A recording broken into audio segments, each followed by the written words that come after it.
I thought it was finally over, until I heard the whisper of the void.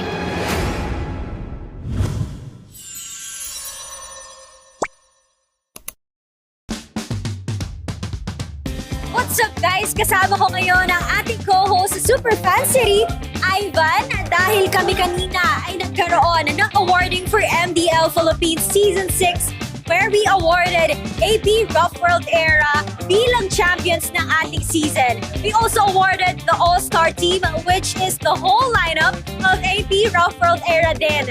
Meron din sa kanilang regular season MVP, which is Tibor, and the finals MVP, which is Matt. And hindi lang yan, meron din tayong awardees na Rookie of the Season, Aban, at meron din tayong Most Improved Player of the Season, Cinderella. Of course, aside from that, we did have our meet and greet wherein our mythic ticket holders had the chance to meet the winning team, which is Team Liquid of Philippines. And right now, may makakasama tayong super fans para malaman how was the experience dun sa meet and greet natin. And now, we would like to call on here sa ating area si Miss Kiara and Miss Kim, obviously fans ng TLPH. Gaano na ba kayo katagal na fans ng TLPH? Actually, ako parang 1 to 2 years na yata. Ako yung since echo pa lang sila. Tapos nag-change ng name ng TLPH na Team Liquid ako. Wow, it has been a long time na sinusuportahan natin ang Team Liquid Philippines. How was the opportunity? How was the experience na na-meet nyo yung mga idols nyo kanina? Sobrang saya po, lalo na nung nakita ko si Sano. Same din. Masaya kasi nakita ko na sila in person yung malapitan. Yun nga lang, ang dami nagpa-picture kay ONIC. So, medyo nalayo ako sa kanya. Pero, super worth it yung pagpunta dito sa venue. So si Oheb ang bias mo? Hindi ko siya. Hindi halata. Sinong bias mo? Si Sanford. Natabihan mo ba si Sanford kanina? Nahawakan ko yung kamay niya. Grabe Sana naman all. talaga ang karisma ng ating mga players sa iba. Ibang-iba talaga ang dating ng ating mga players. And of course, Team Liquid Philippines is moving on to the next round of our playoffs. Kaya naman, imbitahan nyo ang iba pang part ng Cavalry and of course, the other super fans para manood dito sa ating playoffs. Manood po kayo ng playoffs hanggang sa finals. So, sana magkita si TLPH at si Aurora King. At para sa inyo, sino magcha-champion sa Season 16? Siyempre, TLPH.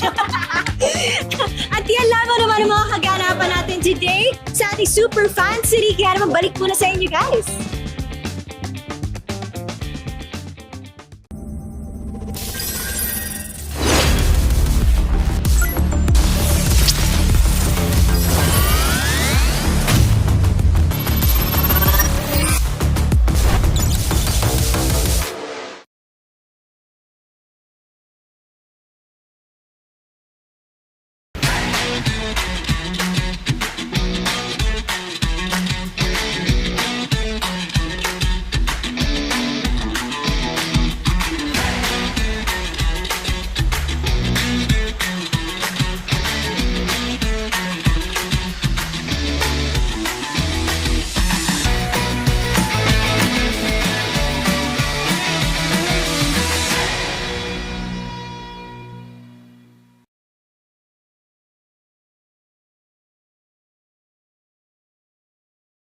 Di abutan dito!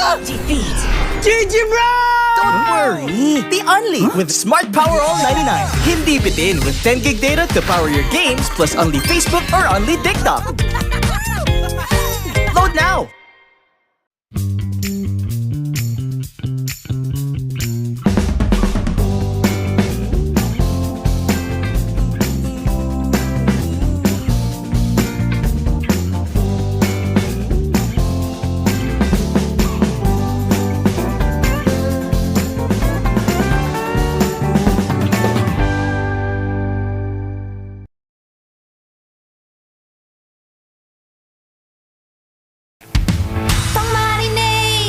Panggisa!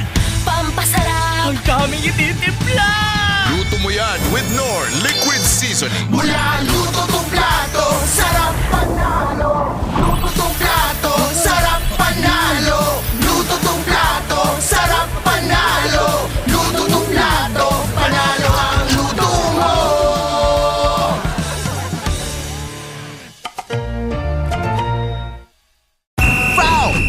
your scalp can get up to 5 times more dandruff?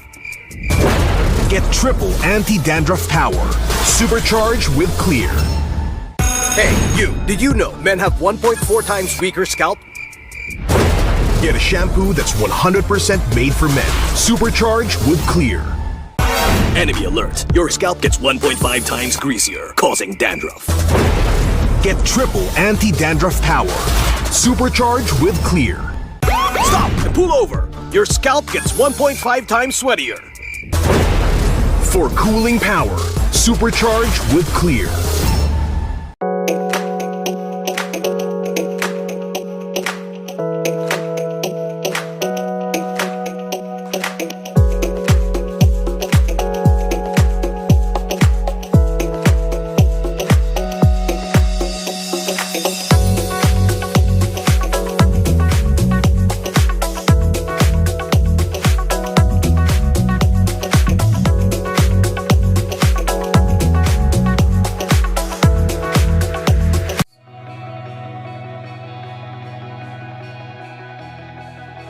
Contact Arctic Aircon today. Let our team of experts provide the perfect solution for your cooling needs. Stay cool, stay comfortable with Arctic Aircon, your trusted air conditioning rental and services provider across the Philippines.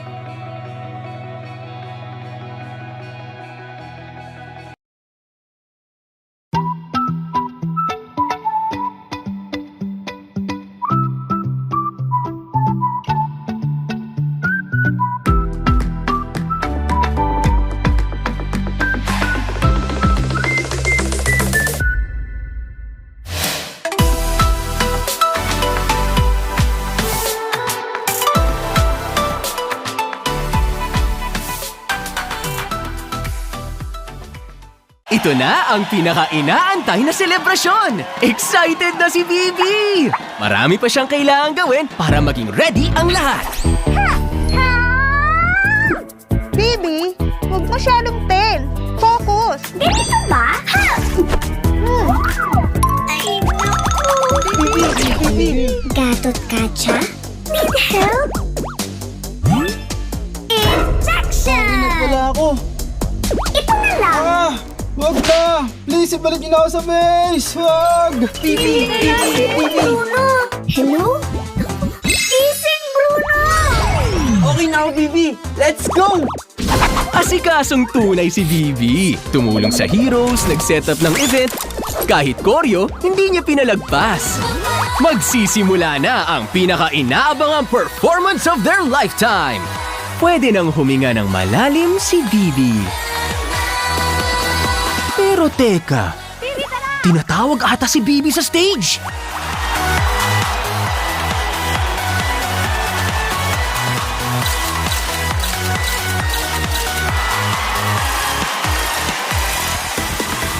Todo kilig, todo bigay, todo ang saya ni Bibi!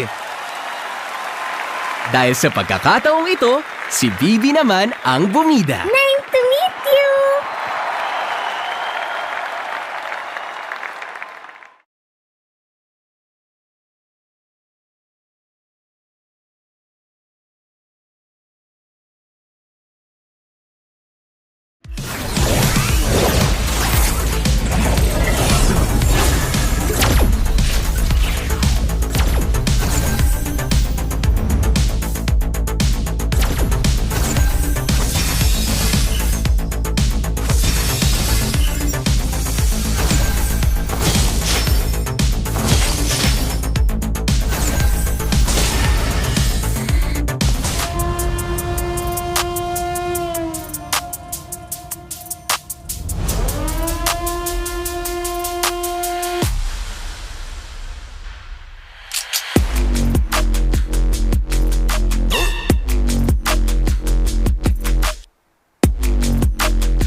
Malakas, Pilipinas, malakas kahit anong lane, we become the monsters.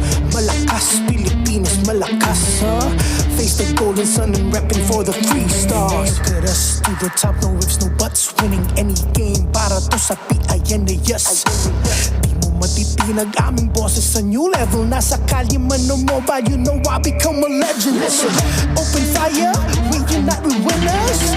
But with pressure, like diamonds are made of. Switching the lane na parang gera. HP Racing made a setup. Pagkakatang buhat ni Hilda, full dong SS parang Laila. Susundan ko ang wakas. Kasama pataas, tagumpay natin to. Dahil tayo'y malakas para sa Pinas.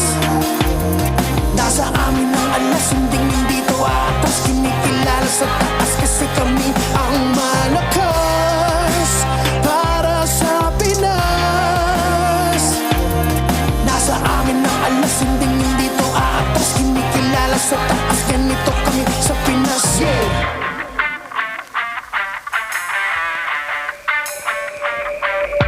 Laging MLBB, no surrender, no retreat. Pag nagsama-sama, just imagine what we can achieve. Laging MLBB, no surrender, no retreat. Giving 100 on my all, cause we just cannot be defeated. We are unstoppable, immune and invulnerable. Ready ang equipment, lahat frozen, mala, crowd control. Pakita on the jab, east to the southeast. Taas ang matawa, proud and loud, cause every enemy we devour. Susundan ko ang iyong wakas.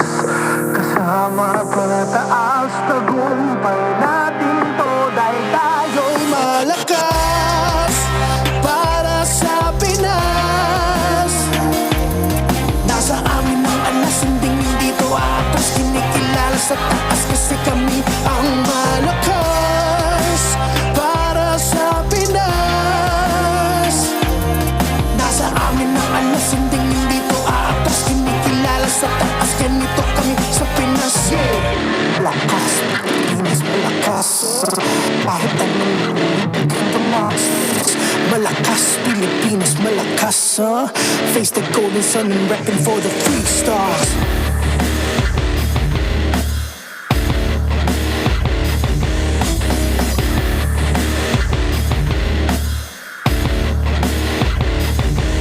Ang lakas ng Pinas, reunite, we the stars. Ang lakas ng Pinas, reunite, we the stars. Ang lakas ng Pinas, reunite, we the stars. Ang lakas ng Pinas, we the stars.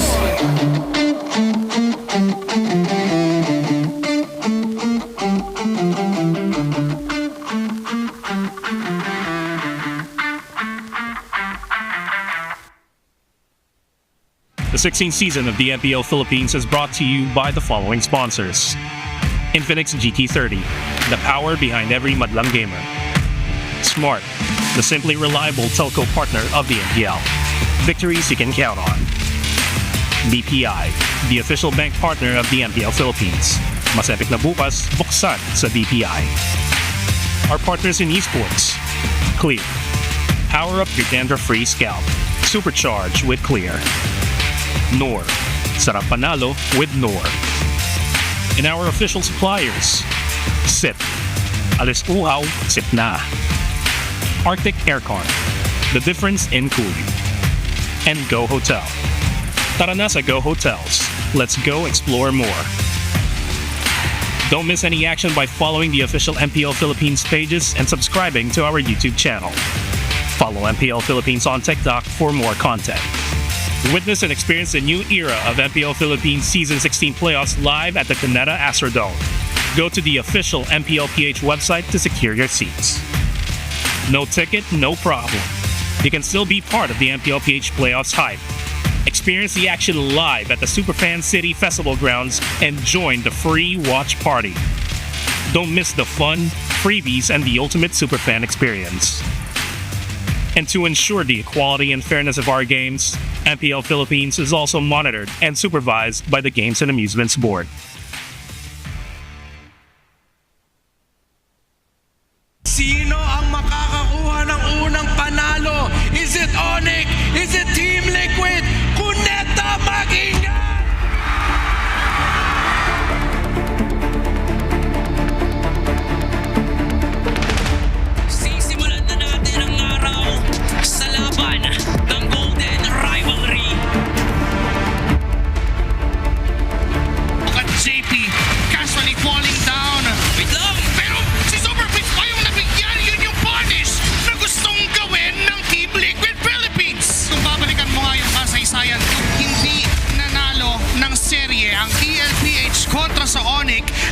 just won one game. Hindi po kami kinakabahan. Sobrang na-excite lang talaga kami ngayon. 5 laban sa 3. May Lord pa silang dala-dala. Ay, double ba? Makatok sa basit, kunti-kunti ng sinisira. Team Liquid Philippines ang makakaunang hakbang. This is a very scary gamble para sa ONIC Philippines. Sa pagpapatuloy ng Golden Rivalry, pagtutuloy-tuloy din ba ang init at confidence ng Team Liquid PH? At medyo simple mula sa ONIC kasi saan mo nang gusto nila na tultol na yung Dragon 4 pero makakatakas pa rin yung fight play and a Dragon Tail combo. Tapos biglang dumating ang tropa ng Team Liquid Philippines. Not the Dragon, not Sanford. Point for the cavalry. Paano kaya mahanap dito ng ONIC yung kanilang pagbawi against sa rumaragasang stampede ng cavalry? Pero ngayon ang ONIC, huwag sila naman maghahanap ng paraan para makakuha ng kalamangan. Picking off Sanji. Narito si King Kong sa paligsahan patungo sa ginto at sa tinatahak nilang gininto ang kalsada ni hindi mahaharangan ng Super Bang ang stampede ng Liquid.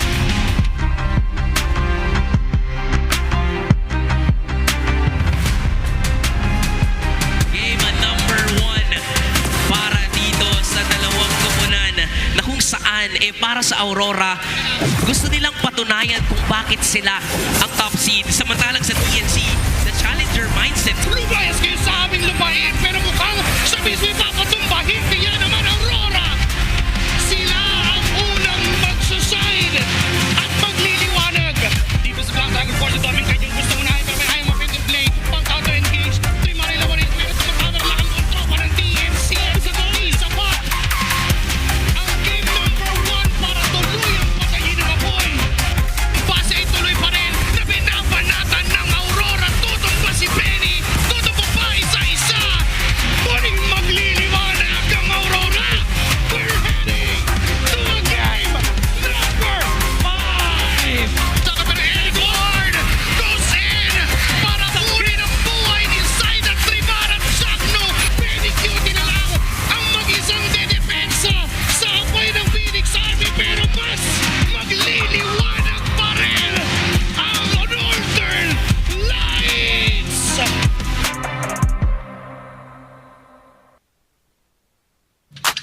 We have made it to the halfway mark of the playoffs. I'm your host, Almira Tang, and I'm just as excited as you are to witness history unfold in the MPL arena. We've got epic rivalry between Aurora Gaming and Team Liquid Philippines in the upper bracket and a battle of survival between TNC Pro Team and ONIC Philippines in the lower bracket.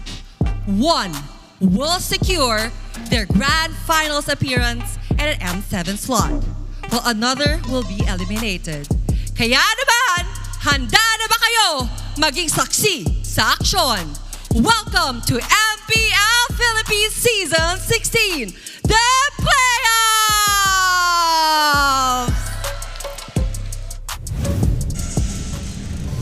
It's the third day of our playoffs here on Season 16, and so far we've seen some numerous level-up games for our players. Athena and Minute here for the third day. We're halfway through our playoffs, Midnight. Yeah, this is the halfway mark of the playoffs, and we've seen a lot of amazing MLBB games from day number 1 and day number 2. A lot of crazy moments, actually, and right now, I want to see more amazing matches, especially today with the upper bracket, having that M7 slot secured if they win, but also I'm a little bit sad because we're going to see a team drop out of the playoffs after today's matches. It will be a good run indeed, but still, we cannot deny that all of the games right now have been leveled up.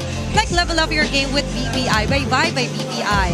If you download Inside for Vibe, you'll get 50 raffle entries. Last month, actually, 200 lucky winners receive 1,250 MLBB diamonds each. That is a lot of diamonds indeed. And this month, we've raised the amount for you to potentially win. By the way, 50,000 diamonds. All you need to do is download and sign up for Vibe now. Begin an epic tomorrow with Vibe by BPI. That's so much diamonds.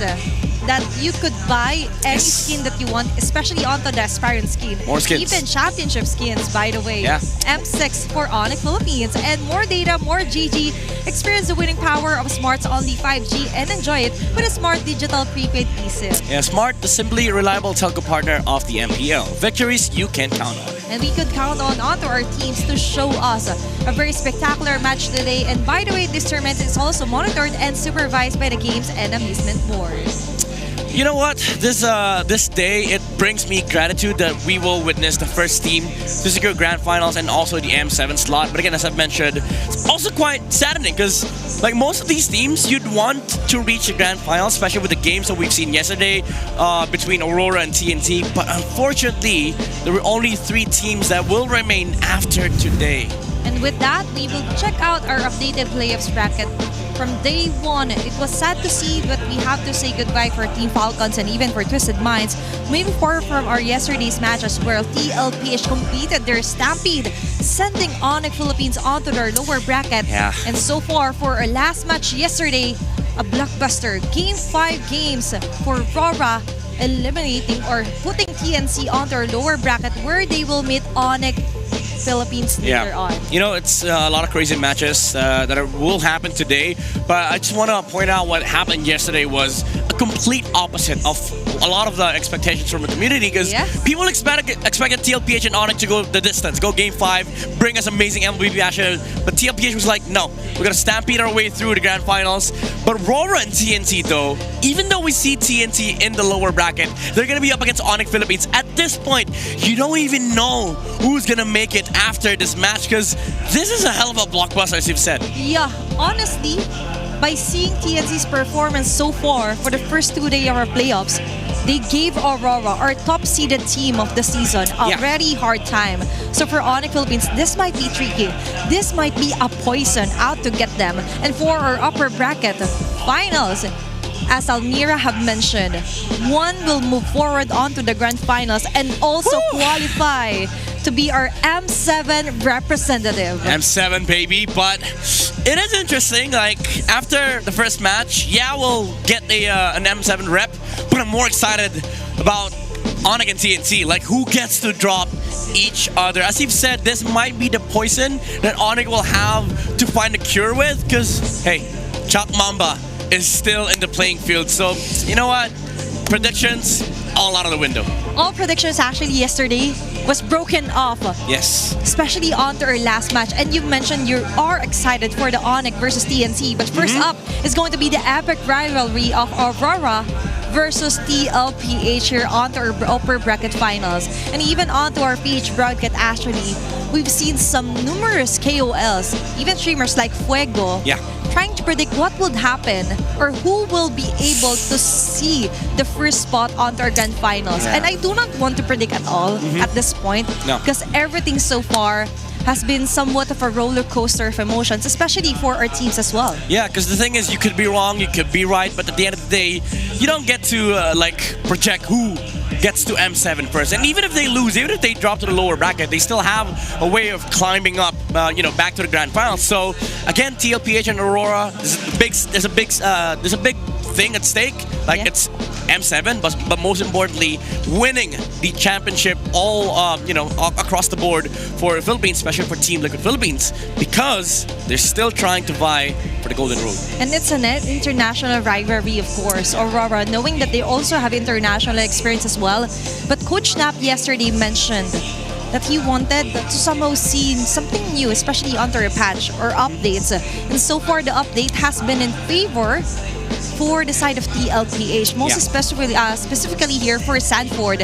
And looking closer also onto the junglers, Carl TZ and Demon Kite meeting again. And this time, it's going to be the upper bracket finals. Yeah, I mean, you want epic rivalry? This is as epic as you'd get. Carl TZ, Demon Kite, all throughout MPLPH history, these two guys have been at each other's necks and throats. Even though they wouldn't admit it, they would give PR answers, like safe answers to the public. We all know the story. Like Carl TZ had a heated battle against Demon Kite, but this smiling demon has had his smile never faded by Carl TZ. He's always managed to climb up get his foot back in the stage. And right now, he does have the chance to say to Carl Tizzy, no, this time around, you get to rest. Yep. Even before the PR trained era of our players, actually, even Carl Tizzy and Demon Guide said some spicy things. Yep. But speaking of, very spicy start here for Aurora in the playoffs. Looking closer, since season 14, they are just getting higher and higher in terms of their finish. And now for season 16 so far is their highest with a 13-1 match win-loss. Yeah, that's the thing about Aurora. Like, even the community has mentioned that time and time again, Aurora's just progressed and continued to improve. Even though last season, they did fell short in the playoffs. That's where the inconsistent thing got to them. I think the key with this team is that they're just strong all together. And the beauty of Aurora in the season is that these players have bonded with each other. We have Light, Demon Guide, Light also bonding with Domin Guide. And even in day one, we saw Yue having close relationships with Light. And I think that's the key. Like, they were a strong team fundamentally, but what was lacking was a solid foundation, the chemistry. And I think that's what graced them with Light's entry. They were provided with like a good environment to actually start building up on the dominance that they've shown in the regular season. Dominance, and yes. even the confidence here for Dominguite. He mentioned that this season he's actually more confident onto the shot calls. Yes. Being more proactive, and confidence projects good results, and good results equals Team TLPH scores. We've seen a spectacular performance stampeding your way onto a 3-0 versus the reigning world champs. Looking closer here onto the GOAT during his playoffs mode zone. Look at the goal differential. Even under games that they lose, he doesn't have that much of a goal difference compared to enemy junglers. And as you've seen in the average, it's still very high. Like on average, Carl Tizzy's goal difference is 3 to 4K against enemy junglers, and when they win, it's almost like absolute dominance, as he's shown against King Kong yesterday, not just with gold, but also in terms of XP. By the time you reach the Lord Dance's 12 to 18-minute mark, Carl Tizzy is leading by 2-3 items. Hey, what do you mean? All I see is green. Kidding aside though, for Carl Tizzy, it just means that all of the time, or most of the time, is just really dominating, especially onto his Lance Tizzy. I'm sorry, I combined it. Okay, his Lancelot. And so far, even their editors onto their pages are editing it onto a meet and greet, because he's always signing each and every player or hero that he is up against. So we will see if there will be an also meet and greet here for their battle versus Aurora. And for our game today. Oh, we have a game. Yesterday, I know you viewers were actually curious onto our debates. Oh. When we say debates, there will be specific answer in here, and we have to defend it. And it really depends on what we will be picking here onto our Magic Crystal Ball. Okay, you go pick it. Blank I have bad is luck. the best MPL Philippine era. I will be picking up the answer, and Midnight will explain and defend why. Okay? It's the global power. Okay, there were two good answers here, Age of Crown and that. Now, global power is the best MPL Philippines era, because that's when we actually dominated the global stage, and that's where when we retook MSC back, because we already took MSC, we lost it, and now we had it back. And we've had the most dominant teams ever to exist in the international stage. We had ONIC, we have Team Liquid, and at this point, we were still kind of in the global era. Yes. Now we're kind of transitioning out into a different era, a new era for MLBB, but a lot of people would say, especially from other regions, this is when the other regions actually started to look at PH as the #1, because before we were just taking tournaments. We kept on winning the M series, the MSC. Well, MSC got stolen from us, but outside of that, international events, some teams would still lose to like their top 1, top 2 from other regions. But in the global era, it didn't even feel like it was close. There were a lot of there were a lot of sweeps in the grand finals. Yeah, it also cemented the idea that Filipino players worldwide are the most sought after imports as well. That too. And the start of other regions looking at us as the strongest contender for the crown, for the throne. May it be MSC, may it be the M World Championship. And now there are locked in here on MPL Philippines playoffs. So far, even other casters from different regions are speechless, especially onto the games that they're watching or restreaming. By the way, shout out to our streamers here for our playoffs. And succeeding on that is also our community supporting us live here on the Cuneta Astrodome. Let's take a look onto what happened earlier today, where Cavalry and even the Lights woke up early, got ready early, and managed to go and support their teams here live on Cuneta Astrodome. Yeah, it's fun because like whenever you're in the venue, and especially if you pop up here early as early as you can see some of the parades that are going on. Right now we had TLPH and Aurora, so the Cavalry and the Lights or the Auroras showed up to support their teams. You can also do that, by the way. Just come here to the venue. By the way, get a ticket. Buy your tickets now, especially for day 4, day 5, because, well, day 5 already, sold out. Day 4, you can still, make habol or... you could catch up, actually. Yeah, catch up. I was trying to look for the term, but... It's okay. But so far, even if you didn't manage to secure a ticket for the grand finals, MPL Festival onto our Super Fan Series is actually free for all. So you could get to enjoy different games. We have Odin there, hosting some of our lively games there, and even the booth and merchandise for all of the teams. If you want to buy a jersey, wear it to show your support, buy some merch here from our sponsors. A very fun indeed day that you could get here if you watch live here on Cuneta Astrodome. And so far, all of the teams right now are very active for their community. And so far for our Infinix Keys to Victory, we will head on over to Hull with Wolf. No, you're actually going to hear from us first. Howdy, Athena and Midnight. It's me and Brigida. Yep. I'm so sorry. I just miss Wolf so much. It's reflected here on But you don't miss us. How about us? FOMO. 50-50. But kidding aside though, it's going to be Leo and Brigida 50 here. for Leo, 50 for Brigida. Don't worry. It's full. So it's 100. it's a total of 100. Yeah, it's 100. Let's add it up. But to add up to that, do you agree? But you have to agree though that Global Power is the best era so far. What better time than now? Midnight is right, because this is where we are. This is the wake of the Global Power, and until we figure out what exactly that next stage is, this is the best time to be an MLBB fan. Yep, and I've always said that I feel this was the era, or not was, it's is still. Because we're currently still in it. This is the era that I've been most part of. I got to experience it firsthand. I got to really turn into a fan of the teams who kept representing and winning titles for the Philippines in this particular era. So it really resonates with me. It's an era that's very close to my heart. But I also cannot wait to see how are we going to develop even further if or after we get past this era. It is the present and the gift to everyone from our players to present to the whole world that we are still the strongest contender for the throne. Global era had the power of Briggy Buff. Yes. MLBB, Mobile Legends, Briggy Buff. You cannot deny that there's still a Briggy Buff here. Yeah. And looking forward to long games and maximum games. And so far, thank you so much, Leia and Brigida, for sharing your thoughts here onto the Global Power being the best era of them all. And we could catch them live later on here on Cuneta Astrodome for exciting matches, play-by-play matches. And here midnight, we could also discuss on what should we expect here. Is it going to be a game 5, sweeps? Quick prediction. Okay, quick prediction. 5 games.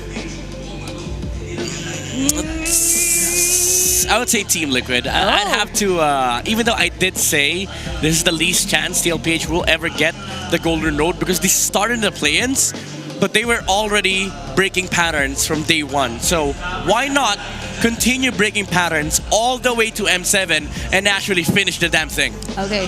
Midnight 2025. Yes, finish the damn thing. Too long to code. Finish the damn thing. That's the code. Even if others have mentioned that it could be a sweep, for me, I do believe that it's going to be a long game number 5 series. It is. Max out game number 5 for our first match. A lot is at stake. Aside from being the grand finals M7 representative, So players and even the coaches are looking forward for this one, and even our viewers here live are actually getting ready. Yeah. Some are actually already riding M7 representative. May it be the Lights or RORAs, or even the Cavalry are getting their banners ready. Yeah, I mean, even with us, like we're already preparing to kind of make the narrative switch from MPL to M7, because at the end of the day, it is an important aspect of winning an MPL. You get to go to international stage and represent your country. And the preparation is indeed grueling, and we've seen them adjust, but a snappy adjustment here for TLPH. And I do agree that they might have the higher chance to actually finish off this first series into their favor, considering what they did to ONIC Philippines. And I do believe that momentum is a really great deal onto our tournament. Yeah, getting a 3-0 sweep against the reigning world champions. Matter of fact, they took down M-Series champions, Falcons, ONIC. Now they're about, I'm not saying they're about to take down Aurora, but if they want to get to M7, beating down number 1 is the way to go. There is a list, and they've managed to take down one of the famous titans here onto our flips. That's the first day, and they are on a 3-day streak playing here live on Cuneta Astrodome. And to know further onto this game, let's check out our Infinix keys to victory, the Hal with Wolf.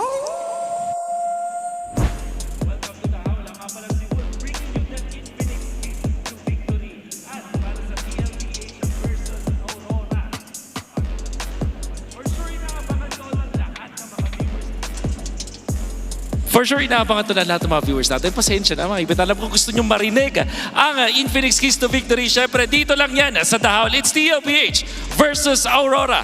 Para naman sa TLPH, hindi naman to mahirap para sa kanila. Well, it will be a difficult challenge for sure, pero hindi na bago sa kanila mapunta dito sa spot na to kung saan isa na lang ay magi-international na sa kanila. Ang katapat nga lang nila is Aurora, which is para naman sa Aurora, kailangan nilang i-deny yung first turtle mula sa TLPH. This is also not the first time na natakil natin yung first turtle strength ng side ng TLPH. And para sa Aurora, isa rin to sa mga strengths din naman nila in the early game. So, abangan natin laban na to kasi for sure, magkakaroon tayo ng matinding bakbakan sa first turtle fight. Ang kailangan din gawin dito ng Aurora ay pigilan itong si Sanford, the apex predator.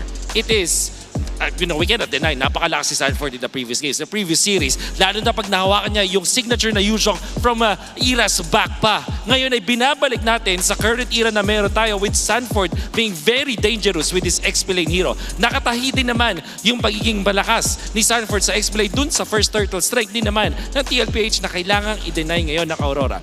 Now for Team Liquid Philippines, kailangan nilang i-watch out yung CC priority. So, ano nga ba yung napansin natin dito sa CC priority ng side ng Aurora? When it comes to the draft, inuuna nilang piliin ng CC. And it's mainly because pwede na nilang i-flex to.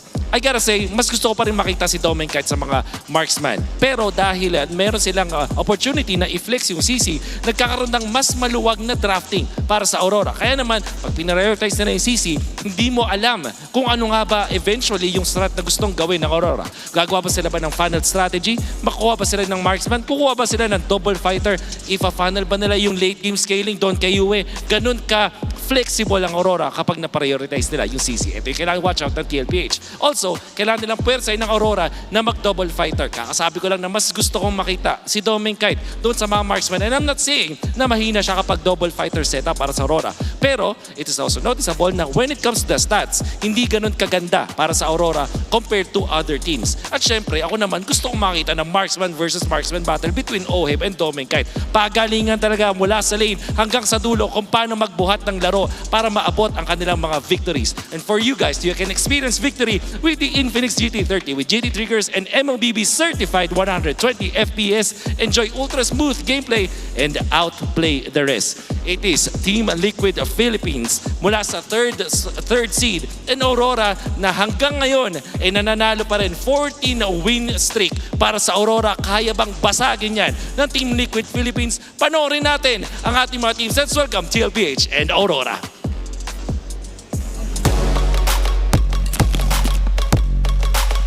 To oversee and uphold the tournament's integrity, guiding us through the Smash Hour marshals, Juven, Chico, JJ, and Yaku Jeff. It's a 14-match winning streak so far. Can they extend their streak in this epic rivalry? Give it up for Edward, Demon Kite, Yue, Light, and Domin Kite. Lights up, it's Aurora Gaming!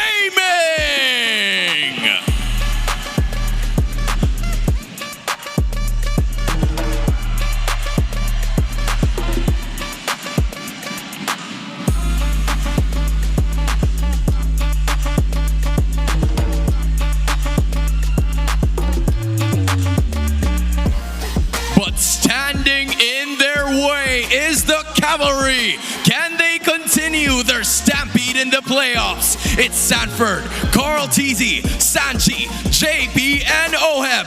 Make way for Team Liquid Philippines!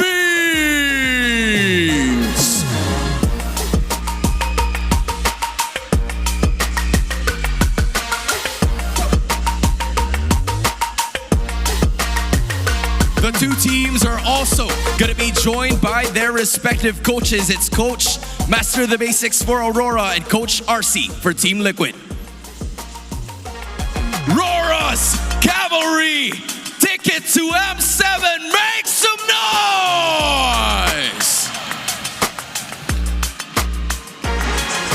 That is a very nice entry here for Aurora. We have Edward, Demon Kite, Yue, Light, and even Domin Kite. The bad boys of the playoffs, Aurora, vying for the M7 slot and also the grand finals. There's a lot of expectations for Aurora here. They have to keep the consistency in check because they're up against one of the biggest challenges in MPL Philippines. And a force to reckon with is TLPH, Sanford, Carl Teasy, Sanji, JP, and Oheb. I mean, it's the Stallion standing loud and proud, you know, rightfully so after sweeping ONIC yesterday. They just have to make sure that they play the same way, especially up against Aurora, who has beaten them in the regular season. It wasn't a close game, so there's a lot of challenges as well for TLPH. But again, that concept goes to both teams. And it also reflects onto our team head-to-head, wherein most of these facts are actually onto the side of Aurora. Yeah, I mean, objective-wise, you could definitely say that Aurora, they have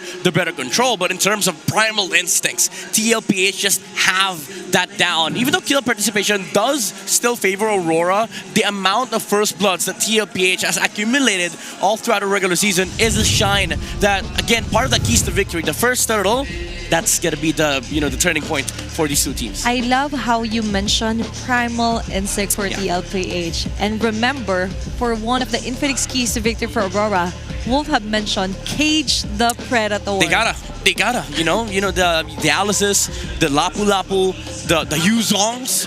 And the crazy thing is, those are 3 heroes. Sanford, he has more. That is only 3, and so far, onto a best of 5, we could definitely see some cheese picks or even bucket picks that we have yet to see so far for the regular season here on to the first 2 days of our playoffs.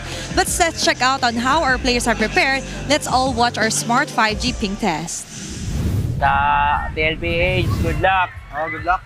Bigyan nyo na sa amin to, nakakailang series na kayo, wala pa appearance, oh. Pwede ba kami muna? Pagkapasok namin grand final, sa inyo na. Slot lang, ha? Hindi, huwag ganoon. Ay, good. Mirror lang. Slot lang. Slot lang. Kami muna, mamaya. Saka sa mga fans na nanonood, thank you sa laging supportan at pagpunta din sa venue. Rinig namin lahat ng sigaw nyo. Tama, solid. Sa girlfriend ko, mahal na mahal kita always. Oh, you got power. Lakas, di kayang tawas. Oh, you got power. Kay Daniel Madilla. Di, maliw, iba yun. Daniel Caesar pala.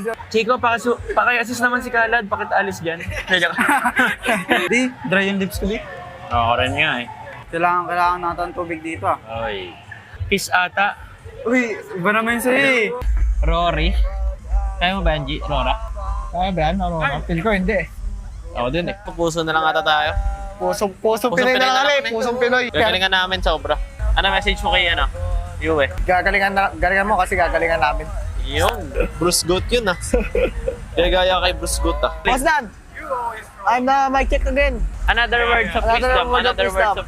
Give me some words of wisdom and that's in camera. You'll say whatever I say? Yeah. I love you all. I love you all. Boys. I love Again? Salamat sa inyo. Mahal ko kayo. Ang pangit ko. Full set. Salamat sa inyo. Sa inyo. Mahal ko kayo. Mahal ko kayo. Pangit ko. Ang pangit ko. Yeah. Let's go. And that is our Smart 5G Pink Test. All smiles and positive vibes here for our players from TLPH and Aurora. And somehow they're also wishing TLPH to let them go first. Yeah, go for it. That's a good trade, honestly. Like, okay, let us go to let us go to M7, and then maybe let's see who wins the grand finals. my But gosh. I don't think TLPH will agree with that because again, they're trying to build this golden road of theirs. But first pick, it does go to Aurora. Now I want to talk about like how Aurora should have approached this before they sat down to actually face off Team Liquid. I think we need a change. We need something different from this team because TLPH, they've brought on Gold Lane fighters, but so far even the community has discussed this last night. Gold Lane fighters for Dominicate doesn't seem to work. There are some sentiments that after the first game, oh wow, Dominicate actually stepping out of his comfort zone. But speaking of comfort zone, by the way, for Sanford's Yuzong history, an historical stats, Midnight, you take over. Jesus, 10-0 in season 11, season 12, 6-4, 7-4, season 13. Those are still like good stats, relatively speaking, because at that time there were a lot of like brawls in the XP. But now you bring it back to the semi-final meta, Yuzong once again shines because he just deletes people that wants to be in the team fight. That's a 3-0. 100% win rate here for Sanford's Yuzong. And the moment that this was actually picked for a first day, I was like, oh my gosh, Sanford is in the zone. Yeah. He is zoned in onto getting the throne. Yeah, if I'm not mistaken, he is number 1 Yuzong in Philippines, in MPLPH. Number 1 in kills too. So this is really the apex predator, but that's Yuzong.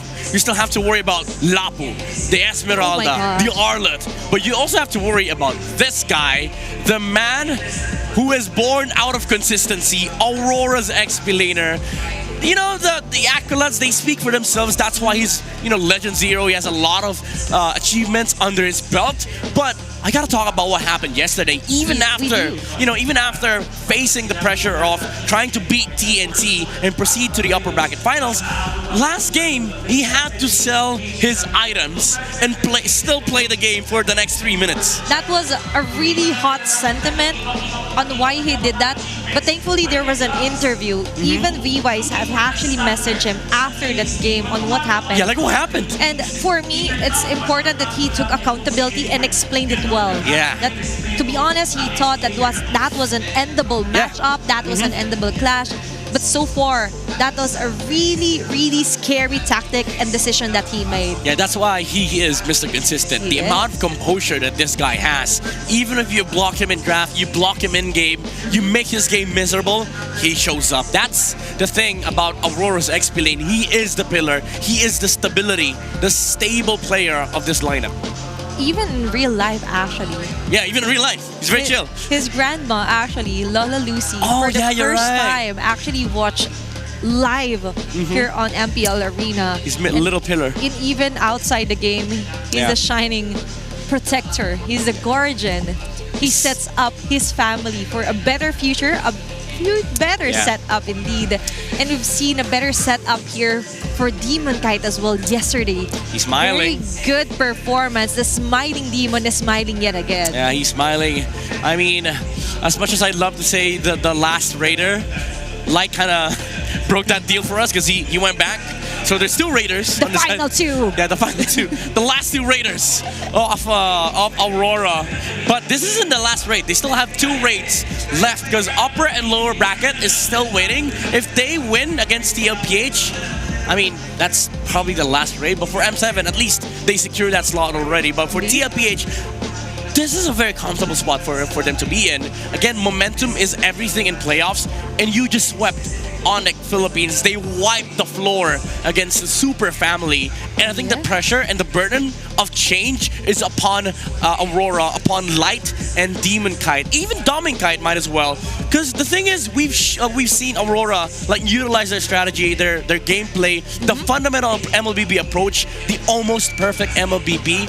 But we've seen that being broken so many times now, even in their last match against TNC, as we saw close games. And the thing is, Aurora were having so many troubles even yesterday. And against TLPH, who is going to be able to break your early game, who will depend on their mechanics to initiate fights, and will, execute chaotic breakdowns, I think Aurora has to really deep dive on how they wanted to approach this game. Maybe focus on you're setting up for the marksman on Doming Kite, and even consider pulling out utility junglers against Carl TZ.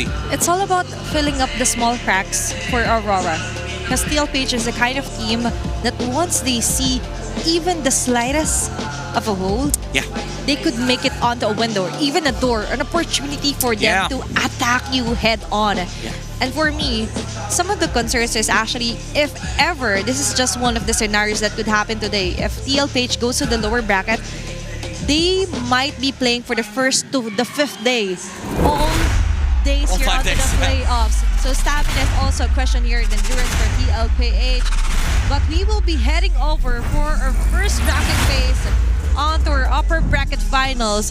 It's going to be Aurora onto the blue side and right side here for TLPH. And let's take a look onto what our map will be for the first game. Flying Clouds? Okay. Hispanic Rivers. A little bit neutral, but Lord Dances and Turtle Dances will be important for these two teams. Matter of fact, Aurora's only lost once in this map. And Liquid, they have I would say, I don't mind, I don't really care. Stat line 3-3, 50% win rate.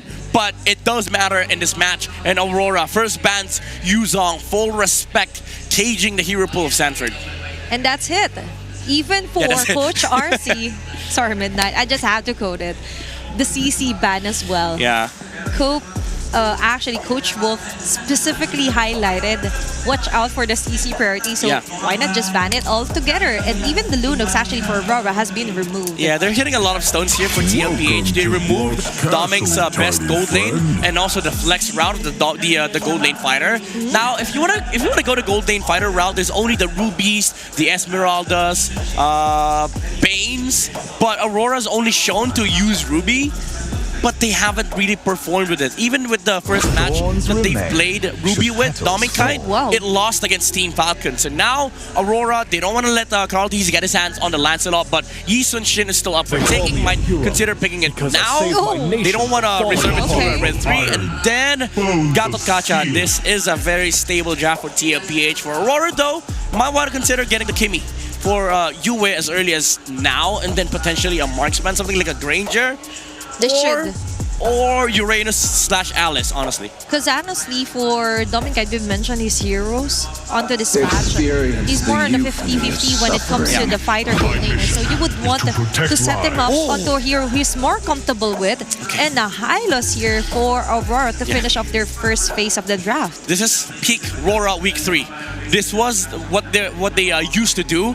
Like, get jungle, and if they need to get gold for Doming Kite and then pair it up with a Hylos. This shuts down the YSS for TLPH, but Sanford gets his hands on the Arlot. This is going to be a good pick because now they will be able to block off XP laners that can deal with the Arlot, such as the Alice, Uranus. They don't even have to worry about Lapu Lapu, honestly. And this is honestly a very good draft here for Coach RC, considering that even though you've revealed your XP and roam as early as the first phase, but it's alright. And even banning out the Alice here, just so they could ensure that no one will be so flexible here onto the map to retain their position. Yeah, it doesn't matter because now they can just remove some of the problems for Sanford, make him very viable in the turtle fights. And now Aurora shutting down gold lane fighters, but I don't think they have enough. Because honestly, TLPH, now that this Arlot's lane is secured, they could just get whatever OHIB wants, like the Esmeralda. If he wants to go the marksman route, he can go for the Obsidia, last pick. They are red side, so that is a definite possibility. So many options still here for OHIB. Even the Cho Gold. Cho Gold, yeah, indeed. We've been seeing that here onto our playoffs. And for Aurora, I would love to see them bound the Kimi. Because if ever they would go for a route of a fighter for OHEB, the Kimi is still an option here for Sanji. But we cannot forget the Forza, of course, being banned out here for game number 1. Yeah, now Sanji, he has a lot of options here. Farza was the best. I wouldn't even consider it like best because there was a Hylos in the game. So maybe now you think about heroes like Eve, Kagura, well, Lunox has been banned out. Even Valentina is okay here because you do get that Glorious Pathway steal, which is going to be good with the Gacha AOG. So that will be a good combo. If they want OHEB last pick, Valentina's a good red 4. Oh, or maybe the Eve. Yeah, Eve or Val. Yeah, for the pokes around here for the early game. But for TLPH, they might actually go for an OHEB hero this early. Oh! No, Wow. it's going to be a Selena. Okay.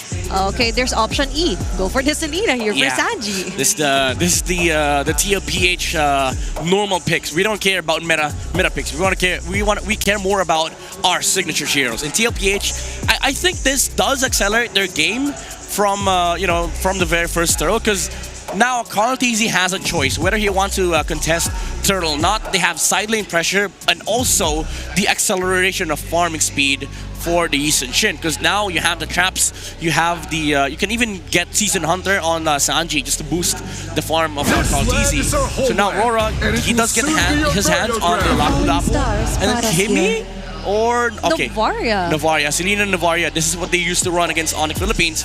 They keep matching the Selena with the Navaria. Yeah, and considering the map is the expanding rivers, they would want somehow to catch more vision when it comes to the objective game here for TLPH. And now all that's left is going to be a hero here for OF. Any predictions on this one, Midnight? Esme or Bane. I think Esme or Bane is good here. They don't really mind playing into the pokes of the Navaria, especially those two heroes have heals. Dragon is ready anytime.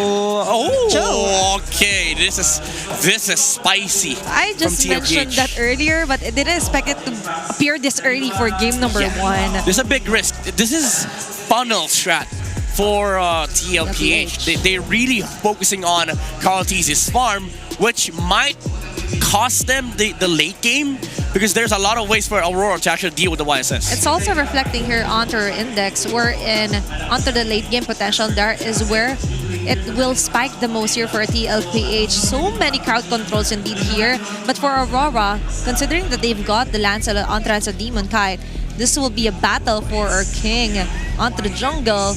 But moving forward, let's see if who will get the first blood, first game here for our first match of our upper bracket, third day of our playoffs. Let's get it over and start with our game. Casters, it's your time. The race to Jakarta begins here. The upper bracket finals, first to the grand finals, first to M7. Game 1, Aurora, Team Liquid Philippines. You could feel the momentum seep through the way both of these teams decided to go in with their drafts. Very comfortable picks so far that we're seeing on both sides, and I cannot wait to see the XP Lane showdown. Brigida and Leo at your service for this long haul slobber knocker, expecting no less than 5. Aurora last night was sweated by a TNC. I think that whole fighter side lane really gave them a run for their money. Now look at this, it's OHEB who's rocking a show against Dominkite, who is proven. Our panel mentioned it. Athena and Midnight, they said, hey, Dominkite, he's not so good on them fighters yet. And I feel like Aurora also started to realize a few things, especially after yesterday. Because it's not like teams don't get to adjust completely after observing that Aurora does stick with this plan, but Carl, barely dodging the Star Shutter. Revitalize already used by Daddy JP. There's no way he's gonna let one of his sons die. Not like that. Edward! Not Carl. It can't be Carl. Sanford here against 2 though. He gets to walk under the turn and unbreakable from JP as well. But that's all the help he's needing for now. Alright, 2 close calls for Liquid. Aurora, they get a small lead off of that. They get to push the cavalry back out from their side of the jungle. Let's go back to that gold lane matchup. Again, a Granger versus a Cho. I think this will really make more of a difference in actual team fighting. I agree. And when the more macro scale rotations come into play, because we saw it even from Benny yesterday. There was a time that the Cho got to complete a solo kill against a Ruby who was just trying to rotate and regroup with his teammates. So it's not impossible for this Tro to do the same against a Granger. You gotta watch out. Oh my god, the flicker from Oheb! Baby Cake's doing work, but Dominkite refuses to fall! He gets to keep himself safe. That turret, the advantage that he gets, the additional sustain and defense, and that's a free turtle that Aurora takes. You know what?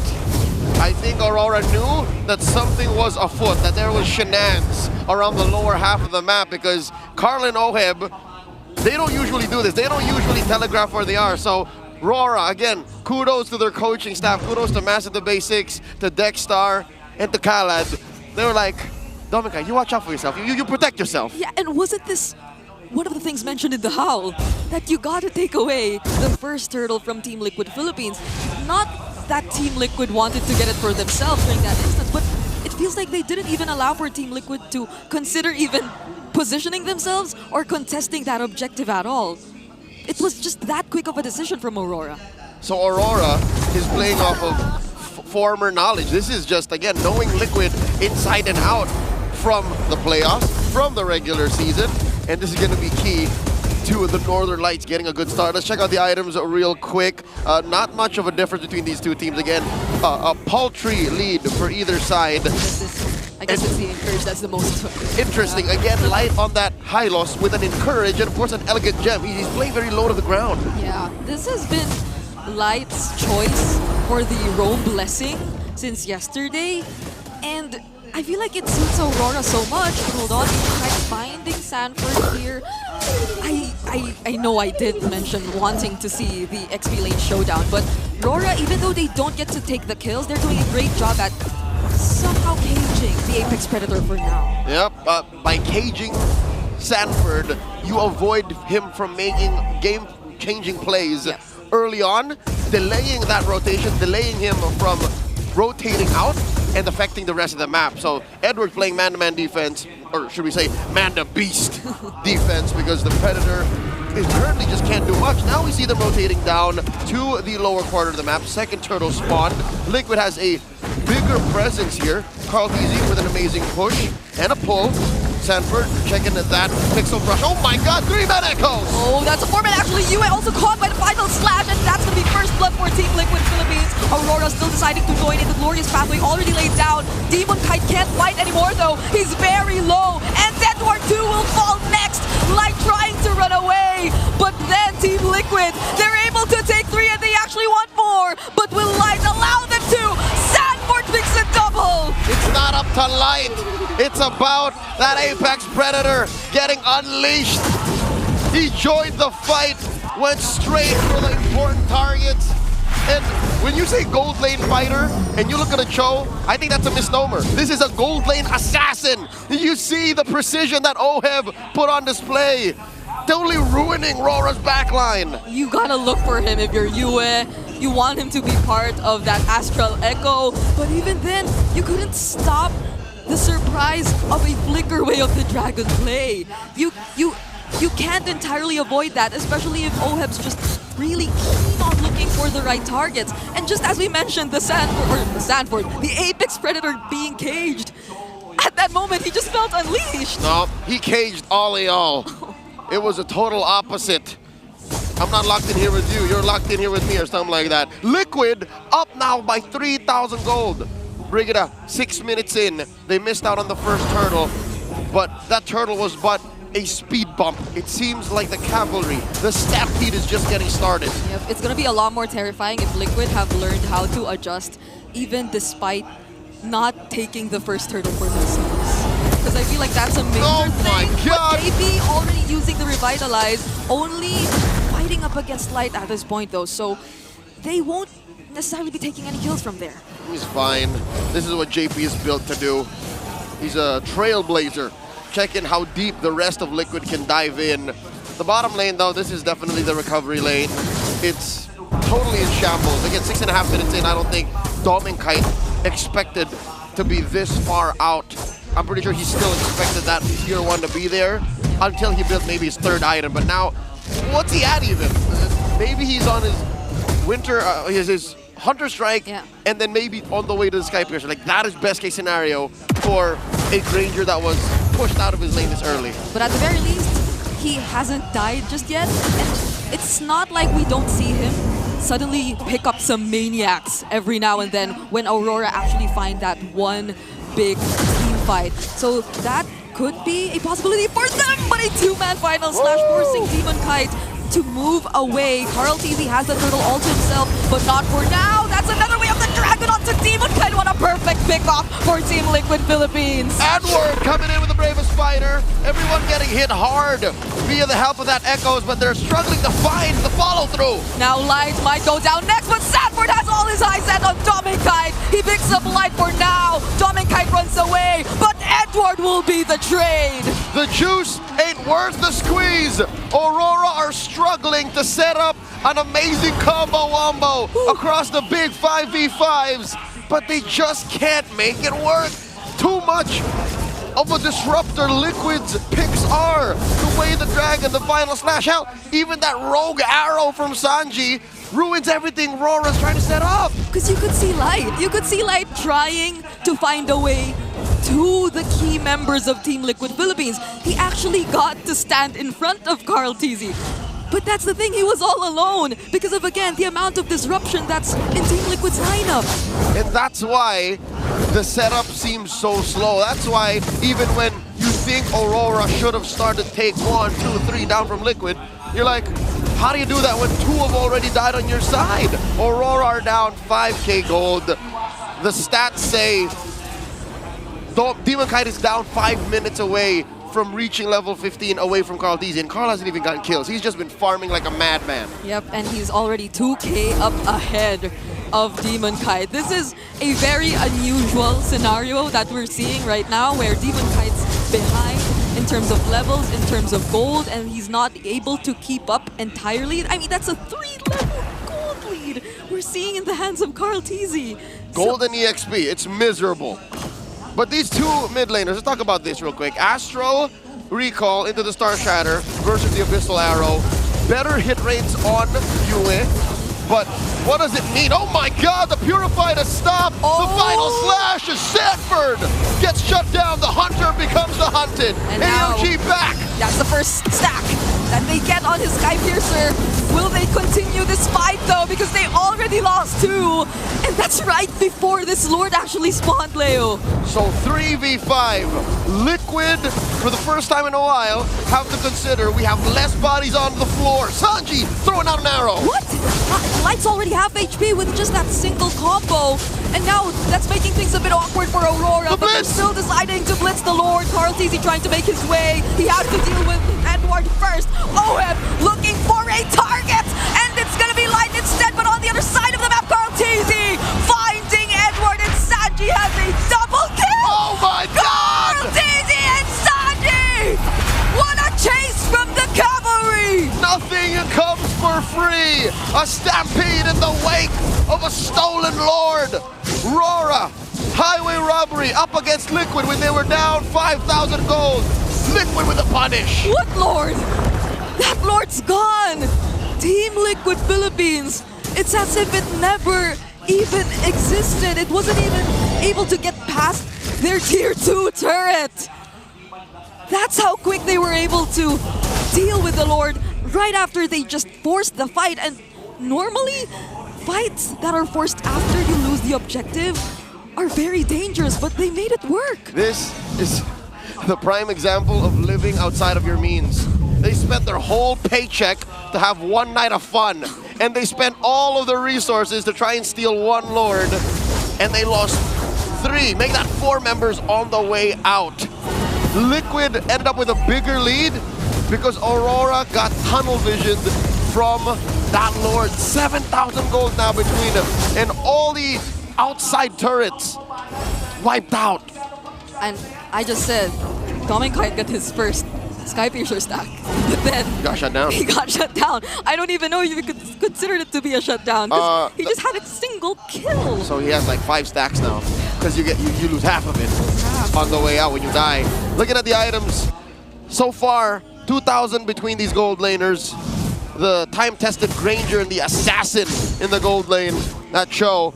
And then between Demon Kite, Carl TZ, forget about it. That's 3,000 gold now. That's too much.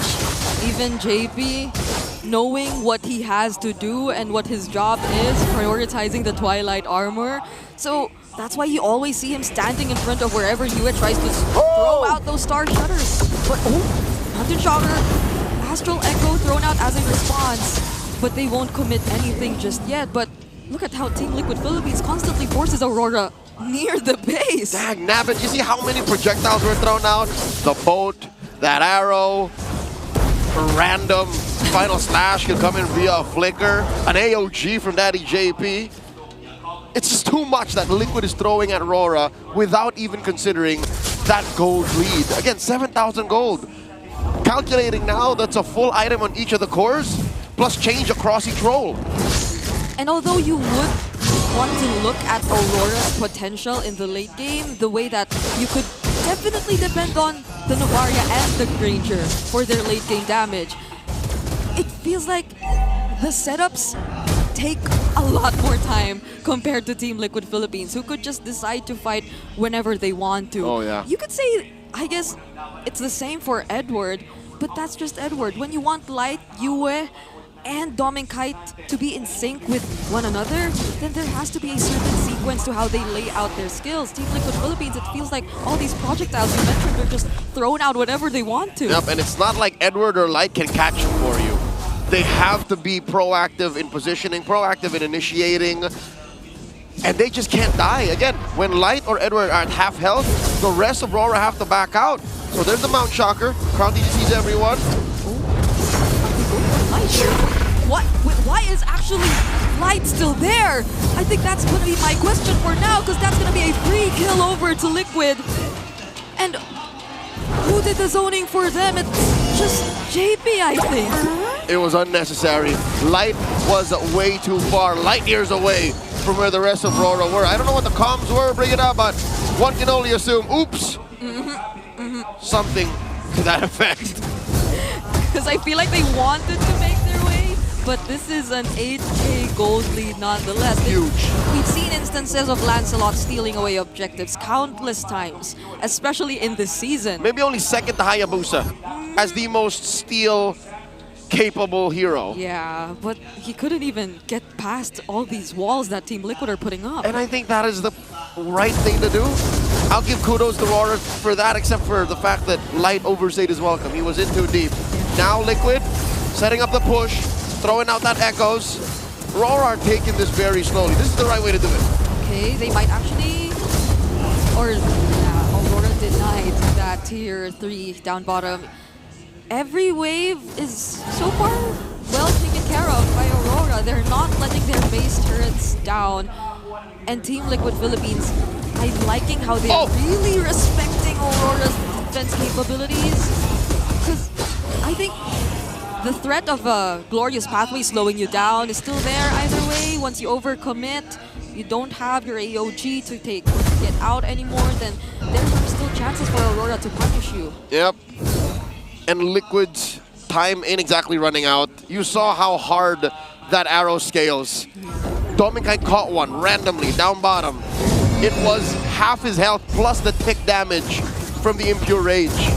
And that's what a 10,000 gold deal will do to you at 15.5 minutes. What else are they picking up? Oh my, he's just 3 items in! Oh, then the Divine Glaive. The chef is cooking with half a kitchen right now. Yeah, he only needs 1 more item. There it is. Compared to Yue, who needs 2 more. Oh, well, Yue's on his way to Holy Crystal. Yeah, that's also... Should make a difference. So you might, or you should be feeling the damage, especially if JP doesn't catch it, because I think he's looking to catch every single one of them. Like all those Star Shutters, even those bullets that come in from Dominkai. Oh, but speaking of full builds, Dominkai, I think he should be really ready to fight now. He already completed his item builds, locking in his last item, which is the Sea Halberd. Yep.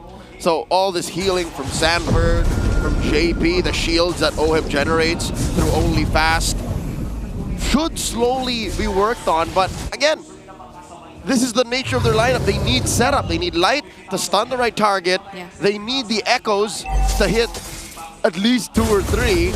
And then that's how these bullets from Dominkite will make a difference. And not to even mention his stacks, right? I don't think his energy is in a place where he's comfortable. He hasn't had the best early to mid game. Now that we enter the late game with this Lord spawning in the lower quarter, we'll see if RORA can do both those things. Set up for their team fight and take care of the map. Yeah. If Team Liquid even would let them find that opening, because I think they're so good at splitting the map too, just because they have a Cho in the goal. So you could see how Oheb's just consistently trying to manage the waves, not necessarily putting himself alongside the other members of Liquid, so that Aurora could see and have full information as to where everyone is. But Oheb finds the way of the dragon on Demon Kite, just kicking him away. Oh my Not God. the best angle though. Edward jumping in, gets revealed by the Echo as well. But Light, will he survive this? He gets to survive with the glorious pathway. Light lives! And Aurora pull out so much from Liquid. They spent a good amount of their ults and of course a couple of battle spells, while Aurora only use up their ults and Light revitalize. Look at this, Carl D this whole time was playing with the Lord. Now it's at a 10th of its health. I think Liquid are gonna secure. Yep, Oheb knows where Demon Kite is. Demon Kite's up top, but without a flicker, Oheb couldn't chase. But that was such a bold move from Oheb. The one that we saw in mid where he just decided to commit his ultimate onto a Demon Kite who was surrounded by other members of Aurora. Yep, and again, he can get away with it.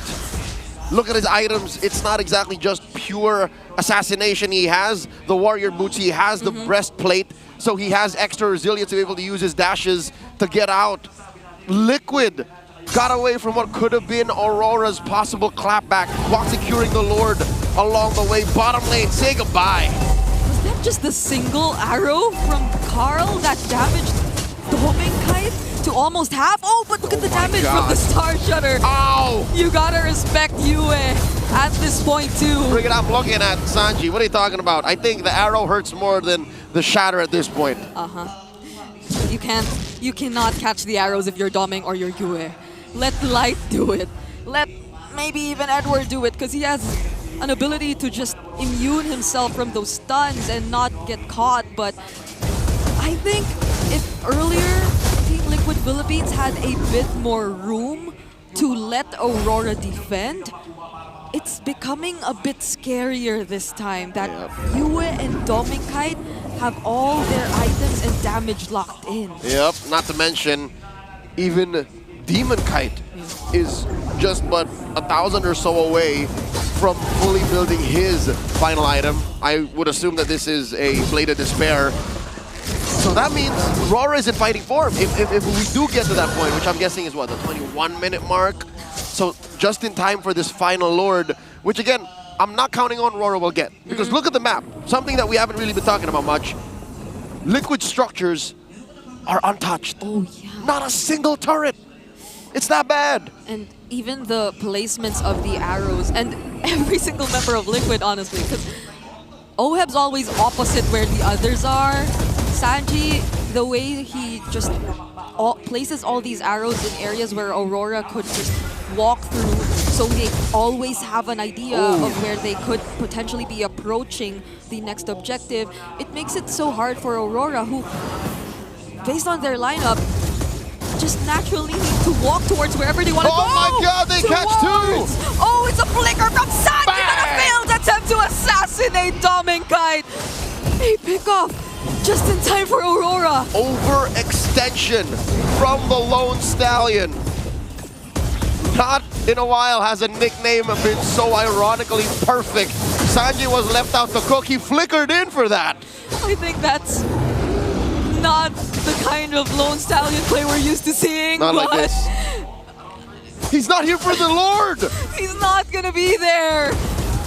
Okay, Sanford picking up the Oracle, but still they're one member down. Oheb, does he want to join this? This is the best shape for Aurora to actually go for this major objective, but they have to keep eyes on the Filipino sniper. He might get away with this split push, the rat strat. He's actually forcing a reaction. Who's gonna work and deal with the waves? You know what? Edward? I think it's worse than what we think. It might not be a split push. He might actually intercept whoever goes to defend. Oheb makes himself known, visible. Lord being pulled in by Carl. Lord at an 8th of its health. Yep, they denied Aurora from potentially blitzing the Lord. Now Carl's holding it. JP catching the Star Shutters and even the Thorn Growth, but the damage is a bit too much. Phantom Execution already committed, and the AOG is used as well. All right, Light holds the Pixel Brush away from the Apex Predator. Dominkite pulling in. Oh, Demonkite's very low. He wanted to recall, but Sanford just keeps checking the brushes. And now it might be Light. That's the target. Oheb just in time. Stunning Light. Taking him down, and Carl TZ takes the Lord. Baby Cakes doing work. Looping RORA. Round and round. Defend down bottom. Take the Lord.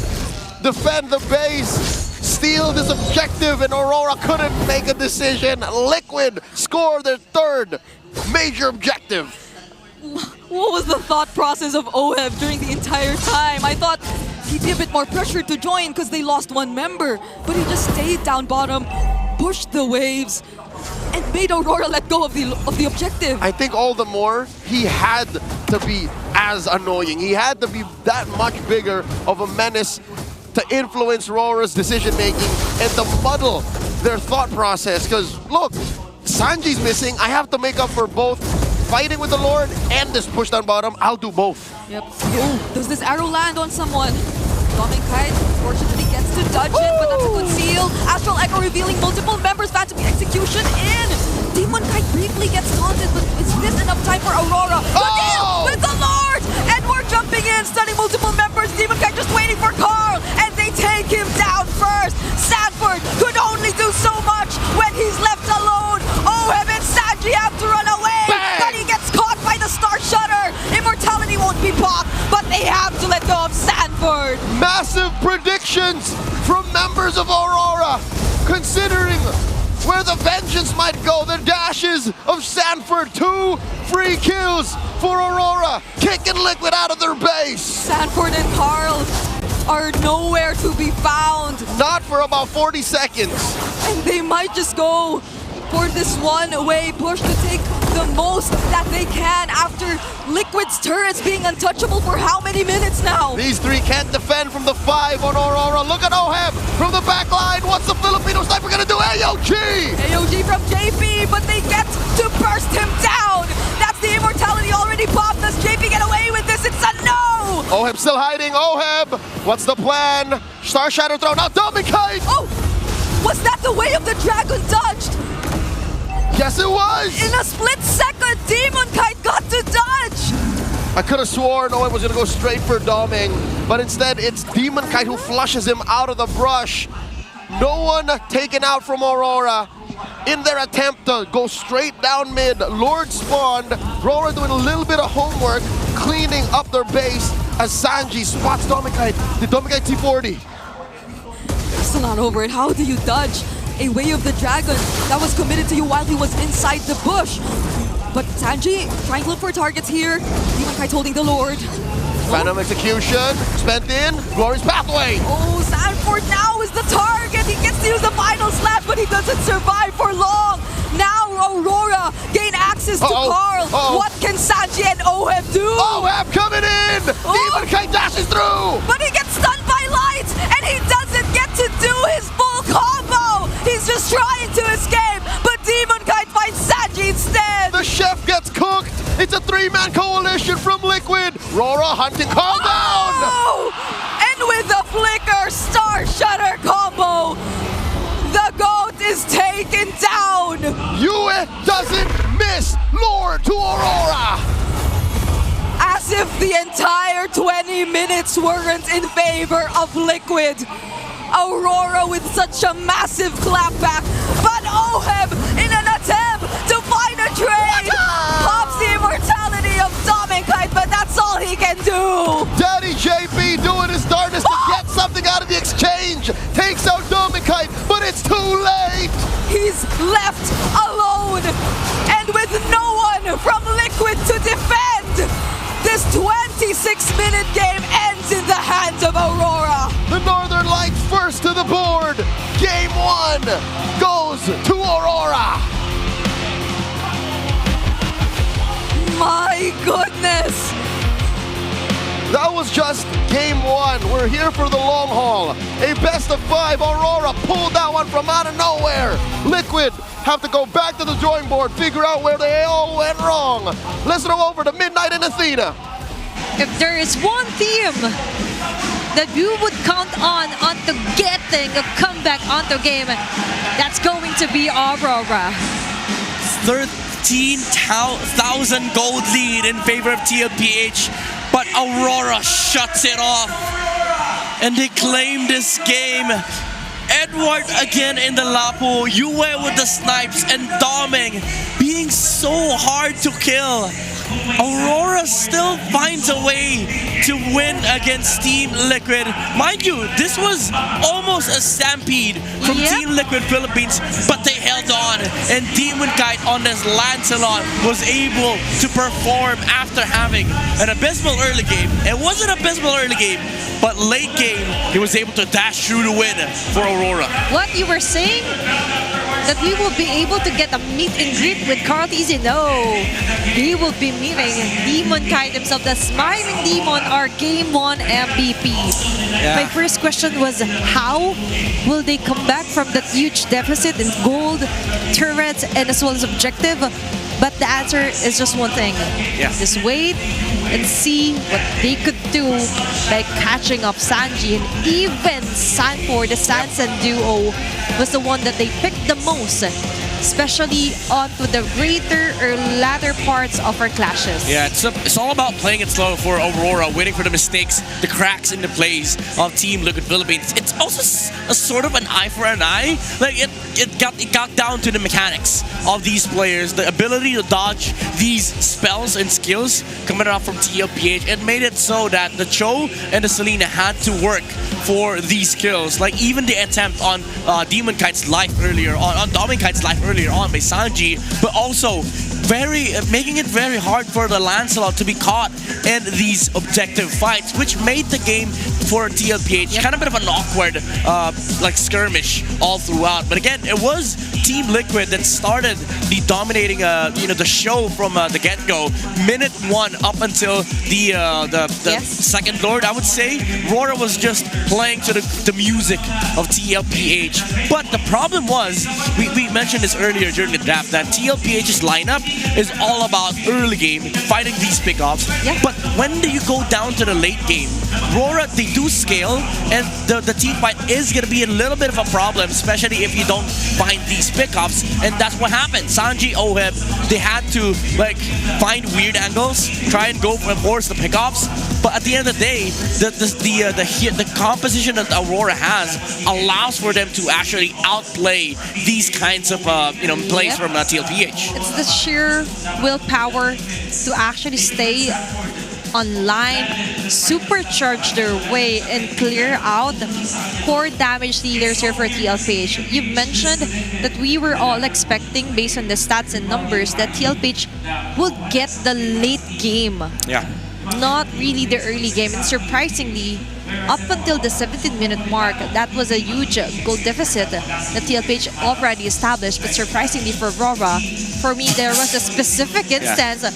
Even if I'm Doming, I will shout out your name with an I love you. But moving forward there, for me, one of the highlights for game number 1 was Demon Kite dodging out the Wave the Dragon here from Ohel. Yeah, the arrows, the boats, the attempts, the AOGs, the slashes, and also I wanna highlight Edward here on this Lapu. I've said this earlier. Like this Lapu isn't a bit of a problem for TLPH because they already had the lanes down. Sanford was performing really well, is able to get out of the XP, showed up for his team. But the problem was late game, the assistance of having the Navaria and the Hylos allowed for the Lapu to actually find these targets, because there will be people that will force out these dashes coming out from TLPH. And I do have to say that even though Oheb played an amazing Cho game, this wasn't the spectacular Cho, but he was able to pressure the side lanes, force Aurora to react, get these crucial pickoffs. But at the end of the day, you lose the late game aspect, because now you're all Carl Teasy. So it was Aurora against the Yi Sun Shin up until the late game, and all Light had to do was force the traceless, and then land the glorious pathway with the astral echo from US, so that they are able to find the Yi Sun-shin out of position. And Edward, we saw that in the last clash. Yi Sun-shin or Carl TZ was so out of position that Edward just gave chase. Yeah, he took the opportunity. Yeah. Didn't waste any single drop of it. Moving forward here for OHEB, you mentioned that this is not really the traditional way or hero here for OHEB. Yes, he did a great job, but to compensate with that is you have the mobility. What? But what about the late game?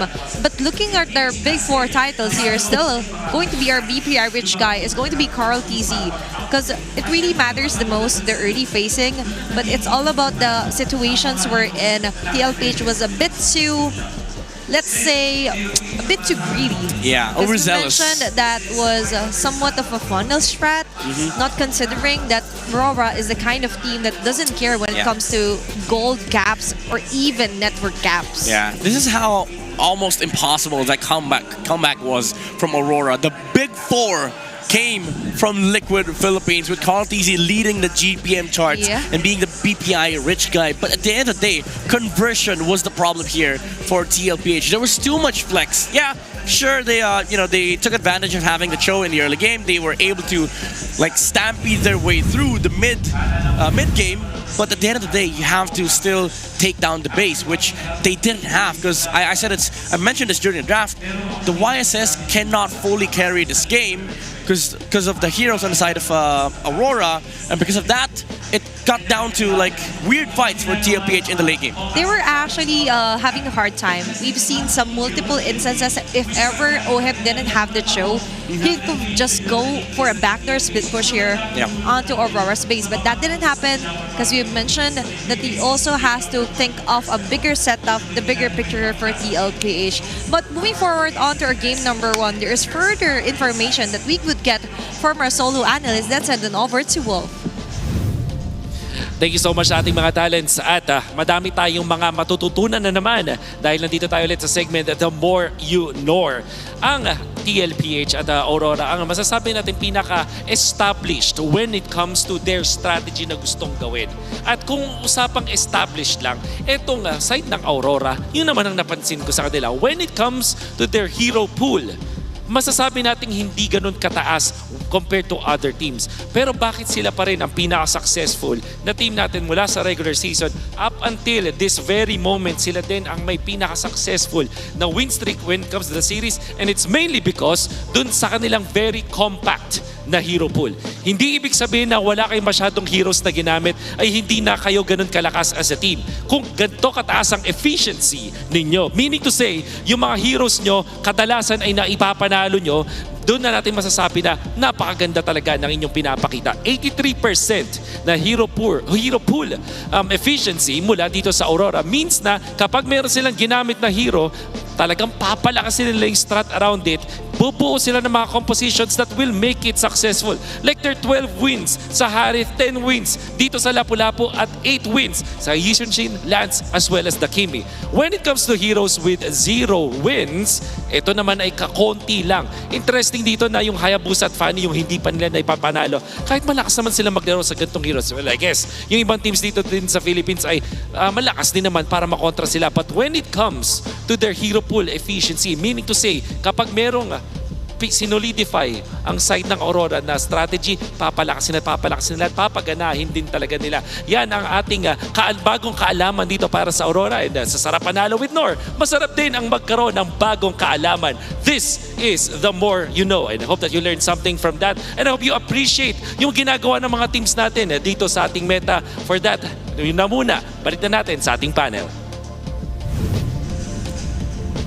Thank you so much, Wolf, and that's The More You Know. The More You Know. Number 1. Yeah, we appreciate you, Wolf.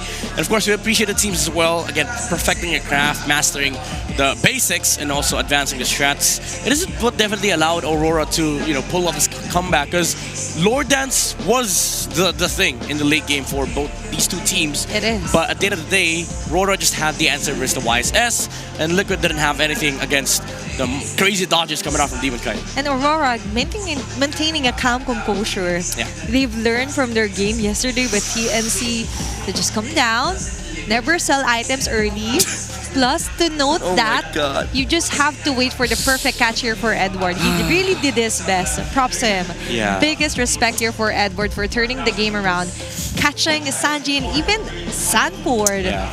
They're on to very latter parts of our game number 1. So be calm, be collected, don't sell your items, and also Don't sell it yet. dodge the kick. Yep. Yeah. It's all about the instincts and mechanics. I do wish I have that kind of awareness. Same. If I'm an XP laner, I suck. it's all about experience as well. No, you don't suck. Actually, Sometimes I do suck. it depends on the Lands, mood. alright? On lands. Okay. Thanks for the disclaimer. But for our audiences here on Cuneta Astrodome, put your game face on and make your smart power pose. All you have to do is copy Edward, making a triangle here. Is this a composure pose? It is. Is this like a ritual or something? Oh, it's a triangle of power. Like Hey. composure, Oh. never sell your items early, and then what's the third one? Dodge. Wave the dragon. Nah, it has to be an Edward thing. So never sell your items, be composed, and also I don't know, man. Put your game face on. Put your game face on. Yeah, maybe that's the triangle of power. Okay, we're seeing All right, some students here. Oh, Okay. there's a strong contender here for the Auroras. 1v1. She's actually wearing a jersey, so Yeah, she has a +1. She has glasses. That's Yeah. +2. She's Edward, but Girl a she. version. Yeah, but a she. Because OHEV has a girl version. Yes, a that's she true. version. An Edward multiverse. Oh, we've seen some huge familiar There faces you here, go. and that's going to be our winner for our Smart Power Pose. Congratulations, ma'am. There's another successful fan here for Cuneta Astrodome. If you want to win prizes such as that, all you have to do is buy your tickets, watch the game live here on Cuneta Astrodome, and might as well just participate on other booths as well on our MPL Super Fan CD Festival. Yeah, it's again, if you don't mind spending your weekends, just buy a ticket because it's gonna be a hell of fun watching live in the venue. You get to scream with the thousands of fans that are Spend it with inside us. the venue. So if you haven't, again, you can secure your playoffs tickets now. Head to the MPL Philippines website and join us at the Cuneta Astrodome for the MPL Philippines Season 16 playoffs. Yeah, please spend it with us. I'm begging you. For those I who want- hasn't bought their ticket. Yeah, and you could get a chance to also get to meet and greet your favorite players. And by the way, the Alamat Awards is back. Who will rise to become legends of MPL? We will later know that. And so far, all of our audiences, even on our social media pages, are actually predicting on who will be the winners. You could watch it live later here on the MPL stage, October 24. Yeah, Today that's is October 24, yeah. Yeah, right after this match. Yep. So we get to celebrate and again commemorate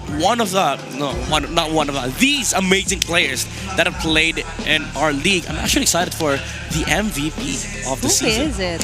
I think it's going to be Midnight. No, Because that's why I'm coughing. I'm hardest working not. caster No, ever. that's Wolf. He works every day, so. Well, Matter of fact, he works 8 days a week. all I see is Wolf. Even though I'm on the English broadcast, I actually called him over earlier Yeah. on to our... See, he's also working English broadcast. That's double time here for Wolf. But check it out, guys. If you're ready at the venue, if you're watching us live there on the MPL Super Fan CD, shout out to you guys. And I do know that our second match is also sold out match really? as well, from what I've heard. So let's check out. For first match, obviously, if you're seeing our backgrounds, some have already taken their restroom breaks, preparing their clappers, their banners, and as well as regaining composure of their cheers. Edward, the Edward composure. pose. Okay, yeah, composure. they're doing this while they go to the bathroom. That's not right. Edward. That's not right. No, it's a Zen mode. It's okay. It's a ritual. Yes, it's it's a ritual here for Aurora. And going back to the game, surprisingly, everyone, I've also seen a glimpse of the comments. They were actually like, oh, this is automatically a TLPH game. And speaking of TLPH, you're going to be on the blue side for game number 2, Midnight. There's a lot of pressure for TLPH for sure. They almost won game 1. I don't know how the talks went on with TLPH. Of course, obviously, we're still working here, so I haven't had the chance to talk with these players. But again, these talks are very important because you got to reset even though it's a best of 5, it's not an excuse to say that, all right, it's still a long way to go, because momentum is a thing, especially in playoffs. You get a good game like that for Aurora, they're just gonna roll with it. And for TLPH, even though you could argue that, okay, we still have a lot more strats, you still lost with a commanding lead. So reset is a must for the Cavalry. It was good until there was a word until here for TLPH, and now the wait is finally over as we move on forward for our game number 2 drafting phase here. And let's see if they will go for the same route. But before that, let's check out on what will be our map for game number 2. Flying Clouds. Flying Clouds. There Flying you go. Clouds. I think I am so lucky today. I don't know. I'm feeling lucky. You are. Are you feeling lucky? I do feel lucky. I'm with you here on the English desk. Okay. And let's see if your predictions will reflect also here on their game 2 drafting phase still. The Harik and CC ban here. Wait. And straightforward backshot approach. And then Yuzong and Lancelot ban here for Aurora Midnight. Is this Aurora giving TLPH the Yisun Shin? Like it's I dare you. Yeah, it's both the Yisun Shin as well as the 1-1. First time this happened, TLPH won with 1-1 and no whip. I think it was a match against ONIC Philippines. So Aurora, they have a lot of things to consider here. Yisun Shin, 1-1, and then there's also the Zu Shin. The TLPH has not shied away from taking first. Yep, and now they're actually baiting out the Jushin pick here for TLPH. They could actually go for an Arlot still, a first prior pick here for TLPH. There you go. But it's going to be here for Sanji.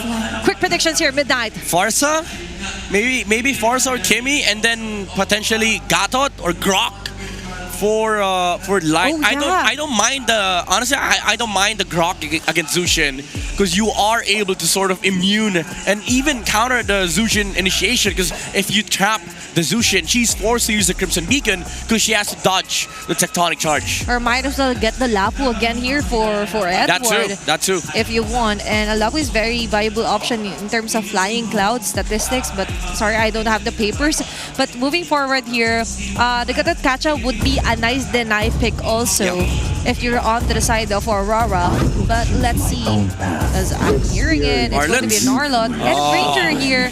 So it's an XP and a hero for Dominkite. So it's a change of scenery and prioritization. Midnight, they realized that they would want Dominkite on a more comfortable positioning in terms of drafting phase than the Alice and Hayabusa for TLPH. I was worried about this. TLPH, they're comfortable playing with the Hayabusa. Carl Tizzi has shown himself to be a very good Hayabusa player in MSC. And then now they find themselves in an Alice situation where there's no Yuzong. They see the enemy XP laner. It's just an Arlot. Sanford gets to pick the Alice on first phase. So now Aurora, what do you answer this with? Do you go for Fredrin on Demon Kite, considering that it is a good combo with the Arlot, but there is an Alice on the table, so I don't know. Even I was actually going to say Doming Light. I'm combining their IGN right now. Okay, Fredrin. Okay. You mentioned a Fredrin, but it's about ONIC Philippines. How is it for Demon Kite getting a utility jungler? I'm not a big fan of this Fredrin pick. Yes, it is an Arlot and Fredrin combo, but you are up against Zushin and Alice, two heroes that enjoy playing against Fredrin. Aurora, they have to buff this lineup up.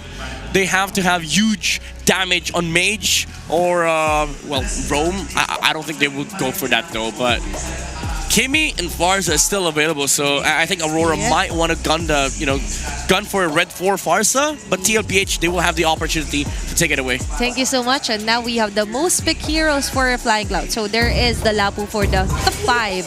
Yeah. And still on None of them here, by the way. None of them here. None of them here.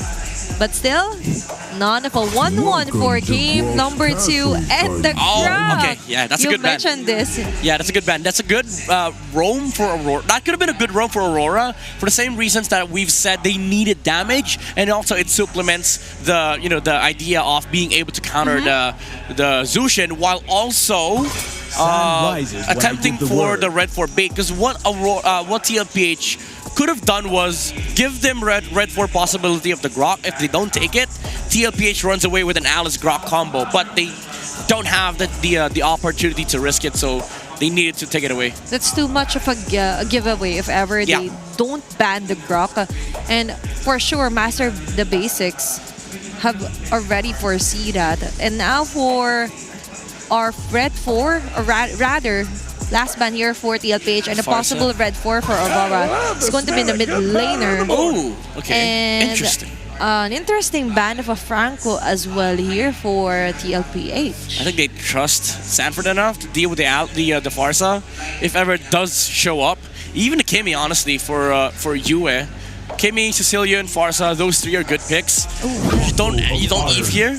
Okay, they go for Gatot, so they save the best for last. They don't have to because they had to rush the Gatot because TLPH could have taken it away.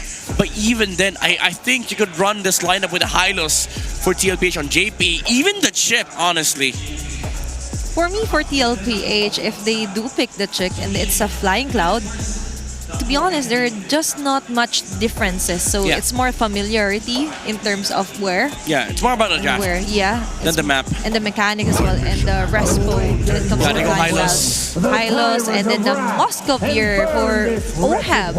What? I mean, late game, and it's also OHEB. So Moskov, good matchup against both the Granger, decent against the Arlet, but I swear this would have been a good carry game, honestly, for OHEB, but they go with the Moskov and then the Kimmy for Yue. I am feeling lucky today. Matter of fact, 1-1, let's go. I think it's your day. It's your lucky day. Yeah, it might be. It might be. Yeah, let's see if Aurora will also have a lucky day as they luck in the Kimmy mid lane here for Yue. Interesting choice as well here for the Moscow for OHEB, but it's because it's OHEB. Yeah. So it's possible. I would have preferred, honestly, the carry, because I think the Moscow is much too slow. Because the carry would have been useful mid-game. OHEB, he has to farm till late. But, and Aurora, they do have early game comp, so there is a window where RORA could actually punish TLPH with this gritty lineup. Let's see if the streak will continue here for Aurora Gaming as we move on forward for our game number 2, Upper Bracket Finals. TLPH still missing a point. Let's head on over to the land of the Endcasters. It's your time. And I don't think there was enough time between game 1 and now to recover. We just came from a 26-minute slobber knocker. Leo and Brigida bringing you the second game in this best-of-5 series. Team Liquid Philippines looking to recover against Aurora. This was a surprising draft we're seeing from Team Liquid, mainly because it's a bit too obvious that they're trying to maybe play for the late game, and stats show that they don't really perform that well when we're past the 18-minute mark. This was an in-depth discussion you had with Hans in the panel over yesterday's matches, but also just to juxtapose the thesis on Midnight's draft. Oh my God, Yue! Okay. I think Aurora's draft, if we're gonna revert to something closer to pre-Project Next, looks better. Because I'm surprised that this Gatot Gacha went all the way through the second phase without anyone banning it. That's true. It's a mixture of them prioritizing the picks they really want to deny first, taking away the Arlot even from Sanford in the first phase of the draft, but it's not like they weren't able to prevent the Alice from coming into play, but then again, it just adds to how farm heavy Team Liquid Philippines and their composition is overall. So I don't think we'll be seeing them as aggressive to start things off, but at least they have a lot of ways to just deal with the macro and prolong the game as needed. But hold on, if it's about the aggression we're talking about, I think Carl Tizzy wants to show us that. Light looking to be the target here, and Ogi Shadow Kill committed just to take first blood. That was a 3v2 fight that Demon Kite had to walk all the way through, and he just did not make it in time. That's just kind of the cons you have to live with if you have a Fredrin. It's been a hot minute since we've seen the Appraiser make his way into a game. Yeah, and it's understandable if you're Aurora that you get to extend that much. You have a Kimmy on your side, and the mid lane supposedly really favors whoever has the Kimmy in their lineup. But it seems like Team Liquid might not get to contest this. Carl stole away a small camp, and Light could not stop him. I got his eyes at the minimap. So, despite all that, Light still has his eyes on Carl TZ, not exactly letting go of where this, I'd say, all over the map Hayabusa is. Yeah. Because even just now, before that first blood, he already showed us how aggressive he wants to play this game. Maybe even being one of the main players to play aggressive in this entire lineup that we're seeing from Team Liquid. That's right, Carl TZ's Hayabusa is a thing of beauty. If you talk about his best heroes in Season 16, I'd say Lancelot, decent shit. And then this Hayabusa action breaking out in mid. Oh, Throne of Ruin for Sanford catching 3, SOD also landing. But the Ora joins this. Edward doesn't land the final slash, but the AOG's bang! Appraiser's Wrath. Sanford gets taken down. JP might be next. There's just so much hold from Aurora. The Alice is just a sexier Uranus. Yes. Emphasis on Uranus. At the end of the day, no matter how sustainable you are, after your Throne of Ruin, oh, the perfect vengeance to evade and cancel out the Ogi Shadow Kill. It's not a flicker, but it acts the same way. Hold on, Oheb! Close call on two different fronts of the map. Back to what I was saying, at the end of the day, after that Throne of Ruin, you're still just a sustainable, annoying XP laner.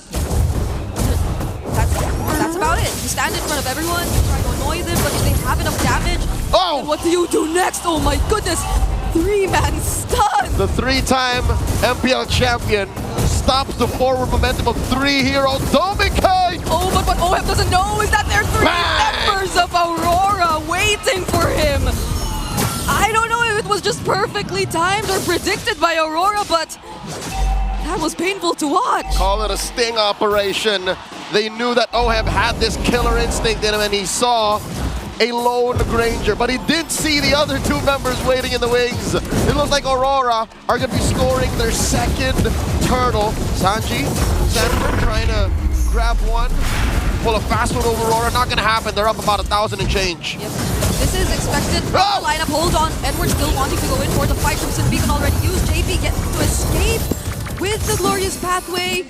But it's been a very aggressive 4 minutes. Just 4 minutes so far for Aurora. And what does Oheb do? He just has to walk away. He does his best, Brigida. He does his best.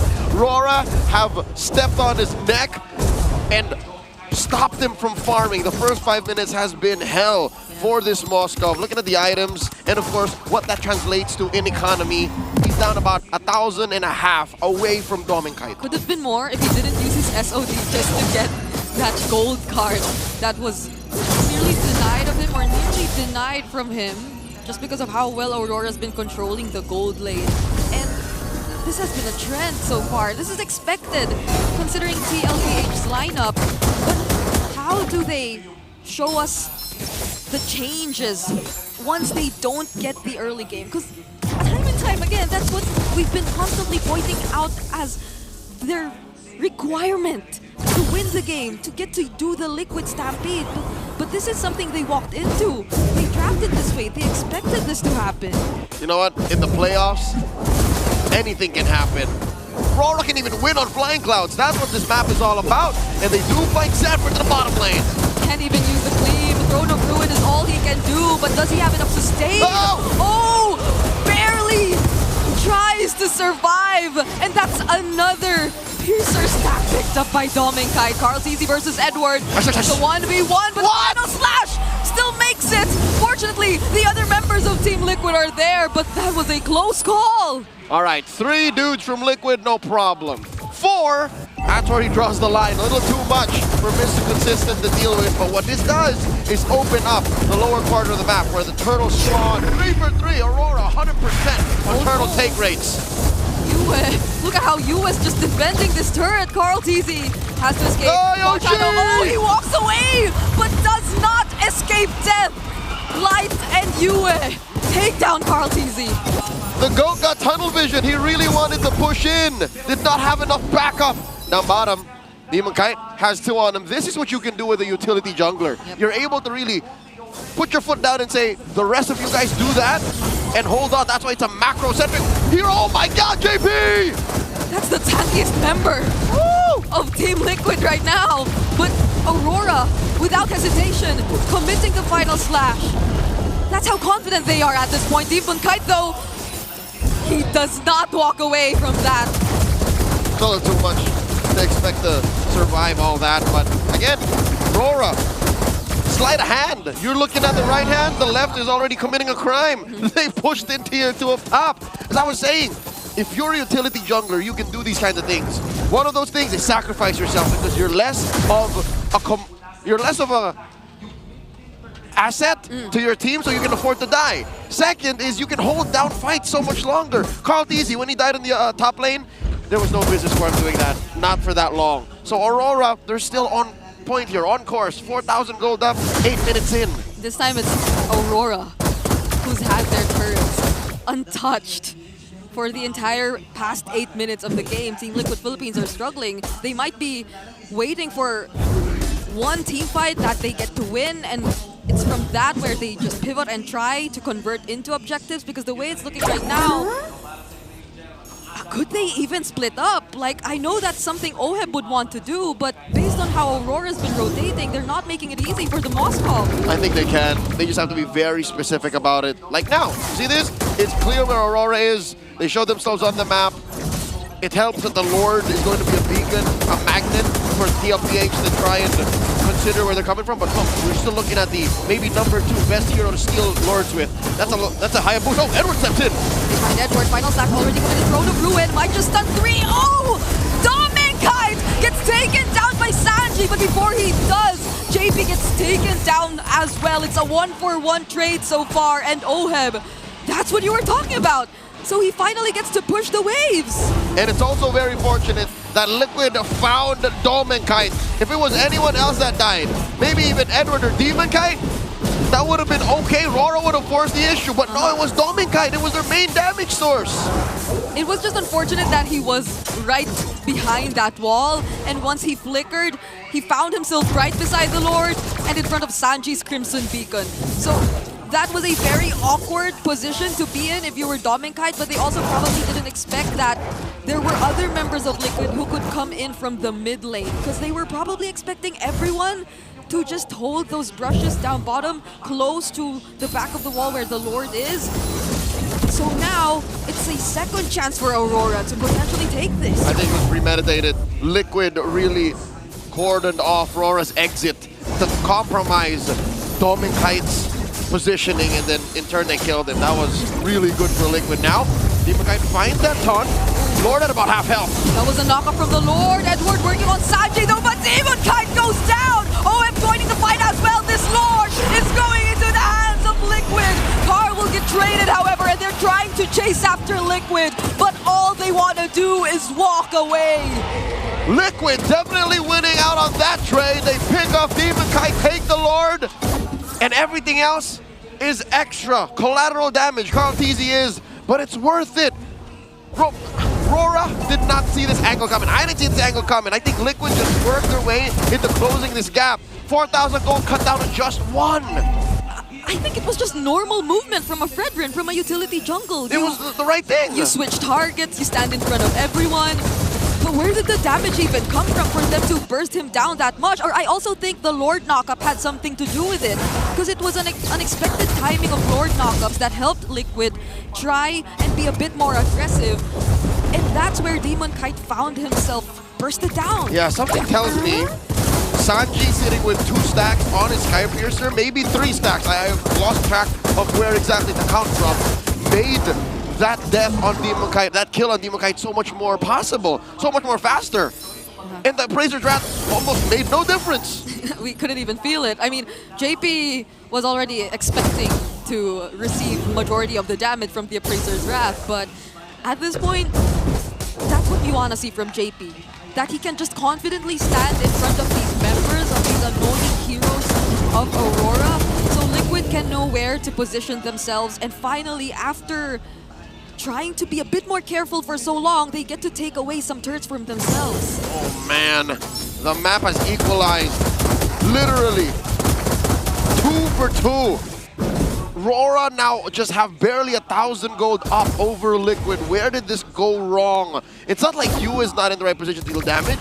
Dominkite only died once. Demonkite died twice. One of them was kind of warranted. So it's just Liquid finding their groove. Looking at the items now, it is a Swift Trinity for OHEB. Carl Teasy also has 3 strong, hard-hitting items. And Sanford, I think Sanford's last death might have been his actual last because he's on his way to a full cursed hell.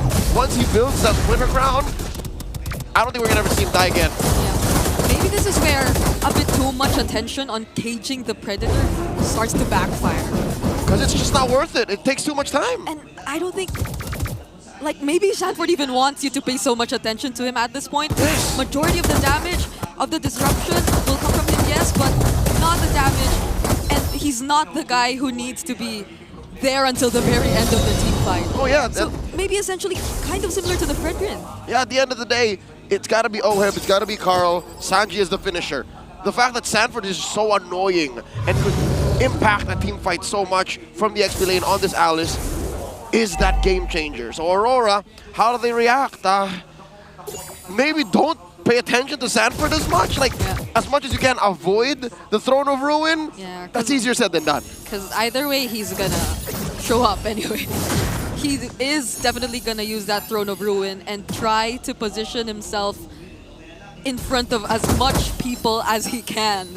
So he will voluntarily walk up to you and you don't need to work so hard to do that, but where are they trying to come from this time? Look at the angle that Sanford's coming through. Edward spots him. Glorious pathway. JP already low. Edward using the final slash, but Sanford stuns so much. It's you and Dominkite now very low. Demon Kite looking at the next target. Carl TC with a double Ogi Shadow kill now. Trying to go for Doming. Fortunately has a dash, but that's 3 members already taken down. Easier said than done isn't even the start of it. Sanford almost single-handedly helped Liquid win that fight. 3 for none, the Throne of Ruin, everyone on a trampoline. Aurora have to defend. What do we say about Sanford just walking up to everyone and making it easy? And now they're trying to just take as much as they can. Dominkite defending.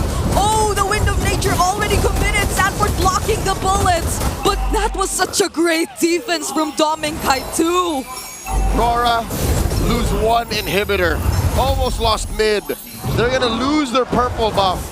Liquid are up 3,000 gold. Oh my lord, how do you stop Sanford? It's not like he even built his winter crown. He Brigida, you said it right. You said it best. He just walked up and said, what are you gonna do about it? Now, I hate to cry over spilled milk, but did Rora not respect Liquid's propensity for crowd control? Not a single Purify. Yeah, I guess there was a bit too much attention on JP as well. It looked like JP was or on Carl definitely going down in that instant, but who would have thought? Again, even we were surprised to see Sanford holding that bush. And now he just comes in with the flicker and we might see another one. But they'll be a bit more patient this time because Aurora already takes care of the Lord. They're still breathing, they're still in this. Glorious pathway by Daddy JP. Liquid looking to scare Aurora away from defending. They do keep that inhibitor up top and the base intact. Okay. Aurora still in this game. We're looking like we're about to approach another 20-minute game, honestly, if looks like it. Aurora are able to still hold this a bit longer. But I think there's not much in terms of the damage dealers if we're looking at gold. Because Sanji, Yue, Oheb, and Dominkite, there's not even 1,000 gold difference existing between these Yeah, heroes. no, it's not about a difference in firepower. It really is everything else that goes with it. It's the garnish, the meat, the protein is sound. It's tasty. But what else do you partner it with? Let's watch that sequence once again. Look at Sanford. I don't think it was enough that Edward was there to check him in. All right, 40 flickered in. He didn't walk up. He gleamed, flickered in, and I think that scared the bejesus out of Aurora. Yeah, and he came from the left mid-bush at that. Yep, it was an ankle breaker. He came from the left, gleamed to the right, and then flickered again to the left. All the while, Aurora probably thought they had everything under control. Nah, not this Predator. Nah. Not the Apex Predator, Sanford. Okay, so they have 2 anti-heals, right? They have the Sea Halberd on Doming. They have the Glowing Wand on Yue. Is that enough? JP, oh my god, trying to split up Rora. Hold on, he's in the middle of 4, but Sanford once again finding Yue, forces the flicker as well, but Edward and Demon Kite doing all the zoning. The Cyclone Eye actually did not help Aurora there. Sanji's unstoppable right now. Wise is watching from home. He knows how much that hurts. Dominkai backing up, almost gets choked out by Sanji. There's another Lantern Flare, Light trying to walk away, but there's another knockup play. A monster kill for the Lone Stallion. Oh, Dominkai and Yue. Can they defend this? OHEB doesn't care. The Cavalry will equalize the series. Now we have a ball game. 1-1. Liquid on the board. Brigida, they deny us the 20-plus minute slobber knocker. They did. Liquid came to play. I can't believe my eyes. It's a reset for now. Best of 3. Let's throw it over to our analyst and panel to break it down. Never letting expectations down. Another one here for TLPH. All one score for Aurora and TLPH. I think I am indeed lucky. 1-1 is the score. Not because TLPH won, but because we get to see more games in this series, Athena. I do love the fact that, again, Aurora, they maximized the window that they were given because of this early game comp. They were able to pressure Carl DZ away from his jungle, utilize the Fredrin and the Arlott, but when it came down to business, TLPH, they had the execution, they had the Alice, but most importantly, the Zushin was not alone in this game. The Lone Stallion was with the entirety of the Cavalry. Is putting on the lights and spotlights onto the Roras here with his Jushin pick. Arcane 2 MVP 605 and then locked in item build. Even the brute force for the last item. Yeah, 100% kill participation. You want the lights, you get the lights from the Zushin. And Sanji was phenomenal in this game. The amount of clutch Sky Piercer kills that he had, and also the controls that was amassed by TLPH prevented the Fredrin and the Arlott to actually maximize their frontline combo. It was basically Aurora trying to find these initiations with their engages, but their frontline was dismantled by the Zushin. Light, Demon Kite, and Edward, they all what they're doing in the fight was to sort of like look for angles that they were able to maximize, but the window was very short because maybe 2-3 seconds, that's too much already against a Zushin, especially add to the fact that there's a glorious pathway coming out from JP that allows TLPH to just constantly find Dominkai behind the lines. Yep.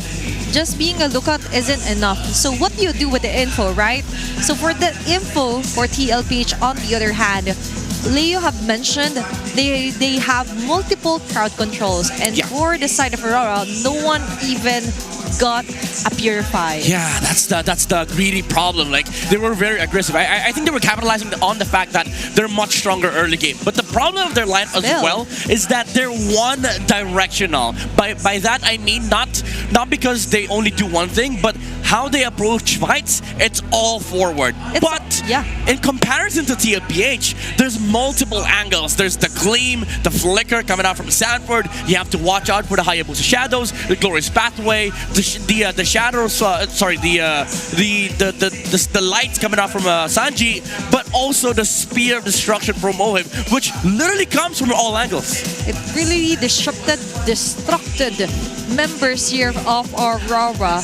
And you've mentioned multiple times again that Sanji, when he finds anyone from the side of Aurora, even if it's the Lone Stallion, he will do his best to just eliminate anyone on his pathway. Even getting a monster kill right until the end of this game.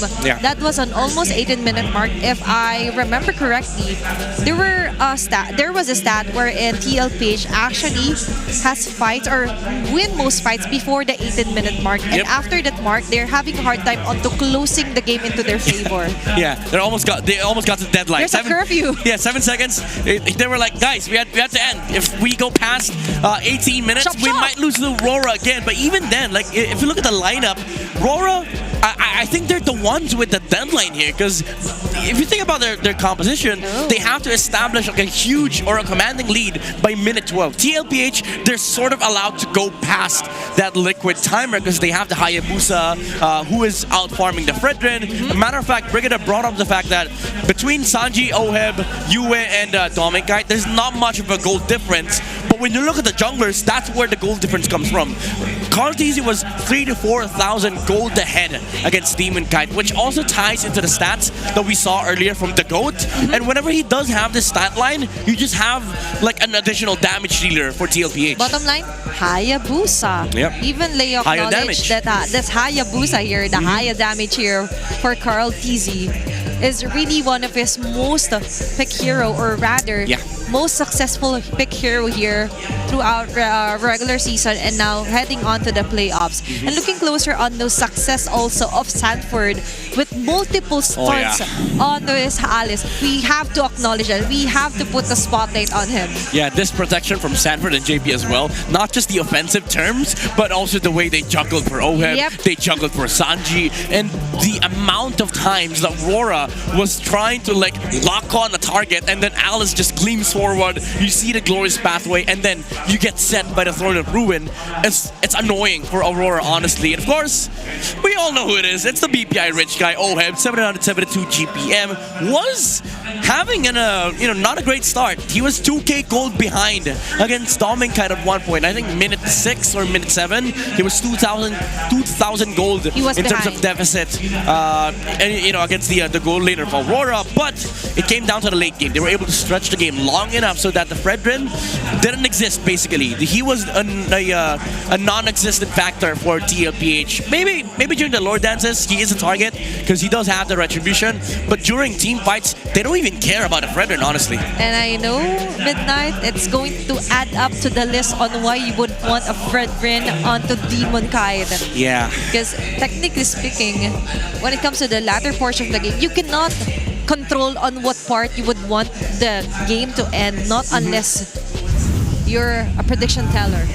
But no, you're not. So for Aurora, they need to think of let's say a plan B, a safety net in case all else fails. And for that round, it's going to be a successful defense and a successful point here for TLPH. There's a world though that I think MTB would still consider like utility junglers, because you might say that it's still okay. It just came down to execution, because the turning point was when Sanford hit that massive Throne of Ruin in front of the turtle, which allowed TLPH to just sort of play the map, allow for the Moskov to farm up, pressure side lane. So maybe game 3 they would still keep an eye on those Fredrin picks, ban out the YSS and the Lancelot, because I think that makes the game fair for both sides. Yeah, and to be honest, if you have a highly mechanical skilled player like Demon Kite, you would want to put him on a jungler heroes. Could better fit the whole persona of Aurora. Finish off being dominating, being superior, like establishing your supremacy all around our playoffs. And looking closer onto our head-to-head stats, talking about Carteezy and Demon Kite here with their Hayabusa and Fredrin. Yeah, looking at the goal that they have at minute 12, this was a time when this was post massive Throne of Ruin Sanford. Goal at 12 minutes. They're still close, but you start seeing the cracks of having a utility jungler who doesn't farm as much. And I would say that this became a problem because you don't have the same amount of damage that TLPH outputs, while also not being the reliable front line that you are. Because even though you're Fredrin, again, the fact of the matter is there's an Alice and a Zushin on the lineup of TLPH. That's why when it came to that point at minute 12, it didn't feel like Demon Kite was a big factor to Aurora's lineup, because every single time that they see Demon Kite, they just jump him. Once they see Dominkite, they start switching targets and, keep their eyes on the Granger of Dominkite. This is what I was talking about at the here, Aurora. You have to fill in the cracks. Yeah. Because TLPH is just darn good onto finding the spots wherein they will insert Sanford and then just erupt chaos. Just go for madness here for Aurora. And we've seen numerous teams attempt to do that, but so far TLPH is one of the most successful so far here onto our playoffs. Yeah, that's why they're gunning for that M7 spot. They're still 2 games away. Both these 2 teams, there's still 2 wins from getting that Grand Finals championship slot and also the M7 slot. But they're getting close. These matches, I think they're giving it their all. Even switching back to utility junglers, Sanford pulling out these amazing XP laners on first phase. It feels like they're just gunning for these these winning conditions on both sides. And so far, I would love to see this continue onto the bigger stage, onto Exactly. the world stage. This kind of meta, this kind of brawl-like clashes here. Imagine in the Philippine region, we're this deadly, we're this sassy, spicy place. Imagine what the world thinks on looking. This is just the lower upper bracket finals, by the way. It's not yet the grand finals, but we're seeing some previews from our titans, the international epic rivalry here for our first match. I think that's one of the upsides of being the first playoffs of all regions. Like, they get to see the very first taste of what the meta looks like. I mean, there's a downside for it for us, for PH especially, because they get to see our strats, like our cheese picks. But after this weekend, almost all regions are gonna get scared because they get to witness, the grand finals. Or maybe they could have some lessons along the way while watching our playoffs and adapt it to their strategies. Maybe steal some strats away from TLPH or study the fundamentals of Aurora, or maybe even look at ONIC and TNT because, hey, they're still also vying for M7 slots. And talking about ONIC, by the way. Right in queue. Yeah, ONIC, not just PH, but also in Indonesia. We see the stats here for the ex-undefeated team in ID because they just lost to, I think, 2 teams. And they're still pretty much, on record to reach the M7 stage. And Kyrie, man, Lancelot, Kyrie, always spectacular. Kyrie! Yep, and talking about the Lancelot earlier as well, and this is why most sought after import players are Filipino players because of their mechanical skills. Yes, sir. Their innate capability to be adaptable in each and every environment that you put them in. And the environments inside the map, actually, especially onto Broken Walls, is one of the highest win rates so far. Considering the expanded rates, that's a 5-0. That's 7-2. That's 9 games in total here for Broken Walls and a high win rate here for the whole ONIC Indonesia. Yeah, I like how honest these stat lines are for ONIC because it does show you what their play style is. They love playing with each other because they like brawling with each other. That's why I think expanding rivers for them is just a cheat code, honestly, because they get to fight with Skylar. Sans is able to utilize heroes like Zushin, Sparsa, and be a threat on the map and allow the Sky King to just get a very good start and dominate the game. Matter of fact, I want to see an average of their match time because I think they fall under 16 minutes. They've had a lot of 10-minute games. Yeah. And even post Project Next. Or maybe after their playoffs, there will be a change onto their stat line. Maybe. Because they're going to be watching or adapting some of the places that we will be watching. But moving forward onto another team to highlight and put a spotlight for M7 is BTR by Vitality. I'm pretty sure Mirko is happy right now. In fact, if you hop on over to the Filipino broadcast, he's yapping about BTR with Wolf. But yeah, looking at the lineup of BTR, there is a lot of promise for this team, by the way, especially because of the fact that they have a Filipino marksman. So stop getting our gold laners. But also just the sheer chemistry that this team has. This is the team that Light left, by the way, and I do think Finn fits well into this team. But Niall's addition to this lineup as well, being a sort of like a pillar on the jungle role. He's the most stable player in this team. And I do feel like the character of Nala as well is a perfect fit for BTR. That's the kind of spiciness that I was looking forward to. Before it was Eman that they were constantly like pushing off onto being the face of BTR by Vitality. But now with Nael, a new addition here to the family, says a lot here for BTR. Huge team to look out for onto the upcoming M7 World Championship. And we do know that Mirko, in fact, will be happy with all the stats that we're seeing right now. He's glazing BTR. He is. And for our viewers out there, if you want to check out this kind of stat lines, we will be posting this onto our official social media pages as well. And if you ever have teams to watch out for, you could comment it down below from different regions. We have Singapore, Malaysia, and then there's Look at this guy. Go! This nerd. Look at this nerd. Mirko, I'm pretty sure you're gonna watch this at some point. Biggest shout outs, Mirko. He's wearing a BTR jersey, by the way. He ain't scared. Such a fanboy. Such a fanboy. Being Mirko, just Mirko things. Yeah, just Mirko things. But yeah, I do understand because at this point, I didn't expect BTR to perform this well too. Matter of fact, we had a conversation about how BTR's best form was last year. But then, Lyle showed up, Moreno showed up, and even Shogun showed up, and America's like, okay, BTR is actually a good team. He was like, okay, guys, we're back. Yeah, we're back in business. We don't have to back it up. We're back in business, boys. He's ready to shout it. Like, No! I'm 7! I'm just imagining things, but so far, it's the images that you can hear when you see Mirko. But they still have a playoffs. Yeah. Oh. So, I don't know about that, you know? Mirkers or Mirbless? He tries to avoid, like, you know, predicting for both these two teams. But he did predict here for our grand finals. He did predict Aurora to win, if I'm not mistaken. Yes. So in Aurora.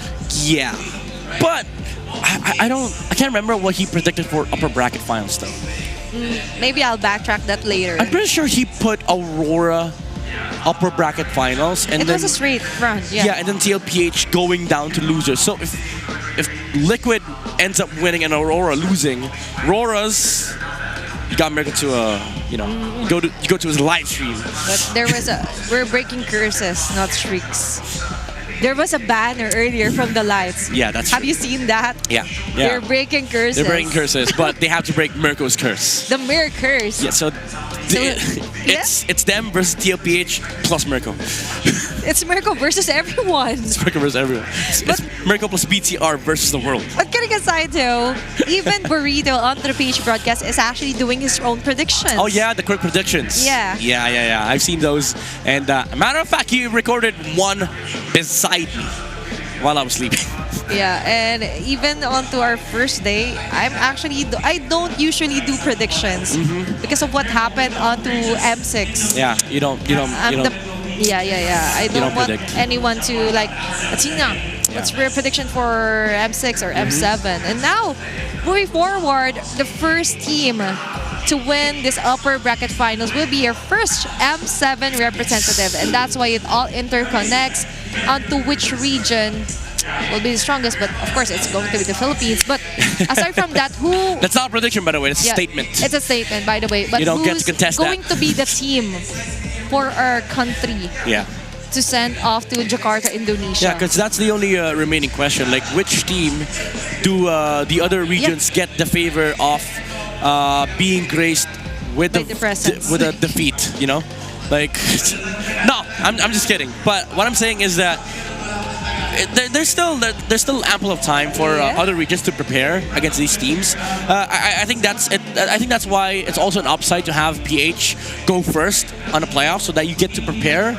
But the problem is, even PH gets a lot of time to prepare because M7 is next year. Yeah. January next year.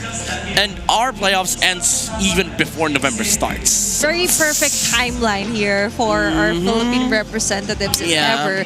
Plus, not only that, for TLPH, they're eyeing that golden road. So a lot is at stake that's here. true. We've mentioned that Light is trying to negotiate some terms earlier by let us win. Yeah, bro. Come on. Come Get us to finals. We want to get... It's a win-win. You get to represent the Philippines, still complete the golden road if ever we give you the grand finals. But that just isn't how this works. But now how it works for game number 3 is Aurora going to be on the blue side here. Yeah. Being the first pick. And so far, the prioritizations onto the hero mid. Let's discuss that. I wonder if they want to hone in on the early game aspect of this this lineup, because even game number 1, I think Liquid was the one focusing on late game, and Aurora didn't really think about it.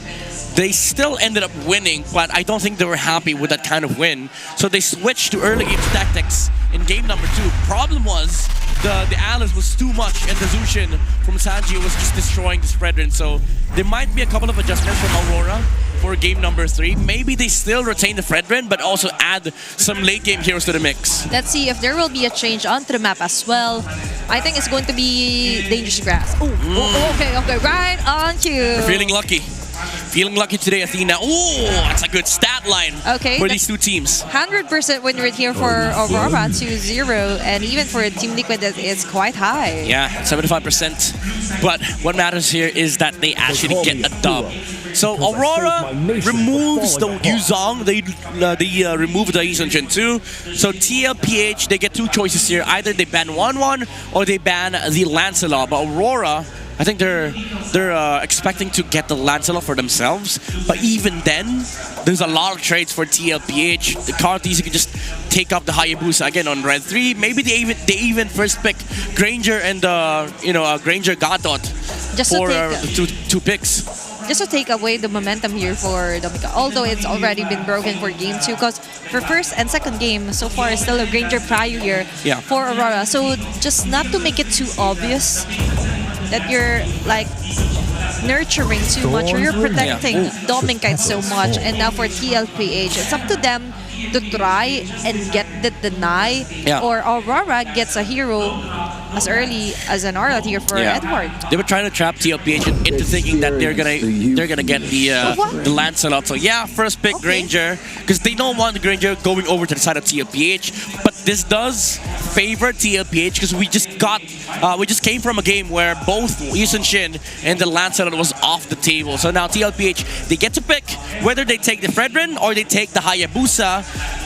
I think the Hayabusa is a safer route because I don't think you go Fred Arlet here because there's still the Phobius on the side of Aurora. I do agree with you with the Hayabusa pick, considering that this is a Ranger, and just give the Fredrin to Demon Kite if you're TLPH, but if you're Aurora, might as well just don't pick the Hayabusa. We want that for Demon Kite. And a hero for Sanford, I believe, Alice? will be a perfect opportunity. But Hayabusa and Lunox Midnight. I think the idea is you can't go Uranus, you can't even go Alice on the side of Aurora. This is smart from TLPH. So I think for Edward, you go Lapu or Arlet, but the problem is you set up such good heroes for Sanford that he gets to decide whether he wants Alice or Phobius on Red 3. TLPH being consistent onto attacking Mr. Consistent here for Aurora. Such a good draft, honestly. You cannot just ban out heroes here for Sanford if you're Aurora.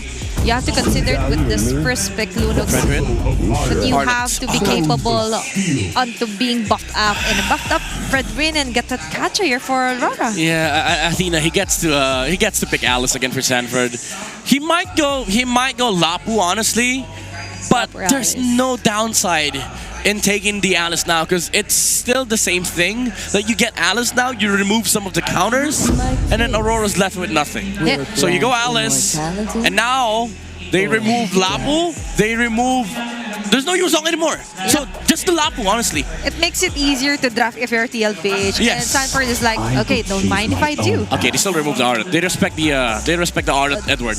Arlet Edward making miracle plays with the finals. Vengeance, actually. The Vengeance is the Vengeance plays, the cream of the crop here for Aurora. And now, there are certain heroes like the Lapu still viable, but in my opinion, you could just go for the last pick here for Edward and look at what the Red 4 will be for TLPH. Yeah, they have to sniff it out. But for Aurora, I think Kimmy still works here. Kimmy, Farsa. I don't see any other heroes for Edward though. Cho being removed, I think just to limit the the flex factor on the gold. Oh, okay, nice. Mad respect to Sicilian. That guy hasn't lost in Sicilian, by the way. That is a nice see-through here for Coach RC, and you're right, being it win streak here. Wait! I want to see Oheb Gold Lane Lapu. I want to see Oheb Gold Lane Lapu. I've seen this in one of his live streams, by the way, and I think that's the reason why they removed the Arlet and they didn't care about the Lapu because they wanted to pick it gold. Will they take that as a challenge? Will they grab that opportunity? What do you counter it with? You can't go Esme, you can't go Uranus. There's a Lunox on TLPH. Different scenarios running through our minds right now. But even for Aurora, different heroes that are running on their minds to ban out. Still the Khalid removed here for game number 3. All right, I want to see it. Oh, give me Lapu. Give me Lapu. No! Oh, okay. Okay, at least it wins both matchups. Okay, it's the best of both worlds Yeah. for the CC. Deny, priority, and then somewhat of a flex still here Yeah. for TLPH. Because the thing is, Aurora, if they want to get Lapu here, I think you put the CC on XP and then you put Alice on gold. But for Aurora, I think best pick here is honestly Uranus or Esme. But still, they didn't go Lapu. You're going to have a hard time, but it's the reality. You have to face it, right? You kind of have to like address the elephant in the room. You're gonna melt to the Lunok. But the thing about TL's lineup is that they don't have a hard lockdown. So that's like, you know, the benefit of having the Esme and the Uranus. They're forced to get a hard lockdown. But they go for the Lapu. I still don't like the Eve though. Yeah, sure, it's up against the CC and the Alice, but this upcoming last pick from TLPH might just ruin everything for Aurora. Because honestly, a Hylas is still good here. Considering it's also the dangerous grass for Eve, it's also one of the heroes that I find it having a hard time when it comes to multiple ganks. Because for an Eve, all you have is the flicker, then the ultimate for the slide shield. But after that, you're so vulnerable to the attacks. But they've gauged the situation Midnight, and maybe they found Hylas, more pros here for Aurora. And then the Hylas for Daddy JP. Gold lane CC here for OEB. It's such a good draft for both sides, honestly. Even though I don't like the idea of the Eve, the thing is, Yu is on the Eve, so he's gonna make this work. But he has to. This draft from TLPH just allows Carl TZ to go wild, honestly. And looking at their index as well. Yeah, it's all TL. It's all about TLPH. Yes, you have card controls for Aurora. Yeah. But some of this might be somewhat of a disadvantage. Yeah, it looks like the same game as game number 2, but TL has way scarier team fights in game number 3. Same, but different scenarios here for TLPH and Aurora. Lock and loaded for our draft. Let's head on over for our game number 3. Who will get another point? Casters, it's your time. You know what? I agree with Midnight and Athena. In addition to the draft, the way Liquid played in Game 2 definitely dictates the pace. They have the momentum going into game number 3. And I also have to say that I'm really feeling how much Coach RC wants to get his revenge back. He's been so commendable in terms of drafting for how many games in a row now. It was a bit surprising to see the Lunox immediately come in, but for the past few games, it's been such a high priority. But for Sanji to go this route, I'm hoping this is still signature aggressive Sanji, but that's a bit more balanced compared to game number 2. I think it's signature aggressive everything for Liquid. Looking at the early game start, RORA posting up towards that Little Wanderer, stopping a majority of Liquid from crossing over. Even this XP Crab coin will be contested very hardly, and JP coming in, looking for a sneaky pull.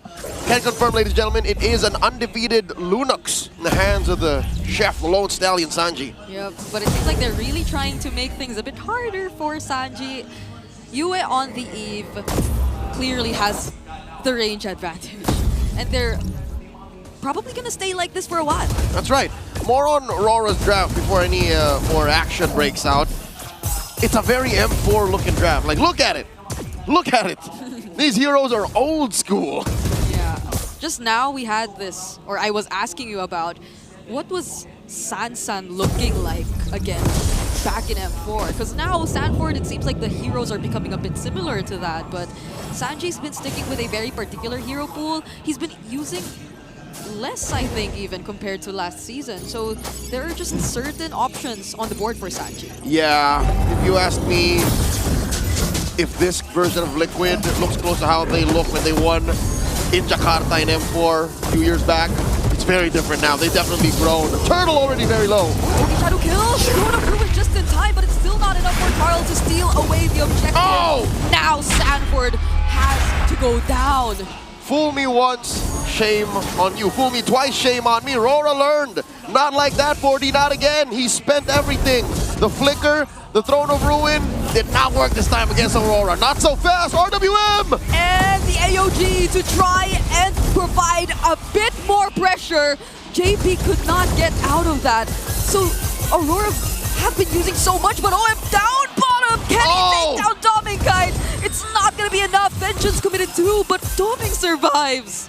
That is elementary MLBB. When a Vengeance is popped, you just stop. Stop. Hands off. Move away. No means no. Don't attack. Don't do Sanji. it. Oh, okay. Synchronized streaks. Yes, he is not having a good time. Next level synergy. Across the map, they're not done! Sandboard, Gleam gets to keep him safe, but Carl cannot farm in peace. Demonkite's in his jungle. He even might steal away this orange buff. Look at how Light's blocking everyone else. JP and Sandboard trying to help him, but can he take it this time? He doesn't have the retribution. Nor does Carl. They push him, or they push Demonkite away. That was a close call. If Demonkite stayed there maybe for 2 or 3 more seconds, that retribution would have come off cooldown and RORA would have committed Grand Theft Orange. Demonkite the main culprit and the rest of them accessories of the crime. Looking at the rest of the map, the bottom lane I think is the closest thing you can say as a neutral lane for Liquid because everywhere else RORA's winning. Yeah, I'm liking how Aurora are starting to put in so much respect to this Hayabusa of Carl Easy. Because even in the previous game, it's like this Hayabusa single-handedly tried to hold down the early game for that very farm-heavy lineup that they tried to go for. Oh my god, the flicker to save him! Oh my goodness, the curtain call. Is it going to be enough? AOG! Everything's there, but Domingkite under the turret will not fall. Bring it up. That's still a good chunk of damage reduction. They changed a lot of things in Project Next, but not the gold lane turret shield damage reduction. Turtle now at a 1/5 of its health. I think RORA can easily secure. Even when Light had to respond to what was happening down bottom, Edward and Demonkite were more than enough to take this objective freely from Liquid. But there's another concealed play. Does Oheb sense that there's something going on? Yep, he does. He had Daddy JP to check for him. Yue already made himself known, and then Light just flushed out those bushes. RORA up by 3,000 gold, under 5 minutes. This is a great start for Aurora. Yeah. What happened in game 2, I think, woke up a beast in him. I agree. Now they're using this utility jungler, this Fredrin, so aggressively. And just as I mentioned that, he's walking back towards Liquid's jungle. Yep. That's something you can't do as an assassin. That is... Oh! Thought Sanji was going to use the brilliance there. Hold up. 2-lane push, top and bottom. The cavalry got a little cross-eyed, like they didn't know where to defend. That was free. Is this the effect of just how good the pressure is from Aurora? That their jungler doesn't feel as free and that they are a bit more pressured to provide some assistance to Carl TZ? I think, yeah, the answer is simply yes, because Liquid, look at this, they are a team fighting lineup, more now than ever. The other game they had a Moskov, so they could have split the map, but now they just really want to convert. They really want to win big and then take turrets. Without winning big, they can't take turrets. Oh no, Carl! Oh! The energy eruption, the taunts from Demonkite. Now they gain access to the purple buff. Embracer's Wrath is dodged, but not the real world manipulation. JP gets stuck inside, but Oheb's just trying to do what he can. But they inevitably have to let go of that purple buff. They stole away Carl TZ's buff, and they go straight for the turtle. Demonkite closing off the entry to anything from Liquid. No contest, even for this turn in mid. Yeah, they really want to take it this time. This is the fastest we've seen both of these teams actually get objectives away for this entire series. Another turtle might go into the hands of Aurora. Never mind, I take it back. Carl TZ just pops in, steals it away. But do they want to fight? Throne of Ruin committed. Light will not pursue. Bring it up, they did not respect the fact that Carl's retribution was off of cooldown and Demonkite's was not. And I think it was correct for RORA to do that, but they needed to clear the jungle first. They needed to make sure that there was no attempt. And Liquid, they rolled the dice, they flipped the coin. They dropped everything to be able to secure it. Now they're looking to punish. 5 gold, 5,000 gold still in the middle of them. Oh, they're going for Sanford. Oheb will not show himself anymore. He cannot afford to show himself. Aurora making quick work of all the remaining turrets. Sanji goes in, but all that just to prevent any more damage. See, this is RORA just cracking that whip, reminding TLPH that, hey, you're still down this much gold, all right? 5,000, 6,000. just the gold laners alone, 2,000 between them. That's what RORA needed to do. They needed to make sure that this lead would be all that mattered. And the fact that they did not check that little avenue, that little entry from Liquid side of the jungle to that turtle pit meant all the difference. So, you know, it's a final turtle, a little bit of mojo boost for the rest of the cavalry, all the fans here in Cuneta watching the blue side of the arena. Well, technically the red. Let's look at how Liquid can clap back, all right? Number one, stealing objectives. It's clear that CarlTZ has it in him. You got that dog to steal stuff, but are we waiting for Sanji to come online? Because Oheb, sure, is a gold laner, but he's a fighter gold laner. Is Sanji going to be the next in line to be that, you know, clean source of damage? Yeah, I guess if it's Sanji we're talking about, he just needs to watch out for Demon Kite. Like, if he does go in, or maybe not just even Demon Kite, the real world's there, the Unbreakable's there. So positioning, as you would say to any Lunox user, is very, very crucial. They cannot just go in and make themselves vulnerable to Aurora, because that's going to be one of their main strengths. It's just blocking every single member who wants to dive in. And that's why the Lone Stallion is keeping himself scarce. Look at where he's positioning himself. Very far away, hidden from RORA. They'll never know where this Lunox bomb might come from. That Sanji DD, Turtle at half health. Yeah, but Yue's holding this brush too. Lord, rather. Here we go! Oh! Now Sanji goes for Yue, but the damage doesn't seem to be enough. Edward jumps in with a Bravest Spider as a response, but Light, he's holding CarlTZ down. Sanford touches the Appraiser's Wrath just barely, and Hoeb goes in from behind, but for some reason Carl, he's bursted down. And Oheb goes as well. Where one baby cake goes, the other follows. Sanji the only one left. It's a 2v1, Yue and Edward chasing him down. Sanji tried, we saw it! He did, and he was doing the right thing up until the rest of Liquid could not hold the line. Again, a huge gold diff. Items just were the main factor, firepower, and that's why Light was able to push back 3 and delay the inevitable. I think he even had to use his flicker there just to get close enough to Yue, which we might get to confirm in this instant replay, which again, we will keep saying, oh, he didn't use that flicker. So it was just in this moment where he used it to find the right target. The final reposition. Oh, he got to take down Dominic, but the damage, even when I think that... Okay, maybe we'll talk about that later on. Demon Kite takes the Lord. Edward holding down 2 AOG from Light. But will this be enough? Throne of Ruin already committed. CarlTZ's the first to fall. Not like this, says Aurora. Not again. As Dominic takes down 40 after taking Edward. It's a wipeout pending. Vengeance committed, but does that keep him alive? It's a no. A wipeout by Aurora. The blinding lights stumble into the Stallions, and the Stampede is quelled. A Lord and 5 kills over to Aurora. Now they will definitely be clearing the outer turrets, possibly even the top lane turret, base turret of Team Liquid, and that's exactly where the Lord is approaching, but there are no Holy Shields left. Even bottom lane still standing. About 40 seconds left for that to make it work. Make it worth it to protect.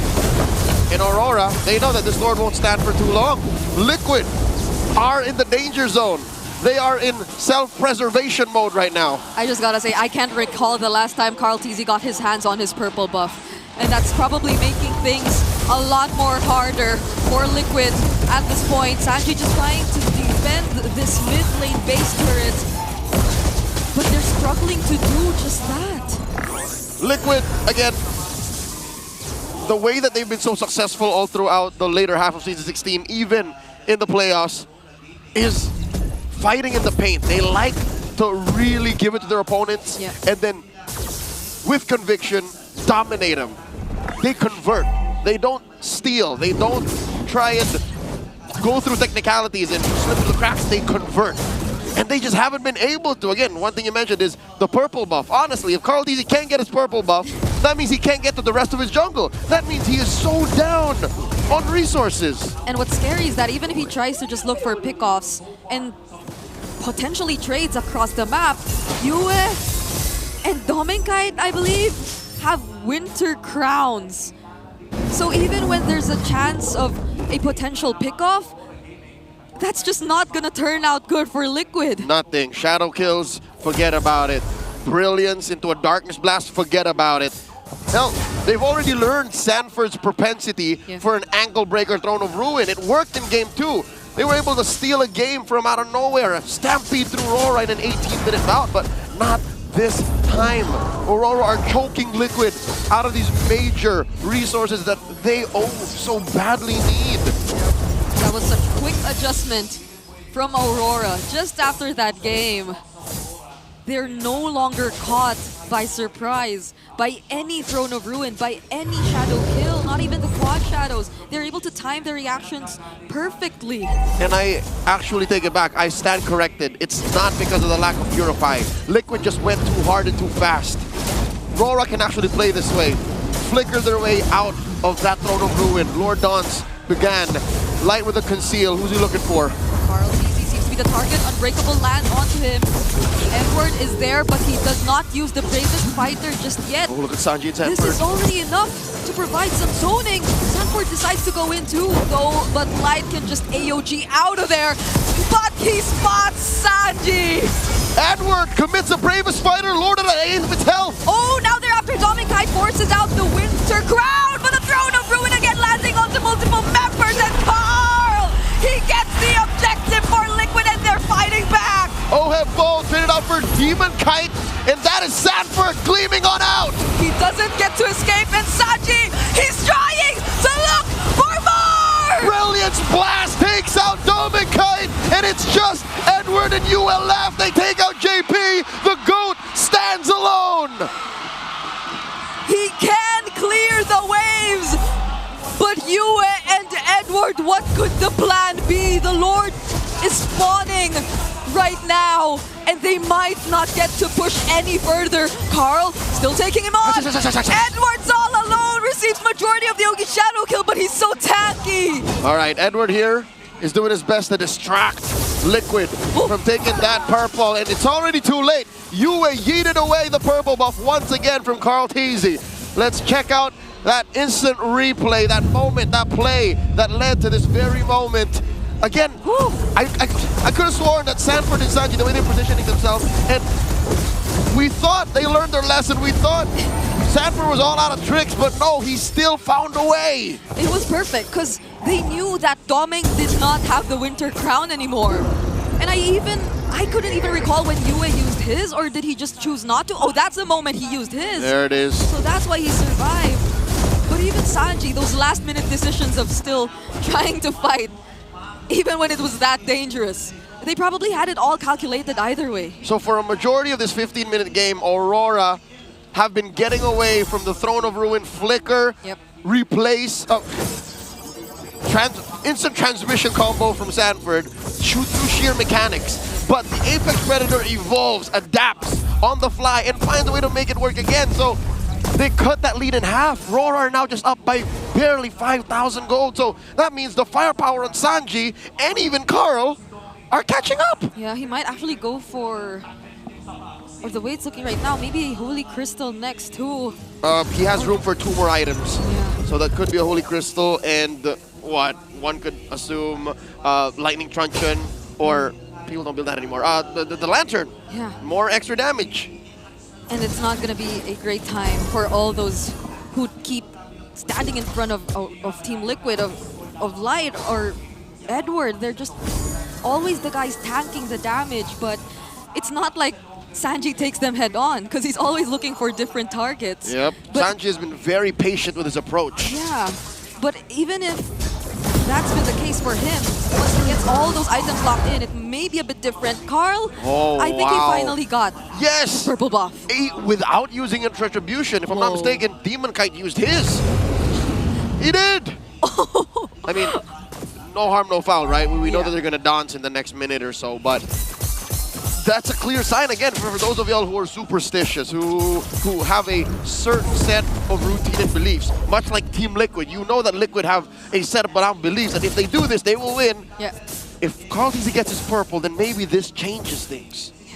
Especially as we're looking at a potential objective fight that started right now. Kite's holding it so far. Oh wait, No, that might have been an animation bug. I think Demon Kai did secure. Look, it's gone. Or, yeah.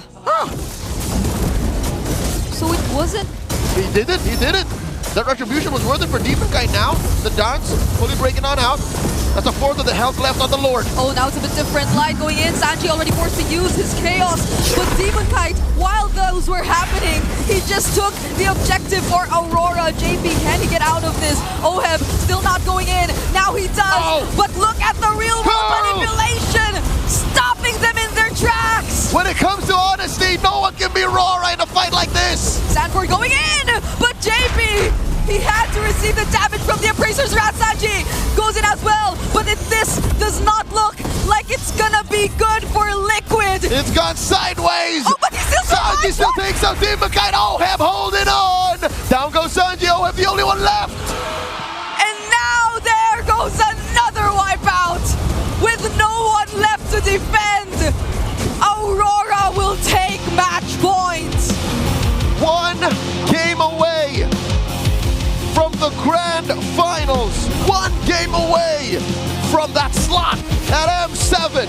Aurora 2-1. Every single player just keeps adapting. Just keeps learning. I don't know what to expect in the next few games anymore, if any. Honestly, the writing was on the wall. Aurora was just waiting for that one window. Let's go to Midnight and Athena. The match keep getting more exciting as the game goes by. A match point for Aurora.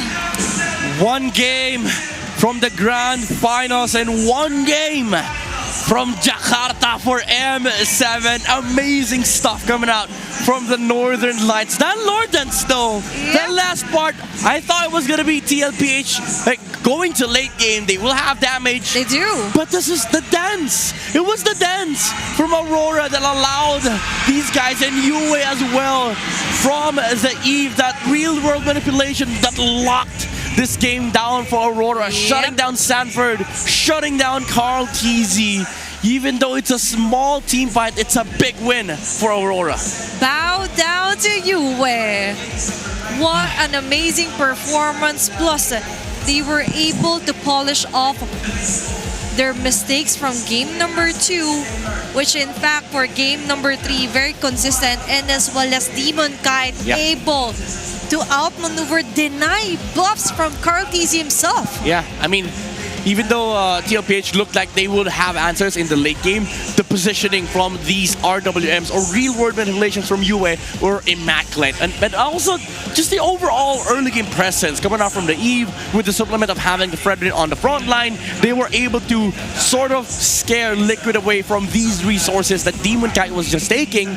But again, we reached a point where TLPH had like the right tools. They had the right initiations. Carl TZ finally had damage, but it's the real world manipulations. We said this during the draft. I personally didn't like the Eve because of what it brings to the table, but Yue made it work. He was able to find angles, he was able to find these pokes, even though they were losing some turtles against TLPH. He was the constant force. This Eve was not playing too aggressive, like beyond the limit. He was pushing the edge of what the Eve could do, and these little edges from the RWMs are what disrupted the team fight from TLPH. I mentioned that the Eve is one of those heroes that has a hard time when it comes to dangerous grass, but Yue took that to his advantage. He found a perfect angle for him to be untouchable, unseeable here, and all throughout, even ensuring a double kill, maybe a triple kill here. And for TLPH, they just weren't ready for that yet. And looking closer, Midnight, we've mentioned that there was kind of a question mark here for the Eve for Yue, but all in all, it came hand to hand here onto the combat of Edward as well. Finding the spots where Sanji was accompanying, trying to get pickups, specifically in this instance. We thought that it was over. TLPH managed to get a comeback, but no, that wasn't the end of the story yet. Yeah, again, we just reached a point where TL, they got the items that they wanted. They're able to win a team fight where they're not supposed to yet. And this Throne of Ruin from Sanford, by the way, very misplaced from the Atlas. He was not able to cross the walls over the Lord Pit up until the bush. And RORA was able to capitalize on that mistake onto positioning. And speaking about positioning, look at Yue. Maximum spacing from the Eve. Didn't even die in this game. And that's why he deserves this MVP commanding performance coming out from the mid lane. And Aurora, even though they were feeling the pressure of the late game aspect of TLPH, they played that Lord beautifully. Light providing himself as the sacrificial lamb, he suicided, literally dashed into the bush that Liquid was holding.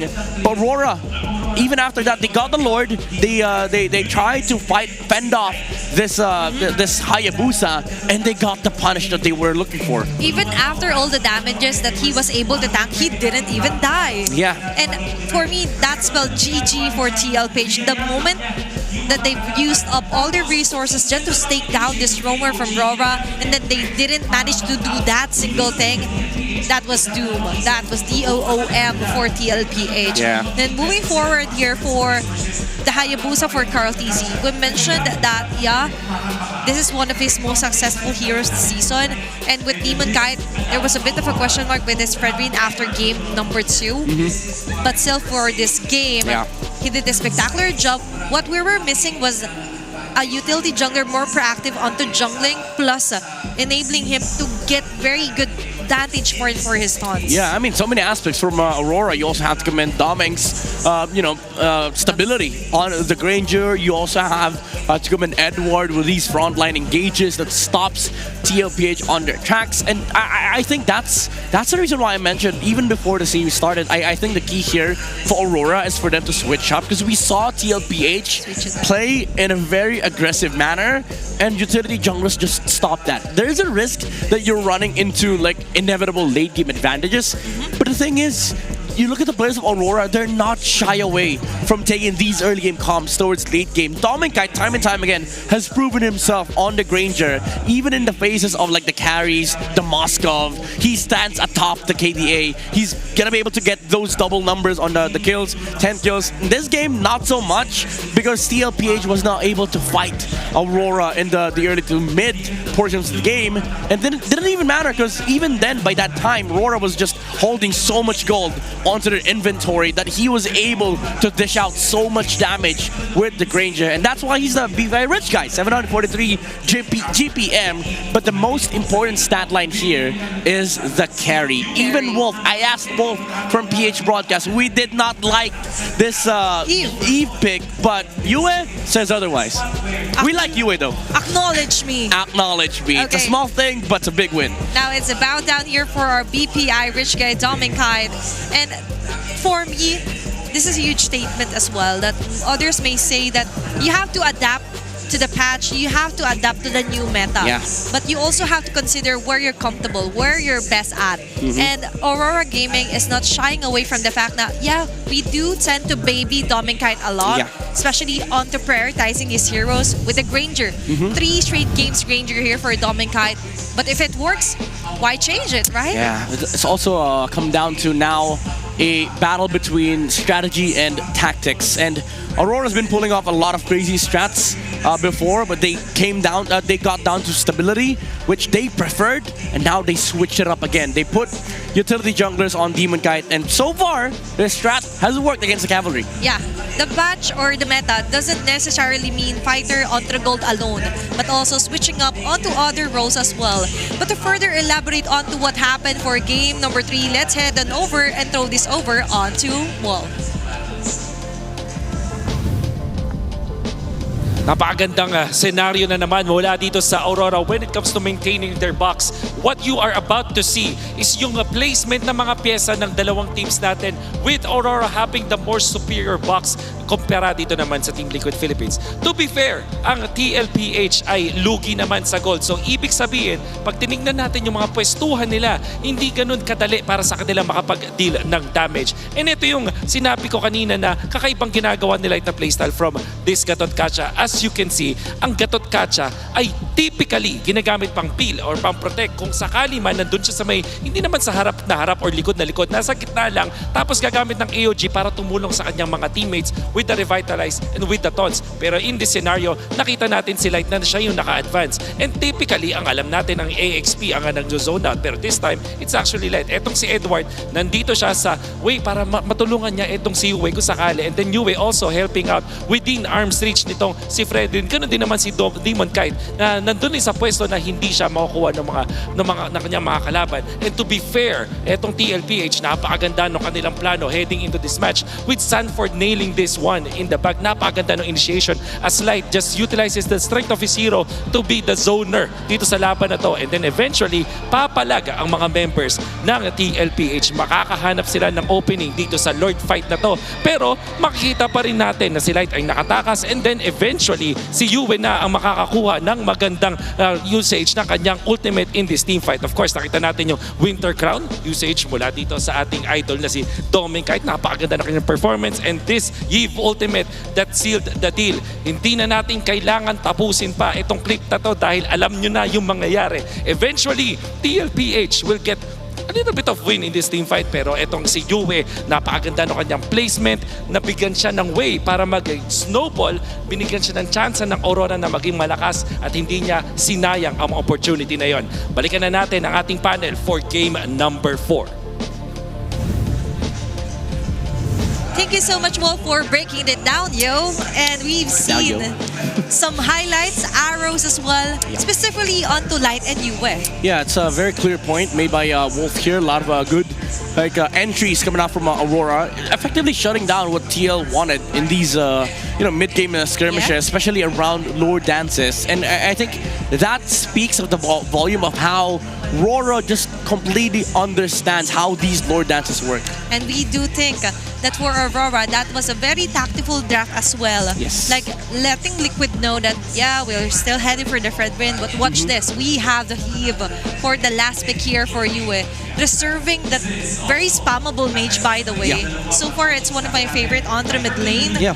And looking at the map as well, like it's more of the battle of the mind games here for our coaches as well.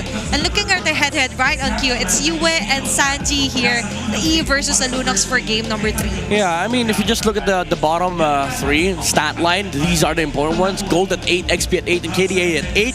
This basically just means that this is their stats at 8 minutes. You can see some clear gold and XP disparity, but most importantly, the KDA. 5 kills or 5 total kills and assists without any deaths on Yue at minute 8, while you have Sanji sitting at 0.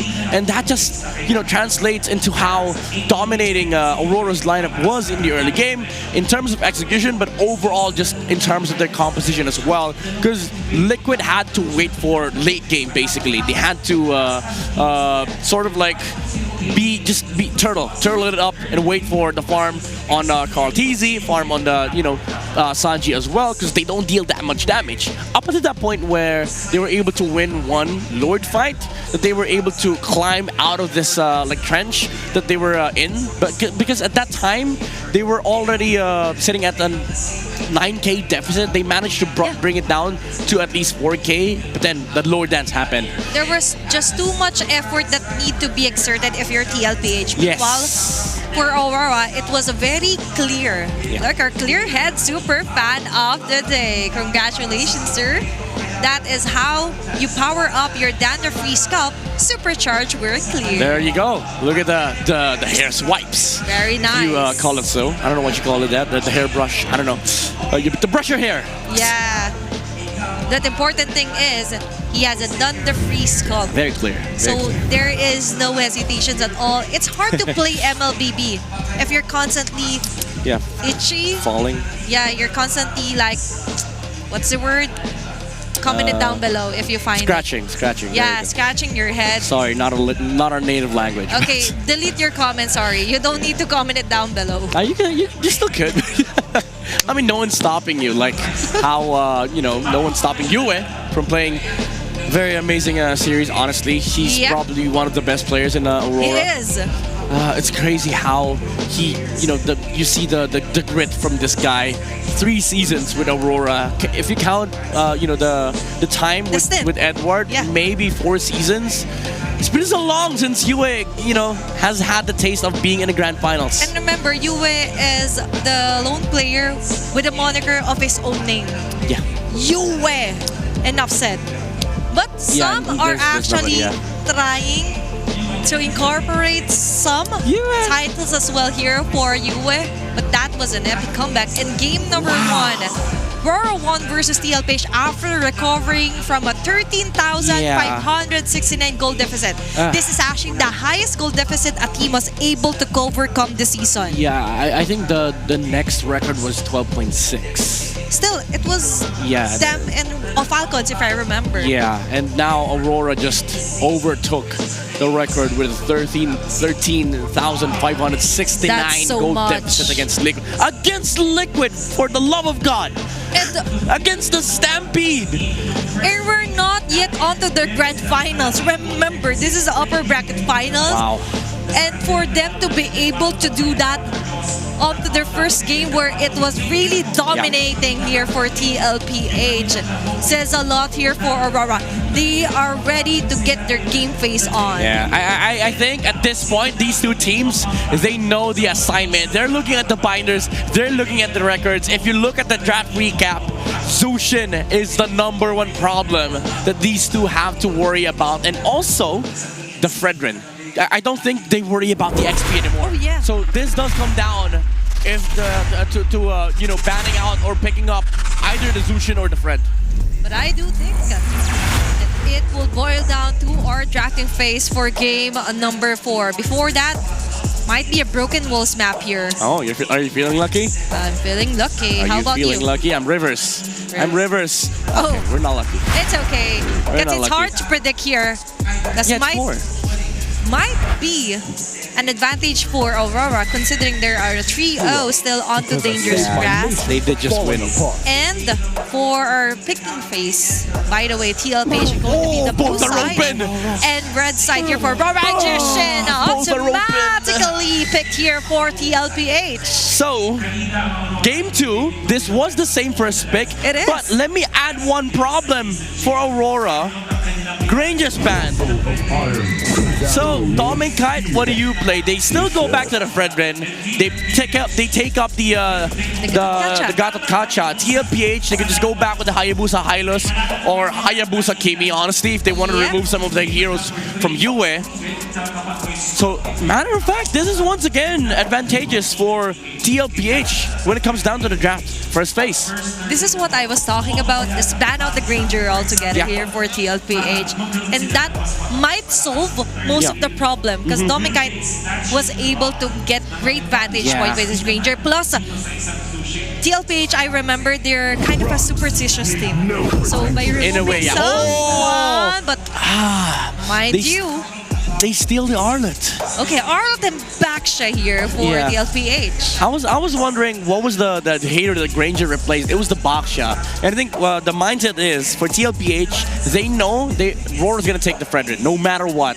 So this steal allows them to play the Arlet with the Zushin while also not worrying about the Phobius, because now you have a Baksha to deal with the Phobius if ever. And then if you think about these first 3 picks by Aurora, there's no answer against the Baksha. Yeah, and now we're able to see 2 from the top 5 most contested heroes for Season 16 all onto the side of the LPH and the right for Aurora. Okay, I like this. Okay, that's an Eve here for Yue. Yeah. So at least it attacks both the Zushin and also the Baksha. Kimi could have been good as well, but the problem was against the Baksha. So this Baksha pick blocked a lot of heroes from the side of Aurora, but MTB found a good answer. Let's rush the Eve pick. We don't have to worry about XP because we do have Red 4. So I think for Red 4, if you want to go down to the nitty-gritty, I think Lapu still works for Edward. You don't have to worry about the art of matchup. You have the bypass against the Zushin, you get the stun or the control against the Baksha. Alice for sure is not going to be played for both sides. Again, Red 4 Lapu is a thing. So TLPH could just also remove that, and then maybe we go down to the Uranus of Edward. Yeah, and also for the Baksha, they tend to go for a flex around this. Yes, remember, that's JP true. is That's also true. using a Baksha onto the roam. And for Aurora, they could dance around what this child is also doing here. Yeah. Big shout outs to the fans of the Cavalry and even the lights here present on the Konata Astrodome. But what is not present is still the Khalid being banned out here for Aurora. Might be a hero here onto Oheb. Claude ban. I think Claude works here. Oh, Chip. Interesting. It's an interesting ban, by the way. JP ban. You mentioned a chip for game number 1, right? Yeah, but I don't think Chip is okay here because you have a Gatot, you have an Eve. I think they overreacted too much. There goes the Lapu ban. So now Aurora, you go down to the Uranus or Esme? Boss. I don't Esme like. will have a hard time. Yeah, I don't like the Esme here, honestly. Basic options here for Edward. Glue? Glue is a possibility. Yeah, I think Glue, but they have to worry about these two picks coming out from TLPH because it could be a Claude, but then there's also a world where Oheb just picks up an Esmeralda. What if we go back to a Hylos Edward? That could work. Hylos XP or maybe Hilda. Okay, they still go for the Phobius. Okay, somewhere in the setup here in the Dark Wave for Aurora. TLPH. Moskov for Oheb. I don't like this Moskov. I don't like this Moskov. Maybe it's all about the vantage point here for Oheb and the Matilda for JP. So it's going to be a jungler Baksha here for Carl. I mean, if you ever wanted a gold lane fighter for Doming, I would say Esme is very good here. Even though there's a Baksha, I don't think you die against this composition if you're Esme.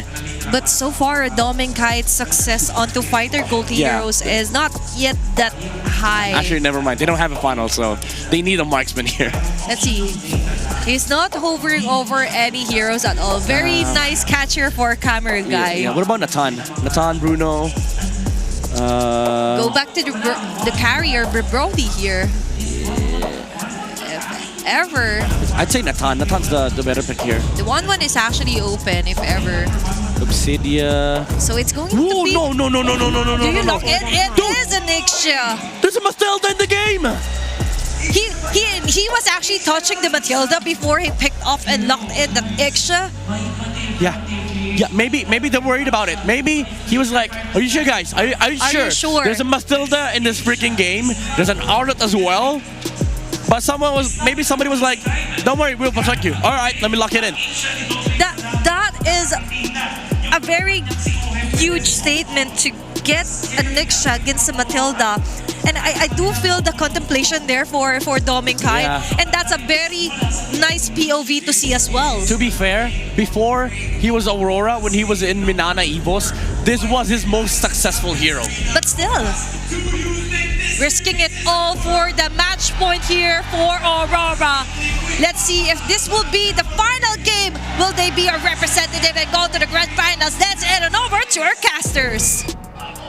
One win away for Aurora to cement themselves in the grand finals and book their ticket to Jakarta. One more game for Liquid to win to take us all the way. And in that very crucial game, we see Doming Kite pick up an Ixia in the gold lane.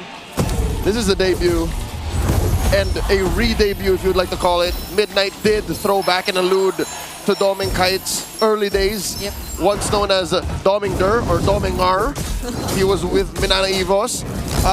That's, I think, when we started calling him Pal Doming. Yes. When he started, really rack up the farm. And Brigida, you mentioned how you saw this on like a TikTok or something. Ixia and Eve. There's this certain combo between the Ixia and the Eve which lets you just lock down all your opponents if you get to put or launch the real-world manipulation with the full barrage. And the full barrage at the perfect spot. So it's like geometry, like a triangle with a square or a rectangle. But what I'm thinking about is that Sanford has a vengeance. Carl TZ may be somehow affected, but he does still have the Backshot Shield Unity. And but there's a Matilda that can just yeet them out. Yeah, but there's a Guiding Wind and the Crimson Beacon. So there are just so much blink skills That for could Liquid. get you out of that box. Which is, again, something Aurora is willing to play with. Again, this is the threat we present. What are you going to do about it, Liquid? While Liquid is sticking to a very Liquid identity. Look at their draft and look at how brazen Carl TZ is taking that small cap away in the bottom lane. They're up by about 200. Like, that's what that small, sneaky rotation got. Yeah, if anything, I feel like Liquid have decided to just pour all of their attention to doming, because it's been a bit too obvious that Aurora are sticking with the Fredrin. So now they have to target doming. But now, who is going to be the first target? Carl TZ just goes for Demon Kite straight up. There goes the RWM. And they just try to get out of the box, as mentioned. And it's so easy for them, but Edward flickers in with a Dark Wave! Coming in with a demonic pursuit by Sanford! That's gonna be the first casualty of the game. First objective goes to Aurora 2, and they just get more out of that. With that first trade, would have been worth it. And the turtle made it even more, giving both of these gold laners what Joseph would like to call the gold lane experience, and I think Domikite is having the time of his life. He is making things harder for Oheb. Oheb just barely tried to get the remaining gold from that wave. His SOD didn't even land at the right moment to get the last hit on that second minion. Doming sidestepped. And he just had to risk it to take that last minion down bottom, but maybe it's also about the laning advantage. For Domikite, the Iksha arguably can handle herself in the lane, not until someone decides to, like JP, rotate down bottom. Change the math significantly. In a 1v1 situation, she has better sustainability, a little more reliable crowd control. Oheb kind of has the angle, that Spear of Misery. Yeah, the passive and all that. And as you can see, though the wave is at equilibrium, but still, Domikite has that XP advantage. I wonder if there's a significant gold advantage as well. As you can see, Aurora, 3.5 minutes in, has 1,000 gold up. So that's what you get with one more kill and that turtle that you scored. Yeah, it's so good for Doming that they won that first objective fight too, because it just allowed him to be a lot more confident here in the laning phase. The bottom lane doesn't seem to be a problem for Aurora, at least for now, because you would expect that Light might have to pay a bit more attention to this Iksha. JP could be a bit more aggressive on this Matilda, but all I'm seeing are guiding winds provided to Oheb to reposition and keep himself safe. They're not guiding winds that try to push forward or threaten Domikite. Yeah, so it looks like Liquid are hunkering down for what could be the inevitable defensive state that they'll be in if they have to give up every single turtle in the early game. This is the second one spawning in the lower quarter. Quite the pull from Aurora. Again, we have two utility junglers, so expect that these dances will last a little longer. Turtle approaching half health.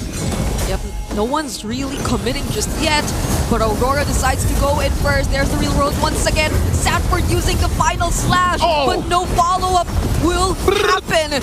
Aurora are just going all in, and Carl TZ's the next target. Saji's Crimson Beacon out, but Edward follows him under the turret. And that's two members down for Team Liquid. And one of them is the Retribution holder, so Aurora can take their sweet time. Oh my lord.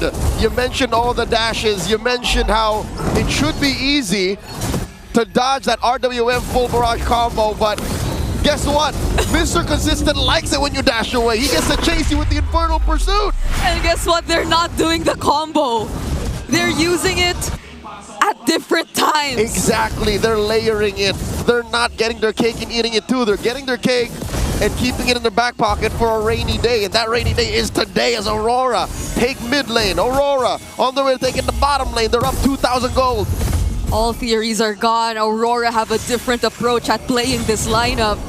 And Team Liquid Philippines, they're clearly surprised by how they're doing this. Rick, it's a full 1,000 between Oheb and Dominkite, and Dominkite just went full greed. Sky Piercer on this Ixia. Sky Piercer first even, maybe. Or was it second? Item. Okay, it's he has second. one fully built Corrosion. item. Yeah. Okay. So he's on his way to a Swift Trinity, but first, a little stopover, a little break there with the Sky Piercer. I think he's That's reading the room. something, yeah. He's reading the room like, you guys are going to feed me the kills, and then we're going to go to Jakarta. Like, that's what's going to happen here. They're just so close to making that happen. Because at this point, not even Sanford can look for those final slashes to make things work. Not without triggering Edward. And not with the real world manipulation in front of him. That too, he has to stop. Again, sure you can dash through. You can, train on your targets with the Vengeance, but it's not like the front line of RORA is making that easy. Yeah, I think Carl, TZ, and Sanford have to be a lot more calculated in terms of the timings in which they go in, because it's so hard to back out when Aurora decides to punish you. You know what? Here's one of those times when I wish Liquid had that Hayabusa to hunt down this Ixia. Because the last time it was picked was Season 14, about a year ago, September 27, 2024, by Kozen, when he was playing for TNC. So the last time it happened in MPL Philippines, RORA was on the receiving end of an Ixia. Yeah, and that was a completely different TNC that we're talking about at the time, a year ago. Oh, Edward again has all his eyes on Sanford. But could he be the target? They're gonna settle for whatever they can, because at this point, Team Liquid, they could not get close to the objective. Little trade though. RORA did have to open up that bottom lane. Oheb doing work, getting farm on him. Maybe that SOD missing was a little bit of bird toast. even if it did hit, like he wouldn't have to press it. Like he should keep himself scared. I think that's step one in Liquid's recovery. Don't pick fights. Guiding wind away, saving Oheb from Edward. Yeah, that's all we're seeing for now. Unfortunately, they have that, but how else can they utilize the tools that they have? They're not able to play as aggressively because of the threat of an immediate punish from Aurora. Either the real world, the full barrage, or Edward just blocking every single member of Liquid from running away. Oh, smart move from Carl, but Oheb gets caught by the Unbreakable. Oh my goodness. Something tells me RORA have put the fear of God into Liquid. You see how fast JP flickered away? Yeah. I think he was expecting a full-on collapse. He's like, no way! Because it could happen. Edward was so close nearby. It was a jump scare. And now all they're doing is just going for the split push. Team Liquid Philippines, they're stuck in this position of they can't even pick a team fight. Nope. They can't even try to look for pickoffs. No one seems like a safe target if we talk about Aurora. Not until Oheb is ready. And Oheb is so far behind. He's almost 2,000, full 2,000 behind Dominkite. And he only has 2 out of 3 on that Swift Trinity, while Dominkite is on his way. He's 2 in, but also he has a Sky Piercer. Luckily, no stacks on yet. Yeah, but he also has the Sea Halberd, so like, even this early on, they're finding ways to deal with every single form of sustain that Liquid has. Right, shield, heal, cut. And given an Ixia, again, it's been a while, folks, since we've actually seen one in professional play. Might not even want that Swift Trinity. He might just want that Corrosion Sight and then a smorgasbord of other damage items that you put on marksman. Lord spawns, upper quarter. Aurora approaching that 5,000 gold lead over Liquid. And I'm not so sure this is the right call. I don't think the cavalry wants to smoke. Does JP really want to stand up front? Edward, once again, it's always Sanford that he's trying to look for. Oh no. Carl TZ trying to close in. Edward forcing a fight down or on the other side of the map as well. But the AOG is already committed. SOD finally connects. Sanford goes in and Demon Kite actually falls. But Edward gets the Lord! Mr. Consistent secures it, and they take down so many. The Liquid Stampede is quelled. RORA finds the wipeout. Dominkite is a maniac!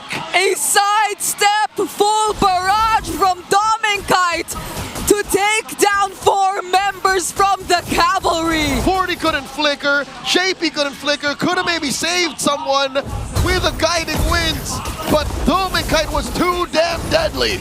Fortunately, the death timers aren't that long just yet, but they'd have to say goodbye to their holy shields.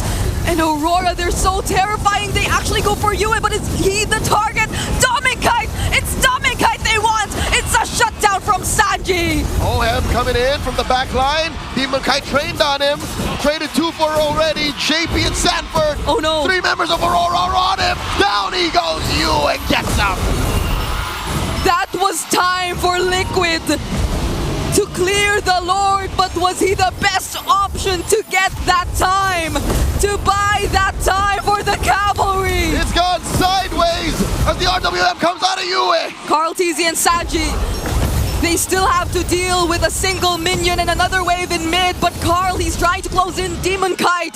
Sanford trying to catch up, goes for light, but he has the Unbreakable to move a bit further. Carl TZ gets blocked by the minions and the chase will not continue. Aurora makes that decision. We can't force the issue. Dominkite just spawned, and we need our marksman to be able to finish this. Put a dot on this match. End it with an exclamation point. 6,000 gold up.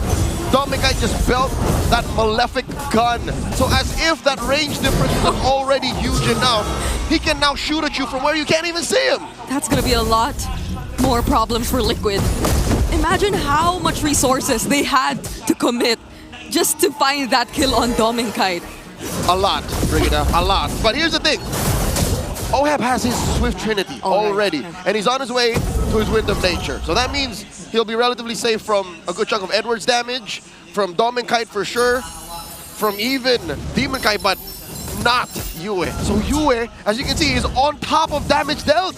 So all these swipes, all these hard presses, if you may do that with the RWM, are making a difference. That's something that Liquid has to deal with too. And this Yue, this Eve, has a purple buff on his hero. That's Carl's. It's not like Carl needs it. He's not a Hayabusa in this game, you know. But Liquid needs it. But they need all resources that they can, because we're still talking about a 6K gold lead in favor of Aurora. We've seen worse gold leads that feel much worse. This is a very dominant 6K gold lead, and I think they're in the right spots. Dominkite builds his final item to fill up his kit, has a Wind of Nature of his own.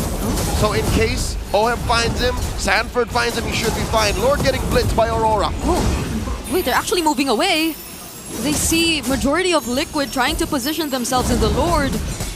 What could be the call for Aurora? Deadly Dawn starting up Vital Slash! Sanford finding some targets, but they're not the best just yet. Light jumping in, Dominkite secures the Lord, Demonkite rather, and now they're going in JP! All in! Sanford's next! They're losing members one by one, Aurora! They're going for the chase, but Liquid has to run away!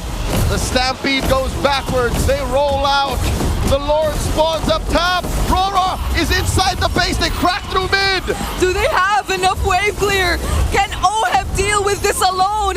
Sanji, what can they do to delay the siege? Full barrage! OHEB is down. There's no one left to clear.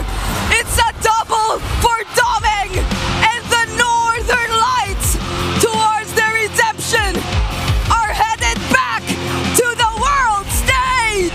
Aurora are going to Jakarta, 3-1. They're going to M7. They lock in for the grand finals. Brigida, they didn't end the regular season at #1 for nothing. Top 1, 14 win streak, now make it 15 this season.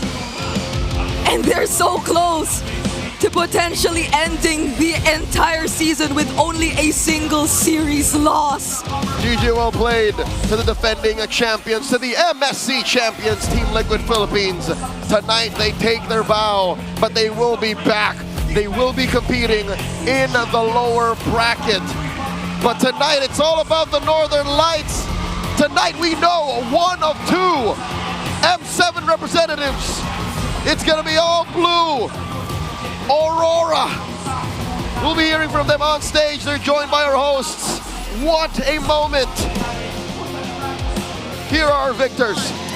RORA's, your winners, grand finalists, and the M7 representative, Aurora Gaming!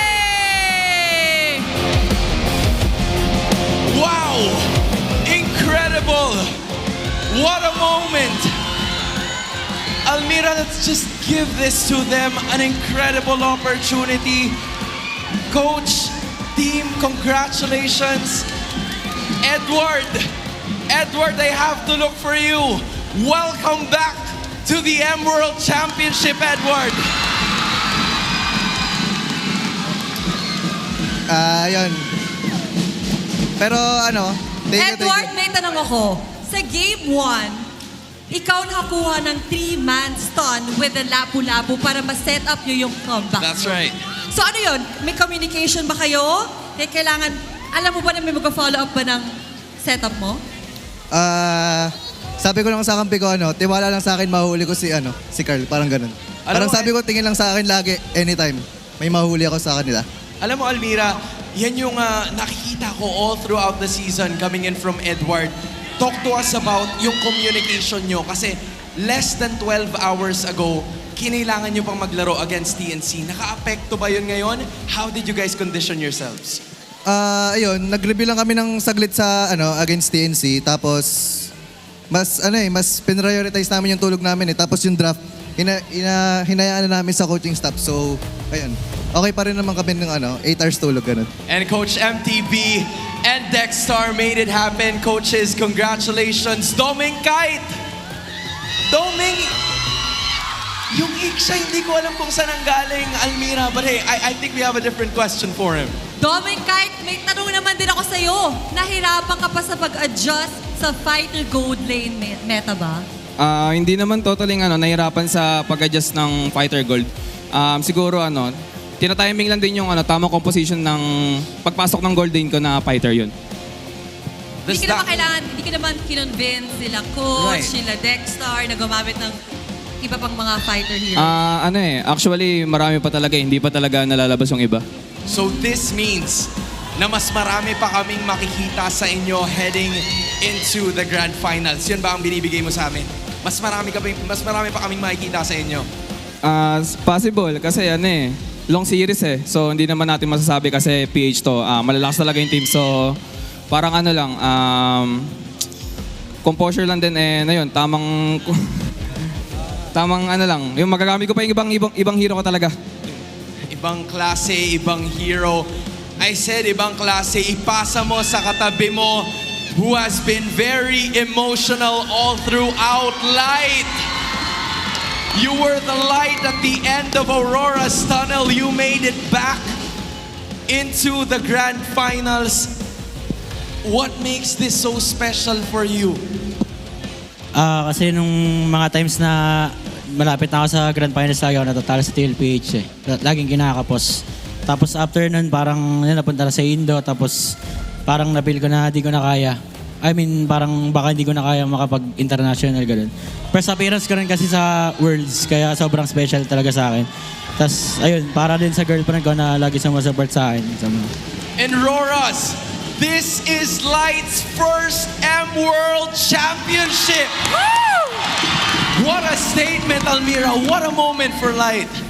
Once again, give it up for your winners and grand finalists, Aurora Gaming! You may now take your walk of victory. Almira, I have no words with this series. They battled tooth and nail.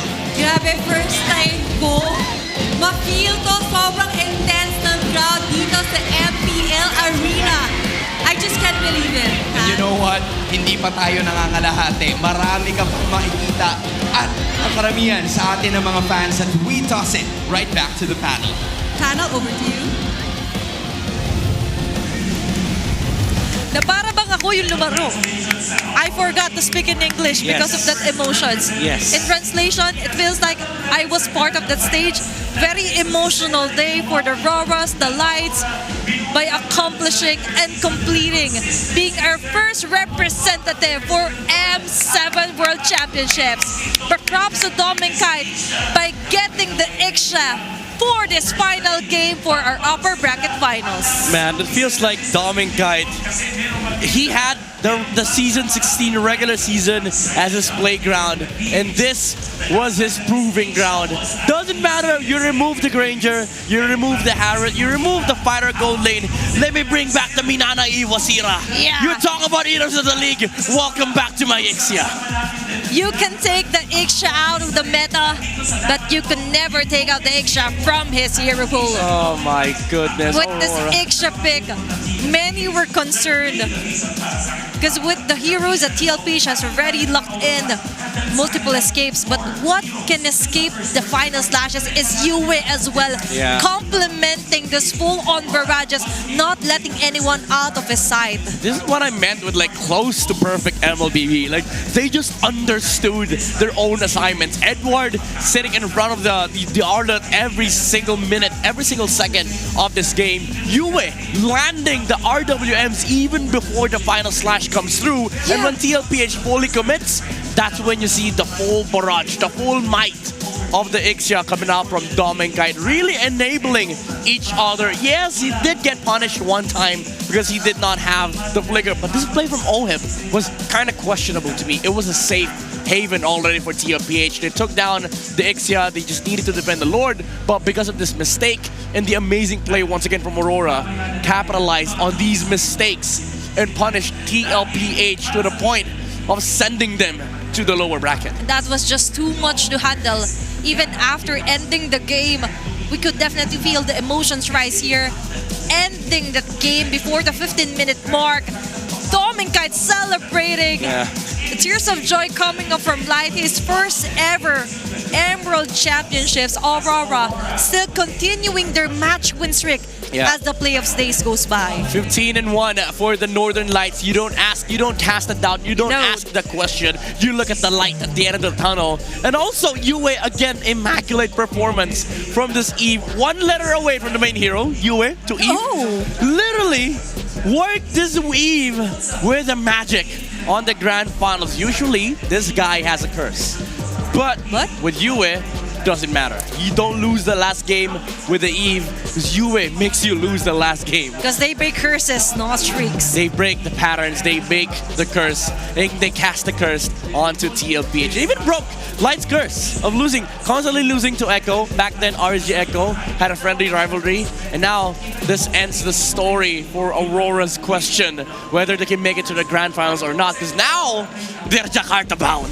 And now for our story, of course, the Demon Kite Curl TZ saga continues. Yeah. It's not done yet.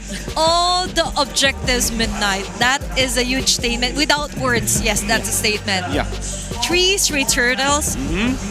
Even all the lords, all onto the side of Demon Kite. Like, even the buffs. He was like, take a few hours rest before your match tomorrow. He was like, Carl, I know you took a lot of turtles and lords for the past 2 days. Maybe you want to take some rest. Let me farm these up. Let me get your greens. Let me get your buffs. Sometimes Yue comes in and he was like, let me get a share of that. And it left TLPH scouring for resources, and they were starved. And at the point where Ohib was looking to just, you know, get a, I would say a desperate pickoff against Aurora. That's why these mistakes were heavy, and it cost the TLPH the advantage in the late game. And I think that's the reason why this lineup worked for Aurora, aside from the fact that they brought up the utility jungler strategy that we did harp on even before the series started. When they brought up the Eve and also the Ixia with the Phobius as well, it felt like TL didn't have damage in the early game. They had a Baksha, they had a Arlet that was heavily countered by the Eve, and then when you fully commit, you just melt under the full barrage. That's why Dominkite was just able to again free up the map, get some farm, and Yue as well being a threat, landing the reload manipulations first before the final slashes, allowing them to really not just cage the Predator but also cage the GOAT. They cage everyone for TLPH, and still our BPI rich guy is going to be Dominkite with his Ixia. A lot of his net worth came from the fact that there was no one that really could stop him from farming up the minion waves, even on the Turtle and Lord fights or dances, as you mentioned, was all covered here for our BPI Rich Guy Dominic. And big props to Edward as well for covering up the final slash that Sanford was attempting to do just so he could reach Yue. He was on Predator duty.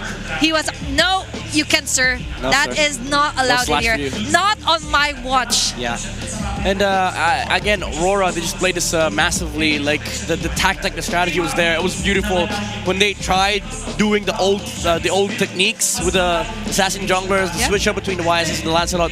Didn't work out. Immediately switched to the utility jungler strategy. And it worked out, perfectly for Aurora. And I think this was an amazing planning from the coaching staff. I know it's too early to celebrate, but for this moment, I think we could bypass that saying. Yeah. Because it is a moment to celebrate, considering that they are heading for Jakarta, Indonesia for the next year's M7 World Championship. Yeah, that's M7. I was, all right, M7. There you go. Hey, okay, spells M7. Congratulations, Aurora. You deserve Only it. one spot is left. Yeah. And considering that TLPH will be going down onto the lower bracket finals midnight, waiting on whoever wins for ONIC Philippines versus TNC Pro Team. It's a tight pit.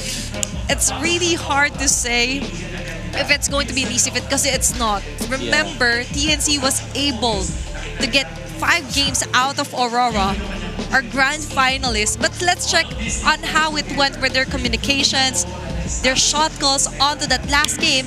Let's all check out our Infinix mic check.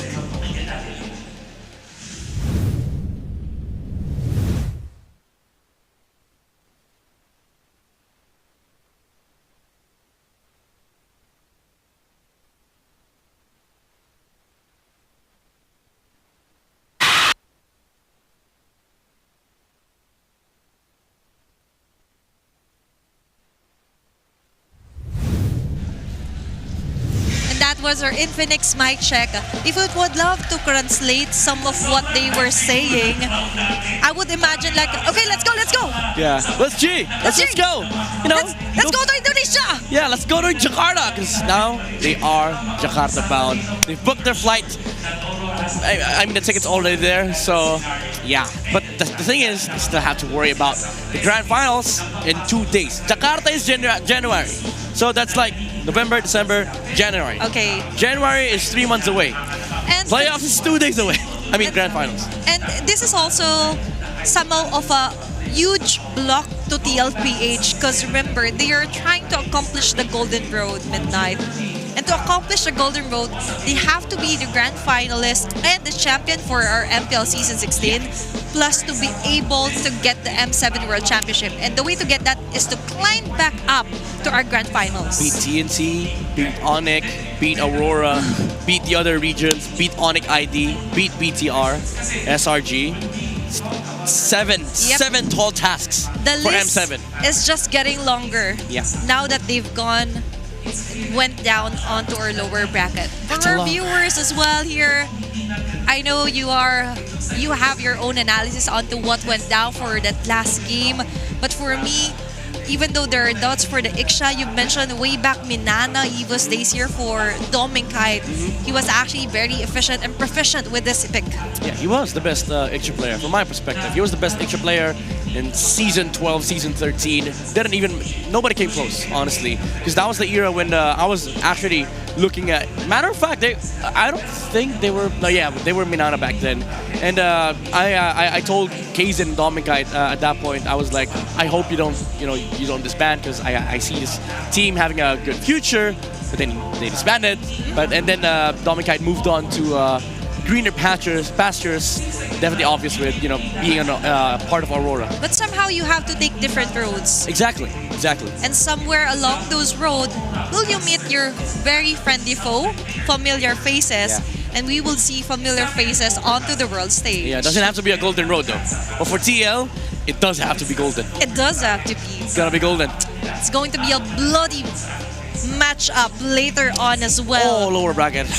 Even before their match has started, they're already thinking there's already a TLPH waiting for us. I can't. I need a break. I need a breather, honestly, because the last match, it's gonna be heavy. It's gonna be heavy. And realizing now that Aurora finally, it will slowly sink down, that they are waiting on to their grand finals. They are going to be sitting pretty, watching all the games today and for tomorrow. And for our fans out here at Cuneta Ashono, we really do appreciate the fact that they came in early, and a full house yet again for the Cavalry and the Lights, and a full house of games on what happened onto our upper bracket finals. Yeah, I mean, we expect more, of the fans and the supporters, and of course the die-hard fans out there wanting their teams to reach the grand finals to come in the next few days. So again, if you haven't bought your tickets, get your tickets now, especially for day 4. Day 5, I mean, it's kind of hard to get your tickets now because it's sold out. But for day 4, still available. And remember, after this matchup, there's going to be the Alamat Awards. Oh yeah, you're right. I'm excited to see who will be crowned. Who will be our season's MVP? Imagine you just got to M7 and let's just say if some of the players from Aurora get some of those rewards, it's a double win. It's a double W. Double dub. Yeah. WC the chat. WC the chat. Okay, I was really... I'm just saying. Yeah. And for TLPH still, we've seen a very solid performance for them for the past few days. And as I've mentioned, now that they are going on to the lower bracket, all days of the playoffs, they're present here at Cuneta Ashono, right? For the first day, they were up against a very worthy foe as well. A Titan has fallen, but still we recognize the efforts. And then for the second day, yesterday, they were able to sweep ONIC Philippines. And for today, unfortunately, they will have to go down and bow down to Aurora. Oh, so there was a premonition, bowing down. So Aurora, with their opening, right? With Yue at the center of it all. The actual MVP. Well, if you ask me, I would actually put Yue as the actual MVP, like overall series MVP. They were able to pull off the full barrage with nobody moving from TLPH, all because Yue was the initiator with the RWM. And for our next matchup, it's going to be ONIC Philippines elimination and TNC Pro Team. It's going to be a sad day and a happy day for one of them. I don't want to see an eliminated team, but we can't have to because we got to proceed with the lower bracket matchup. It's the reality. But who will win? It's going to be another best of 5 series for our lower bracket match later on happening today. If you're still on the way, take care, stay safe. We still have plenty of seats for later for ONIC Philippines and for the TNC Pro Team matchup. And we're looking forward for another long game. Game 5. Max out games. Game 5 against ONIC, Game 5 against CNC. Who knows? Like at the end of the day, I just want to see some fannies, some wild cheese picks, Huck and Rome. No, I'm just kidding. The fanny, yeah. I want to see some fannies. I will never eliminate the Hulkert room from my list again. On Game 5? Well, maybe not. Maybe not Game 5. Maybe Game 1. Yeah, maybe. If they want to. Yeah, Masha Gold, no. But considering the Masha Gold, I still have some flashbacks. Yeah, some nightmares. I still dream about Masha, honestly. You guys decide whether it's a good or a bad flashback. It's not a good flashback. I tell you, it's not a good flashback. Actually, one of Burrito's content was what hero would you want to see for the playoffs, right? And one hero was mentioned, but not the Masha Gold. Not the Masha Girl, right? Masha was mentioned. But still, for our players as well, what I want to see is who will be awarded. I know you guys are excited, so are we. It's Athena and Medite here on the English panel. Let's head on over to our Alamat Awards. One of the most awaited events when the playoffs hit the league. This is where legends are created. Welcome to MPL Philippines Season 16, Alamat Awards! For our first batch of awards, the Infinix All-Star presented by Mr. Kenji Noel Sabido, Infinix Philippines' Gaming Operations Manager. These awards recognize the top players in each role selected for their exceptional performance all throughout the season. Players were selected based on their impact and overall contribution to their teams. Winners of this award will receive a trophy plus an Infinix GT30 Pro. First, we have the Infinix All-Star Gold Laner. Congratulations to Dominkite of Aurora Gaming!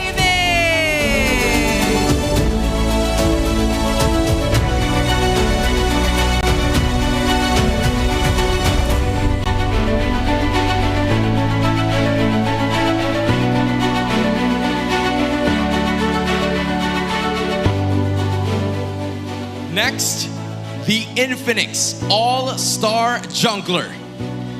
Congratulations! From Team Liquid Philippines, Carl Teasy!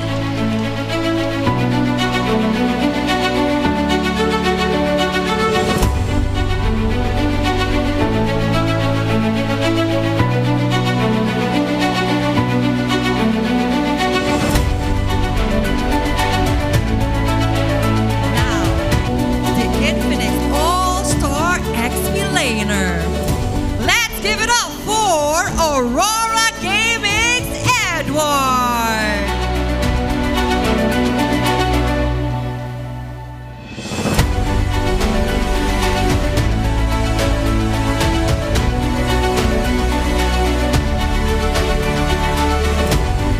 Now, in the mid lane, the Infinix All-Star Mid Laner.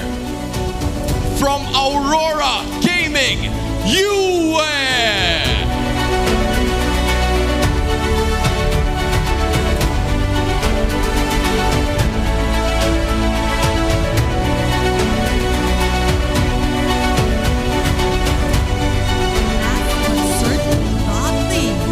The Infinix All-Star Roamer from Aurora Gaming Live!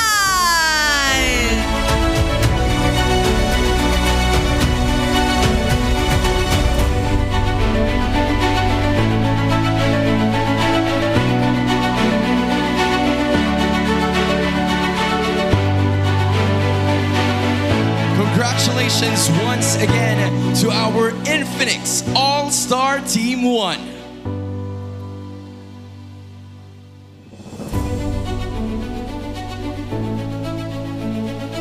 Our next set of awards, the BPI All-Star Team 2. Winners of this award will receive a trophy and 5,000 cash credits, each to be credited to their Vibe accounts. This will be presented by Ms. Maria Clarissa Lazaro, BPI's Brand and Customer Experience Officer. For our first award, the BPI All-Star Gold Laner. From ONIC Philippines, Kelra!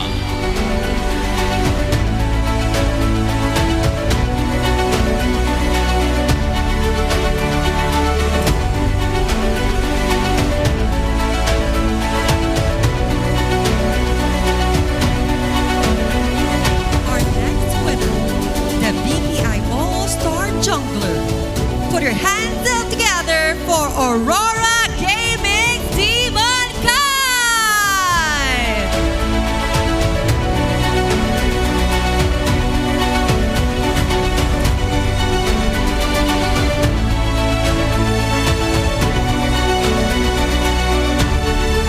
Now comes the EXP lane. Our BPI All-Star EXP laner. From Team Liquid Philippines, Sanford!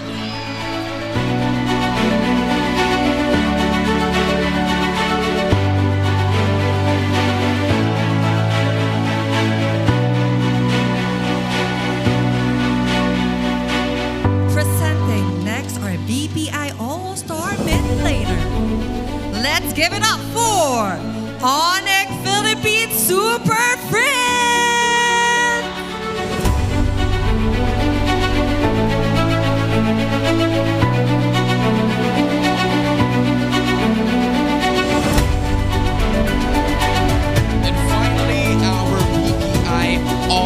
All-Star Roamer. Let's hear your cheers from Team Liquid Philippines, JP!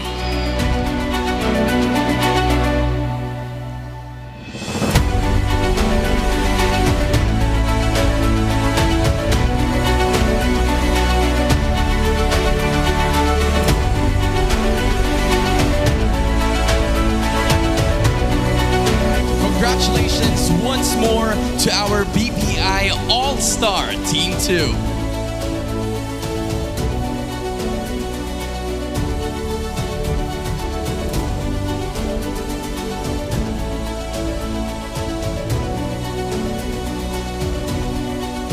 For our next award, it is the Smart Fans Choice All-Stars.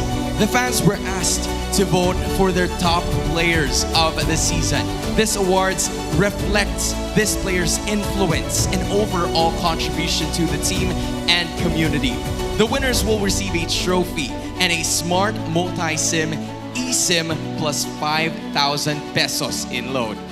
This will be presented by Ms. Francesca Palafox, the Smart Prepaid Brand Assistant. For our first winner, the Smart Fans Choice Gold Laner from ONIC Philippines, Kelra!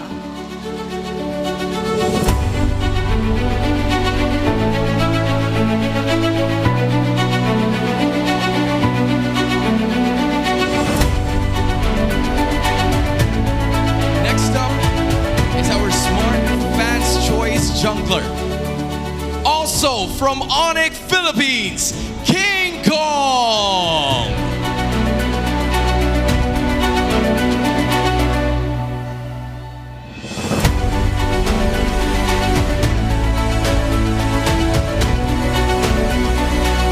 Our next award, the Smart Fans Choice SE Laner from ONIC Philippines, Kirk!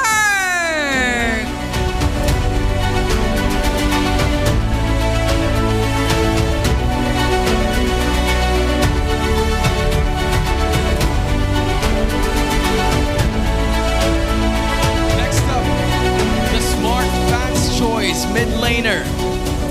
You guessed it, from ONIC Philippines, Super Friends!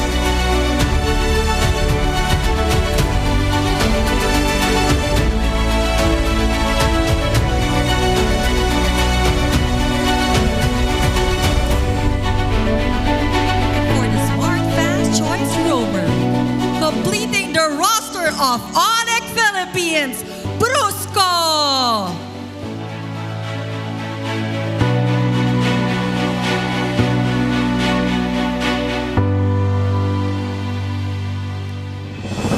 Congratulations once again to ONIC Philippines for sweeping the Smart Fans Choice All-Stars.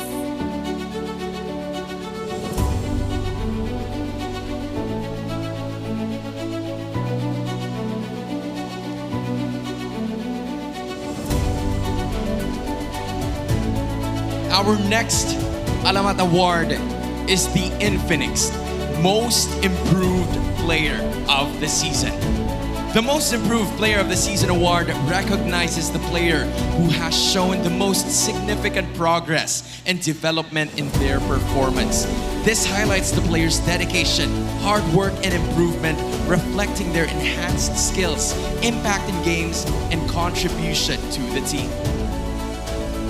The winner will receive a trophy and an Infinix GT30 Pro. Presenting this award is Mr. Sherwin Madarang, Infinix Philippines Digital Manager. And now, our Infinix Most Improved Player of the Season, Dominic Kite!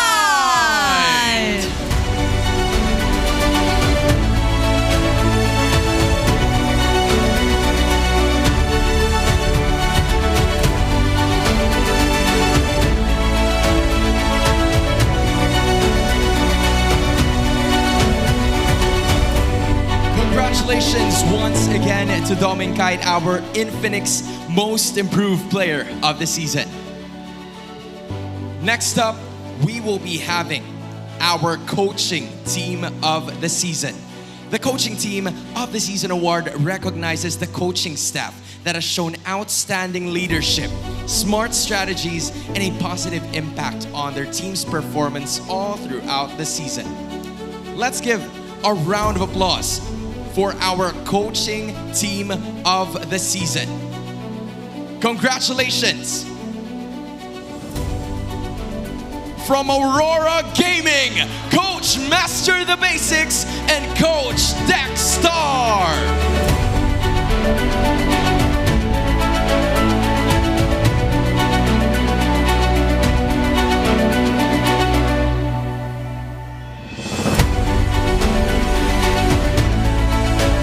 Congratulations once again to Aurora Gaming and their coaching staff. Onwards to our next set of awards. Next up, our BPI Rookie Player of the Season. The Rookie of the Season Award recognizes the best performing new player who made their debut during the current season. This award highlights the impact, skill, and contribution of first season players to their teams, showcasing their ability to compete at the highest level and their potential for future success. They will be receiving a trophy and 5,000 cash credits each to be credited to their 5 accounts. Presenting this award is Ms. Maria Clarisa Lazaro, BPI's Brand and Customer Experience Officer. Congratulations to the BPI Rookie Player of the Season, Twisted Mind Sean!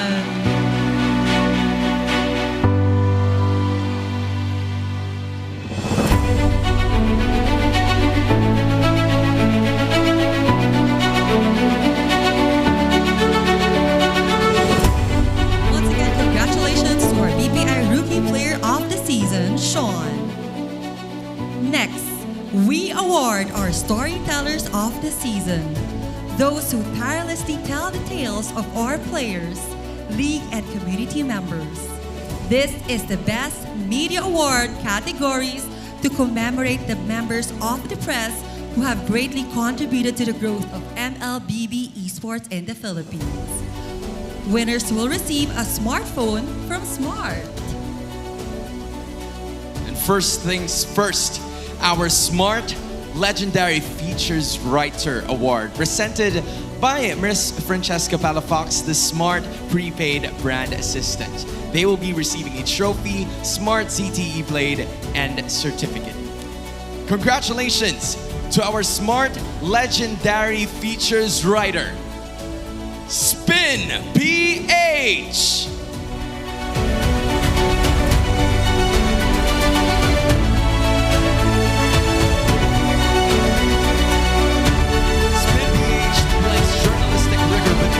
Storytelling as shown in its features on Carl Tizzy, Light, and Blacklist International's Ubistrat. Their piece on Blacklist International's Ubistrat further exemplifies their mastery of esports storytelling, chronicling how one tactical innovation relapsed or reshaped an entire era of MLBB. Next, our Savage Storyteller Award, presented by Mr. Ron Muyot, our Moontoon Philippines PR Manager. Congratulations to the media entity that has created the most impactful content, igniting discussions and engagement within the MPLPH community. Tiebreaker times!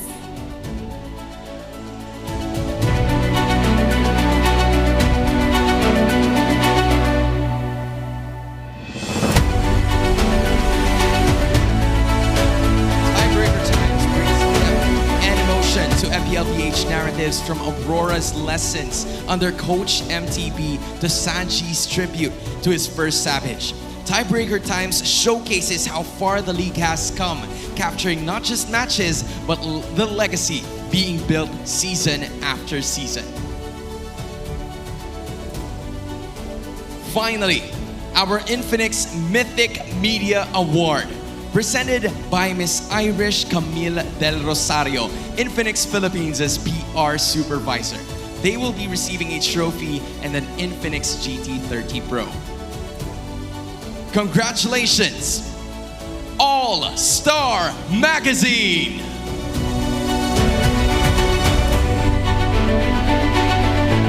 All-Star Magazine set a new benchmark for esports coverage, spotlighting Carl TZ and other MPLPH icons through refined, in-depth, and masterful storytelling. By portraying esports pros as national figures and role models, the magazine helped push the industry further into the mainstream. And Almira, I think this is the moment everybody's waiting for. That's right, Hans.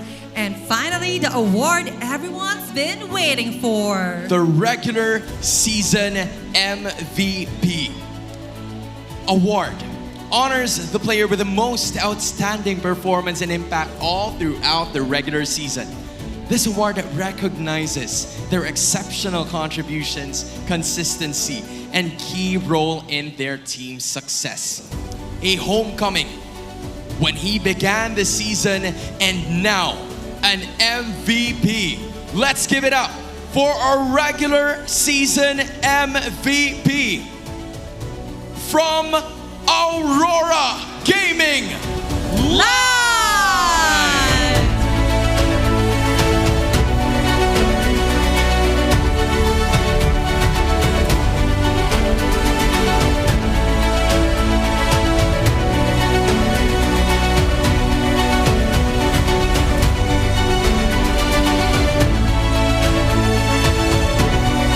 Congratulations once more to Light as our MVP of the regular season, and that marks the end of our Alamat Awards. And of course, we can't wait to see them soar higher and higher, Hans, I am right? sure about that. Congratulations once more to each and every winner that has managed to take over each achievement.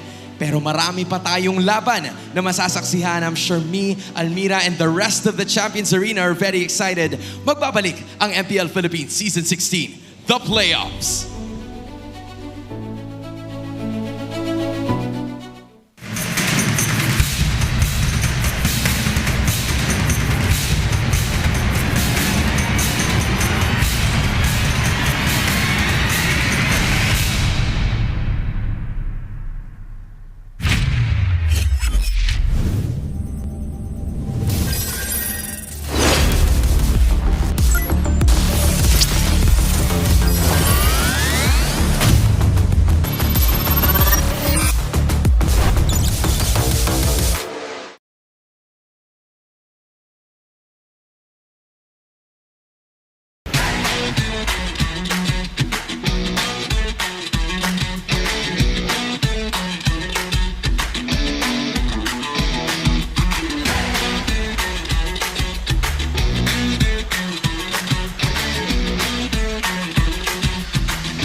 Di abutan dito! Defeat! GG bro! Don't worry! Be only with Smart Power All 99. Hindi bitin with 10 gig data to power your games plus only Facebook or only TikTok. Load now!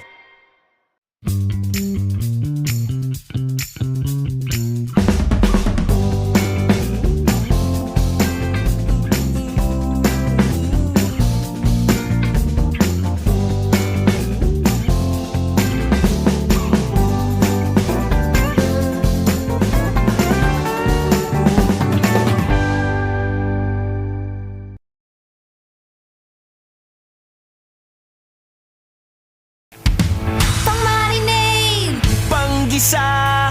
Pampasarap! Ang daming ititimpla!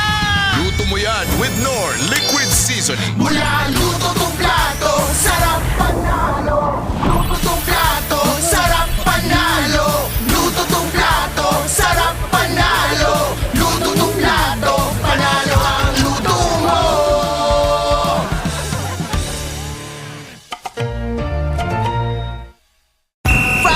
You know your scalp can get up to 5 times more dandruff? Get triple anti-dandruff power. Supercharge with Clear. Hey, you, did you know men have 1.4 times weaker scalp? Get a shampoo that's 100% made for men. Supercharge with Clear. Enemy alert. Your scalp gets 1.5 times greasier, causing dandruff. Get triple anti-dandruff power. Supercharge with Clear. Stop and pull over. Your scalp gets 1.5 times sweatier. For cooling power, supercharge with Clear.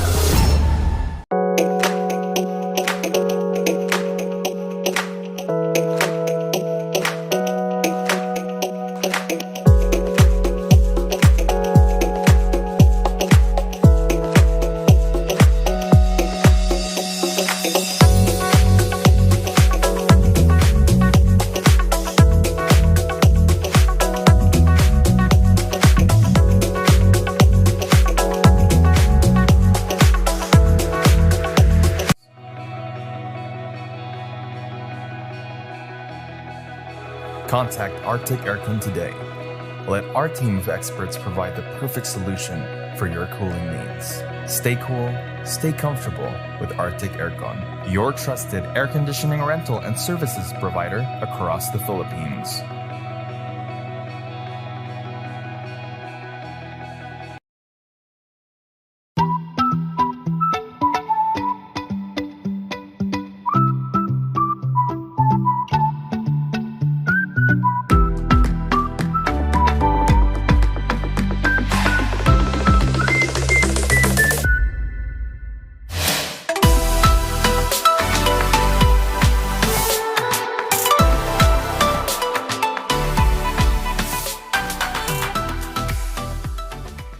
Ito na ang pinaka-inaantay na selebrasyon! Excited na si Bibi! Marami pa siyang kailangang gawin para maging ready ang lahat.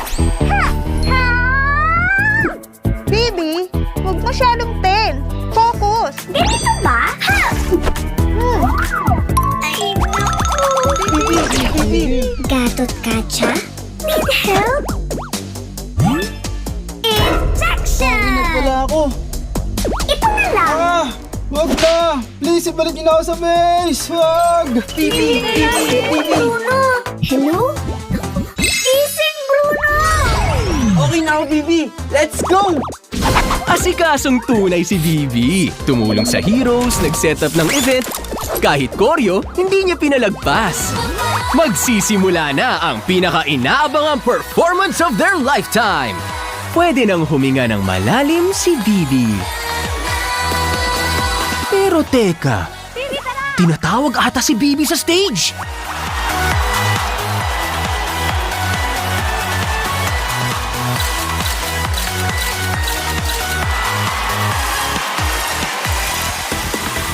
Todo kilig, todo bigay, todo ang saya ni Bibi. Dahil sa pagkakataong ito, si Bibi naman ang bumida. Nice to meet you!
navigators safeguard the lighthouses across the Nexus Sea. It is a responsibility that we must uphold.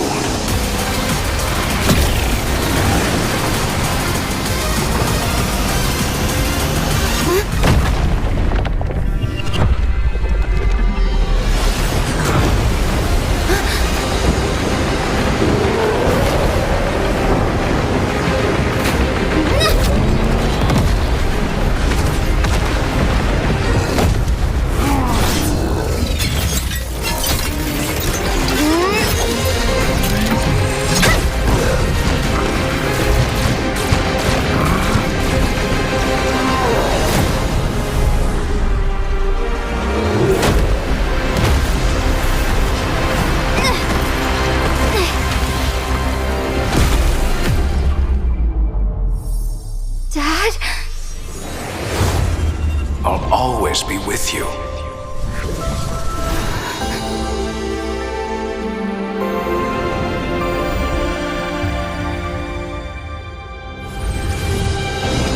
Target acquired!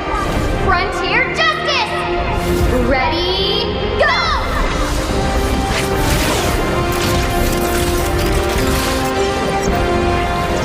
For all the Laylas out there!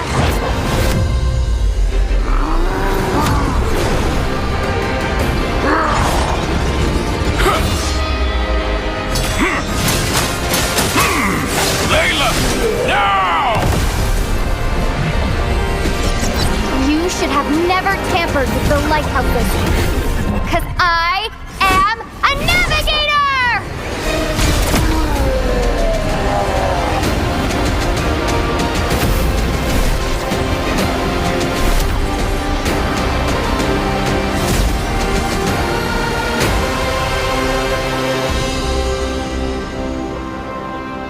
I'm gonna be the best navigator ever! I know you will. I thought it was finally over. Until I heard the whisper of the void.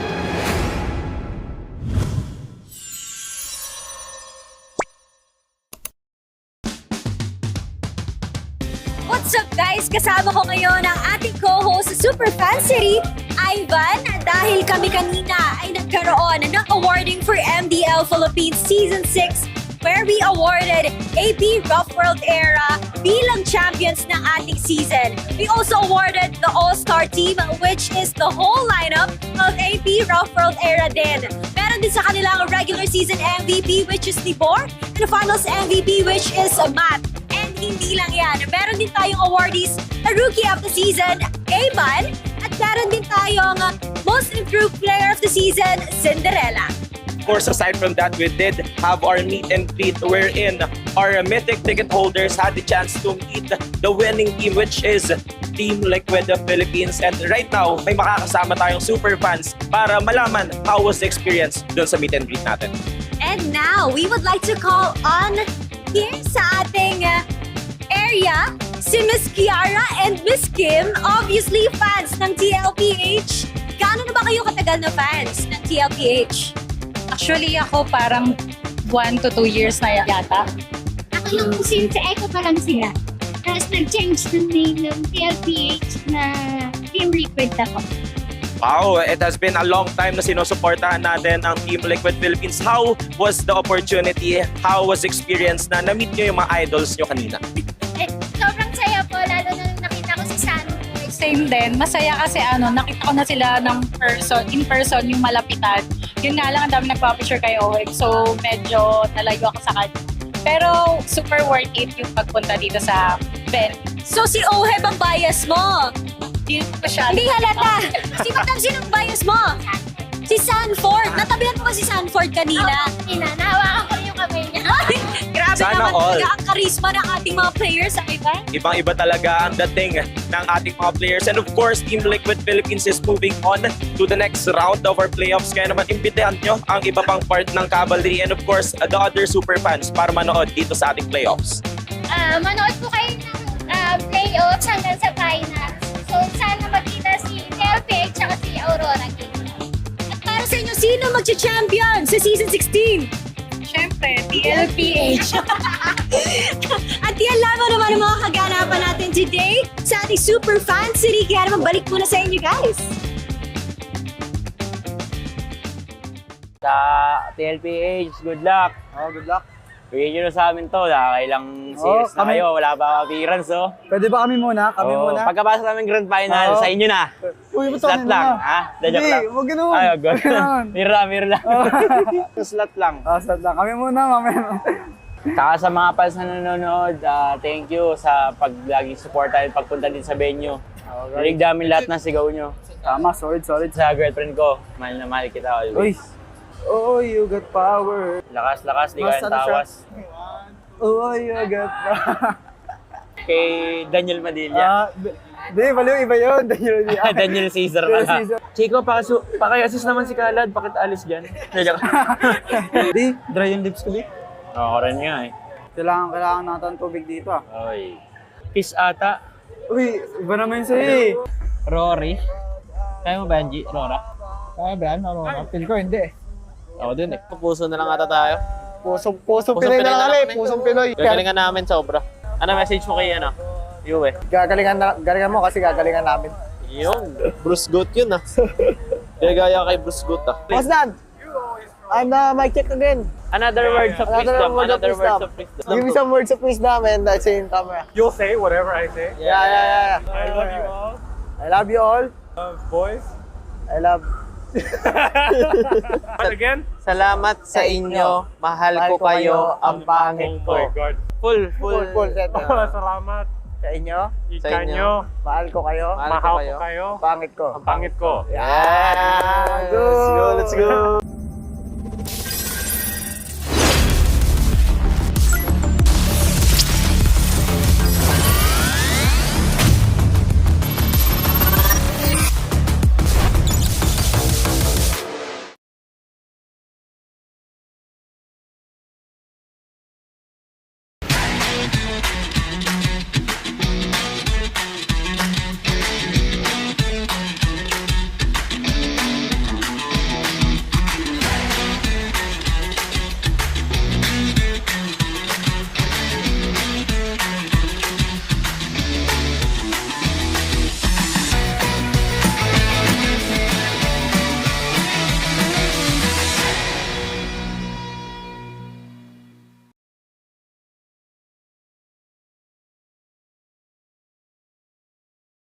Di abutan dito! Defeat! GG bro! Don't worry! The Unli with Smart Power All 99. Hindi bitin with 10 gig data to power your games plus Unli Facebook or Unli TikTok. Load now!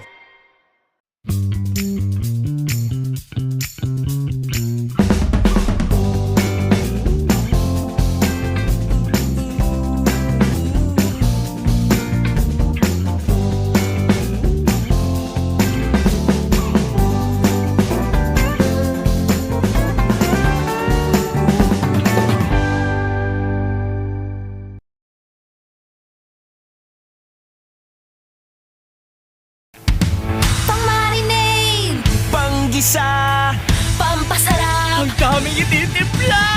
Luto mo yan with Knorr Liquid Seasoning. Mula luto tong plato, sarap panalo. Luto tong plato, sarap panalo. Luto tong plato, sarap panalo. Luto tong plato, panalo ang luto mo.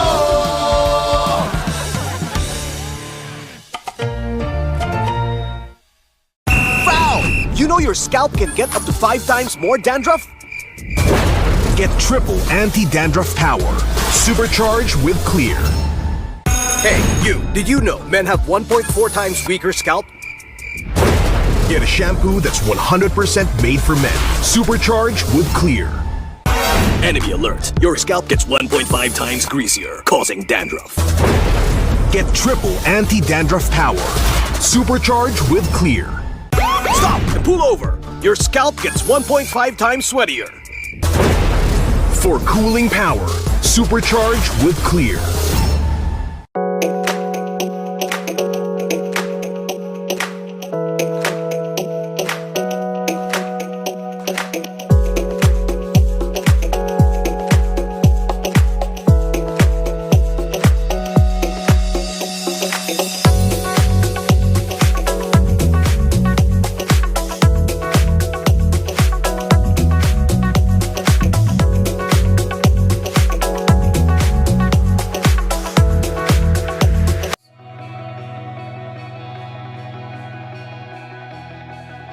Contact Arctic Aircon today. Let our team of experts provide the perfect solution for your cooling needs. Stay cool, stay comfortable with Arctic Aircon, your trusted air conditioning rental and services provider across the Philippines.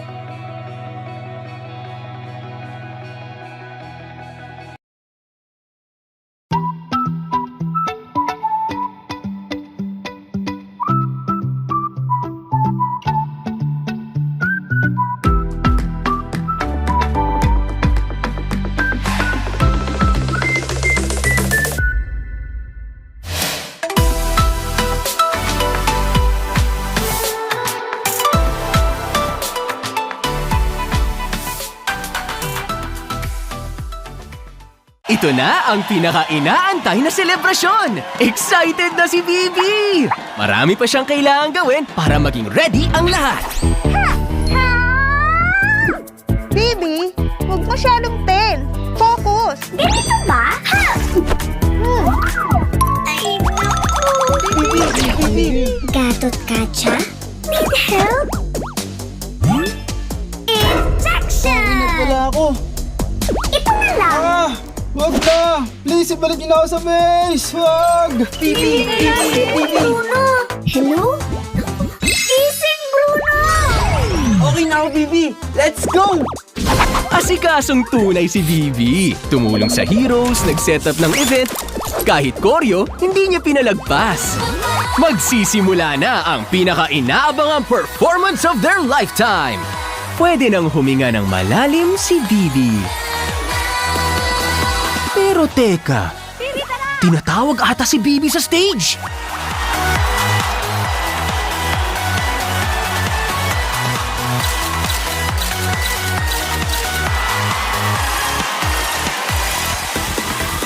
Todo kilig, todo bigay, todo ang saya ni Bibi. Dahil sa pagkakataong ito, si Bibi naman ang bumida. Nice to meet you!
Daddy, what's a navigator?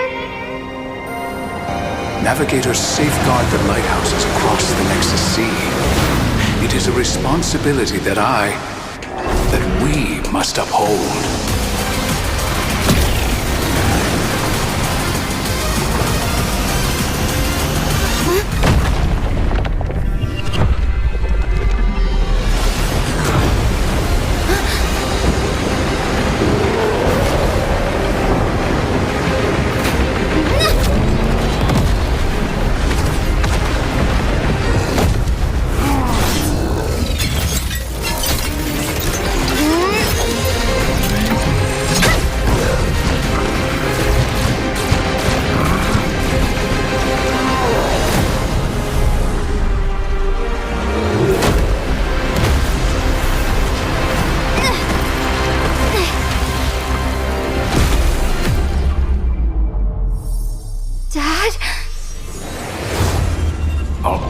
always be with you.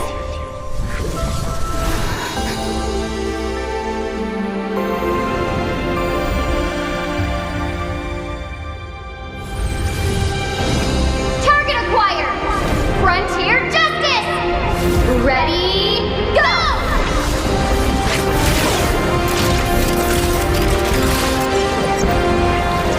For all the Laylas out there!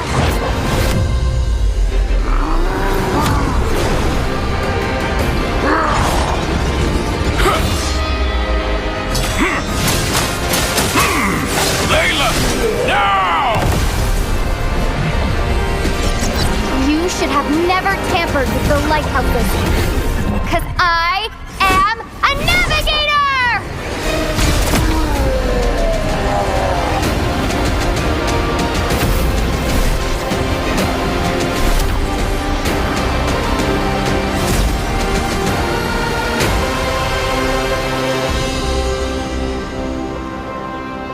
I'm gonna be the best navigator ever! I know you will. I thought it was finally over. Until I heard the whisper of the void.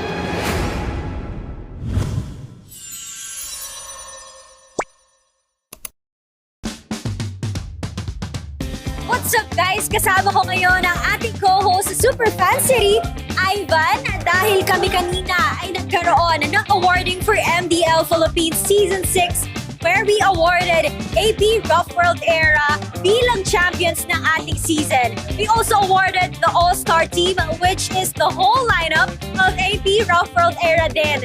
Meron din sa kanilang regular season MVP, which is Tibor, and the finals MVP, which is Matt.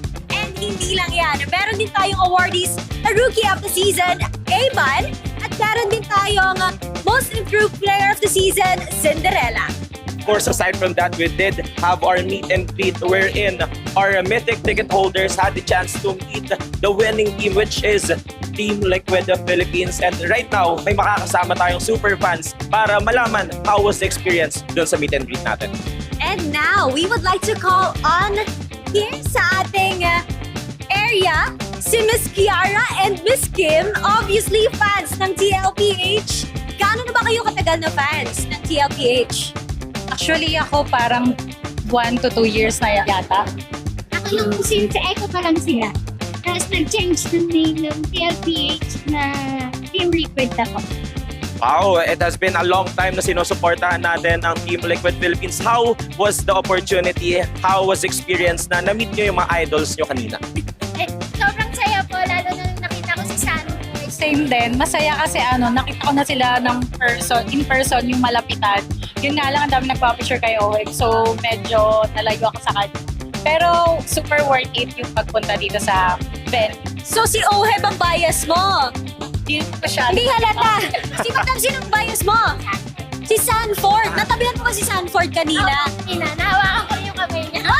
Grabe Sana naman all. talaga ang karisma ng ating mga players sa iba. Ibang-iba talaga ang dating ng ating mga players. And of course, Team Liquid Philippines is moving on to the next round of our playoffs. Kaya naman, imbitahan nyo ang iba pang part ng Cavalry and of course, the other super fans para manood dito sa ating playoffs.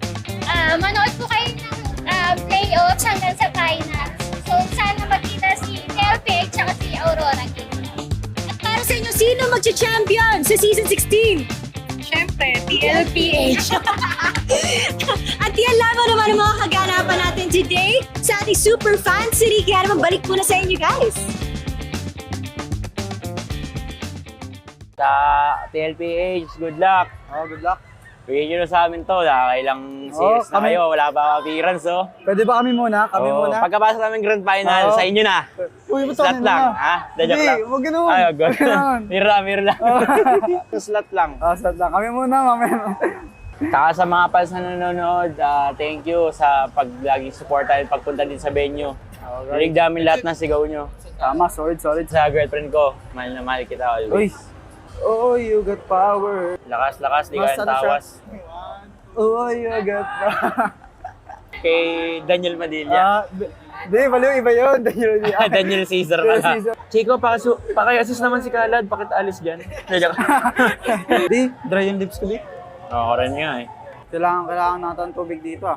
Oy. Kiss ata. Uy, iba naman sa'yo eh. Rory. Kaya mo ba yan, G? Rora? Kaya ba yan? Feel ko hindi. Ako din eh. Puso na lang ata tayo. Pusong Pinoy na lang kami. Pusong Pinoy. Gagalingan namin sobra. Ano message mo kay Yue? Gagalingan mo kasi gagalingan namin. Yun. Bruce Goat yun ah. Gaya kay Bruce Goat ah. What's that? I'm mic check again. Another words of wisdom. Another words of wisdom. Give me some words of wisdom and that's in camera. You'll say whatever I say. Yeah. I love you all. I love you all. Boys. I love. Again? Salamat sa inyo. Mahal ko kayo. Ang pangit ko. Oh my God. Full set. Salamat. Sa inyo. Sa inyo. Mahal ko kayo. Mahal ko kayo. Pangit ko. Ang pangit ko. Yeah. Let's go.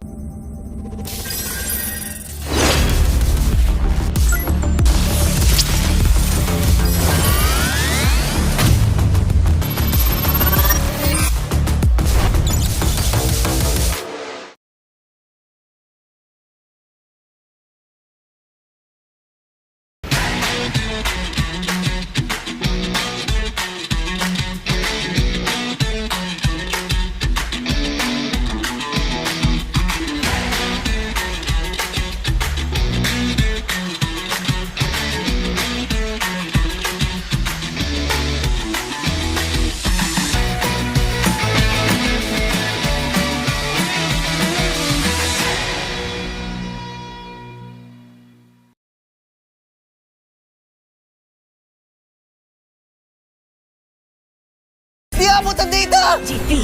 GG bro!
malakas kahit anong lane, we become the monsters. Malakas, Pilipinas, malakas face the golden sun and repping for the 3 stars. Look at us to the top, no ifs, no buts, winning any game para to sa PINAS.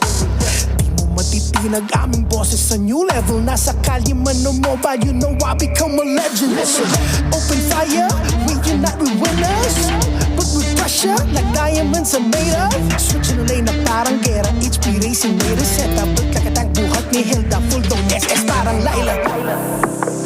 Susundan ko ang iyong wakas, kasama pataas, tagumpay natin to dahil tayo'y malakas para sa Pinas.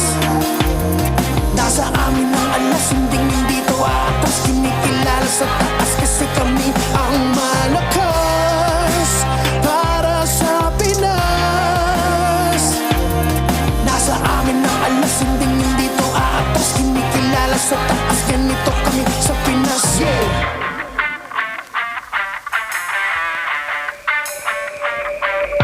Laging MVP, no surrender, no retreat. Pag nagsama-sama, just imagine what we can achieve. Laging MVP, no surrender, no retreat. Giving 100 on my all, cause we just cannot be defeated. We are unstoppable, immune and invulnerable. Ready ang equipment, lahat frozen, mala, crowd control. Pakita on the jab, beast to the southeast. Taas ang matawag, proud and loud, cause every enemy we devour. Susundan ko ang iyong wakas, kasama pataas, tagumpay natin to dahil tayo'y malakas para sa Pinas. Nasa amin ang alas, hindi to atas, kinikilala sa taas kasi kami ang malakas para sa Pinas. Nasa amin ang alas, hindi to atas, kinikilala sa taas, ganito kami sa Pinas. Malakas, Pilipinas, malakas kahit anong the monsters. Malakas, Pilipinas, malakas face the golden sun and repping for the 3 stars.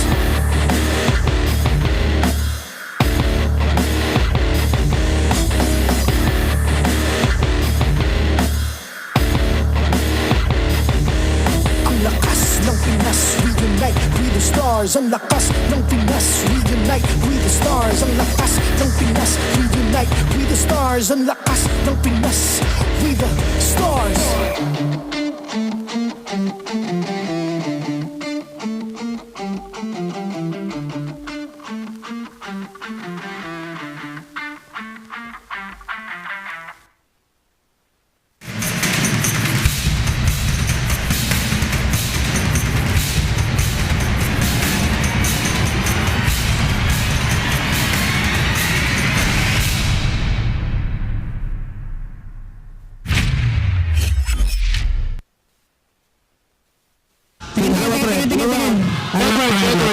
Patay Sanford, back shot na.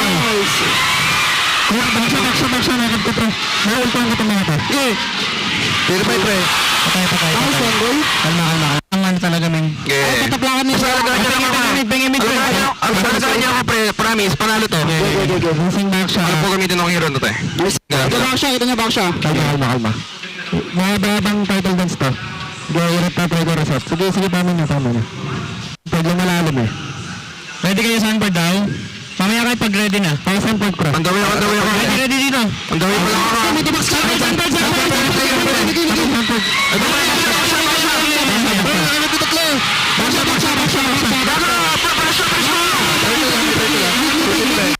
Are not missing guys. Protect niya lang ako pa lahat yung papasok, promise. Pag na-protect niya ako panalo to, kami na iuwi. Matik yan. Ako ba? Kasi nakita sila. Yung baksa lang. Baksa ako. Okay, malaki si Sanford pre. Iro na natin pag lumapit pa. Ayun na, wala malapit na. Baksa. Nakap ka baksa boy. Si Sanford ka. Nakap ka pre. Sanford. Sanford pre.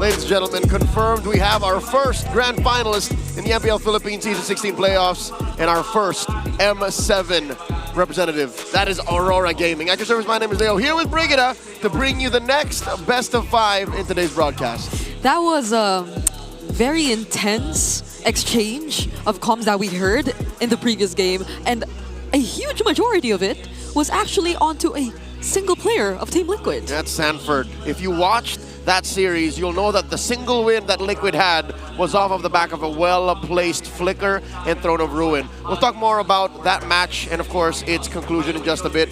We'd like to thank SIP Purified Water. It's filtered through volcanic rocks for a crisp, clean taste that quenches like no other. Alis Uhaw, Sip Na! Yesterday, Naisu said that. Yep. And Hans and I couldn't believe he actually did say that, but you know what? If you have no funds to shell out for air conditioning units that you will only use once, worry not, because now you have Arctic Aircon Rental. And they have a wide range of packages that will surely fit your budget. Be it an indoor function, an outdoor affair, Arctic Aircon Rental is here to make your events cool and fuss-free while keeping your guests comfy. Arctic Aircon Rental keeps the MPL Philippines Arena cool and comfy. Let's go to Go Hotels. Let's hashtag go explore more. I think we're all excited after the end of a very long day to head over to Go Hotels and rest. And we thank them very much for accommodating us for the playoffs. It's such a nice thing to have, especially since our games and our days end very, very late. That's right. Given how intense our first matchup was, again, the Upper Bracket Finals, Aurora takes it 3-1 over Liquid. Could have sworn it was going to go one more, but as soon as they locked in that Ixia, again, a combo you've seen on social media, alongside that Eve, the writing was on the wall.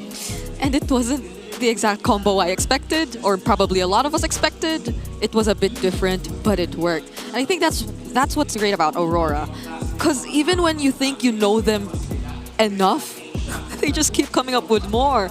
And that's also while having a very low hero pool compared to all the other teams, but they always find a way to make things work. That's right. They are now in the grand finals, given how tight and fundamentally clean their play was in the regular season and how they're redefining their game in the playoffs. They've made it this far. A single best of 7 stands between them and the Immortal Cup and their fallen opponents. Liquid drops to the lower bracket. Their opponent tomorrow night, waiting. It's going to be ONIC or TNC. I can't believe just yesterday we thought that there was a possibility we'll be seeing ONIC versus Aurora instead of TNC, because that's how well TNC actually played against Aurora last night. And I think a lot of us are looking forward to how they're going to carry that over into this match against ONIC, who I feel a lot have been quite surprised with how they were actually able to play against Team Liquid. Count me as one of those surprised. My jaw dropped yesterday when they got swept by Liquid. I'll tell you now, that is not the super fan we all know. Not from the regular season, not in any time in the recent history. These are not the same players that played at the Mid-Season Cup, not at the M6 World Championships. What is going on? That's right. You did mention yesterday, ONIC, the surprises usually come from everywhere. But none of it showed up yesterday, and I think we do need to dive deep on how and what's going on. To do just that, we have our panel host and our analyst, Midnight and Athena, to break it all down. Thank you so much, Leo and Brigida, for breaking down what happened onto our match number 1. Once again, Athena and Midnight with me here onto the English panel desk. And so far for our first match, that was a heart-stopping match. But it doesn't stop there, because there's going to be a heartbreaking match for our second match of the day. It's ONIC Philippines versus TNC Pro Team. That's why I'm pulling out the Edward post. I'm trying to compose myself, because as you said, this is going to be a heartbreaking match for these two teams, because for only one will proceed to fight against TLPH and potentially fight for the M7 glory and also the chase to the Immortal Cup, chase to immortality. And this match is going to be heavy because there's a lot of stories behind these two teams. For one, Chuck Mamba will have the chance to poison Onyx run towards M7. But aside from that, before we head on to our second match, there were numerous players awarded for our Alamat Awards. And one of them is actually the King of the Jungle versus the King of the Junglers. We have King Kong and Zaida. This is an interesting matchup. It's a story that's been written for like 6 seasons now, but it wasn't highlighted as much as like the other big names. But Zaida has made a big name for himself this season, being named as one of the best players in Season 16. And that was actually right on cue. Before, or yesterday actually, Brigida and Hans already debated about who is the best player amongst all of TNC. Many have regarded of him as the best jungler of the season, and so far he's making waves with his usual or unusual picks as well, and very signature like Fanny. But now he's up against the King of the Jungle. We have King Kong, the reigning world champion from M6. He is indeed the Sigma King. The world has seen his ability to just carry games with his Sigma rotations, going through mid and then weathering all the storm for his family. But he's faced up with one of the rising junglers in the league from the Phoenix Army, from the very team that he left to conquer the world. Zaida shows up, and phenomenally so, because in the current playoffs, if you look at the standings, if you look at the stats for junglers, Zaida actually leads a lot of the charts. And so far, you've mentioned like conquering all the storms. You have Storm here for TNC Pro Team Benecutie. But looking closer at King Kong's mid-game stats during the 8 minutes, this is his total numbers so far. Yeah, if you look at the overall stats, it's down in the current playoffs. I mean, it's kind of a bit of a skew for King Kong because they did get swept by Team Liquid Philippines, but even then, if you have to quantify his performance in the playoffs, this is what you get. For the first 8 minutes, King Kong has been down and about, being gapped in almost all aspects against Carteezy, but I mean, this is a little bit unfair because they did play one series, but in terms of overall statistics, he is underperforming for ONIC Philippines. And this is very, very frustrating and concerning for ONIC. That's why I think in this upcoming match, they have to, hone in on the focus with their jungler. Because most of the time we say King Kong usually dictates the tempo here and momentum for ONIC Philippines. And so far, he's up against Zaida. If he lost against Carteezy yesterday, now Zaida is also part of Team Liquid before. Yeah. And considering his playstyle, of course, he's up on par. He's actually overall onto the rankings, first into the total kills this season. Yeah, even yesterday we saw he leads the pack in terms of overall kills of the season. Even in playoffs, he still leads the pack. 41 kills, that's the first. I mean, they did play a lot of games, but in terms of GPM, gold share, and turtle control, he is still like a very consistent force in the playoffs. And mind you, this is a team that nobody expected to perform this well. Nobody expected for this run to go this deep. And who leads that charge for the Phoenix Army? It's Mama Coco. And aside from that, I see Coach Hito pressuring him to flex some of his muscles. But for me, the overall rankings is enough of a flex here for Zaida. That is true. Considering the TNC Pro Team was someone who forced out a Game 5 out of Aurora, our top-seeded team from yesterday's match. But so far, let's discuss further for our head-to-head for our junglers. Let's see if we will remind you of whatever hero comes first. Is it Zaida or King Kong? This is first pick. Okay. What are the here? Am I? Are you ready? Okay, I'm ready. Okay. I don't know what I'm doing, but I'm ready. I don't know what it is. Okay, for fun. Zaida.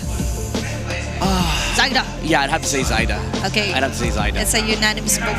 Yeah. Zaida for the Fanny. Next, please. Let's see which next hero. Oh, Lancelot. King Kong. Yeah, King Kong. Okay, King Kong. Next, please. This is fun. Yeah, this is like Leo's first pick, honestly. Yep. Right and go. Yisun Shin. Zaida. Oh, we didn't talk beforehand. Okay, next for the fourth hero for the jungle. Yin. Zaida. Zyda. Can I say Zyda? Yeah. Zyda. I'm a Zyda fan. Because I remember way back MDL, I've seen the first Yin being played out on the regular season. He's more flexible. Yep. And concerning Zyda's gameplay, actually the Yin is between them. But for Fredrine, Zyda, of course. Let me just say though, both of them. Do you want to defend?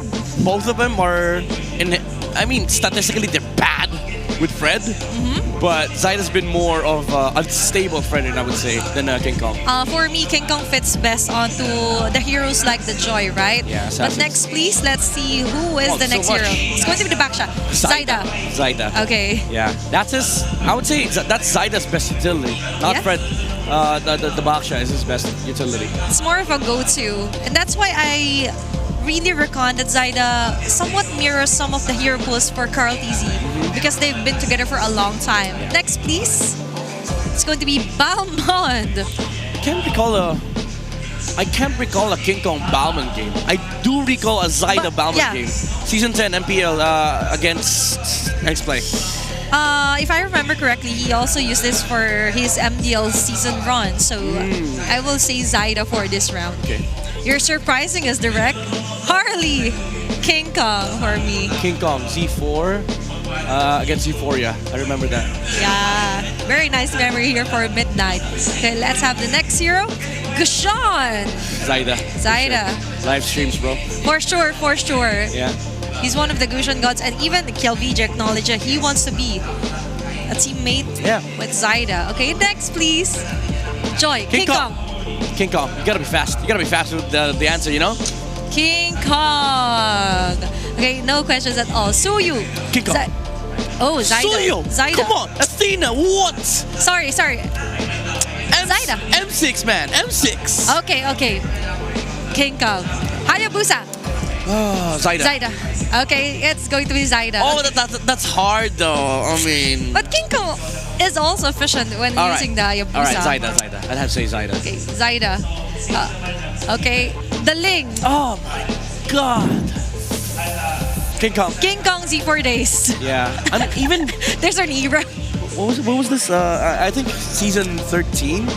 It was the first time we saw King Kong play.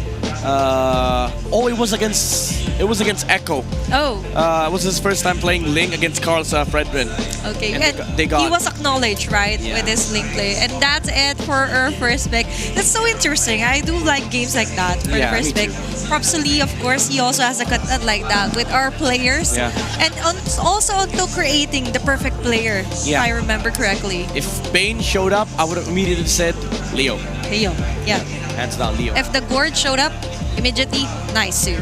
And with that, we conclude our first pick, and let's check out our parade from earlier from the community of the Sonics.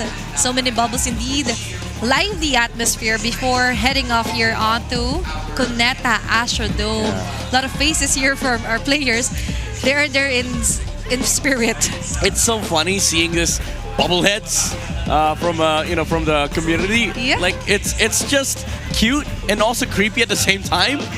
But yeah, it does give you the fighting spirits for the fans to support their teams, and I love the energy that they bring. And also now you have the Phoenix Army coming into the venue. Matter of fact, I saw them outside. I've met a couple of them, and man, oh man, I commend the energy. It seems like they're really how do I say this? Like, they're fully committed in supporting TNC in this campaign towards not just the M7 slot, but also the grand finals. And to everyone watching right now here on our live stream, you could also join us on the fun on our community parade. There are a few seats left for tomorrow's matches as well. Yeah. And some of those are going to be somewhat closer to the stage if you want so. And for our match today, let's focus on to the heartbreaking part, Midnight. Yeah. We've mentioned that these two teams are currently crowd favorites, of course. We've seen some Sonics and even the Phoenix Army going here onto Cuneta Astrodome, but the reality is only one can move forward and face Team Liquid Philippines. I hope a day comes when the M Series invites 3 PH teams. That's gonna be unfair though for the other regions, but just to prevent this, kind of heartbreak. But to each his own. If you win, you do deserve it. But even if you lose, you still kind of deserve it because again, you come from the toughest region of MLBB. By the way, huge shout-outs to Sean from the Filipino Sean, desk. the rookie of the season. He ran away from us, by the way. Yeah. That's heartbreaking too. He was like, Ate Tina, I could speak English so well. Yeah. He called me Ate and then he was like, no, I'm done. Yeah, and I was like, you wanna do a panel for English? And it was like, yeah, but I gotta go home. Look at what home is. MPL is home. MPL is home. That's a good line. Okay. MPL Philippines is home. And it's okay. He's a rookie of the season. That's true. Oh, for yeah, season 16. Congratulations, Sean. And for our All-Star Team 1 and Team 2. And a regular season MVP line. Yeah, amazing players, amazing achievements for a lot of these young fellas. And I'm really excited for more. I'm really excited to see more from these players as we progress with MPL Philippines. And also interested on what we could pick onto what the players could actually help them win this round. Let's head on over onto our Infinix Keys to Victory onto the Howl with Wolf.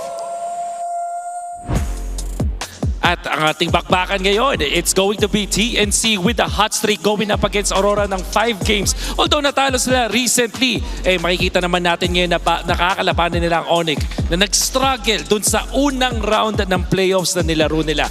Nung pag-uusapan ng dalawang teams na to, ano nga ba ang kailangan nilang gawin? Ito yung mga keys to victory na kailangan nilang sundin para sa ONIC Philippines. Una na dyan, protektahan ang farm ni King Kong. Hindi nila ito nagawa dun sa TLPH. And it's clear na kapag hindi na poprotektahan ng farm ni King Kong, hindi nakakakilos ang ONIC Philippines. Hindi natin nakikita yung malakas na early game para sa kanila. Yung aggression, wala doon kapag hindi nakapag-farm si King Kong. Now, kailangan din nilang i-limit test yung TNC sa mga mid-lane heroes. Nakita ko kahapon na ang TNC ay nagre-rely dun sa Lunox exclusively. Kung sakaling hindi yun yung mahawakan nila, nagmamadali silang nakawin yun sa kalaban o kaya naman hindi sila nagiging successful at all. Dun sila nalulugi sa ating first turtle at ito yung pwedeng gawin ng ONIC Philippines. Now, for TNC, magaling silang mag-draft and I'm very impressed dun sa nakita kong draft pattern.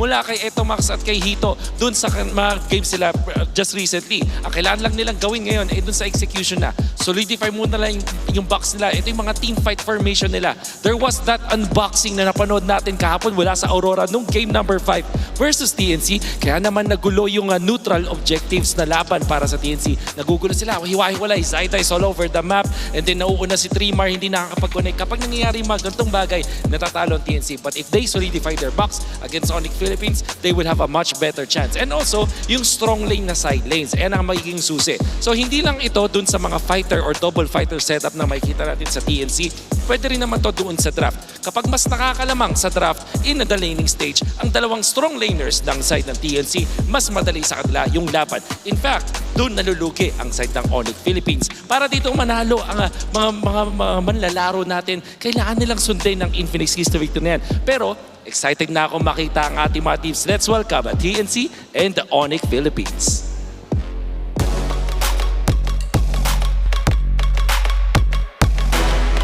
To oversee and uphold the tournament's integrity, guiding us through this match are our Mark Sons, Joshua Yi, JJ, Patrick, and Yaku Jeff. It is now time for the King of the Jungle to take the stage. It is a do or die here at the Champions Arena. Introducing Kirk, King Kong, Super Prince, Brusco, and Galera. Give it up for ONIC Philippines!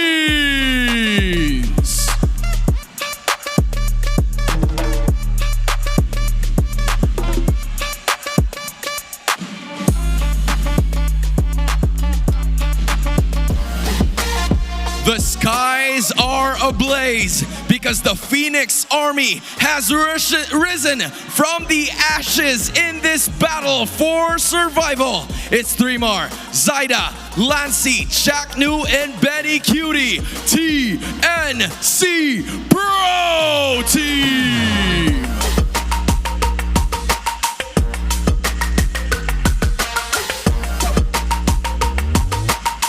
The two teams will also be joined by their respective coaches. It's Coach Wynot for ONIC PH and Coach Etomax for TNC. Sonics, Phoenix Army, make some noise!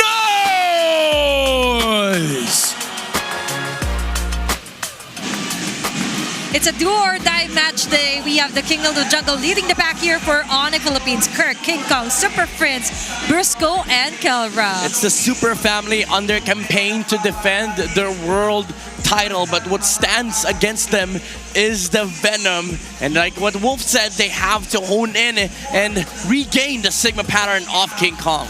And for the side of TNC Pro Team, still have three more: Zyda, Lancy, Chaknu, and Benny Cutie. A very strong contender and able to inject their venom from yesterday's matches. Yeah, they're now in this, their deep run. It's their deepest run since Season 9. And TNC, they're looking like they're in good shape. Looking at the first blood rate, this is the point of contention that these two teams have to make. The early game aggression, especially for ONIC Philippines, it's sort of like a requirement from the squad. But for TNC, I feel like it just comes naturally. And we could definitely see that slowly reflect and slowly integrated onto their draft and patterns as well. And later on, we would see more if there will be surprise picks as well. Will Benny Cutie stick to the Fighter Gold Lane meta, or will we see something new from TNC Pro Team? You know what? Maybe even Kelra goes for the Fighter Gold Lane. Maybe we see a fighter to fighter to little tongue twister. It's a fighter and fighter gold lane bout between Benny and Kelra. Or maybe we just go down to the traditional marksman. I don't know. Maybe. Or the Masha Gold coming back here for the do or die. No. I just had to say it. I'm so sorry. But ensure the quality and the comms of our players, let's check out on what they have to say onto our Smart 5G ping test. Sana wag mo sanang masamain. Nabaliw. I'm a flirt. Hoy, ano? Hoy. Chaku, shut up. Hoy, plano ko. On a first sight, sa akin si Curse One. Chorus at first. Nakamakita ka ba? Ang masabi ko sa preparation namin ngayon is, we are born ready. Kaya sa Aurora, congrats. Palo Aurora guys, palo. Good luck. Try namin silang abutin guys. Nasa baba muna kami. Hello, mic check! Sa kamusta ang lahat? Panalo tayo ng last mic check ko ah. Paano nga ba kami babawi? Babawi kami ngayon. Paano ka babawi? Talo kami kahapon eh. Gapang malala to guys. Gapang tayo parang pagong. Mabagal lang pero... Bagal. Buhay ID karera tol. Congrats sa na gaming guys. Lalo na kay Dom. Nakaka-proud ka Dom. Love you. Message ko sa message ko na guys yun. Siyempre, sobrang nakaka-proud. Kasi nakalaban namin sila kahapon. Ngayon, nasa M7 na sila. Let's go. May sinasabi si Bonok guys. Shout sa mga trapahan ko dyan na dadalo sa laban na ito. Anong lugar sa shoutout mo? Oy, Nak! Shout sa Quezon City boys dyan. Pasay, mga taga-Pasay. Sana nakangiti pa rin kami paglabas ng venue na ito. Watch and learn guys! Ang laki niyan ah. And that is our Smart 5G ping test, leading you against Data C. And they've mentioned, although life is not a race, but this match is the race towards the grand finals. But before that, this is the first pit stop, the do or die match between them and TNC Pro Team. Yep, now ONIC, they take first pick. They will lead the tempo of the draft in the very first game. And I feel like this is their side for the entirety of the series. You want to see some of the heroes from Chapter come out in the first phase. And I feel like even though there is magic to being red side, TNC's draft tendencies has been okay, but it's sort of like predictable. If you're ONIC Philippines, you would expect these covered picks come out and they would know that these lineups or these heroes are what Etomax is going to be drafting for these players. Basically, you'd see it from a mile away. Like from time to time, you also have to spice it up, right? Because if you're too predictable, you're like an open book that's going to be easily manipulated and countered out. Now, for TNC Pro Team, you've mentioned and highlighted Etomax, but I would also like to acknowledge Coach Hito.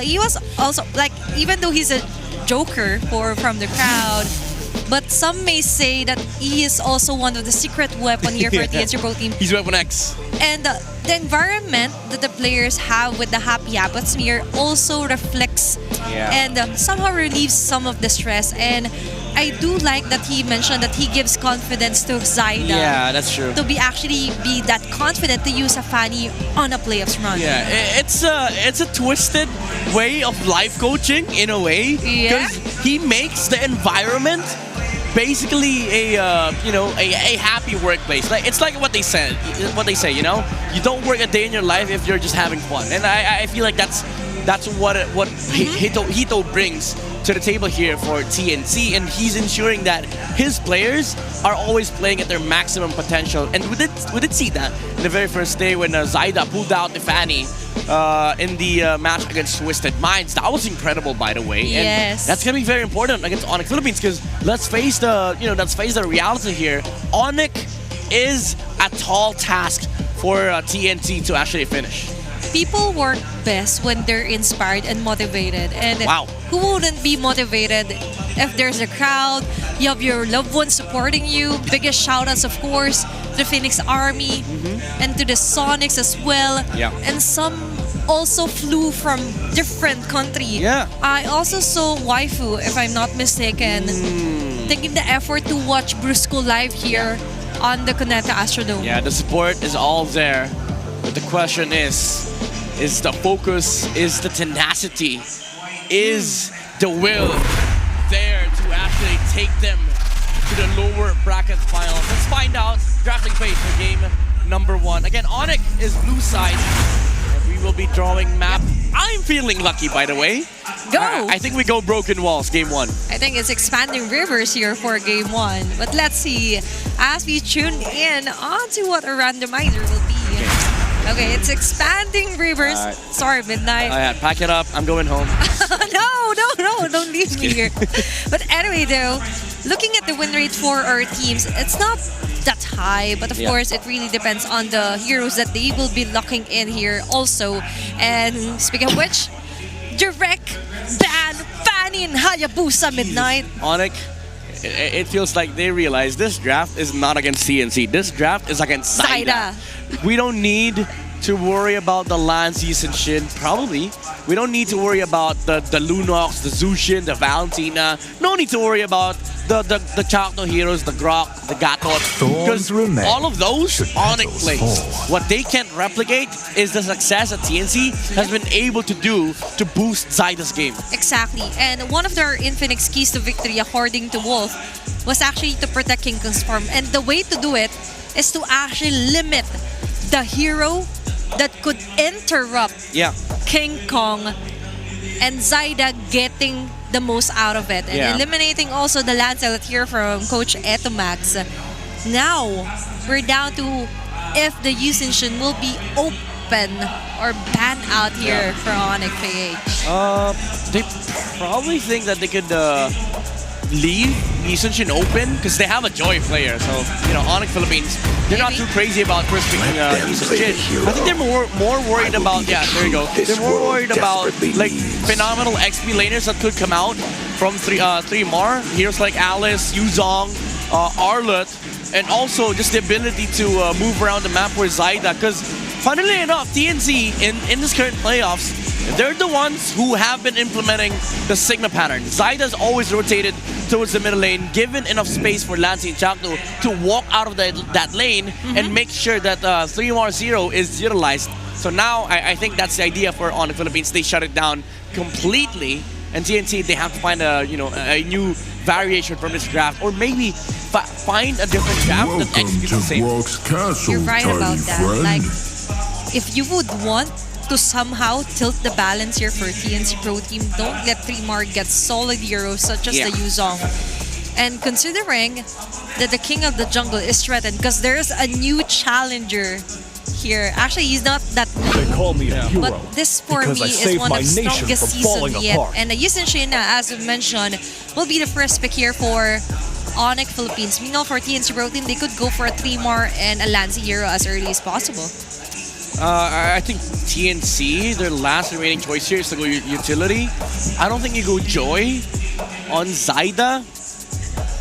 Or maybe even the box shot. I mean, you know what? You can actually consider the utility jungler route here for TNC, similar to what Aurora did against TLPH. So since Zushin's out, I think you go Fred or Baksha, and then maybe supplement it with a Kimi so that Lance has a hero. So they go for the Gatot. It's Chaknu's best hero in the playoffs.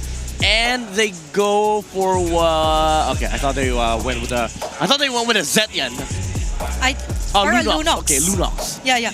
That's alright. I see a very stable performance so far for Lancy with his Lunox. But so far, and partnered up with the Chaknu hero, you mentioned you need a very signature-like setup here for Chaknu. Now for ONIC Philippines, it's up to them to somehow get a hero that could escape and could also be solid onto the mid lane for Super Prince.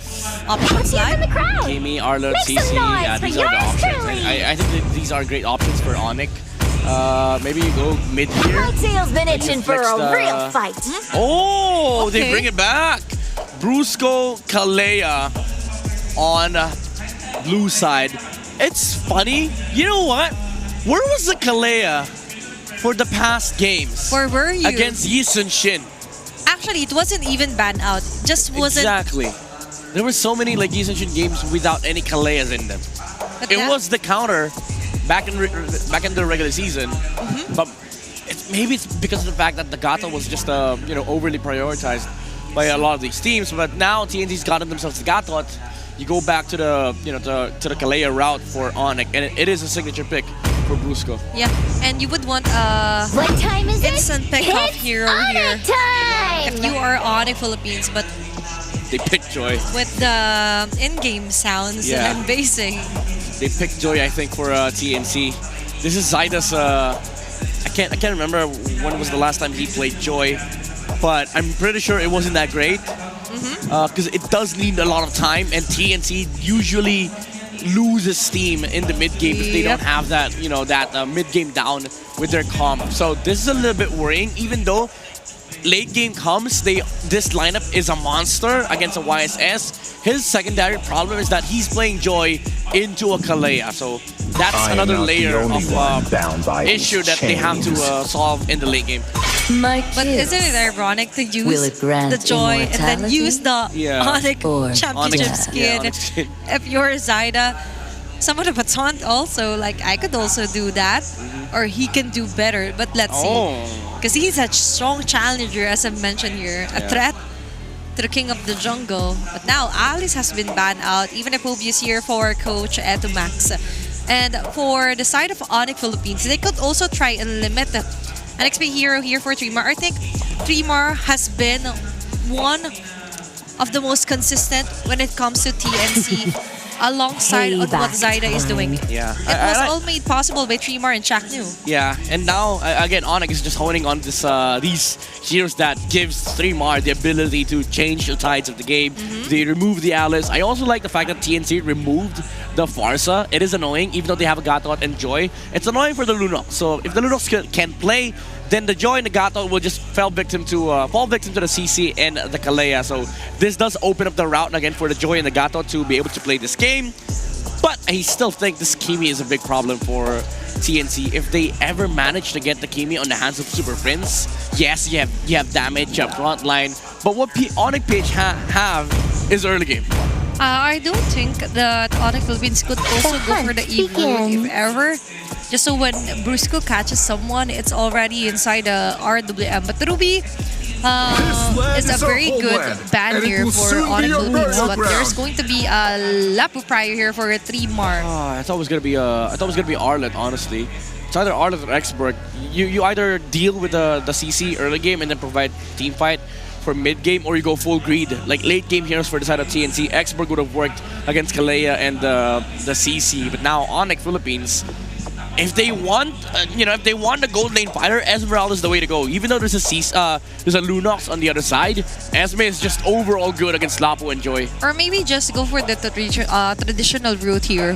Because considering they also already have the CC, but basing on the perks of hero so far, they might pick a new hero as well and give the CC to Kelra Selena for Super Friends. Okay, Arlott against the Lapu and then CC gold lane. I still think Xborg works here for TNC. You go greedy route. There's no harm.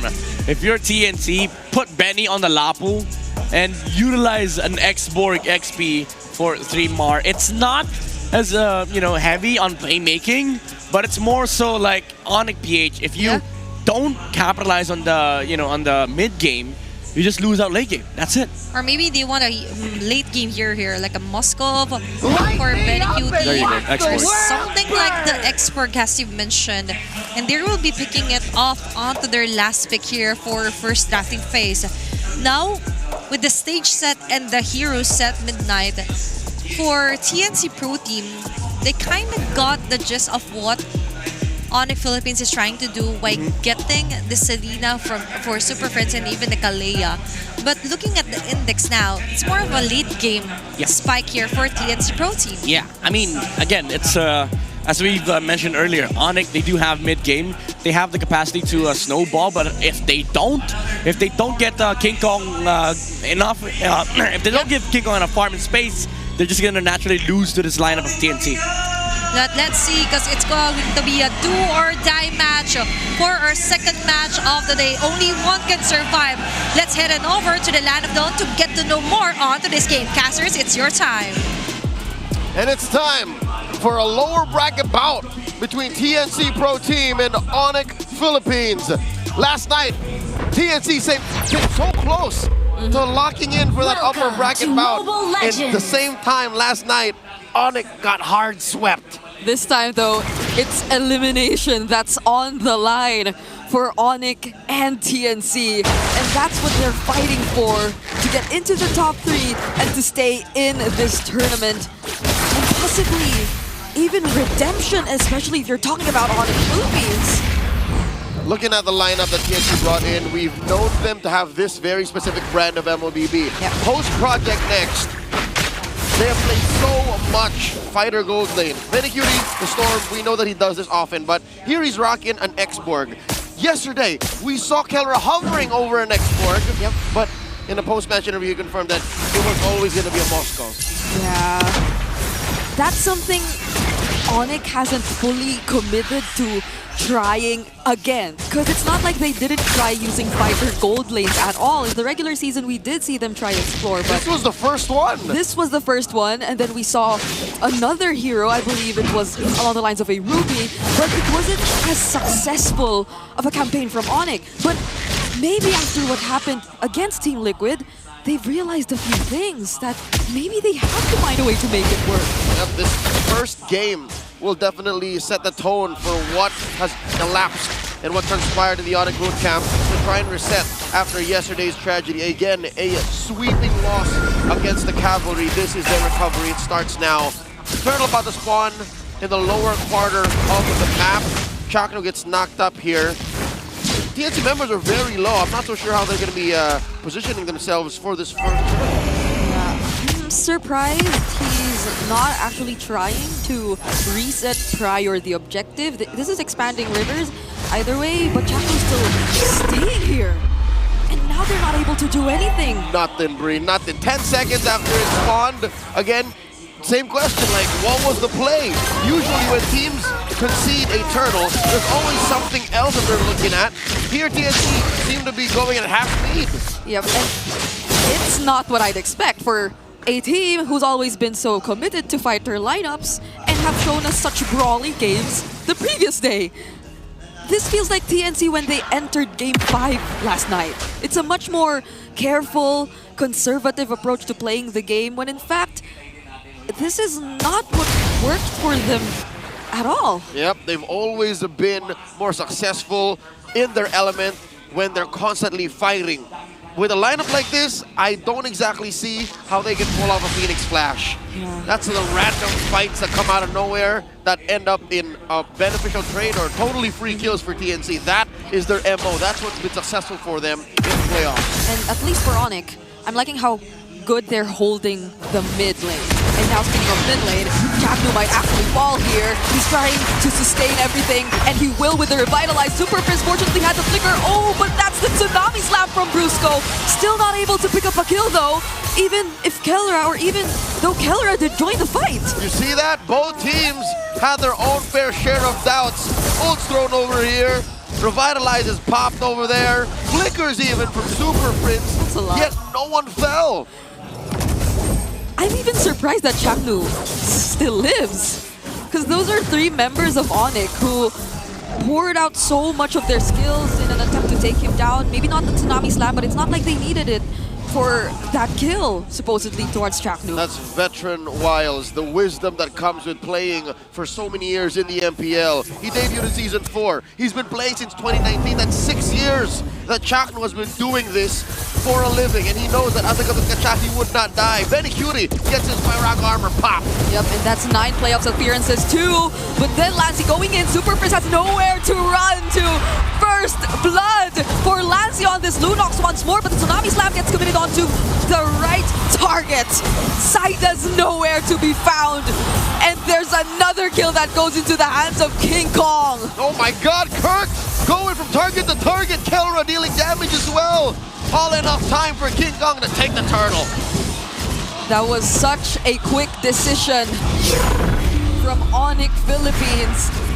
Even though the fight was still on, King Kong did not decide to join at all. No. He just had to focus on his priorities, and being a Yisun Shin, this is such a great start. And that puts them almost 2,000 gold ahead. 5 minutes in, 2 turtles in the back pocket.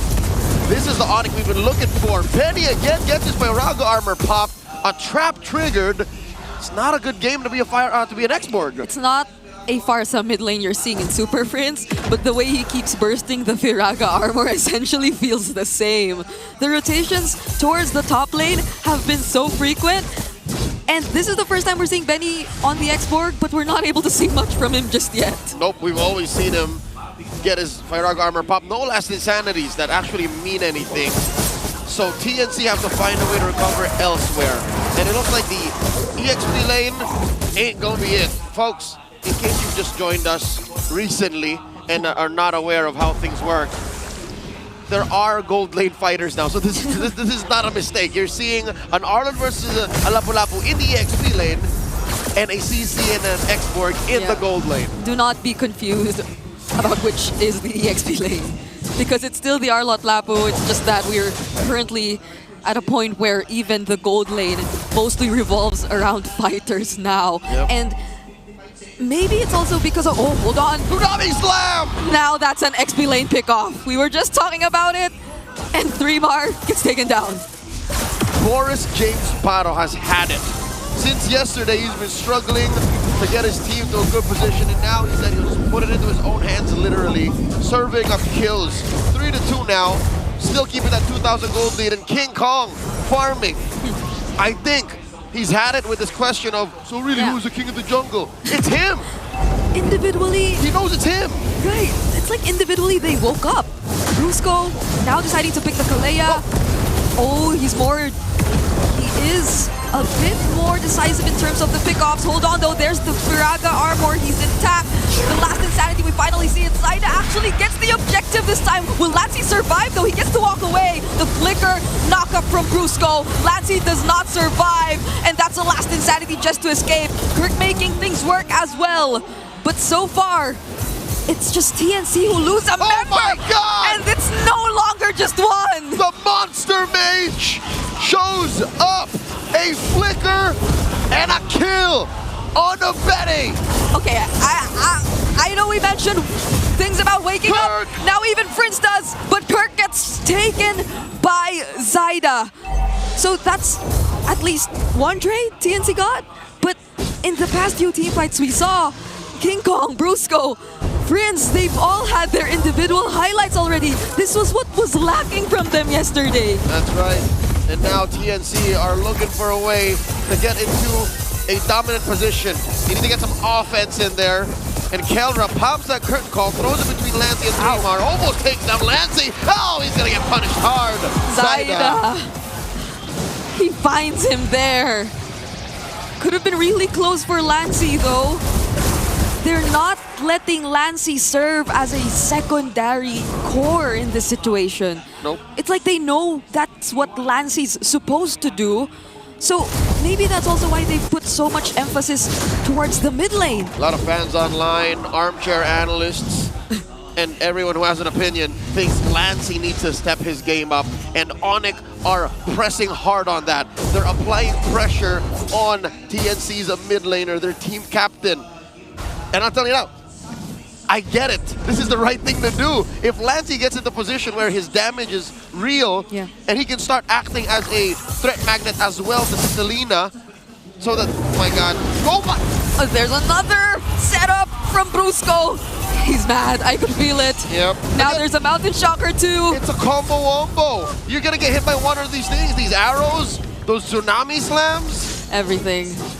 Even Kirk is a real threat to Lancey. We don't even get to see the final slashes yet. It's like everyone else is able to look for openings even without Kirk starting things up. Brusco doesn't have the Tsunami Slam, but that's already enough to take out the Braga Armor. There goes Kirk. He finds a 3-man setup, and every single member of ONIC just decides to go in. Betty Cutie keeping himself safe under the turret, but another knock-up, denying sight of his attempts. And the double for Kelra on the CC. You know someone else who's had it with these haters, these naysayers? Who? That's Kirk. Kirk has had a rough season 16, and on this Arlen, he is earning all of the trust that was once there from the online community. Lord for ONIC, now they're up 4K. Wow, that's even a Rose Gold Meteor pickup by Kirk. I could feel how aggressive he wants to play this Arlot. And even just now, that was a really aggressive one. He was already under the turret, and I'm surprised he still survived. And he's third in farm. Super Prince ain't even that close. Super Prince is like 1,000 gold away, so you understand why Kirk is farming this way, why Kirk is building up this item kit that allows him to do just that. Again, an Oracle, that casual Fury Hammer. Even 3mar can think twice with how the economy is going for the Phoenix Army. Yeah, we can't see 3mar confidently jumping in with the bravest fighter at all. No. And maybe at this point, ONIC might even consider him as a target, as a viable target for whatever setups they want to go for, just because of how much damage they could already throw out. But what they'll be prioritizing for now are the turrets. That's right. In a fighter gold versus fighter gold type of lineup and matchup, the map is your #1 enemy because you don't have a marksman, pushing isn't as easy. Lancey catches an arrow, does not pull the trigger just yet. No Purify, no Brilliance. And look at the 3 damage that ONIC has laid down on him. Oh no! Oh, you just said it. You cannot feel at ease when you're against this lineup of ONIC. It was this close to a fight actually breaking out. Super Frizz's consistency on the Abyssal Arrow is out of this world. 42% over 11.5 minutes of competition. Yeah. This guy's been... I don't think Frizz slept last night. Nah. I think he just practiced Selena. All these skill shots are landing on every single member of TNC. And again, if maybe Chakdu did still have his AOG there, they might have considered fighting back, but it was a no, so they couldn't afford to risk anything. Not when ONIC was that close to their base turrets, to potentially doing a siege that they'll forever regret. And look at how close supposedly things were, but not until you look at the map. Yep, no, big picture. It's more than just this 2,000 gold gap between King Kong and Zyda. And it's not like Zyda looks like a chump, all right? Zyda somehow finds a way to always get what's left on the map. And it makes sense because he is technically the funnel. Without it's not an East-Asian lineup, yes, but he's doing the same thing. Farm into me. Let me get the burst damage I need so that some way, somehow, Chaknu's set up their bait plays with 3mar will make sense. If anything, I feel bad for Benny. It's Benny who can't catch a break. And imagine this guy, just yesterday, was using heroes like the Cho. So he could do and find openings all by himself. He could even try and go for pickoffs all by himself, but now it's different. He's an export, and since they're playing from behind, they might need him a bit more for defense. But is that really the way Benny wants to play? The truth is much closer to a high-tech pinata. That's exactly what he is. Onic's gonna throw stuff at him, he's gonna break, and then he throws more stuff at him again. And it's rare that he finds them with his Firaga armor intact, is what I'm trying to say. 7,000 now, as ONIC secures their second Lord. Item game is looking so much worse. TNC are getting depraved, even these small camps. You see here, Super Friends and Brusco are checking this purple. I think they understand that Zaida needs the purple more than the orange.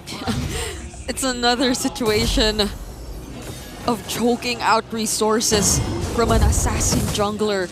And arguably, maybe that's why we're seeing a lot more less joys come into play, because again, the joy feels as if it needs a bit more time, it needs more farm. Yep. And now ONIC know exactly how to prevent Zaida from getting to that point where he could just fight head on. Oh my goodness, the brilliance was already used. And it was quite a point-blank arrow. It's just, you can never tell when Super Prince decides to flicker in and jump you. Approaching a 9,000 gold lead ONIC has, and it's miserable. The purple does finally spawn, but King Kong's gonna take it away like their lunch money. Joy is in this category of junglers like Hayabusa, like Leon, and final slash on 3! Now they're looking for action. Zaida trying to go from behind, but the Tsunami Slam was ready to deny him of another trade.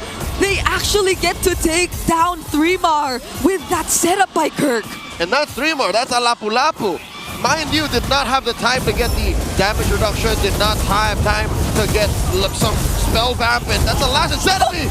Oh my goodness, because of the brilliance, the arrow landed on Benny.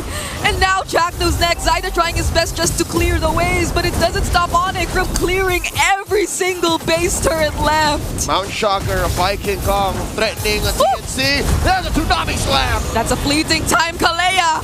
And ONIC will not prolong this game any longer. A 15-minute game that goes over to ONIC. The Super Fam are back with their first win in the playoffs. A lightning round against the TNC. Pro team 1-0. It's been a while since we saw the Kalea, and it's great we saw it in Brusco's hands. Now this looks like TNC. I want to hear what Athena and Midnight have to say about this quick one. ONIC Philippines finally secured their first win for our playoffs this season. Yeah, even though TNC looked like they are going to be able to match up the tempo of ONIC Philippines, once the actual power spikes and the timing came through, we saw the aggression coming out from ONIC Philippines. Even the, just the sheer presence of the CC, the Eason Shin, the Arla, they're able to group up on the map. Matter of fact, Kelra's sometimes over greedy with his map movements, but when they group up, TNC couldn't really fight in terms of the skirmishes because they have to wait. They have to, scale up to the late game. But ONIC Philippines didn't allow them to, and it's because all of these shots were landing from Super Prince, the Monster Mage with the Selena, crazy arrows in the late game as well. Our Game 1 MVP, Super Prince, the Monster Mage, making waves here for our first game. Aside from that, long-range arrows, point-blank arrows, he's the man that you need. And even onto the highs of Zaida, you would expect that he would have the luxury to try and deny, farm up as much as he can, but that didn't happen at all. Yeah, I was gonna say, like, playing Selena in this game is kind of awkward. Like, there's a lot of ways for TNC to sort of dodge away from the arrow. I mean, the traps are gonna be kind of annoying, especially for both Zaida and Chakno, but Benecutie and 3mar, they're fine playing against the Selena, but what they're not fine with is ONIC moving as 5. Every arrow that lands it converts into a natural kill for ONIC, and they understand that this is the way to play this game. Every single thing, every single kill that they could get should be taken, even if it doesn't necessarily convert into objectives, because what it converts into is map pressure and also resource advantage. Yep, and the resource actually was in favor of King Kong all the time. Like, most of the time, there wasn't even a moment that he was even denied, he was even visited here by TNC Pro Team, maybe in the earlier portions of a game, but up until the 8-minute mark, up until the 15th minute mark rather, it was all pure ONIC Philippines time and again. And also those those kill shots were disgusting from ONIC. Aside from the arrows, aside from the jumps coming out from Brusco, that final slash from Kirk really sealed the deal here, nailed the nail in the coffin. And for TNT, they couldn't answer back. They were still waiting for the farm, the items, and the actual damage to come through from Zaida, but even the Joy was under-farmed. He was super under-farmed. By 10 minutes, he was 3,000 to 4,000 gold behind of King Kong. And just when you needed Kirk to step up, this was this moment. And Leo mentioned that Kirk is just, he's finally had enough. Yeah. Like, it's time to step up. It's time to boot up here for ONIC Philippines. And you mentioned Zaida here. For me, the early pick of the Joy was kind of a question mark. There are multiple assassin here if you want to go the route here for Zaida that they could have gone. And even the Lapu. There were certain questions as well on their comments, like there are more viable heroes here for 3-Mar, and Lapu for this game against an R, the first pick, just isn't it. I think they just wanted to see the flex of the CC. Because they didn't know where ONIC was gonna put the CC. They were right in like hoping that they would go gold and then pull out an X-Borg last pick. But then again, they were racing against time basically, because ONIC Philippines, they had a deadline. But this game was just an an overwhelming example of if you're all greed, you're just gonna lose fights in the early game. And it's not TNC's fault, honestly. The draft, it had an idea behind it, but they had to delay ONIC's overall objectives, which I think it lies when TNC actually tried contesting the objectives of ONIC Philippines instead of forcing trades. That's the way to go if you want to play to late game. But ONIC Philippines, they were more than happy to take these kills that TNC's presenting them, because every every hero that shows up and fights, nobody could actually handle ONIC. Like, what is a Gato gonna do against a CC, a Yi Sun-Shin, and also an Arlet that could just displace him, which prevented the Gato from actually being a proper tank. Yes, he did tank so much damage, but there was no actual conversion for TNC. Yeah, there was just too much to handle here. And most of that came from Super Friends here, the carry for this round. And our BPI rich guy, King Kong, still, that was definitely one of the best games so far for them, considering they were stumped yesterday by TLPH. Now we finally see the Sigma pattern yet again here for King Kong. Yeah, they want to do the same thing to TNC. It's a short route towards the the golden rivalry against TLPH, but they have to win 2 more. This is, I would say, pretty much a blueprint game for ONIC Philippines, considering that they have King Kong on the the Yi Sun-Shin, they have Kirk on the famous Arlet pickup for the Kirk attack. Even though Kelra is on a CC, it actually helped in terms of ramping up the the timings, the power spike for ONIC Philippines. So it is a worry for TNC that Kelra is able to do this in front of Benny. So I think for TNC, maybe not banning Lancelot is the way to go, because slotting in a Lance ban just forces you to go, Joy against Yi Sun-Shin, which prevented Zaida from actually playing the typically known TNC game where they play aggressive from minute 1 up until they just end win the game. And for minute 8 here, onto our head-to-head, the Yi Sun-Shin versus Joy here for King Kong and Zaida really reflects on what you mentioned, that it kind of backfired that they banned out the Lancelot. So it was kind of like Zaida was forced onto this Joy, not like they were really planning out this one. It just meant that for TNC Pro Team, they have to really think about their next steps closely here, as there is no more lower bracket for them after this match. I'd have to say this is more of a draft problem for TNC. Not that they had a bad draft, but they were forced into the situation where they had to deal with the heroes by the individual lanes, and it allowed ONIC to just not worry about existing counters, because sure, you have Joy, it's a late game hero. There's also Kalea, so if you want late game, ONIC just has a lot of farm by that point. Even when Zaida hit the 9k gold mark, King Kong was sitting at like 13k. So it didn't even matter, because at that point, they were just waiting to end the game. And so far for our match 1, We've seen a full house, and even so, there are still Phoenix Army here coming inside the Croneta Astrodome. And by the way, guys, you could also join the new season of MLBB Rising Open as an in-game mode designed to provide players a platform to engage in competitive gameplay and earn in-game rewards. Gather your squad and jump into action. Yep, a lot of things that you can actually join in MLBB. And speaking about in MLBB, there's also new skins that you want to check out. It's the Aspirants new skins that are now available. Participate in the Aspirants Unite theme draw event. The first 10 times draw using diamonds is 50% off. Every 10 draws guarantees an epic or higher quality skin. Come and join the draw and witness the power of aspiration together. What a beautiful skin. I do hope I get the chance to be lucky today to draw the Vexana Aspirant skin. Please, Yeah, please, please. Please, please. I do hope. It's a flex. But why are you doing this if you No, I'm just already helping have... you. I'm helping you with the luck. Come on. Thank you so much. We're teammates here. We're family. We're a family here. We're super family. Because And it's also home. Phoenix Army. MPL is home. Yeah, MPL and is now, home. Yeah. let's see who will go home later on. But so far, we all have to go home. It's such a bad thing to say. I'm so sorry. They all have to go home. We're gonna have to send somebody home. Yes, we That's do true. have to send somebody home. And we all have to go home later on. So take care for everyone who will be commuting their way home. It caught I'm me so off guard, sorry. honestly. Yeah. Don't clip that, please, to everyone watching the English stream. Clip that. Please, this is our secret now. You are part of the inner circle. But for that circle, there was a pearl circle mood here. Like, I was like, oh, picking a joy against against a player who has his own skin. Yeah. And then how ironic it is, like, was it a trigger to, like, actually, you know what, guys? Let's bang them. Yeah. Yeah. And too violent. I'm so sorry. Yeah, you're sending somebody home and you're also being violent on a player.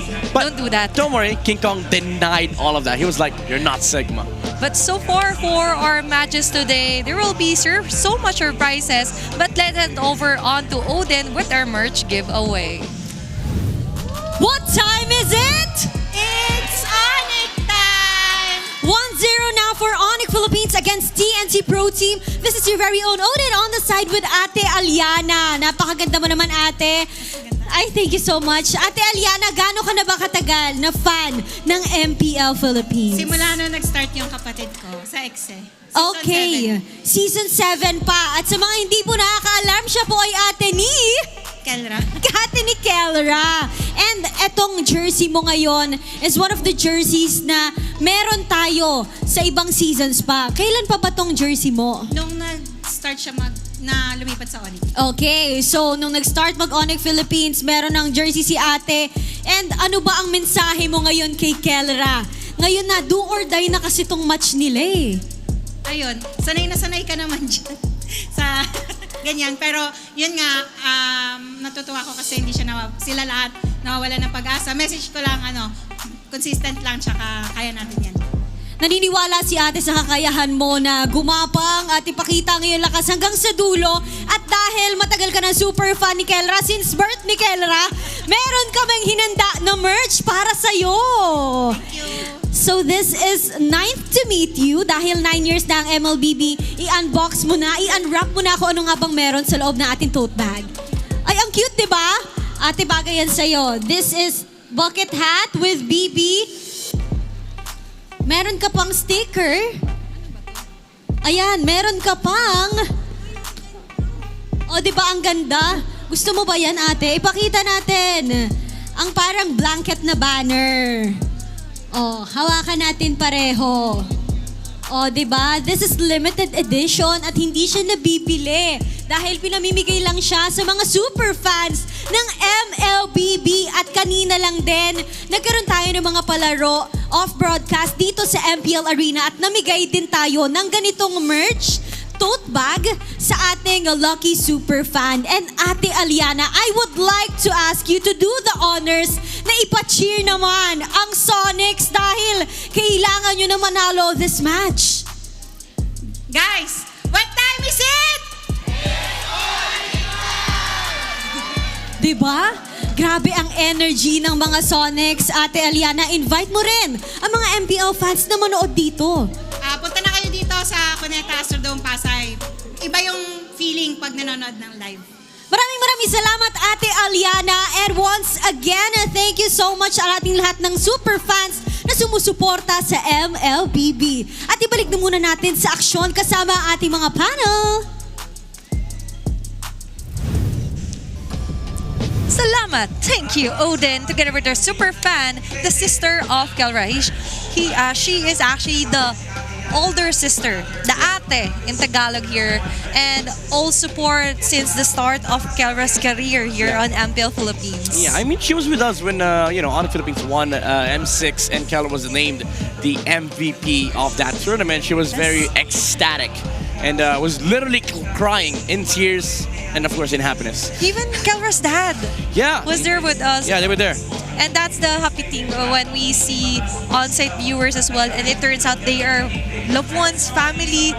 They're very low-key, but now they're very vocal onto their support to her brother. Of course, Kelra playing, finally getting the first point here onto their playoffs run. But let's see, because as she mentioned, sanay na kayo dyan is actually in translation in English like, you're used to it, Kelra. Yeah, you're used to it. But he's been with Omega for like a couple of seasons, and he's always like down there. You know, they're always close to being eliminated and then getting a podium finish. And I don't know why that happens. And we went to the point like his sister actually isn't nervous at all. Like, you can do that. You're used to it. Come on, just let me know when you're flying to other countries. They're actually getting ready for the next round. And for the next round, it's going to be TNC Pro Team for our first pick onto the blue side. Okay, even though I said earlier, ONIC should stay in the blue side, them being on red side isn't that bad. Because TNC, again, at this point, if they don't flex, they're not even going to be able to capitalize this first pick. That's one thing, flexing is a requirement. Two is also like the ability to dictate the tempo such that in a way ONIC has to address all picks that are going to come up from TNC's side. So I think this Gatot pick, even if it's first pick, it's first pick worthy, I think should be relegated to blue 2 and 3.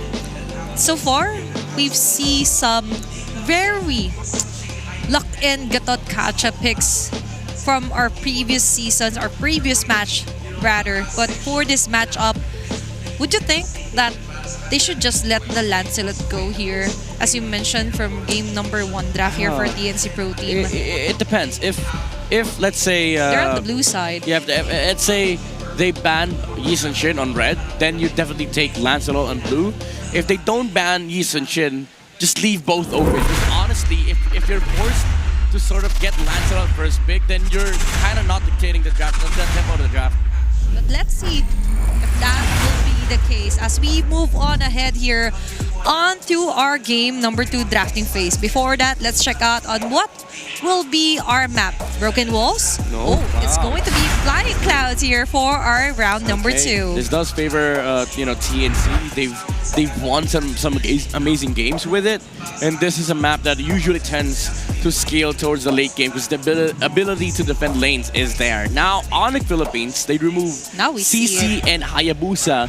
Interestingly enough, TNC still removes the Fanny, respect to King Kong, but now both Yi Sun Shin and Lancelot are open, so this is definitely something that they're happy with on blue. Even if ONIC decides to ban one, they get they get one on blue. Even though they banned out the Kalea, as you mentioned, there are multiple heroes here available for Busco. They could go for the Grok route. They could go for the Catcher route because you only get one first pick here for TNC Pro Team. Nice ban onto the Yuzong here by Coach Why Not. Will they prioritize the Lancelot?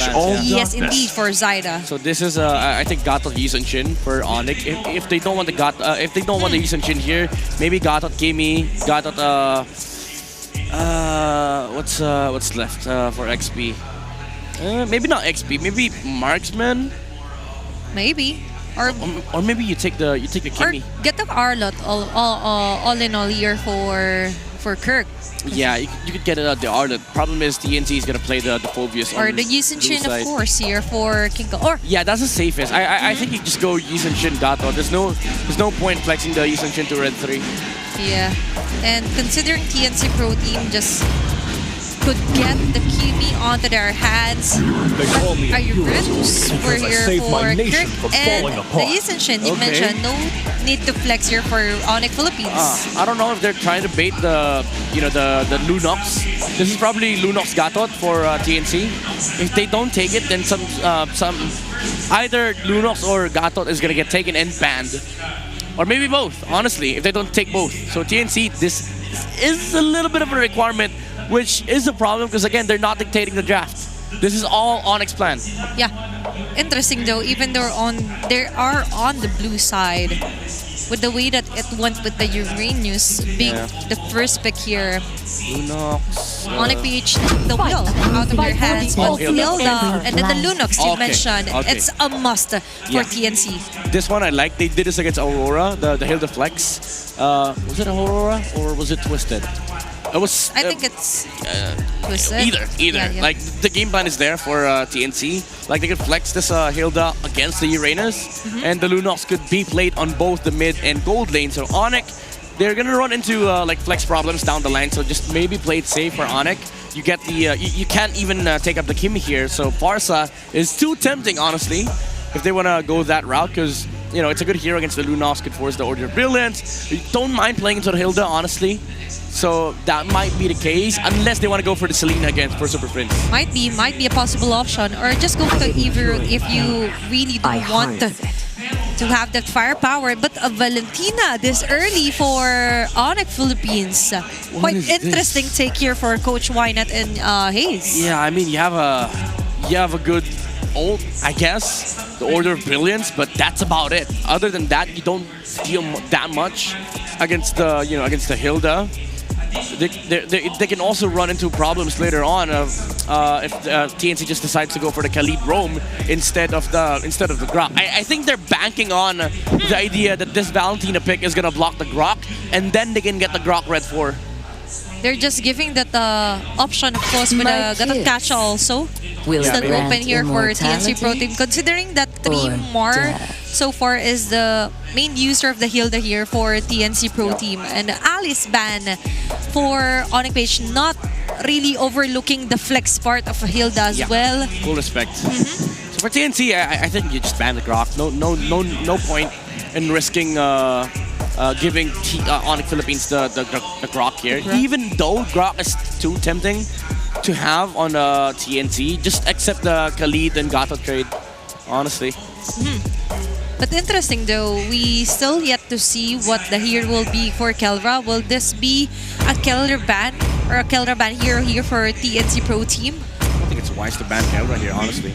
There's a lot of good heroes. The Grok. But there's also another Chaknu on the crowd here. Yeah, it's a multiverse. He looks like super red, by the way. Oh yeah, the moment that they brought down the poster of Chaknu, especially on the eyebrow part. So it's super Chak. This is actually the crowd and supporters of TNC Pro Team, the Phoenix Army. And so far, they're very supportive of each other. I'm loving this crowd. For now, TNC needs their support as well. Yeah. Maybe this is going to be the time we finally hear the cheer for Phoenix Army, but we would not be hearing and seeing Esmeralda for game number 2. What are they cooking for ONIC? Why ban Esme? That's 3 heroes. They could have gotten Esme, by the way. 4 heroes. Considering the CC is a flex onto the XP lane as well. Wait, are they going for a Lapu Gold? Are they going for a Lapu Gold? For Kelra? I don't know. That's probably last pick material, so maybe ONIC just gets either Gato, Khalid, or Hylos Red 4, and then they look at the TNC's last 2 picks, and then maybe pick up a Lapu last pick. Maybe. For now, for TNC Pro Team, it's going to be the show. Wipe out all the injustice in the world. Very nice housekeeping here for Coach Adamax, because Brusco really is good with catch heroes, setup heroes, and the show is one of them. Yeah, Khalid's good here, honestly. Sand rises when I give the It's going word. to be a Khalid right on cue here for Brusco. Okay, TNC. We're still missing the roam and gold part, right? Yeah. We don't know if it's the Rome Hilda. on Hilda. There's a flex. Honestly, there's a three-way flex going on for the side of TNT. Safest bet would be to go Lapu. For 3 more and then put the Hilda onto Chaknu? I wanna say put the Lapu in gold, honestly. Oh.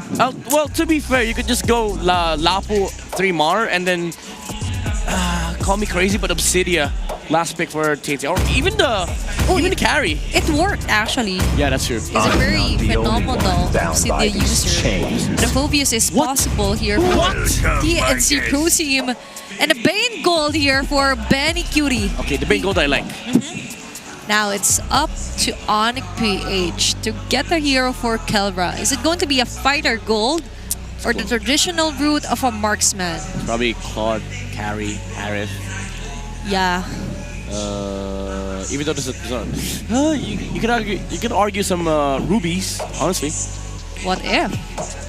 Masha. Wait, I'm trying to lip read what Coach Wynut is doing. What if you go Clint here? Clint, Natan. Claude? They're hovering over Ruby. They're hovering over Ruby. That's the best choice. Lock it in. That's the best choice. Okay, that's I going. like this. I don't understand this Phobius pick, by the way. Maybe I'm more on the comfort. Here for 3 more, they just don't want to use the Lapu yet again. Considering he's up against the Uranus here for Kirk. I don't know. I mean, even if I try justifying it, I still don't see. I mean, there's a lot of like sustain on the Phobius, I guess. There's also, always a rainbow. I'm trying to find the rainbow after I can't find it. We have to wait and see till the game starts. But let's look at how will TNC Pro Team work their way up as ONIC Philippine locks in the Ruby here for Kelra. As you mentioned, you're liking the Ruby last pick here. Yeah. It seems like a great team fight comp, honestly, for ONIC Philippines. But let's see if it will reflect on the way that they play this game as we move on forward onto the Land of Dawn, onto this do or die match, game number 2 between TNC and ONIC. Casters, it's your time. If Midnight likes that Ruby, I love that Bane. Welcome to game number 2. It's Leo and Bring It Up, bringing you the chance for TNC to maybe get back on the board as they're down 0-1 against ONIC Philippines. Welcome to Mobile Legends. Taking game 2s or maybe alternate games isn't something new to TNC, and they were able to accomplish that even against the top team of the regular season just yesterday. That's Aurora. And now let's see how they do that, because I'm liking the adjustments from ONIC so far. There's so much respect towards TNC's key heroes, but this time they get the Lancelot too. I think that's another surprise, because they've been making sure Zyda doesn't get a hold of any in game number 1. Yep, so you see our TNC just put their foot on the gas and say, yeah, just get Zyda something, because that joy was a little too much in game number 1. A lot of action in mid here. Almost getting taken down is Lancy, but he's caught up. King Kong on that usage shit. Oh no, Chaknu! Wait, this is a Hilda! But at least she got to flicker in the bush. Trigger that passive, get a little bit of shields on healing. Looking at the initial item builds, you'll see that both junglers get a little bit of extra damage to beat up that farm. What's the gold lane situation like? Again, a Bane versus a Ruby, both have some level of added sustainability. Yeah, I guess you gotta time the skills very well if you're the Bane. Because a Ruby can jump from or blink every now and then, that's the passive, but if you get to time it so well, or maybe even right after the passive, that there's no choice, or there's no other option but for the Ruby to receive majority of the damage. And I'm probably talking about mostly the deadly catch, if that's the case. But it's not like that's the goal for our gold laners. It's not like they want to kill each other in lane. They want to leave the lane and join this turtle fight, and that's what Kelra is doing. Look at how fast he's going. Brusco jumps on him, Turtle gets pulled slightly over to TNC. They're really trying to make things hard for Zaida here. He still has vision of the objective, though. Everybody jumping in, and who gets the turtle? It's 3mar who actually gets it. The Deadly Cat deals so much damage to ONIC, though, because Benny Cutie joins the fight as well.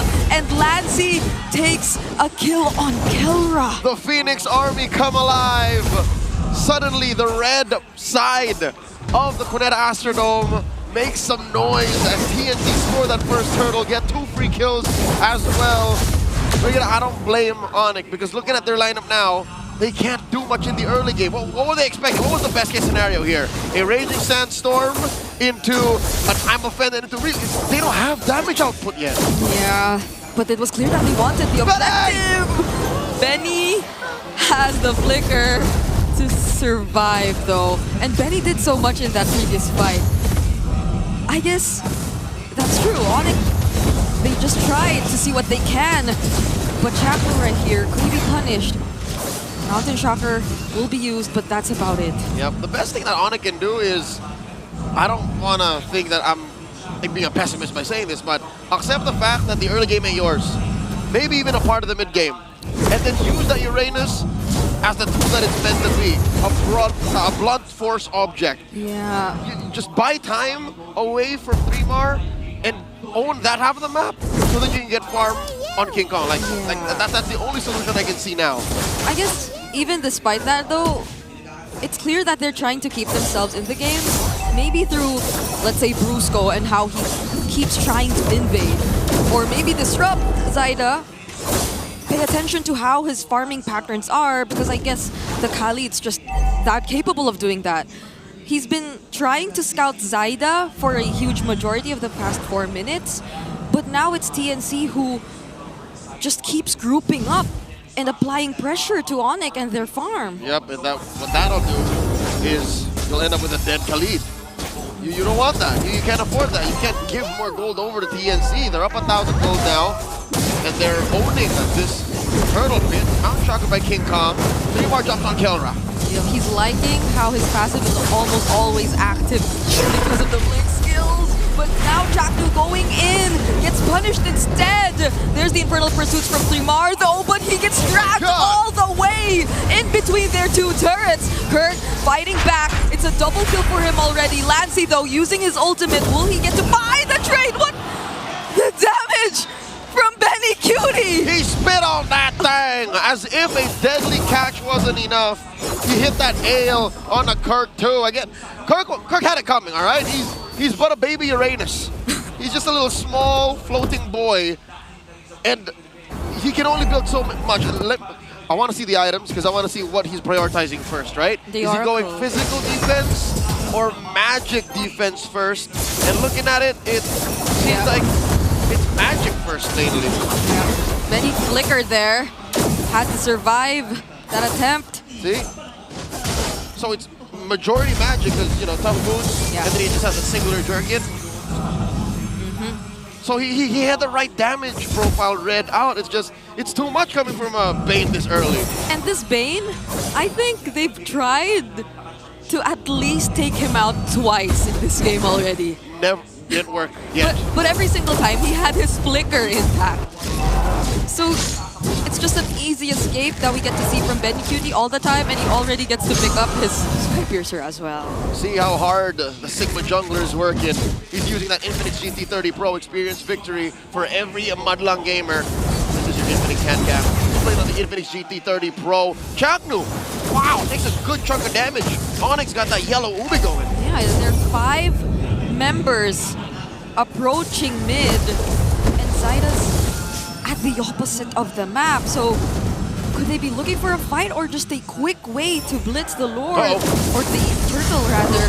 What's he thinking? Went for that conceal and force to use the Raging Sandstorm defensively. Yeah, and now Zaida's back. He can join the fight if he wanted to. So this could potentially break out into a 5v5. Kurt's already here as well. But I have my eyes on Benny. How do they deal with Benny and not get taken out by the surprise burst damage when they've all committed their resources onto a team fight that broke out even without him there just yet? I think you and ONIC are on the same page. They have their eyes on Benny and they see that he's in mid. So any time that he just sidesteps, he could be part of the turtle. So they'd rather pay attention to what side is doing first. And if some way, somehow, TNC walk away with both the turtle and the turret, that's all losses for ONIC. So they're just mitigating the damage, covering up what holes need to be covered up so the sync doesn't completely ship. Looking at the items, oh my god. Benny already has a Sky Piercer and a Holy Crystal. He's fully breeding out, Bree. I do not want to stay close to that kind of pain at this point. Not when I'm in this spot, not if I'm ONIC and I have a bit of catching up to do. And even if you have so many potential crowd control sources, if you put yourself up close, then that's not going to be a good thing either. Super Prince already using him. Oh, what? How was Lancey caught there? A sudden response from ONIC. I'll tell you how, Bree. I'm offended. He went in too close. I think there was a window between that move, that dash in, and him clicking the Brilliance, and Kelra clicking that I'm offended. Rusko and the gang are on Chaku's tail. I'll tell you now, it's a small window of time, but ONIC found it. I guess you can't really assume that ONIC gets tunnel visioned when they want to chase after a target, because it's so easy for them to just switch on the spot. And I guess that's also probably what happened to Lancey earlier. Maybe he thought they were actually trying to just go for the chase, but then they saw Lancey and in the blink of an eye, they just suddenly shifted targets. Yep, that's the secret in ONIC's success, especially in their height in the M6 World Championships. It's so scary because they're so good at macro, but also mechanically speaking, any and all of them are always so on point. That's what's keeping this gold lead on a manageable scale. What is that now? About 3,000 gold between ONIC and TNC, despite everything that TNC has walked away with. And a good chunk of that gold is still on King Kong. So between him and Zyda, there still is a chance that if ONIC can find a good position, they could steal this Lord. Because now TNC are the ones holding it, so maybe stealing the objective will be the way to go. Super Prince, though, already forcing the Brilliance out of Lancey. But Kelra, look at the amount of crowd control they're able to use onto 3mar. That's going to be a kill over to ONIC. Deadly catch and the retribution from TNC to take that objective. TNC just had too much distance. A lot of space they're working with. Chakno with a conceal, thinking if they're going to go for the counter attack. He jumps King Kong. Super Fan ain't having none of this. They know that they've already lost Turtle, Lord, everything belongs to Zyda. 3mar was the sacrifice. And they had to put 3 bodies over there just to deal with him. And no one else could have went near TNC. Nope. It's worth it, I'll tell you now. I think it's a good trade. But look at this. Kelra on his old teammate Chakno. It's interesting how Chakno's using this Hilda. Is it just their lineup, or how Chakno seems to have unlocked a new way to play Hilda? Is he some sort of like bait for majority of the game? Yeah, usually you see Hilda like want to try to whack dudes out, but this is like man-to-man defense, Hilda. He's just the guy who shows up first. Like a shadow. And then he gets poked down really low, like what's happening now. Runs away. Runs away. But then TNC, it still seems as if they're in the perfect condition to fight if ONIC chooses to. There's just too much going on for ONIC to deal with. And they've been trying, they've been holding on. Again, putting farm on King Kong, being on point for Kelra's I'm Offended on the turnaround. But TNC have been able to flourish under that. Approaching the 4K gold lead. Maybe it's really that one fight to enable King Kong that they're looking at, that they're waiting for. A team fight where Benny isn't as free and where Lancey feels a bit awkward to go in. Clearly you should feel awkward. There's a Khalid, there's a Ruby, there's a Terrify threat from Super Prince, but no purple buffs yet again. Oh, King Kong gets denied his purple. Grant the purple right in your face. What you gonna do about it, King? At least Zyda had to use the retribution. Well, sadly King Kong did too as a response, but looking at the items, he's behind 1,000 gold. You know what? In perspective, that's not so bad. Yeah. King Kong has damage. It's nice and it's really great how they're able to somehow keep up. But it seems like they have to work together just to provide for King Kong. And maybe that's what Onic's doing right now. Like maybe sacrificing a couple of structures because all they really have to pay attention to is King Kong and him not getting left behind too much. Because if you look at their lineup, they really have to invest a lot, and if not everything, on King Kong. With Super Prince down low, Phantom Execution, but at least he has the brilliance from the IMU to get away. All right, the answer from ONIC. It's a 4v5, and all this while, hey, ever seen a split pushing Uranus? That's what Kirk did. And TNC, they respond by going at the Lord. They know that they can't take this because Kirk has already rotated. Yeah. He can catch up anytime and come from behind, but I'm pretty sure TNC already know that. They have vision. Lancey already sees Kirk. Chaknu, though, already half HP. What's the plan for TNC here? The plan is to just keep disrupting and zoning as Zyda takes the objective. But it's not just zoning that they do. They take out King Kong and Brusco too. I can imagine the communications. Let him hit the traceless. Let him in. And TNC punished. Now 3 more chasing down Kirk. Kirk's trying to run away. It's a Uranus. He can. What? Off camera, Fringe gets popped. By Zyda and Benny. Zyda is a monster. No, rather. They got a Lord coming through bot. Mid lane's gonna go down. There's very little things that can stop a Bane from taking your structures. We're at 7K up now. 3mar actually went in there. Zyda's going to provide the follow-up. 3mar gets traded out, and they finally take the base turret. But Lancey will have to say goodbye as well. ONIC defend as much as they can. King Kong still alive. Does TNC still force this? All right, Prince looking for a target. Can't exactly use IMU while you're in the air. Gets that deadly catch, takes care of that Lord. But they lose their last inhibitor up top. Okay, they just force the base turrets at least. Magic Sentry revealing Chaknu, but there's the conceal play still. ONIC might want to look for something, and it's Benny Cutie that they're trying to go after. But they spot Zyda, and they have to back away. Here's the real dilemma. How do you stop Zyda purely? Like, how do you take him down? Because Prince doesn't have exactly the best crowd control. Brusco has just one big one. Kelra, it's temporary. You know, you displace him, but yeah. Phantom Execution, Thorn Rose, Puncture Punch, I'm good. I think that's a huge dilemma here that ONIC has. And ideally, in those brief moments, you should have enough burst damage to deal with the Lancelot, but it seems like they don't! Phantom Execution gets held for a bit, but still, Zyda making his way, dealing enough damage, forcing Super Prince to walk back to the base. See, it's even in those small openings that you don't get to see the damage coming from ONIC just yet. And that's when he was already serving himself up on a silver platter. You see how he punctured into the rest of ONIC, and none of them could stop him. That is the real issue here. Zyda has gone unfettered. He is running through ONIC's side of the jungle and through their lineup with impunity. 7-6, a bare base.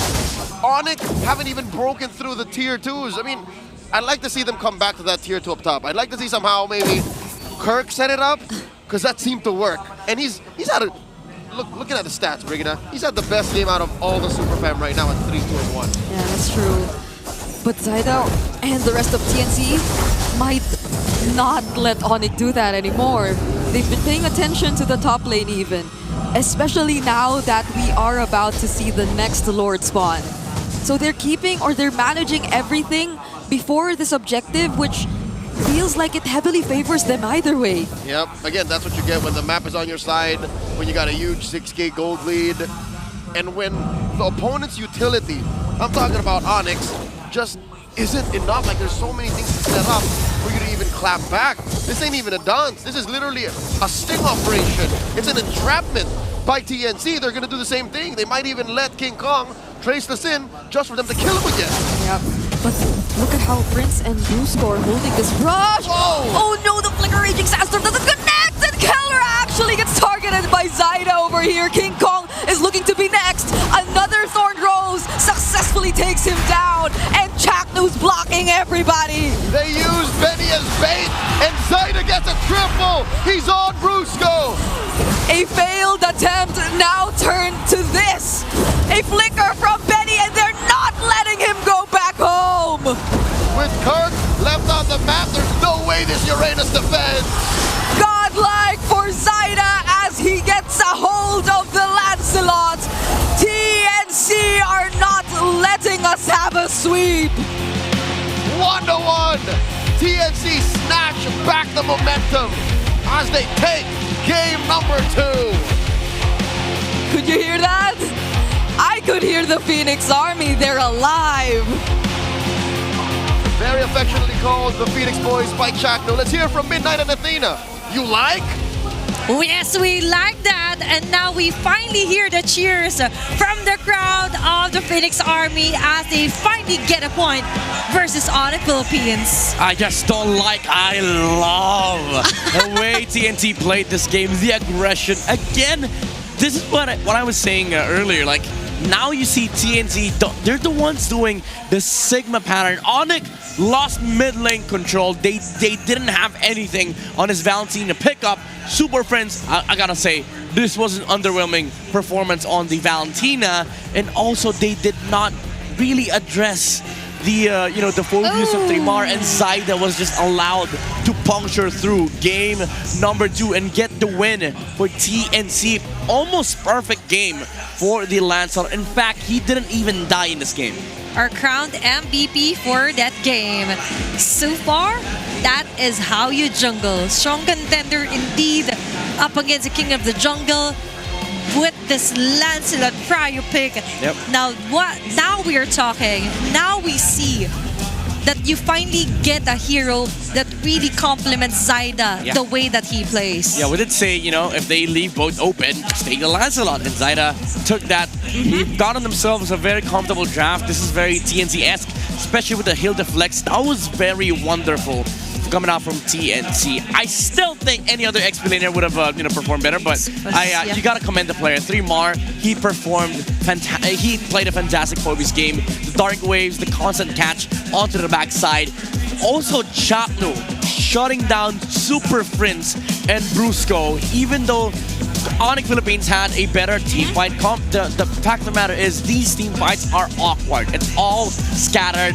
Every position has to be accounted for ONIC Philippines for them to actually engage. But that's what made the game for TNC so good, because Chapno was just constantly breaking these positions and these orders from ONIC, and this is what I love about TNC. They bring in the chaotic gameplay. And that's how you do it. The Chapno way, of course, we have to acknowledge that Super Prince wasn't able to maximize the IMU because all the time he had to copy the Order of Brilliance for Lassie just so he could survive once Chapno pounces on him. But now for TNC Pro Team, this is the way that we saw them get 5 games out of Aurora. Yeah, and not only that, we finally see Lancey as well on why he really locks in this Lunox. Yeah. We see him shine. Yes, for game number 1, there was a struggle. But for this game number 2, perfect play for his Lunox. That's why I was worried when they, ONIC Philippines took the Uranus. It's more like, yeah, sure, we could beat the Lunox, but didn't you watch their game against Aurora? That man has played 5 Lunox games, even though it's, some of his plays are questionable. The thing is, TNC made Aurora work. And now you force them to play this lineup, and this is what you get. They got the Sigma treatment in the middle lane.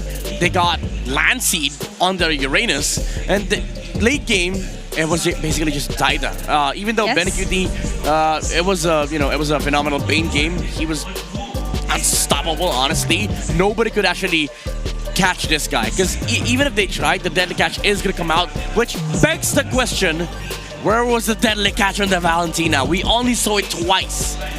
And you did point out that, Chakno being always in the face of Super Friends, the Valentina was essentially forced to always copy the Order of Brilliance, which again brings me back to the question, why was the Valentina picked up in the first place? If you're going to have a hard time, just pick a hero that would suffice Super Friends with his mobility, right? For TNC Pro Team, acknowledging Benny Cutie as well, you mentioned. And for the latter portion of the game, he was like, Zaida, no more Maniac. I would just love to finish off this round. Yeah. And just went for the deadly catch and actually finish off this round before the 18-minute mark. Now, looking at the bigger picture onto the stats, this is why I'm mentioning that Zaida really plays so well to be able to do this against King Kong. He's actually using one of his comfort picks here for the season. 3 straight turtles, then 2 lords here for game number 2. And not only that, he actually was able to deny the jungle against the Sigma jungler. It's very poetic because like you match these two, they came from the same team. King Kong left TNC, got the championship with ONIC Philippines, but now TNC, Zaida is sending a different message. I don't need to leave my team. Let me carry my team, and Zaida did just that. Phenomenal gameplay all across the board for the boys, the Phoenix boys, and TNC as Chapters rightfully claimed so. But ONIC Philippines, again, there's a lot of problems on their draft, in their execution as well. And so far, the Ruby Gold Lane Fighter has not worked for anybody, even in the regular season. So I think, even though I did say, in the draft, it looked good, I just think that, it's such a risky pick, honestly. I do agree with you. It looked promising. Yeah. Okay, it looked promising. But looking at this one, full of hopes for this guy, the carry in both the rich guy is going to be Zaida's.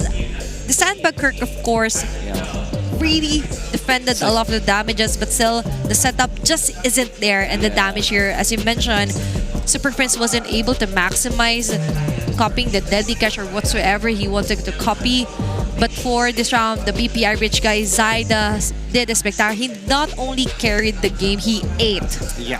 Arguably one of the best players in Season 16, honestly. Like, this guy just continues to impress so many people. Again, commended by so many, prominent names in the MLBB scene. Oh My Venus, even Kel VJ yesterday. And now, he's actually out jungling the Sigma jungler. Now, I want to call him Sir Zaida. Sir Zaida? Yes, because he used the Lancelot. He's a knight. Sir Lancelot, Sir The knight in shining armor here is going to be Zaida here for TNC Pro Team. You mentioned numerous KOLs, pro players, even analysts as yourself. Zaida is not really at the prime, but is at his best this season. And acknowledging the fact, of course, that this is still a do-or-die match, and to be able to recover from the game number 1 and for game number 2, a total reset for the draft, of course. Props to Coach Etomax and Coach Hito, of course. Yeah. And so far, Hito. always acknowledge Hito. And even though we've seen the Selena being picked up for game number 1, for game number 2, the Valentina right now for Superfest just isn't it. It wasn't it. There are multiple heroes that we could finally see if ever. This is just a game number 2 for the second matchup of the day. Still elimination match. Only one can survive. Only one will be able to face TLPH tomorrow. Yeah, it's going to be a tough potentially 4 games for these two teams, because it's going to go back and forth in draft and gameplay. And to go back and forth onto what happened onto game number 2, let's dive in deeper and get to know what happened there together with our analyst. Let's head on over to Wolf. Isa sa mga criticism ko sa TNC is yung kanilang box. Sinama ko yan sa keys to victory na pwedeng i-unbox ng ONIC Philippines yung ginagawang formation ng TNC, but it wasn't true in this game. Particularly dun sa last clash na nakita natin. And nakakatuwa kasi reminiscent siya ng mga ginagawa ng TNC in their match going up against Aurora. Pag titignan natin dito, exact the same spot. And dahil merong konting triggers para sa side ng TNC na malaman nila na walang nag-shove ng side lanes para sa side ng ONIC Philippines. Tapos etong si Uranus ay nakita nila dun sa may gitna. Ang kailangan lang gawin ni Chakto ay check itong L-Bush, pati na rin itong tinatawag na Nubush. Nung nakita niya si Kelra na walang kasama, dito na nagpanik yung ONIC Philippines. Hinawakan ng Lord ang TNC at unti-unting nagpakita itong si Benny Cutie, pero nakaramdam siya para ba talagang may senses bilang isang carry ng team. At nung pagtalon dito ni Brusco, nakita natin na nagmintis na. And if you're looking at the positioning ng ating dalawang teams, mukhang hindi na nga talaga na forma ng side ng ONIC Philippines, so kanilang box. And in the other side, ito namang TNC, napakaganda na pwestuhan nila dito sa mapa. Nahanap nila yung crucial na mga heroes. Keldra, for example, safe. Etong si Kirk ay hindi makakaabot dun sa laban dahil mabilis din namang kumilos etong TNC. That eventually gave them the advantage. Nauna pa ni Zaidang makuha itong kill kay Keldra at sunod-sunod na nga yung pag-snowball dito. Di na natin kailangang i-explain, kailangan na lang natin panoorin because at this point, dahil walang tamang formation ang side ng ONIC Philippines, TNC literal na nag-kolekta na lang ng kanilang mga kills at syempre, etong triple kill mula doon kay Zaida. Tinahi pa nga yung mga minion wave that that actually was not in favor of ONIC Philippines. Etong laban na to ay napaka-importante ang draft pero mas importante pa rin ang formation sa ating mapa. In this Lord Dance, na alam nating lugi ang ONIC Philippines, mas lalo pa nilang pinalugi yung sarili nila by isolating Keldra at pinunish siya ni Chacto. Hindi pwede yan kay Chacto. The improvements from TNC are great at nandito na nga tayo papunta sa game number 3. Back to the panel. Thank you so much, Will, for dissecting onto what happened for game number 2, specifically pointing out key moments here for TNC Pro Team, eliminating the box, the circle, or whatever shape it is that ONIC was trying to form for game number 2. But you could also form and be featured as the next MPL Philippines Super Fan of the Month. All you have to do is join the MPL Philippines official group, engage with the community, and just go keep those interactions positive. Share any MPL related news and updates to the group for your chance to be named as the MPL Philippines Super Fan of the Month. And so far, we featured numerous super fans here on our MPL Philippines official group. And you could also get to know the players and interactions with our audience analysts there onto our official groups. And you could also showcase your esports skills and passion for gaming by organizing your own local tournaments through eProject Esports for Everyone. Participants in this program will be provided with special access to tournament modes, in-game items, styles, and many more. Visit the MPL Philippines website for more information and, of course, how to apply. And that's also a start if you want to grind. You have the tournament access. Yep. You want a community of your own. If you're actually willing to make an effort and create your own tournaments, this is a big help. The esports project for everyone. And for all the communities out there, we have interesting booths here on our MPL Super Fan CTR and MPL Festival. You could also see your favorite players. MDL teams, of course, are visiting here, and the merches from different teams across MPL Philippines. Yeah, there's a lot of things to look at here. So I think we have a surprise for these guys. We will be able to see what's happening on our MPL Festival. So let's all watch this.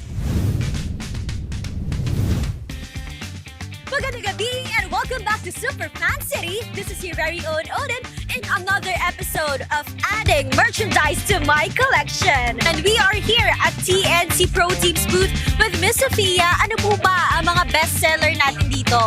Actually, ang bestseller namin is jacket at Season 16 na jersey. Napakaganda talaga nitong jersey na to. Ano ba yung kakaiba dito sa booth nyo? Meron kami ditong light stick. Parang gusto ko yan mga ganyan kumikinang. Maraming salamat! Next up, the Minds booth with Kuya Jerome. Ano bang meron dito sa booth nyo? Mga merch po natin na may jacket po, tsaka jersey. And then yung cup. Parang bagay sa akin to, Kuya. Bagay ba sa akin to? Patingin niya akong bagay. Ay, parang oo nga, no? Thank you, ah. Next landing, Falcon's Nest. At makikita nyo dito may dice sila na may corresponding prizes kapag ni-roll nyo yan. And Miss Jenny, ano ba ang bestseller natin dito? For the Falcons booth po, we have the bestseller, our hoodie po. Do you wanna try the hoodie po? Ay, ako pa yung tinanong mo talaga. Maraming salamat, Miss Jenny. Sa'yo na yung hanger, akin na yung hoodie. Maraming salamat. Let's go to our next stop. Ngayon naman ay pupuntahan natin ang ONIC booth. Ano po ba ang bestseller natin dito? Sa ngayon po, ang bestseller natin is yung jersey na yellow po. Fancy edition. Tapos meron din pong black. Thank you, Kuya. Favorite ko yung yellow eh. Salamat. Thank you po. Meron din po tayong freebies. Ay, meron pa. to, Clip? Yes po. O, diba? Salamat. Malapit na makompleto ang aking collection pero parang kulang pa. Kaya nandito tayo ngayon sa Aurora Gaming Booth. Ano po ba ang bestseller natin dito? Of course, available pa rin yung Season 15 shirts and they are still our bestseller. Official Tai Chi uniform is still available in Aurora Booth. Madam, ano yung para sa akin dito ngayon? Lanyard. Love it. Thank you so much, Madam, ha? Dadalaw naman ako dito sa kabilang barangay ng Smart Omega. Kuya, ano ba ang meron tayo dito? Meron po tayong iba't ibang jersey at saka mga jacket po. At tulad po ng S16 na jersey po namin, bagong-bago. Ganda naman yan. Ano ba yung para sa akin dito? Mayroon po kami photocard ng mga players at saka mga sticker po. Tina Magic, sino kaya? Ikaw na to, James. Thank you, Kuya. And last up, dito naman sa TLPH booth, ano po ba ang bestseller natin dito? Ang bestseller po natin is itong jersey, yung home natin. Ating varsity jacket, naka-discount po siya 10%. And sa lahat ng mga products natin ngayon playoffs. Maraming salamat. Bagay ba sa akin yan? Bagay na bagay. At nakompleto na nga ang aking merch sa lahat ng booths dito sa Super Fan City. At kung hindi ganito ang itsura mo, nakaalis ka sa venue, kailangan mo na dumaan dito lamang sa MPL Philippines Festival Super Fan City dahil marami din discounts and meron din mga freebies na naghihintay para sa inyo. Kaya naman tara na! Balik na muna tayo sa MPL Arena.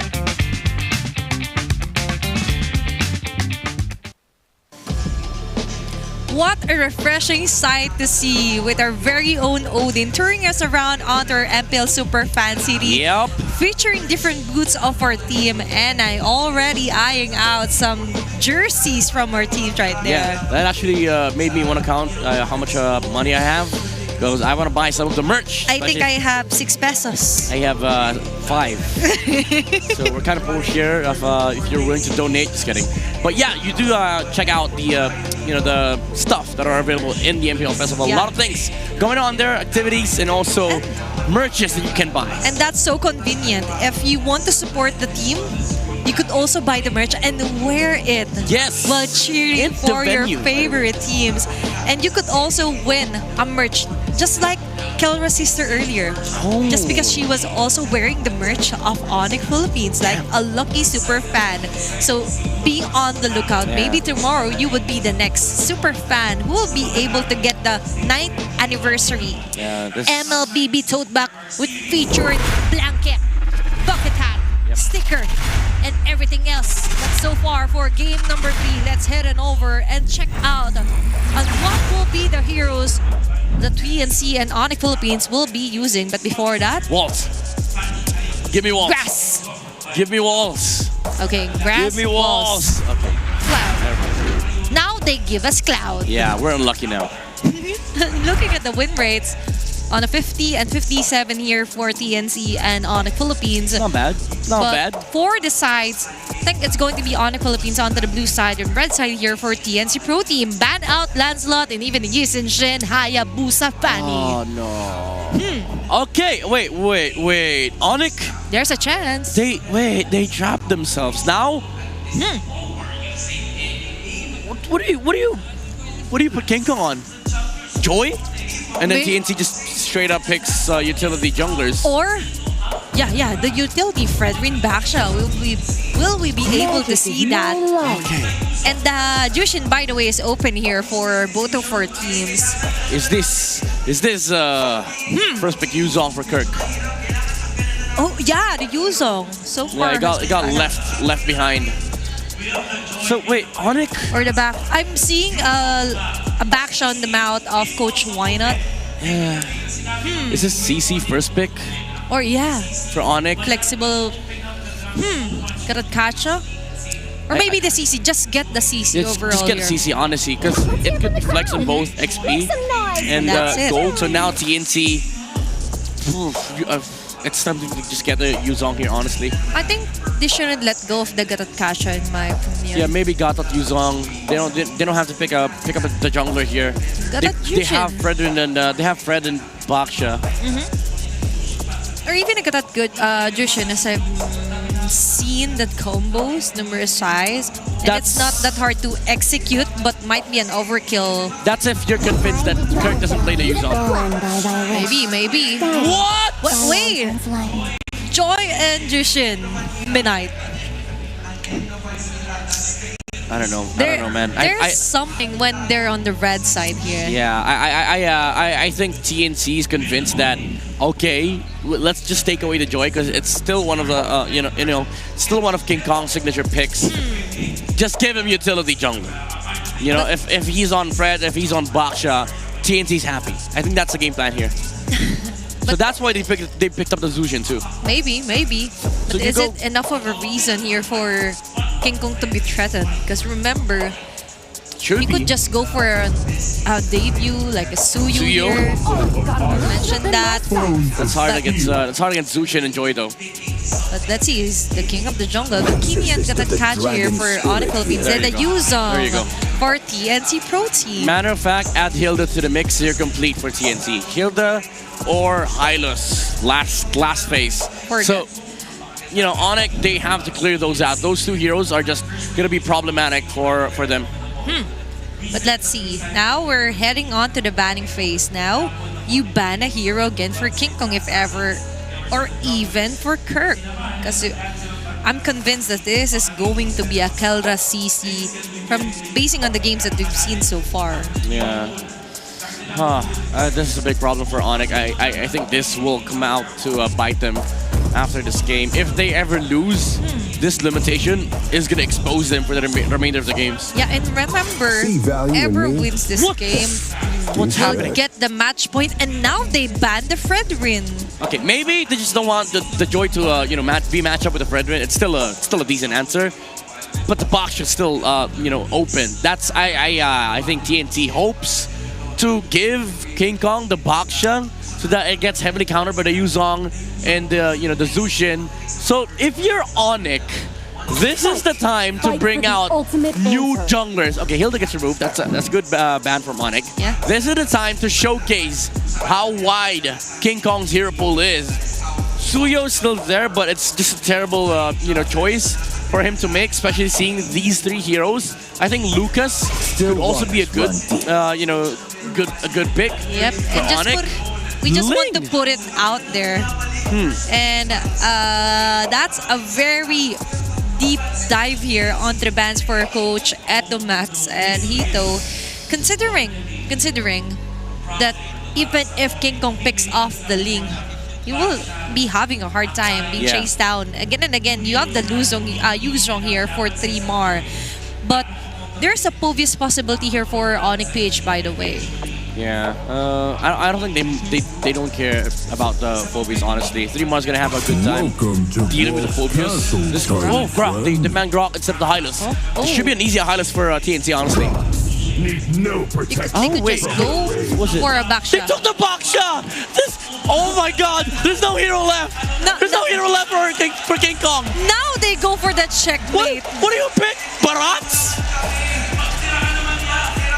What do you take for King Kong? There's none left! Lucas, Suyo, Helkert, Heck, Amon! They ate and left no crumbs. Yeah, they cleaned up. They were like, okay, we're gonna eat it in your room. We're gonna order room service for you. They licked it clean. They licked it clean. They washed the plates, and they called room service. King Kong has no hero left. He's exposed. This guy's exposed. Now they're contemplating. We have to show them something new. Okay. And it's going to be Anakai That's a good jungle. Close call there. Yeah. Midnight. That's a remedy. They still are able to pull off a combo between Arlott and Akai, but these are terrible heroes against Yuzong, by the way. Now, Benny, let me see some fighters. Let me see some Esmeralda. Let me see some Yuzong Gold. Because honestly, Phobius is open for a 3 Mar. I was actually counting on the Phobius for ONIC, but you're right. It also fits onto TNC Pro Team's lineup after that Akai and Arlott pick. Whatever they want to pick, just go for it. Go for fighter, Benny. Just don't get an absolute trash hero, honestly. Let's see. I like this pick. Now He counters 4 heroes in this lineup. he's back. Out for redemption, out for revenge for his ex-Borg. Midnight, with the way that the draft went. 2 words to describe for each team. 2 words? 2 words. That's a challenge. No. Oh, wait. Okay. I'll make it 3. 2 words for each team, right? Yes, for each. The draft. Okay, make it 3. Okay, make it 3. TNC, you should win. Oh, okay, that's 3. That's 3. ONIC, you should lose. Oh my gosh. Is this a hot take? An epic take? Yeah. A mythic take? No, after that draft, TNC should win. If they lose, the loser deserves it, honestly. But let's see if that will reflect onto their game as we move on forward. And let's head on over to the Land of Dawn with our casters. This honestly wasn't in my bingo card for day 3 of the playoffs. Hack a King! TNC are deploying Hack a King in an effort to get the match point first against ONIC Philippines. This probably wasn't on my bingo card at all this season. The whole season! All season. An Akai in King Kong's hands. The mechanics. All assassin picks gone. Hey. In defense of Akai, right? Okay. I'm an Akai user. Yes. There are some moments where you really need to be in the right place at the right time. So there's some mechanics involved. But that's more so if you're a flicker Akai. I guess, that's the reposition. That just makes all the movements more deliberate, okay? Let's not count it out. It's not like it's Uranus. Okay. Okay? Don't go. Still a debut pick though. Yeah, for the first time, possibly in forever, we need to go back as far as older seasons of the MPL to check if King Kong has played the Akai. But overall, this is a return to form, not just for ONIC PH, but even TNC, because look, 3mar picks up the Yuzhong, Chaknu picks up the Baksha again, a Baksha in the roam for God knows how long, and then Benny Cutie. He started the series with this X-Borg. Yeah. Now he's going to give it the old Phoenix Army try once more. I feel it's a lot better for the X-Borg now, though, compared to Game 1. Oh, hold on, Kirk! Against 3mar! Oh my God! The Shah! The Shah takes him down! I do not want to go 1v1 against an Yuzhong ever again. Zaida nearly got a kill there. It's a 0-2 for this Joy, but so far it's looking good. Okay, Brigida, tell us exactly why that X-Borg was good going into ONIC's lineup again. Because you don't get to see any form of burst damage from ONIC's lineup. That's right. And it feels like if he was struggling to always have his Viraga armor in the beginning of a team fight in game number 1, that might not be a problem at all now that we're in game 3. Black Dragon form coming in. Spots Brusco, pushes away King Kong. Ooh. No dice, TNC get it for free. This is looking like a really good start if you're TNC. You can hear the Phoenix Army really hyped up. Earlier, ONIC have successfully choked out a lot of Zaida's resources as the Joy. But look at where Zaida's farming now. He's farming on their side of the jungle. Even Kelra's struggling. One more thing to add. Oh my God, they catch Jackal heavy spin. Oh, their Vitalize is there, but those were endless vengeances from Kirk. It's the MSC Akai Arlot all over again. Lancelot at home, but 3mar finds sweet revenge right here, right now. Kirk falls. This Yuzhong is no joke. There's a reason why it's prio banned so far. It's handling the Arlot so well. Oh, Zaida though. Chaku going in. Baksha shield unity, but he gets to walk away instead. Could have been really dangerous if only he was a bit more further into the turret, but again, at least there's no threat of sudden burst damage. Yeah. So they can just take it easy. That is on the defensive side. Offensively speaking, I think the X-Borg is great going in on it because look, utility jungle, huge HP on that Gatot, on that Arla, on that CC. And they're just going to stand in front of him, and then he can get all those true damage stacks. Yeah. So TNC, this is a dream situation, a great start. 3.5 minutes in, they're already up 1,000 gold. They're making this Joy look good. How does this feel for ONIC?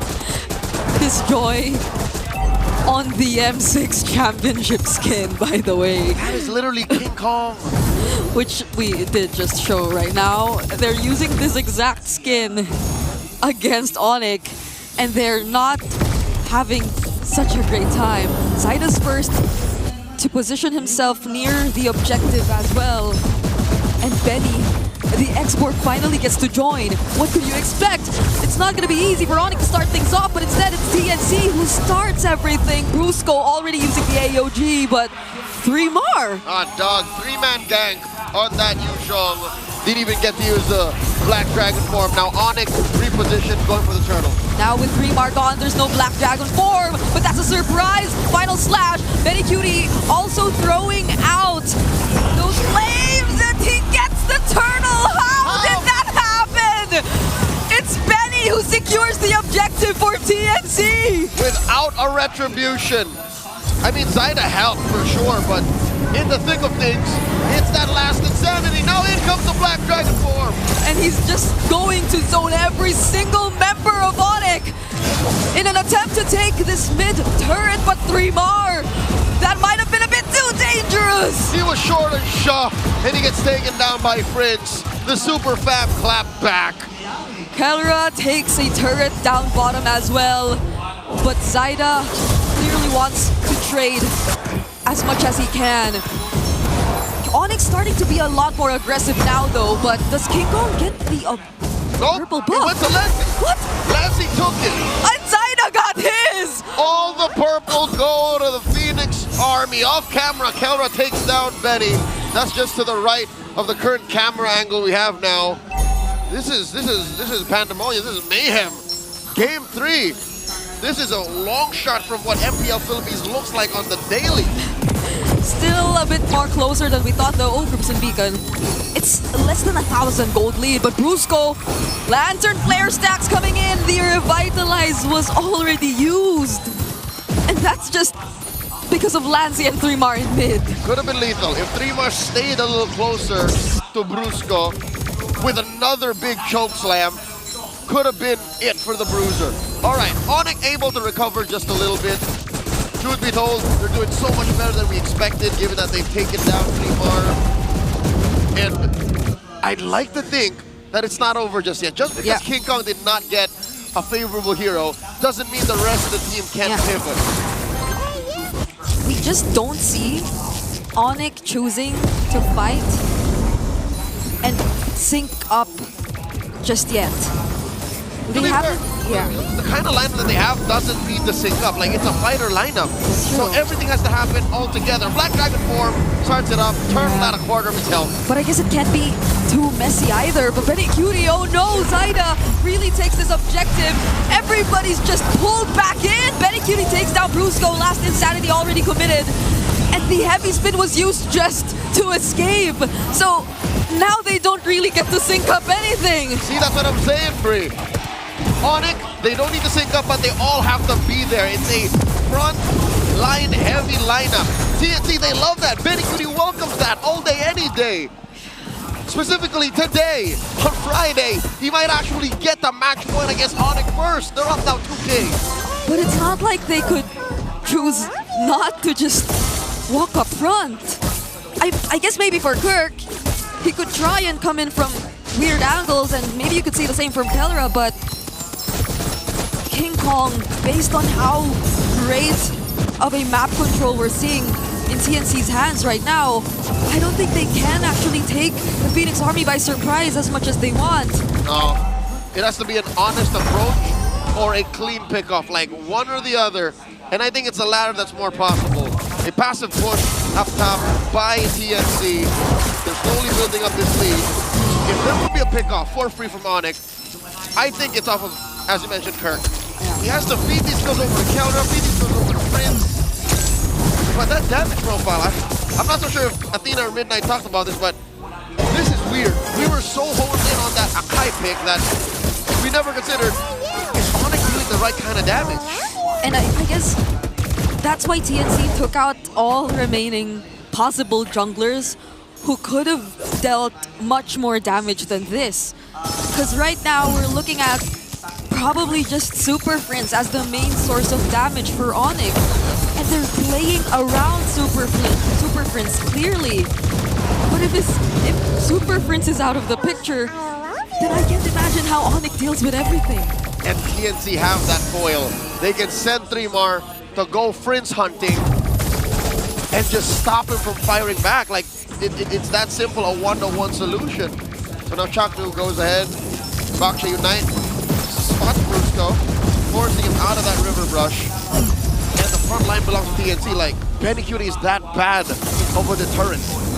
Actually, even Zaida can just go Super Prince hunting if he wanted to. That's true. There are so many ways for TNC to deal with ONIC's main damage. And right now, every single one of them can efficiently zone out ONIC if they want to. Brusco couldn't even come close. Zaida takes the Lord, but they trade Chaknu. Both roamers are down, but could they get more? Because this is Last Insanity from Benny Cutie! Bang! Finds two! Prince and Kelra full! 3 for 1, the Mamba for all that, and the Lord! Very much worth it. That's super worth it if you're part of the Phoenix Army. You can even try and take much more. They're definitely gonna go for this tier 1 in mid, and Kirk can only watch. Kirk tried, all right? I think he knows, he understands the way that we see this picture as spectators that it's on me. I have to somehow stop this forward momentum from the Phoenix Army. And he came from that weird angle. Like, at best, what was he gonna do? Stop Zaida from coming in and blasting the softies from ONIC? Because Trimar's job was done. Again, they'll always have the initiative. They will always be first to say, Trimar, go jump someone. Go jump Prince. And as we've mentioned, ONIC are looking to lose a huge majority, or if not all, their outer turrets at this point. I am wondering if the flying clouds can actually help them. We did see King Kong use one just now. Yep. I think even casters, we've been talking about maybe flying clouds favoring those who are on the defense a bit more. Yep, you can kind of catapult your way towards a advantageous angle, but here's the thing, Bree. Your opponents see that coming. Sure, you can't interact with them, but still honest. You see that little head in your minimap. These are pro players we're talking about. These people do it for a living. Some of them have become world champions. So you have to know that, wait, that's not right. we can't let that fly. So I see what King Kong was trying to do. It's just, you won't let that fly by, not by the Phoenix Army. Not if they stay careful. And that's what they're doing right now. It's TNC who played a lot more aggressively in the beginning, and now they're being a lot more calculated. And this is where they're comfortable. Again, in a state of constant conflict, a team like TNC flourish. They are a team-fighting team, and they forced ONIC to draft this way as well. Again, Kelron's in a fighter cold lane, so you have to fight and win from there. You can't just be sneaky. That's why the map will never look blue unless you start winning team fights.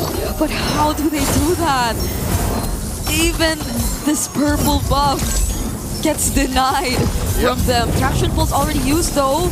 Could they be dealing with Benny Cutie first? But it's not just the Viraga that he has. If we have to look at him, he also has the immortality picked up already. Effectively 4 light bars. Effectively, multiple ways to trigger the last insanity, even if you get bursted.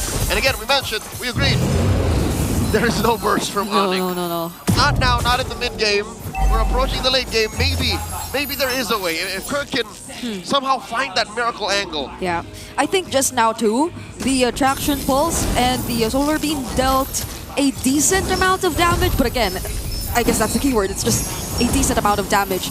Nothing that Benny Cutie couldn't really recover from, but they get to force out the Crimson Beacon. But does Chaknu want to look for a target? They don't know where King Kong is too, by the way. King Kong gets spotted though, and now they flush them out. ONIC could not come any close, and Chaknu is willing to be the sacrifice. It's the same play. King Kong, 3, 2, 1, go shoot, gets a heavy spin.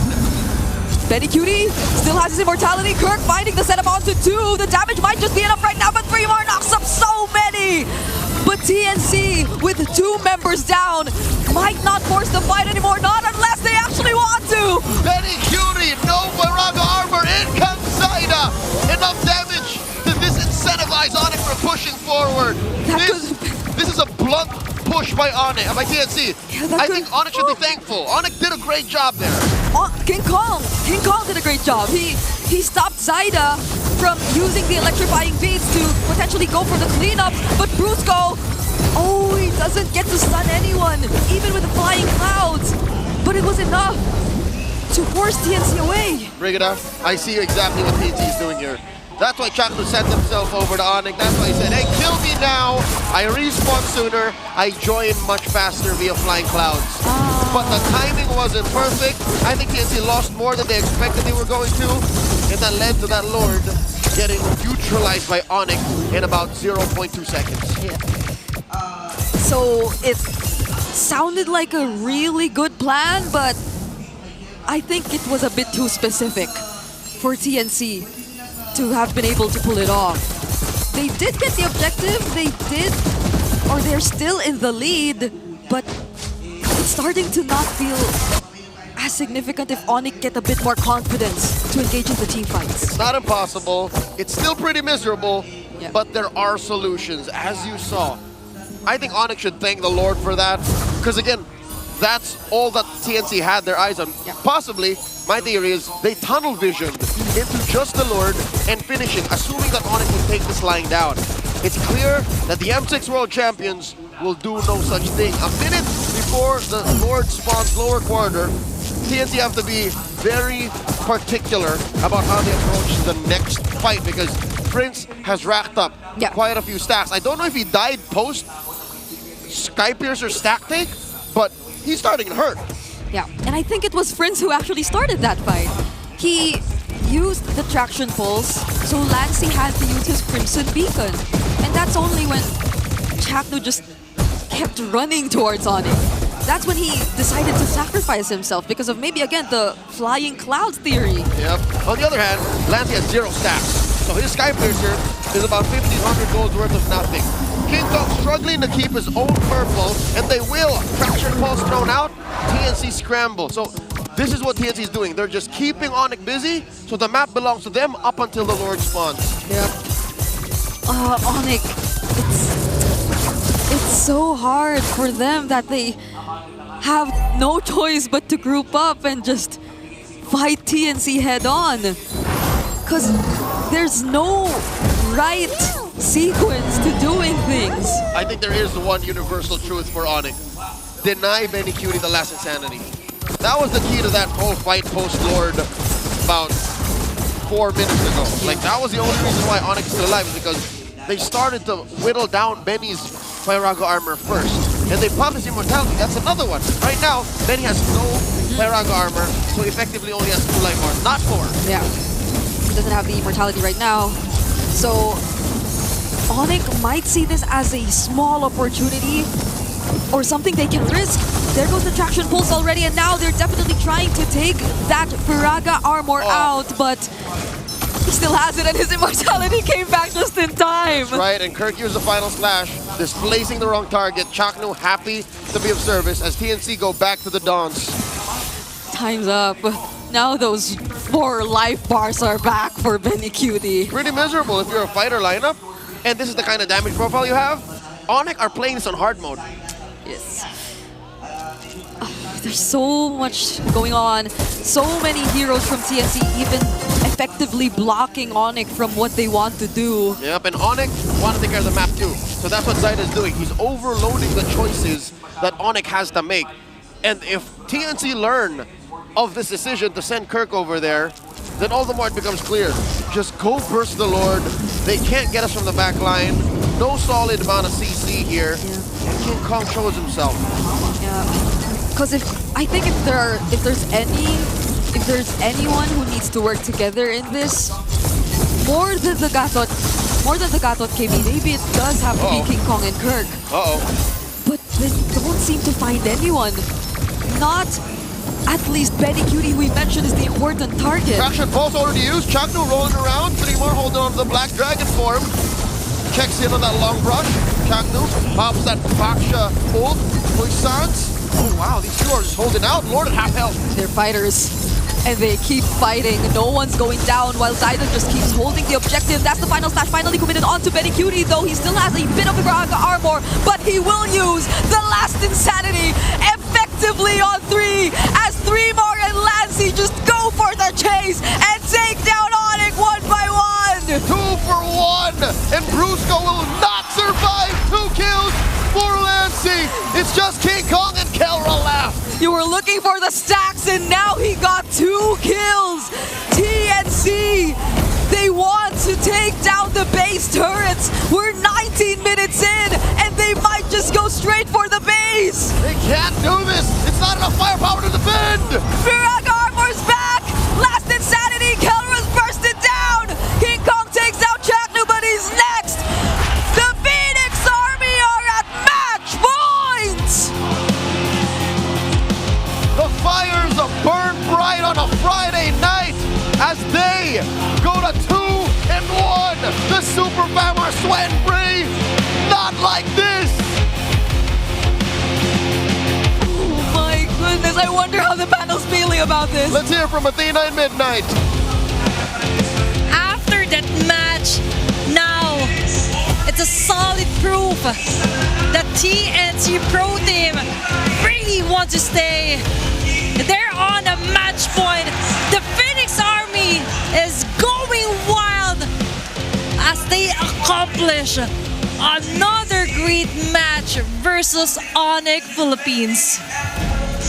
Imagine being able to outdraft them during the draft and even through our execution. What a play here for TNC Pro Team, and now we see Lancy having enough of the charades. Now we finally see the true dragon form from him. Yeah, it's again TNC knowing the draft, playing the draft, and Lancy being the MVP. Lights for the doubters and the haters, and as the Lantern player was able to shut down the Super Family. Now I imagine what our analysts, viewers, and even our casters have to say about this performance.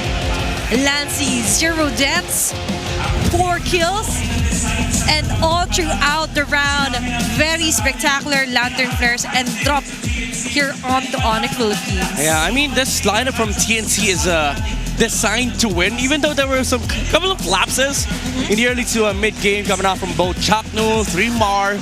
But the gist of this game was it came down to the team fighting skills of these two teams. Even though there were a lot of like cheeky plays coming out from ONIC, TNC had full control because they had the better front line, they had the Black Dragon form, they had the Bastion Shield Unity, they also have the Viraga armor coming out from Cutie, and the amazing zoning coming out from Lancy. Matter of fact, late game, they kept giving the Zushin the purple buff. So there were unlimited mana for Lancy, unlimited resources for the Zushin to work with, and they finally found the ONIC, for ONIC's mistake. After they tried contesting for the Lord, 3mar found a very good Black Dragon form zone and forced ONIC away, but Zayda was able to chase down some of the members of the Super Family. Plenty of I love yous being thrown around for that game number 3. And now Midnight, we finally see Lancy rising from the ashes, being the phoenix that he is. And that's how you do it under MVP highlights. Him getting the right stacks for his Sky Purser. Yeah. The casters we were talking about, that's like, Lancy needs another stack. He needs numbers. And right on cue, getting a double kill onto those Lantern flares and actually finishing up this round before the 20th minute mark. He even left the Arlet in the middle lane. Man. And the Arlet died to the burn and the Sky Piercer of the Zushin, and ONIC couldn't do much in the late game. ONIC Philippines was trying to find the right timing. They were able to actually equalize the kill score around 7-7. Yeah. But after that, what's missing is King Kong isn't in his truest form. Just because, yeah, you have the Akai, it's somewhat of a perfect fit versus onto getting a hero he's not really that familiar with. But Yeah. we have to consider the fact that now TNC found the right hack against ONIC Philippines, and that is to target King Kong's hero pool. It's Hack a King, as Leo has mentioned earlier. Yep. King Kong was not able to play this game, even though let me say this though, he had a decent game on the Akai. He was able to like find good skirmishes for ONIC Philippines, but it's just again the nature of the comp. They couldn't do much against TNC. I'm gonna be honest, Saida didn't do much on the Joy. They had failed many Lord resets, but it's just the nature of the composition. Sometimes you have to flesh out the player, but the problem was, even if ONIC was performing at their 100%, one Black Dragon form that is expelled already. Final Slash as much as you want, Final Slash as much as you want on the Baksha, but the problem is there's the X-Borg zoning the other members of ONIC. There's no follow-up damage. There's blade armors coming out from TNC. Even Kimi couldn't do much damage. Kelra couldn't really latch onto anybody. That's why at some point he stopped dealing damage, because who do you use your Yo-Yo Blitz on? Chapnu, he has Revitalize, he has also the Tortoise Poisons, which is gonna heavily reduce your damage, and then you're gonna be chased down by the Yuzong. The answer is no one. But the answer to our BPI rich guy, the carry, the sandbag, and the women will be coming from the Phoenix Army, TNC Pro Team, topping off our charts here, and the BPI rich guy, Zaida, as you mentioned. Yeah, I think the key still here for TNC is the ability to flex. Not just flex picks, but also flex counter picks. I like the fact that they stole the Baksha from ONIC Philippines. Very perfect word for that, Midnight. Yeah. Yeah, and considering Zaida for the first game Joy didn't really get much of it, but for game number 3, it's the redemption. Yeah. It's a good redemption though, but I still am not convinced. Like, this Joy pick is, I mean, it serves the sole purpose of blocking King Kong. That's all what this Joy pick is. But I think it suffices. Like, if you remove King Kong from the equation, you don't need to overperform. You just need to play the game. If it works, it works, It right? works, yeah. For TNC Pro Team. What a game, Crazy. what a draft, and what an execution here. Props to Lancy, of course, not getting killed. Any single death didn't come from him here from the side of TNC Pro Team. I just want to put it that. Because so far, for this whole series, Lancy has been slowly developing and now developing onto our head-to-head, our XP laners for this round. Kirk with his Arlot and 3 with his Yuzong. I want to say this. 3 was having a fantastic time for the first 2 minutes. He had a kill against the Arlot, but Kirk still showed up. Like, he was still playing okay as the Arlot. The problem was 3 had TNT. Kirk had, what, an Akai? Who's forced to use a heavy spin because 3 used the Black Dragon form. He was basically left to his own devices. And even if he finds a good set, he's met with revitalizes, damage reductions, Firaga armors. There's so much layer for Kirk to go through, and he played a good Arlot game, but it's just, again, the difference between how 3 was able to perform even under mistakes, while Kirk had to play a perfect game while having to rely to his teammates. Hey guys, don't beat. Stop fighting. Just look for the objectives. Let's push towers. Now, Black Dragon form cancel. He was forced to be the one calling the shots here for game number 3. And it's like showing out on a gunfight using a knife, right? Yeah. That's how it felt here for Kirk. But looking at their previous drafts here for game 1, game 2, and game 3. The first game went to the hands of ONIC Philippines, and the game 2 simultaneously went to TNC Pro Team. Now, all of the wins was onto the blue side, but suddenly for the 3rd game, Midnight, it's on the red side, and they made a hell out of it. They did a damn good draft for this one. First order of business, clean up the draft for ONIC Philippines. You stay blue for the sole purpose of you get King Kong's hero first phase. That's a golden rule that they've learned from Season 15 and throughout the regular season of Season 16. That's a hard truth. You do this Fanny, Haya, Yi Sun Shin ban, you leave Yuzong Open as well to a team that plays Yuzong, you get results like this. This draft is absurd, honestly, for TNC. And props again to the coaching staff for finding this. This was a steak, a medium rare steak served to TNC on a silver platter with a golden spoon and pork. With a mashed potato on the side. With a mashed potato on the side, red wine, fine dining tables. I don't honestly, I don't know. It's complete with the appetizer, even with a dessert here. Yeah. For TNC Pro Team and the cherry on top. Oh, that's yum. That's my favorite dessert, by the way. But anyway, though, the dessert will be, and the sweet treat will be to survive this lower bracket match for TNC Pro Team. Don't tell me this is how ONIC get those out. The last course of action is to get another game win versus ONIC Philippines. And you're right. Is this the end? Is this where it ends for ONIC Philippines? Is this how you end the Herald's era? Is this how you end the global power? Is this how you end the reign of the M6 World Championships? After making noise with your thunders, taking the time to introduce yourself to the world, even going to the MSC, and now you want to defend your throne. You want to defend your throne, but you have to defend your spot first before taking a step onto the Emerald Championships. And there's a TNC Pro Team ready to block you in any point you make. Oh my God, it's the Chalk Mamba.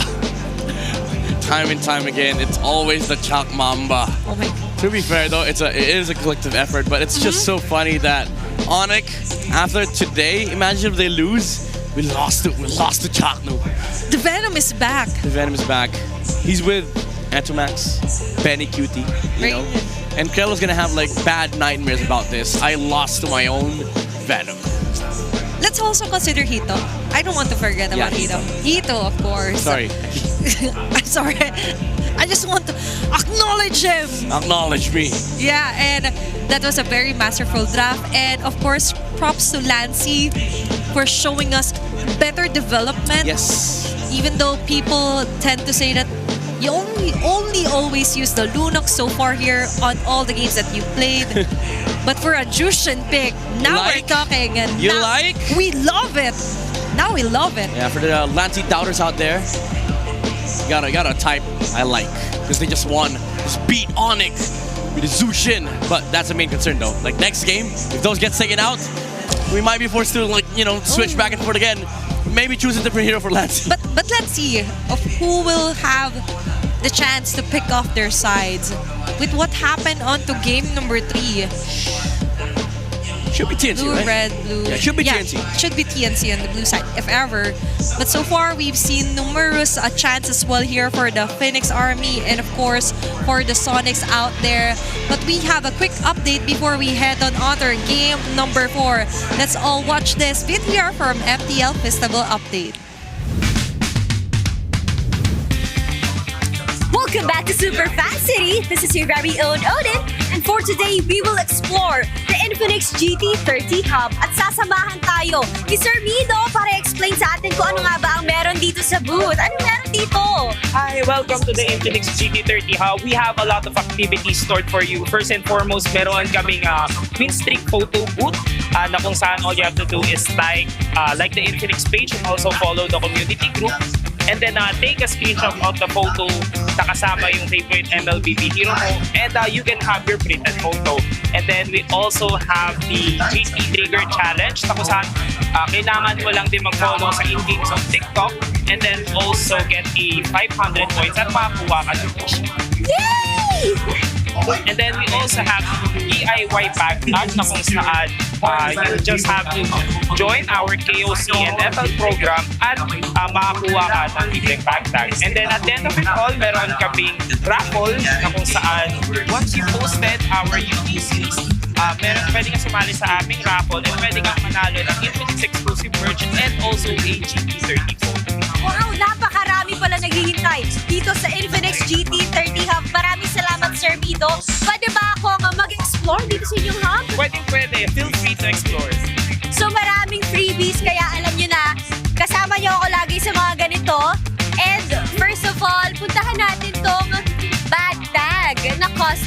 is wherein we can style our own. Meron mga letters, meron dito mga characters, meron din dito mga different elements na napaka-cute. So now, I will design my own. Isa to sa mga pinakamahirap gawing decision sa buhay ko ngayong araw. You can be creative with your bag tags. Pwede nyong ilagay yung pangalan nyo or even yung mga characters and elements that we have here. This is now my final product, my bag tag from Infinix GT30 Hub. And this is my plushie. Sabi ko naman sa inyo, marami kayong pwede makuha dito sa kanilang booth. And hindi lang yan dahil ang mga kasama sa Infinix Fancy Cluban will receive prizes sa dulo ng ating fansig. Una na dyan, ang second and third runners-up will receive Metro Zero tote bags and 5,000 MLBB diamonds. Our first runners-up will receive Metro Zero tote bags and 10,000 MLBB diamonds. At syempre, for our grand champion, they will receive Metro Zero shirts, 25,000 MLBB diamonds at tumataginting na Infinix GT30 phones. Katulad na nila ang ating mga pro players inside the MPL arena. This is the fruit of hard work na ginawa nila all throughout the regular season up to the playoffs. At ngayon, naghihintay na ang The Beast sa mananalo between Auroras and Kabarangay para sa Grand Finals ng ating Infinix Fancy Cluban. Ito lamang ang update natin dito sa Super Fan City, kaya naman balik na muna tayo sa MPL Arena.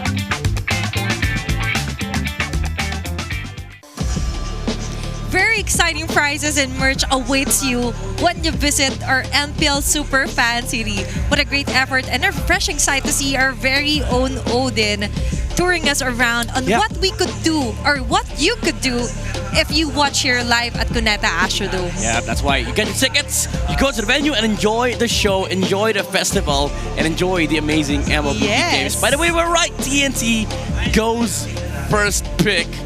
And this is a lot scary for ONIC. Now that we've seen King Kong exposed, I swear to God, if they don't first place King Kong, we might just see our defending champions go out of the tournament. Let's see. Because right now, we're too focused on King Kong that we also have to consider that maybe now they will have the chance to actually let just one hero here for King Kong to pass through with the help of the red side here for ONIC Philippines, if ever, because they're going to be on the first two picks. We'll see. Let's all check that out as we move on forward and get to know our game. And let's see on what our map will be moving forward here on to our game number 4. Honestly, I don't care about the map anymore. I just don't want to see a higher ban. I don't want to see a higher ban. I don't want to see a Yisenshin Lancelot ban on any side. Broken walls, the most neutral map, fair fighting ground for both sides, but TNT is first pick, so they do have the power to dictate how this draft will go. Let's see the bans. Okay, okay, oh my God, thank you, Lord. The Lord in the game also help, of course. Yeah, I mean both. Yep, and now for TNC Pro Team, they're allowing for the YSS and even Lancelot being picked midnight. I'm seeing you. Yeah, you go ban Lance. If you're ONIC, you ban Lance. If you're ONIC, you ban Lance. If TNC takes Hayabusa or any other else, you can just go back to Yisenshin, Gacha. What will they ban in this universe? It's going to be Hilda. So they're going wild. They're letting the they're letting the Yisenshin, the Lancelot being opened up, even the Hayabusa, just so they can ensure that King Kong wouldn't be boxed out. I think if you're TNC, you take the Lance. Saida's been really, really good at the Lancelot. And ONIC, the sole reason why you remove Hilda is so that you can flex your jungle, and it also removes the flex factor coming out from TNC. So this is good for both sides. TNC, again, Lancelot is very, very good. And the response would be the Yisenshin Gatot for ONIC. Bottom line, just take the Lance. Just take the Lancelot. For TNC Pro Team. So ONIC Philippines will still have the option to get the Yisenshin. And then they are willing to let go with the Yisenshin. And now even the Arlot here, if ever Kirk will prioritize that. Gatot. There you go. Okay. So if you're TNT, you go Lunox.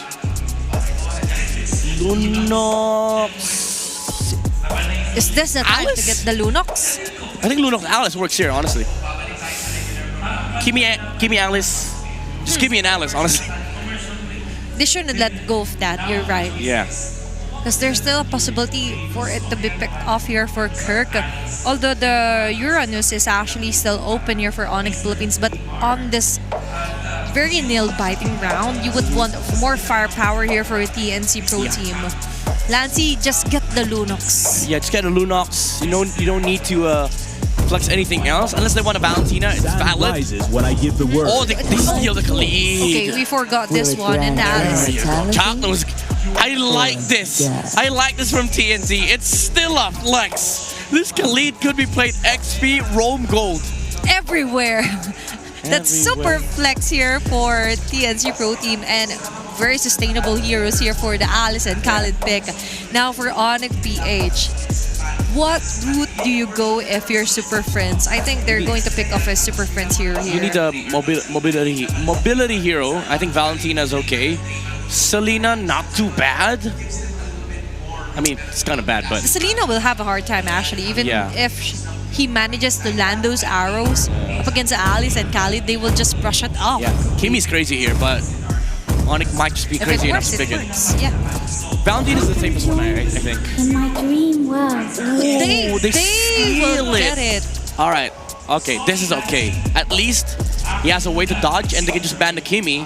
But even then, if you wanna go down the Lancy route, you have to commit 2 bans on Mage. It's the Kimi and the Valentina. Kind of tricky here, if ever. Now, what we're not yet seeing here for ONIC PH is actually here for Kelra.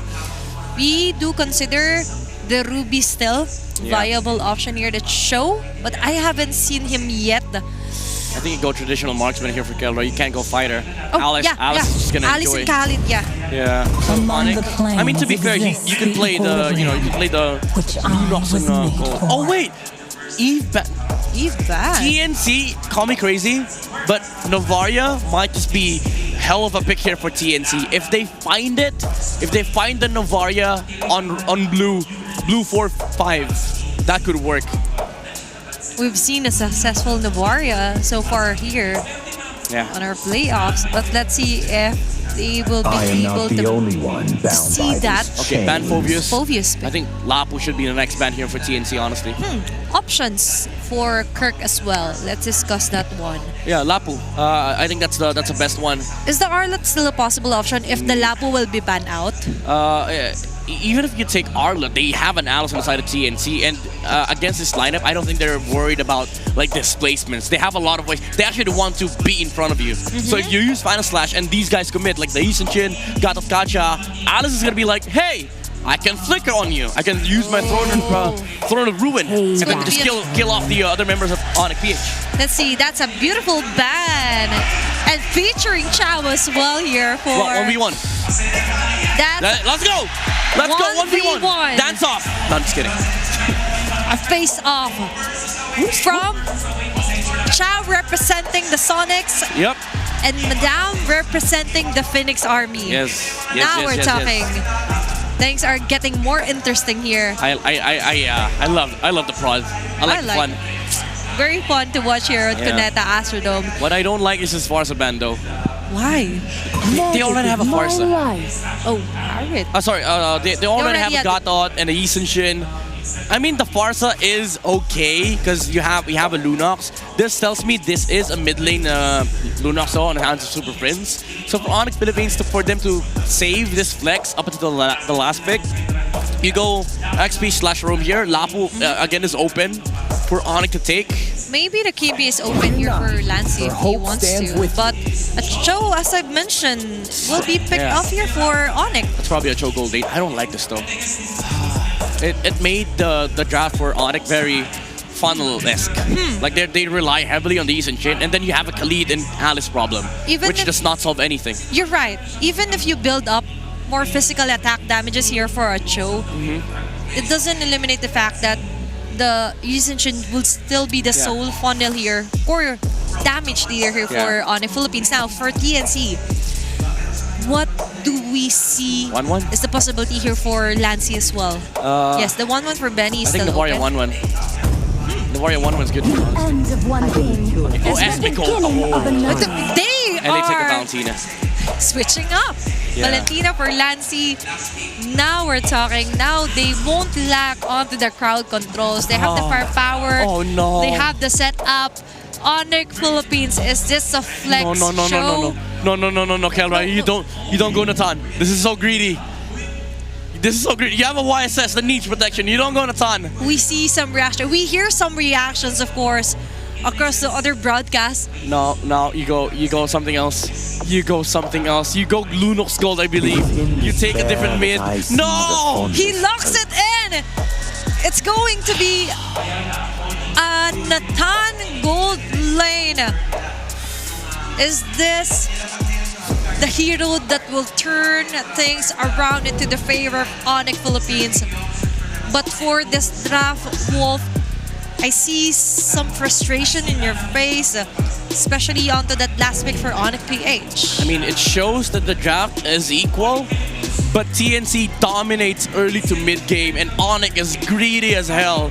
They need all the farm that they can get, but how could you against Alice, Khalid, and Esmeralda? But let's see on how will they ride the tide. Is it time for them to bow down as ONIC slowly crumbles down? TNC waiting for the final point. Let's head on over to the land of Dawn-casters. It's your turn. We are approaching the point of no return as TNC go into Game 4 at match point. ONIC PH have one chance, one more game to turn this around, to take us all the way. Mobile Legends. Who would have thought we'd actually arrive at this point? And who would have thought we'd be seeing the M6 World Champions in this dilemma? Not me, Brigida, not me, I'll tell you that. I'm gonna throw my predictions out the window. The way things are going, TNC are changing the game. And if I look at ONIC's draft, heading into this very important game, I'm feeling a mixture of accepting the fact that there has to be some change, while also still banking on comfort, on Kelra's signature playstyle when he is on a marksman. It's a hard carry game for the Super Fam, as he and King Kong will take up all the farm, and just the same, they put a hero on Brusco that can playmate, that can disrupt Chaknu's quick sand guard, which again, he's played this already in the playoffs, and we've seen how he can build in full damage. I think TNC have to watch their steps here. They can't overheat. Yeah. Good thing for ONIC though is that given that they have this, well, as Midnight may call it, very greedy lineup, which you can somehow depend on for some damage, even when we are just in the early stages of the game. They're playing it with just the right amount of aggression. So we don't see any lanes really that far behind or losing out completely. It's a small lead for the Super Fam, and the conservative play from Super Friends allows Zaida to greed out and take the small camp. Chaknu on his back, the knock by Brusco. Oh, that's a flicker already forced out from the Mamba. So ONIC might have a slight upper hand here, but Kirk doesn't have his level 4 yet. There's a Mount Shocker, kick off them all. Turtle at half health. I'm so not used to it, got out in the EXP lane, but it is what it is. Right now, who will get the turtle? It's King Kong! A clutch knockup from Brusco, denying him that off cam, though Kelra goes down, and now ONIC are trying to look for more. They take down 3mar, but I can't imagine what happened down bottom. Yeah, no. Besides what happened in the turtle pit, very sad. TNC miss out. Moving on. That fight in the bottom, what was that? We missed out. We can only speculate, but Benny committed his flicker. Kelra did not. But a kill is a kill. Like, I would take Benny's position any day. It's an Esmeralda. So you would assume that Kelra should be keeping his distance, but I don't know if the flicker was just able to force his way through. That means Kelra overstayed. But then he has... Because you see, entropy is used up. To be fair, it did not cost him too much. It put him down maybe 200 gold. Up top though, Kirk. It's just very uncharacteristic of the gold standard. Oh but Chaknu! We did highlight Chaknu, but ONIC with the damage they have might just be enough. Kelra here with that half health. click that entropy defensively. TNC signs of overheating. 3.5 minutes in, they may be forcing too much away from ONIC that it's costing them. Yeah. Chapnu might have to be a bit more careful in the rotations that he does. Because in as much as you'd like to think that he's just doing it on his own and he's just gathering information for TNC, it's like ONIC are the ones following him. And it's not just them following Chapnu, it's them being able to poke him all the while they're doing that. That's right. Because they have ways to deal slow damage towards this Khalid. And Khalid can play proactively. It's one of his main strengths. Rotate where I want to, fight where I want to, engage on who I want to. He's being very reactive. He's forced to be reactive. The push by Kelra, shredding through that gold lane shield. TNC, they're down 2,000 gold now. And forcing an AOG from Kirk. What's the plan here for TNC? How do they farm in a situation like this? Yeah, because so far everything's working out for ONIC. Their farm-heavy heroes are getting the farm that they need. Kirk trying to disrupt another knockup. Oh! Zaida doesn't get to use his retribution. He's the first one taken out from TNC. Brilliance already committed by Lancy. And they're forced to hug their mid lane tier 1, but Super Friends! He's the one on the Lunox this time, but look! It's the impure rage, Brock. Oh my lord, Lancy. He's still got that brilliance, but it was too little too late. TNC, they have to respect what ONIC is bringing. Yep. Folks, a gold lead across the board, roll for roll. Looking at the items now, this is not where you want to be at 5 minutes as a Lancelot. He is so underfarmed. Zaida is starving. It's not the Zaida we're used to seeing at all. I don't even think ONIC have been doing much to disrupt his farming. It's just whenever they meet at the objectives, they have this way of dealing with Zaida head on. Is it really just Brusco? It's Brusco. I think it's also partly Kirk. And the vision that King Kong provides, it allows for ONIC to just be super macro-centric. Then bullies Kelra out. The rest of ONIC collapse on him. Oh, King Kong's able to deal with Benny. Throne of Ruin catching King Kong. Nobody has to trace this, but the fast execution from Zaida. But he gets to receive the way of the dragon. 2 junglers down, but 3 Mars chasing after everyone. But he'll have to gleam out. 2 for 1. Finally, TNC gets something in the exchange. Kelra's not done. Almost takes down Lancy. He gets on out of there. Close call. I think TNC are just giving too much away to ONIC. That's the story in the early game. Brigada, you were wondering, is it because ONIC is attacking very specifically the farm of Zaida? No. It's just Zaida's been out of position too often. 2 deaths on a Lancelot early on. That's not how you want to start. Yeah, he just has his Varax right now. He used to be a much faster jungler in terms of getting what's needed, but another kick from Brusco turns into a casualty for TNC. 3mar as a tanky Alice can't stand long. Not as tanky just yet. I think at some point he just understood that he done messed up and he didn't even use the flicker. Didn't even have a moment to gleam away.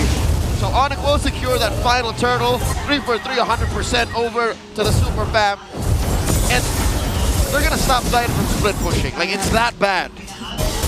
They honestly feel so locked in right now.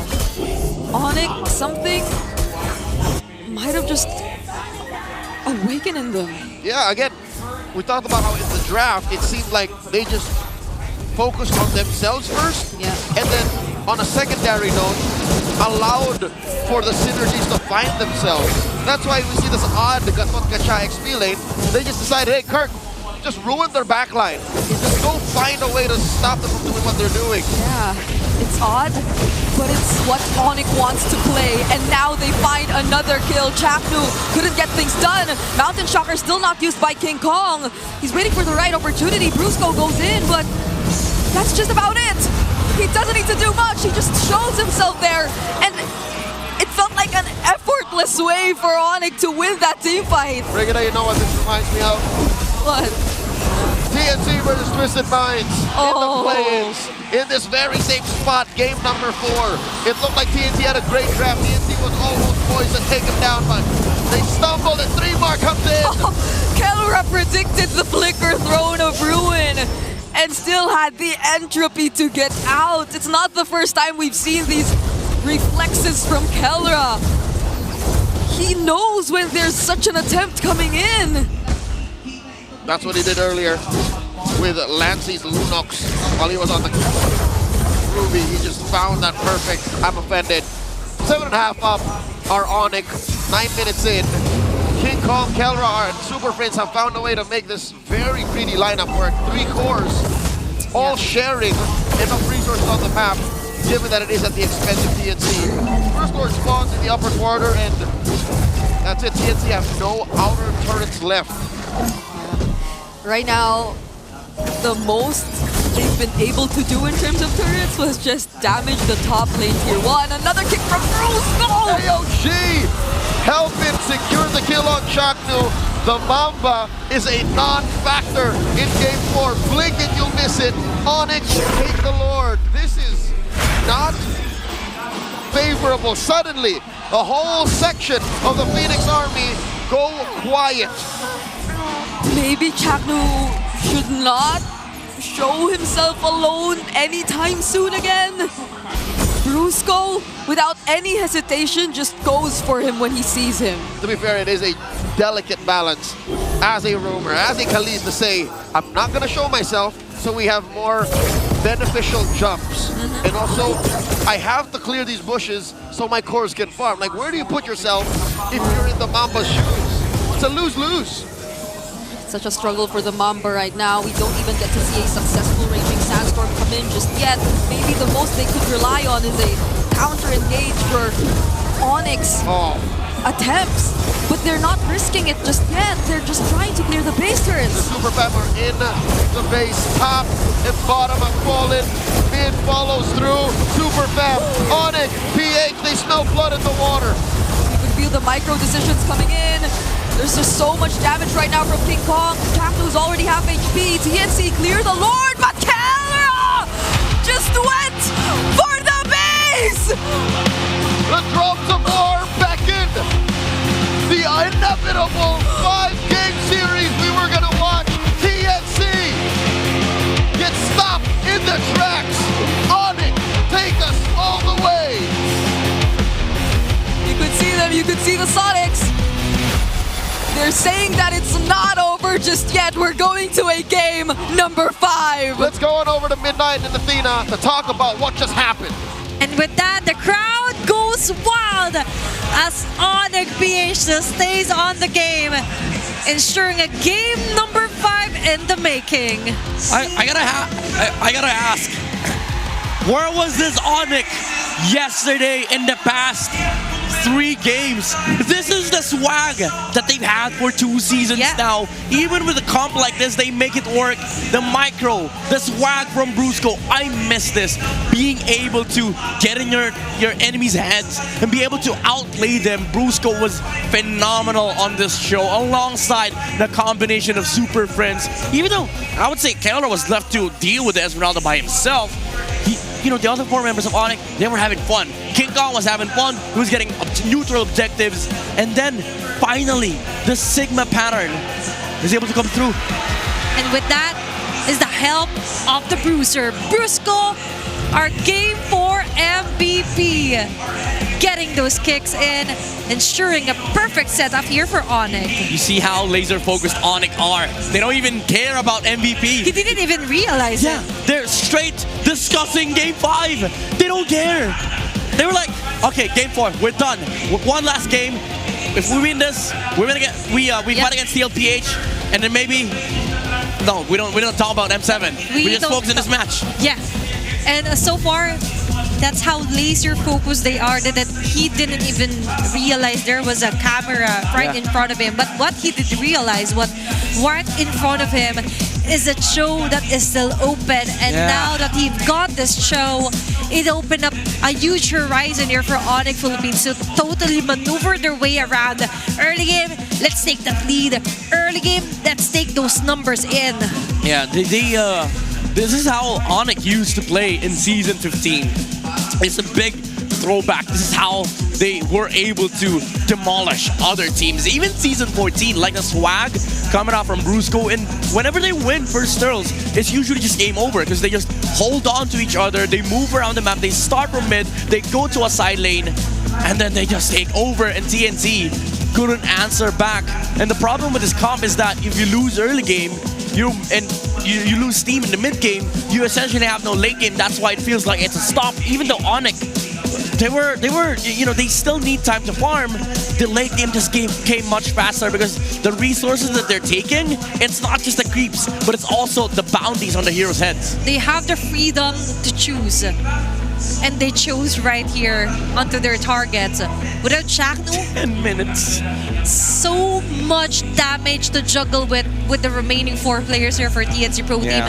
Fast game here for ONIC Philippines. And then it's a lightning fast here for their game, and even so midnight looking at the post-game stats as well here for TNC. Yeah, it's the jitters from TNC. They feel like their bloods are pumping, but when the important fight came around, first turtle, I'm gonna use this word, they choked the first turtle. Even Chakno choked one Raging Sandstorm on the bottom side, and ONIC capitalized. These mistakes could not be happening. It's a lower bracket semi-finals, and one loss means you're out of the tournament. TNC, they need to keep their nerves together. They need to stay calm. They need to reset, because this was a game they should have won. They had the right tools. They had the mid-game spike.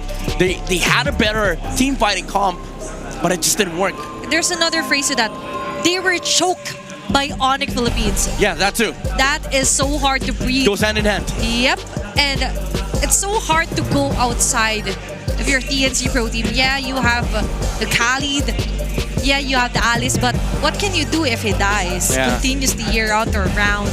And even Super Fins had a great time with this Lunox being snatched out, like snatching a candy out of a toddler's hand here against Lancey. He was like, Lancey, this is what you've been feeling, huh?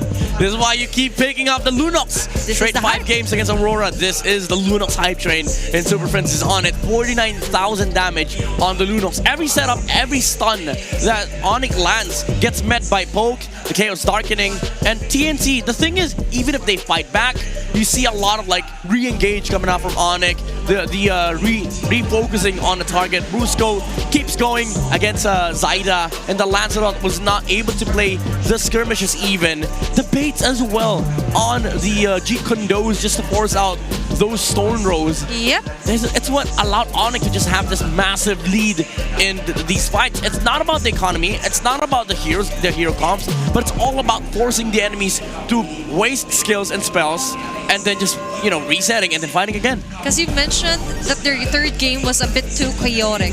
So now they've established order under chaos. Yeah. They use it to their advantage, and now looking at their big 4 titles, understandable, the sandbag will be Chaknu as he's continuously being hunted down with the rest of ONIC, and our BPI rich guy would also be King Kong from the side of ONIC Philippines. And the carry, as I mentioned, had a great time here. Super Friends with the most damage dealt. No threat. Order of Brilliance, such a nice skill. That's why he's been able to just stand on the front lines against these amazing skirmishers. And King Kong as well being proactive in this map. This is what we need from the Sigma jungler, This is what we want for ONIC Philippines. The rotations in the mid, going out of the mid lane to go to the side lane. Man, I'm so excited for game number 5. This now turned into an ONIC favorite match because somebody woke up in ONIC. And now, survival mode is activated for ONIC Philippines. And you know what? When you're in the jungle, you know how to hunt, you know how to improvise, and you definitely know how to survive. And that is exactly what ONIC Philippines did. And even King Kong standing up to what is true. They want to stay, and the way to stay is to win another game versus TNC Pro Team. To do no further onto what happened and went down onto that game, let's head on over to Wolf to discuss our game number 4. showtime. ONIC ang hinahanap ng mga fans ng mga Sonics at ito yung ibinigay nila. Yung mga antics na nakikita natin sa ONIC Philippines nung kanilang prime, ito yung kailangan natin makita. Enough of the fighter, of the double fighter setup, enough of the slow plays. This time, kailangan maging aggressive ng ONIC Philippines at sinimulan yan syempre ni Brusco with this way of the dragon into the flicker play para naman makakuha agad ng advantage, followed up by the next turtle fight. So imagine nyo kung gaano kaaktibo ang mga members dito ng ONIC Philippines. In just a span of a minute, makagawa sila ng back-to-back plays na hindi talaga makakahinga ang TNC. Itatry ng TNC na kumuha ng sneaky na turtle fight, ngunit hindi man lang sila makakabuo ng kanilang box dahil ganito kabilis mag-react yung mga members ng ONIC Philippines. Isama mo na dyan yung sipa mula doon kay Brusco na tinarget yung Lancelot at tuloy-tuloy na nga sila nakakuha ng kills. Ang pinakahuli pa dito, etong si Super Fritz, abante dito sa laban, nakahanap pa ng kill doon sa kanyang katapat na Valentina. Ganon kabilis. Imagine nyo, mula sa 3 minutes 13, merong isang sipa na may kasamang flicker play doon si Brusco. Afterwards, nag-clear lang sila saglit, nilabanan sa turtle yung TNC. Hindi talaga nila pinayaang makakilos dito ang Phoenix Army, kaya naman sila'y nakakuha ng advantage sa larong ito. I think that this is gonna be the theme sa upcoming game number 5. Mababalik ang site selection sa ONIC Philippines. It is recommended that they take the first pick. Pero kung ganito ang gagawin nilang klase ng draft order, kung saan bigla silang magsuswing ng Sangcho doon sa kanilang room, tapos kukuha sila ng marksman, mukhang ito yung pwedeng advantage ng red side. At the same time, kapag ibinalik ng ONIC Philippines yung ganitong klaseng kabilis na playstyle, makakounter nila yung relatively slower na playstyle ng TNC. TNC likes to set up. TNC gusto nilang medyo mas mabagal, naghihintay ng tamang openings for the perfect box scenario that eventually will give them the advantage. TNC nagtitiwala sila dun sa kanilang laning prowess. Tingnan natin kung makikita natin yan sa game number 5. Let's look at this game. Back to the panel. Thank you so much, Wolf, for dissecting that game number 4. Wonderful explanation as well onto the antics of ONIC Philippines. They didn't just wait for the timing, they created one. Yeah, no hesitation. That's what I really love to see from ONIC Philippines. Again, Season 14, Season 15. Heck, even the world saw that in M6. They see a play, they just go for it. And now we finally see their truest form and recap for our previous drafts here. So far, for the first 2 games, blue side wins. For the third and fourth, red side wins. I'm gonna be honest though, there are 3 games that TNC won the draft out of all 4 games. Considering, even counting the last game, I still think TNC won that draft. But now, what was right? Priority goes back to ONIC Philippines and they should take blue because now they get to dictate the draft. There's no assassin, bans, and no 3 jungle bans. Enough of those. Enough of those. No jungle shenanigans. And also, just ban the Yuzong. Don't leave it open. And so far for TNC Pro Team, they also have to somewhat consider nurturing the hero here. I'm finding a more right term here for a hero for Lancy.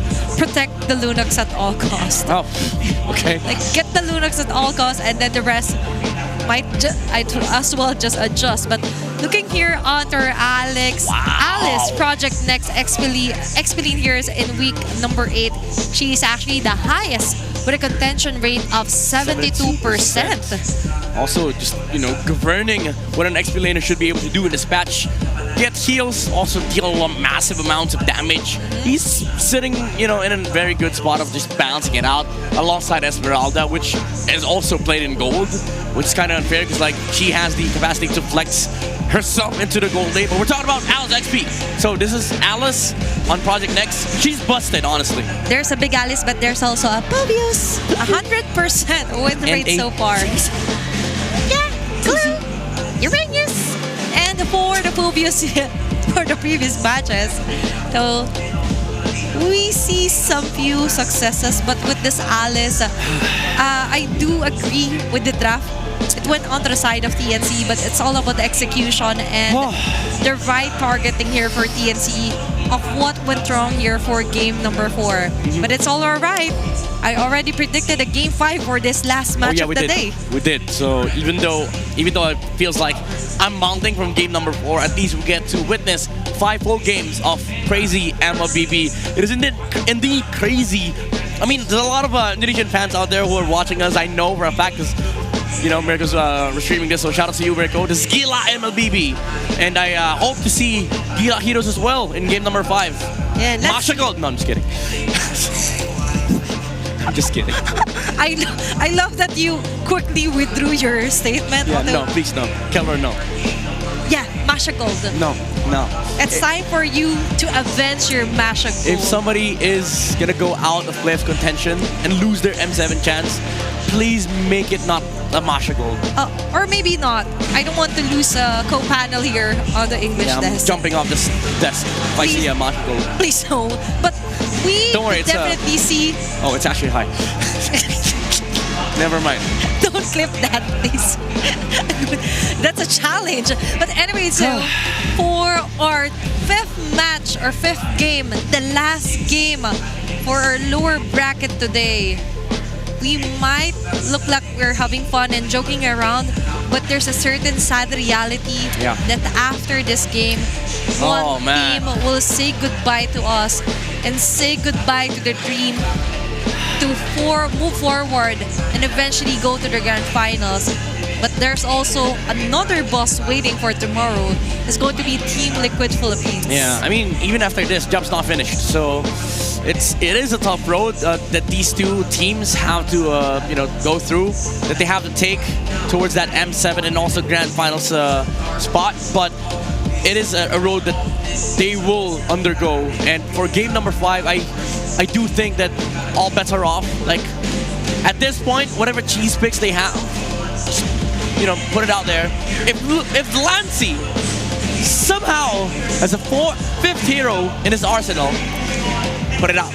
I think just stick with the Jushin Lunox if you really want to somehow cement a more stable pick here for Lancey. Safe pick. I'm not saying that he's not able to use other heroes on the mid lane. I'm just saying that they want a safer bet, a safer option here for TNC Pro Team.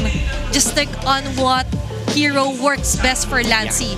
But also, they need to readjust onto their playstyle here with Chakno. And right on cue, let's check out Chakno's 9 playoffs history so far. This is indeed the return of the Mamba. Chakno coming out from execration, consistently being placed at a 2nd to 4th place, and even with Omega, 2nd to 3rd place, able to represent the Philippines under Omega's banner twice in MSC. Well, not twice in Omega, but once in Omega, once in execration, twice MSC reps. But after that, he had a downfall. But now he's back with TNC Pro Team after one season. Well, not yet over. In this one season, he might just go back, but this time around, he's forging his path towards the M Series. But ONIC takes 2nd pick. They're going on the red side here, Midnight. Okay. Are they planning to replicate Game 4's draft? Because at this point, TNC, if you see Lance, Gatot, Yisun Shin, you go straight for the Alice Lunox. You don't give Run Super for the Prince hills. Lunox. Oh, I thought run for the hills. Yeah, you go run for the hills. Go take that Lunox. Just lock it in, man. Might as well take it first pick. I don't care. As a matter of fact, it's an option. Yeah. But it's a final draft here for our last match of the day. Let's head on over and check out what our map will be. Reverse. Give me reverse. I want to see 5v5 first turtle. There you go. I am feeling lucky. Now, finally we see the Rivers and a 50-50 for both of them. It's an even match in terms of win rate. Oh my! All right. The perfect map to end the game. Okay. I like this. Perfect drop 2. No Zushin, no Kalea, no Fanny, no Yuzong, no CC. Now, ONIC, Vandahilda, there you go. Remove the flex. TNT, Yisun Shin is open. If you want to take it, you can take it. You can also take the lands. What if? Force the Yisun Shin Gatot. There you go. Yeah. Same set. Just take the Lunox, blue 2, blue 3. Is that the plan here for ONIC Philippines? Now they let it go. Gatot Kacha and Yisun Shin. Alice, Lunox. Alice, Lunox. Lancey, game 5. Come on, brother. Come on. Okay, Grok. That's good. That's good. Lunox. Lunox. Because if not, Lunox. Oh! All right. The world is celebrating. Highest MMR of Lunox in MPL Philippines Season 16. Red 3 though, Valentina is a good option. By the way, I'm not rooting for any team. I'm just rooting for the Lunox. Yeah, no, we're rooting for Game 5. We're rooting for Cinema. We're rooting for a better gameplay here for Lancey, giving his one of his best picks here for this season, for this playoffs. It's like what they say. If you go out with guns blazing. You can take the Lunox out of Lancey. But you cannot take Lancey out of Lunox. Yeah. Oh, Prince, go Valentina. It starts with the L, but right now. Valentina? Where's a pick here for ONIC PH? Okay, it is one of his signature picks though. I would have loved to see a stolen Tectonic Charge though on the side of ONIC, but this Farsa is also sort of an answer against the Lunox. It is going to stop Lancey from playing aggressive in the front lines. Super Friends is like, you're shouting, you're too hyped up onto the Lunox of Lancey. You forget, I also have my signature Farsa here. Now, Alice banned out midnight. Because they went with a Grok, so this is very obvious for ONIC Philippines. Choban removing Bruce goes Cho, and also the flex on the Gotcha. Now, I think it comes down to the battle of Arlets. Who gets Arlet, who gets Svovius, and who flexes Lawful Uranus? I think ONIC PH might get the chance to get the Arlet because they're going to be the first pick after this draft, right? But I don't think you want Arlet Red 4 because if you go Arlet Red 4, there's Phobius for 3 more. Yeah, you're letting go of the Phobius, right? Yeah. And the thing is, you also can't rush Phobius Red 4 because if you do that, then TNT just goes, you know, Lapu, Esmeralda. For Benny. This land is our home. You're for Benny here.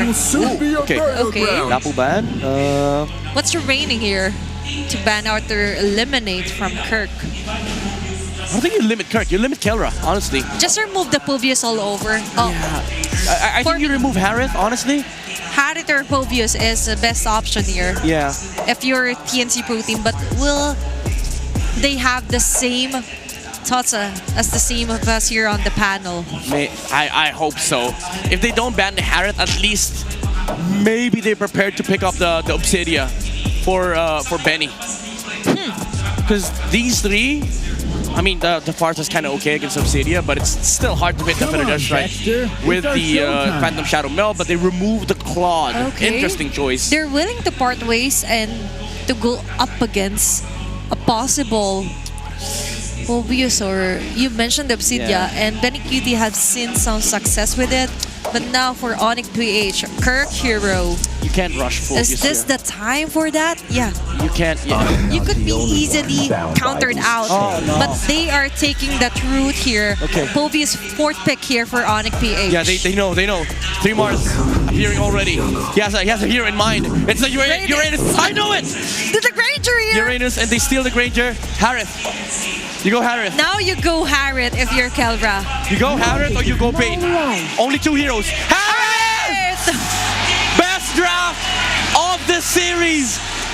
Even for both sides. Now we're talking for the final game.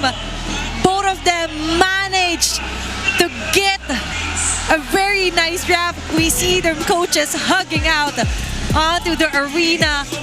And even onto the PH broadcast, I'm hearing some agreement onto this draft midnight. Yeah, they're talking about the same thing. This is how unified the entire stadium is. It comes down to execution. It comes down to who is better at MLBB. And it comes down to this final game on who will survive, who will have the chance to crawl their way up to the grand finals as we move forward on to the last game of TNC and ONIC Philippines. Now it's time to shine!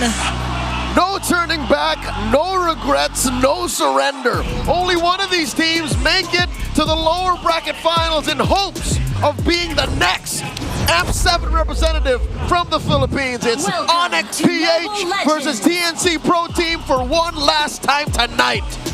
And I love how we're headed into this game number 5 with a draft approved by our panelists with considerably, in their words, the best we've seen all series long from both of these coaches, from both of these teams.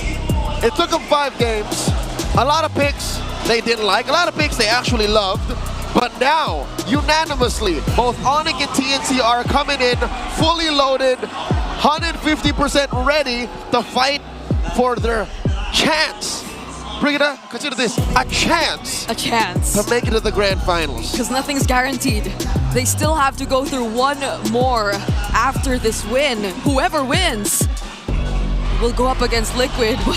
But they're not the only ones who are ready. Nope. I could see their fans all hyped up both sides. The Phoenix Army and the Sonics have come in droves. They have filled Cuneta Astrodome to the brim with orange and yellow energy that I have not seen in years. I'm loving it. Look at them. Just look at them. Every single time the camera pans towards either of these two teams' fans, they're either standing up, dancing, or being Sigma. Stardom Young. Oh, wow. Look at this kid. 2-3. He believes that ONIC will take it. Oh, my But we got fans of TNC. You know what this reminds me of? What does it remind you of? Those TNC fans, they look like they've been fans for years. It's like they've been waiting for this moment for how many seasons long? The last time we've seen TNC this far, make it this far, was it that season 9? Our panelists mentioned it, but wow. Okay, that guy's from the Phoenix Army side. Quick translation, it says, we let them reach game 5 and they want to win the series. I like this, I like this. Waifu, Brusco's Paramore is not entertained. She's joining it. Oh my God. Why do they have... The Phoenix Army are ready to donate tissues. I'm not sure if that's tissue or wet wipes. For all the tears.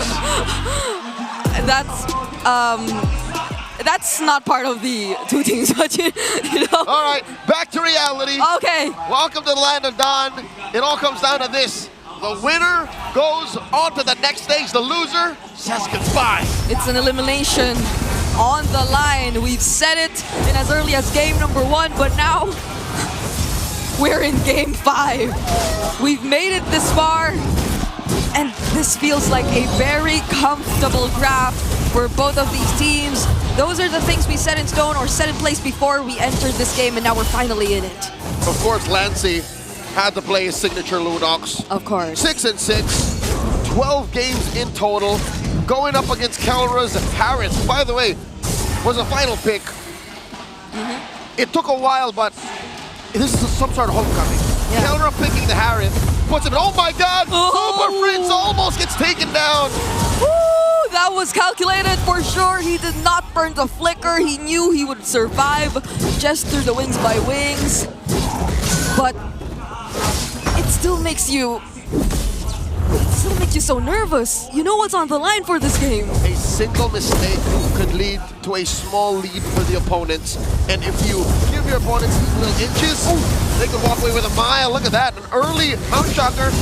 Here comes Kickoff. Now that's a flicker from Fritz. He can't escape Zaida. And Zaida had his eyes on him. No one could save Prince. No one could save Prince. He spent the flicker. And Zaida, the killer instinct on this young man. Chaknu staying in mid has put so much pressure on ONIC. Talk about a homecoming. This is a hero he's played mid-season 16 after the rework on Grok. And he was one of the few to actually get a win on it. Chakno and a Brock helping lead Zyda to a first turtle secured. They're crowding the orange. King Kong get more. They're not happy with the turtle. Now they want to deny King Kong of his orange buff, but they might not force it anymore. All right, Zyda's holding on to that retribution. ONIC can't fight this. They don't have their level 4s just yet. Zyda steals it away. A flicker from 3mar. He'll try to walk to safety. ONIC tries to punish him. That's the Mountain Shocker. Oh my goodness! Off-cam kill from Lansy onto Prince. Lansy with the help of Chakno kills Prince, but we saw 3mar flicker and yet still die. I'll tell you now, I think TNC are still in the lead. We're brawling right now. Everywhere is a fight. Everywhere is a brawl. But this is how TNC likes it. I'm not sure if ONIC feels the same. Constant fighting, no sense of safety. A Phoenix flash from any corner of the map. That's exactly what the first 3 minutes of this game was. ONIC feels very uncomfortable right now. You could feel it. You could see how desperately they need some breathing room for King Kong just to focus on farming, to catch up. And fortunately, he got a kill there on 3mar, because if not, I wonder how the lead would look like, because he's already trailing behind Zyda in terms of EXP. But at least that one kill helped him still stay a bit on track. That's right, at least an XP bar or a half closer to what Zyda's doing. You know what, I take it back. It's more than an XP bar. Zyda's still way ahead. Feather Airstrike starting it up. Okay, now they have their level 4s in, but the Revitalize is going to keep them safe. 3mar still being annoying as ever. But that's not going to turn into any kills for now. That's 1,000 gold lead TNC's looking at, lording over ONIC, making this second turtle spawning in the upper quarter. All the more still uncertain if ONIC can grab it. Benny Cutie bullies Kelra out of range, forcing him to drop that salmon force. Now eyes on the turtle. It's been a while since I've seen the Granger Harith matchup, but I'm pretty sure it doesn't necessarily work that way. No. Zyda, another turtle for TNC. Benny woke up. Benny after games, oh my god, tech charge! And that's a successful flicker tech charge that we see from the Mamba. Brusco jumping in, unbreakable just in time. Nearly got caught in that wall. Kelra not in a good spot either. And so is King Kong. Mind you, this is off of a turtle take and a sequence in the bottom lane. The gold lane advantage for Benny Cutie. This all led to a approaching 3,000 gold lead for TNC. They're running out of options. ONIC PH, where did they go? Even Kelra, he's struggling to just get back in lane, clear his minions, and he needs Brusco to be by his side in order for him to do just that. The pressure that TNC is able to provide right now is no joke. ONIC probably did not want this kind of grok from Chaknu, not in this moment, not in this game. Something had to give when you decide to go red. And on blue side, on the play, TNC, ever the proactive aggressor, takes it and now runs away with a 3,000 gold lead. Super Prince, considering should he leave the lane, he's holding himself up in this brush. Kelra and Brusco getting trapped by 3mar. Lansy too, pushing away Benny Cutie. Oh, Grok, Chakno's in the vicinity. Does not have a flicker though. Okay, I'm glad Prince actually recalled from there. It looked like a very dangerous spot for a Farsa who's sitting on a 0-3. He has a lot of catching up to do. Look at Lansy, 2 levels ahead of Super Prince. Oh God. And if you want to play around Prince in the early game, I don't think that's an option for ONIC anymore, because he's been completely shut down by the Phoenix Army. The Super Fam are out of their element. TNC are flushing them out, even their own side of the jungle as early as 6.5 minutes. It's a miracle that King Kong is able to get his own purple. Chakno has been more than menacing. He is intimidating. He is a walking Terminator. He is Arnold Schwarzenegger, and he's back. Chakno doesn't land the tech charge, but because of that, King Kong has no way to go.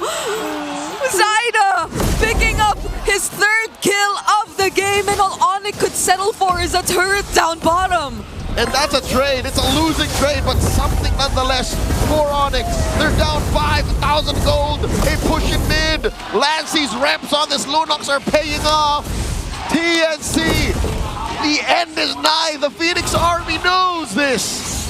As the Filipino broadcast would say, all the MMR he's accumulated, it's all worth it.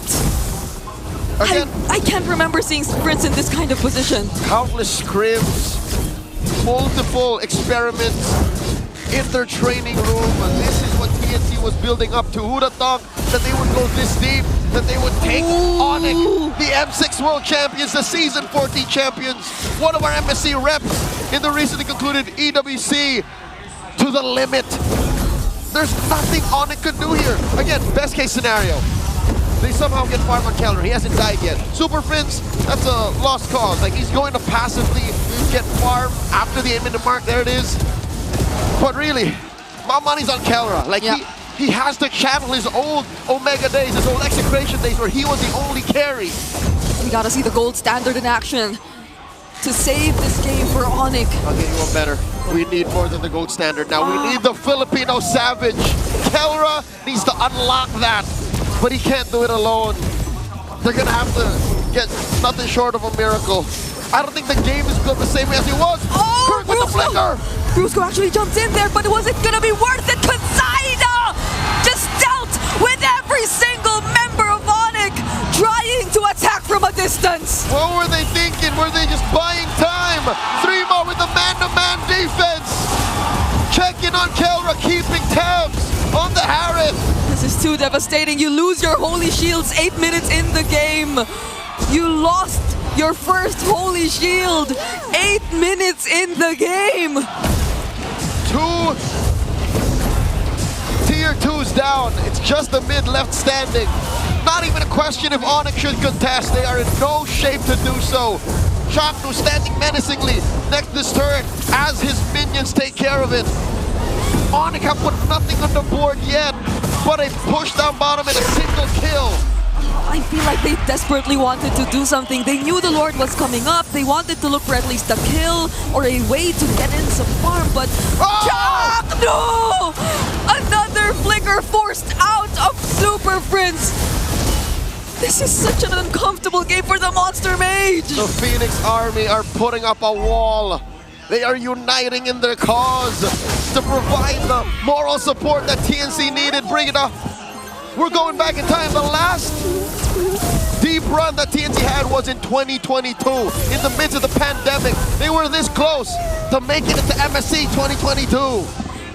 And they're just a few moments away, a few kills, turrets, from getting to do that exact same run and achievement, if not more. They are 10,000 gold up, and they're about to break into ONIC PH's base. Look at this, King Kong! He's got too much on him. 3 more, flickers out! He's still alive! ONIC don't even get the kill on 3 Mars. Ida Thorn Rose to keep himself safe. But their turret in mid is barely up.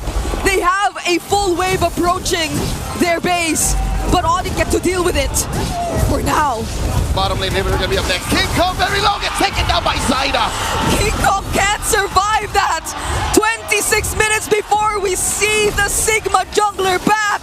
Could this be it? That's way too long. ONIC need all 5 members to defend. TNC, they have a decision to make. Do we force this now or do we wait for the Lord? TNC slowly but surely circling around their prey. 3 more gets caught up. The minions have spawned. The Zyda want to go in. 3 Mar tanking a lot of damage. Zyda finally joining the fight. Salmon Force already committed by Keller. Brilliance by Lancy as well. They flushed him out for now. But Chaknu, he still has a tech charge. Do they want to go for a team fight? I think the call for TNC is to take their time, take it slow. Approaching the 12K gold lead. Where exactly is this money? How bad exactly is the economy for ONIC? Because 12K between them, right? 12 minutes in. I'd say that's 2 items between their cores. It's that bad. It's not bad. It's so bad. It's miserable. It's been a while since we've seen ONIC PH put in a position like this. I don't know how the world is reacting to what's happening right now. True enough, 3,000 between Zaida and King Kong alone. 2,000 between Kelra and Benny Cutie. And even Lancey. All the more Lancey. Lancey on the Lunox.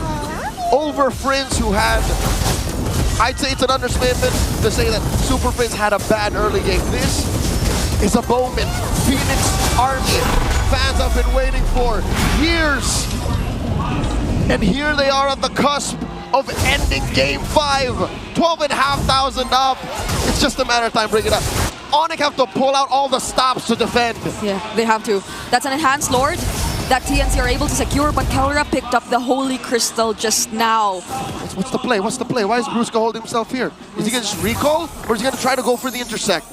He might want to try and go. There's a minion behind him. He can't get away with this. Oh no! He hides behind, or he hides in the bush for now. All right, get a recall. All ults, all battle spells online. One final fight. What's the call gonna be? Does Chaknu want to go in? He finally does it! Knocks up 3! Metacutie takes one base down, but all TNC wants is the win! The Phoenix Army rise over ONIC to take top 3! They are headed to the lower bracket finals! The dream of every Filipino MLBB fan rests on the wings of the Phoenix. Just like the summer in 2022, TNC run deep into the playoffs.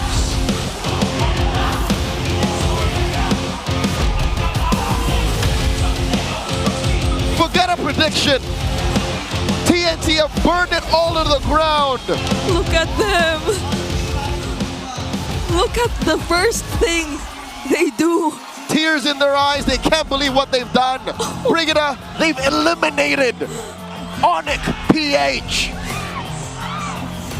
ONIC no longer get a shot at defending their title in the M Series. And TNC, they've accomplished this feat that no one would have ever thought possible. They changed the game, they tightened up their play, and they have dropped the Super Fam. The game has changed before our eyes, and ONIC PH are gonna have to take their bow. We'll never forget this night in Cuneta Astrodome. It's been Leo and Brigida, it's been a pleasure. Let's go to the stage with ONIC PH. Super Family, it was one hell of a series, but ONIC Philippines, unfortunately, their time is up in Season 16. Still commentations, napakarami ang nanood, Kelra. You've been going up against your former teammates. There's a lot of memories wrapping that up back when you were still in Omega. Chaknu, Etomax, they were really hugging you all throughout.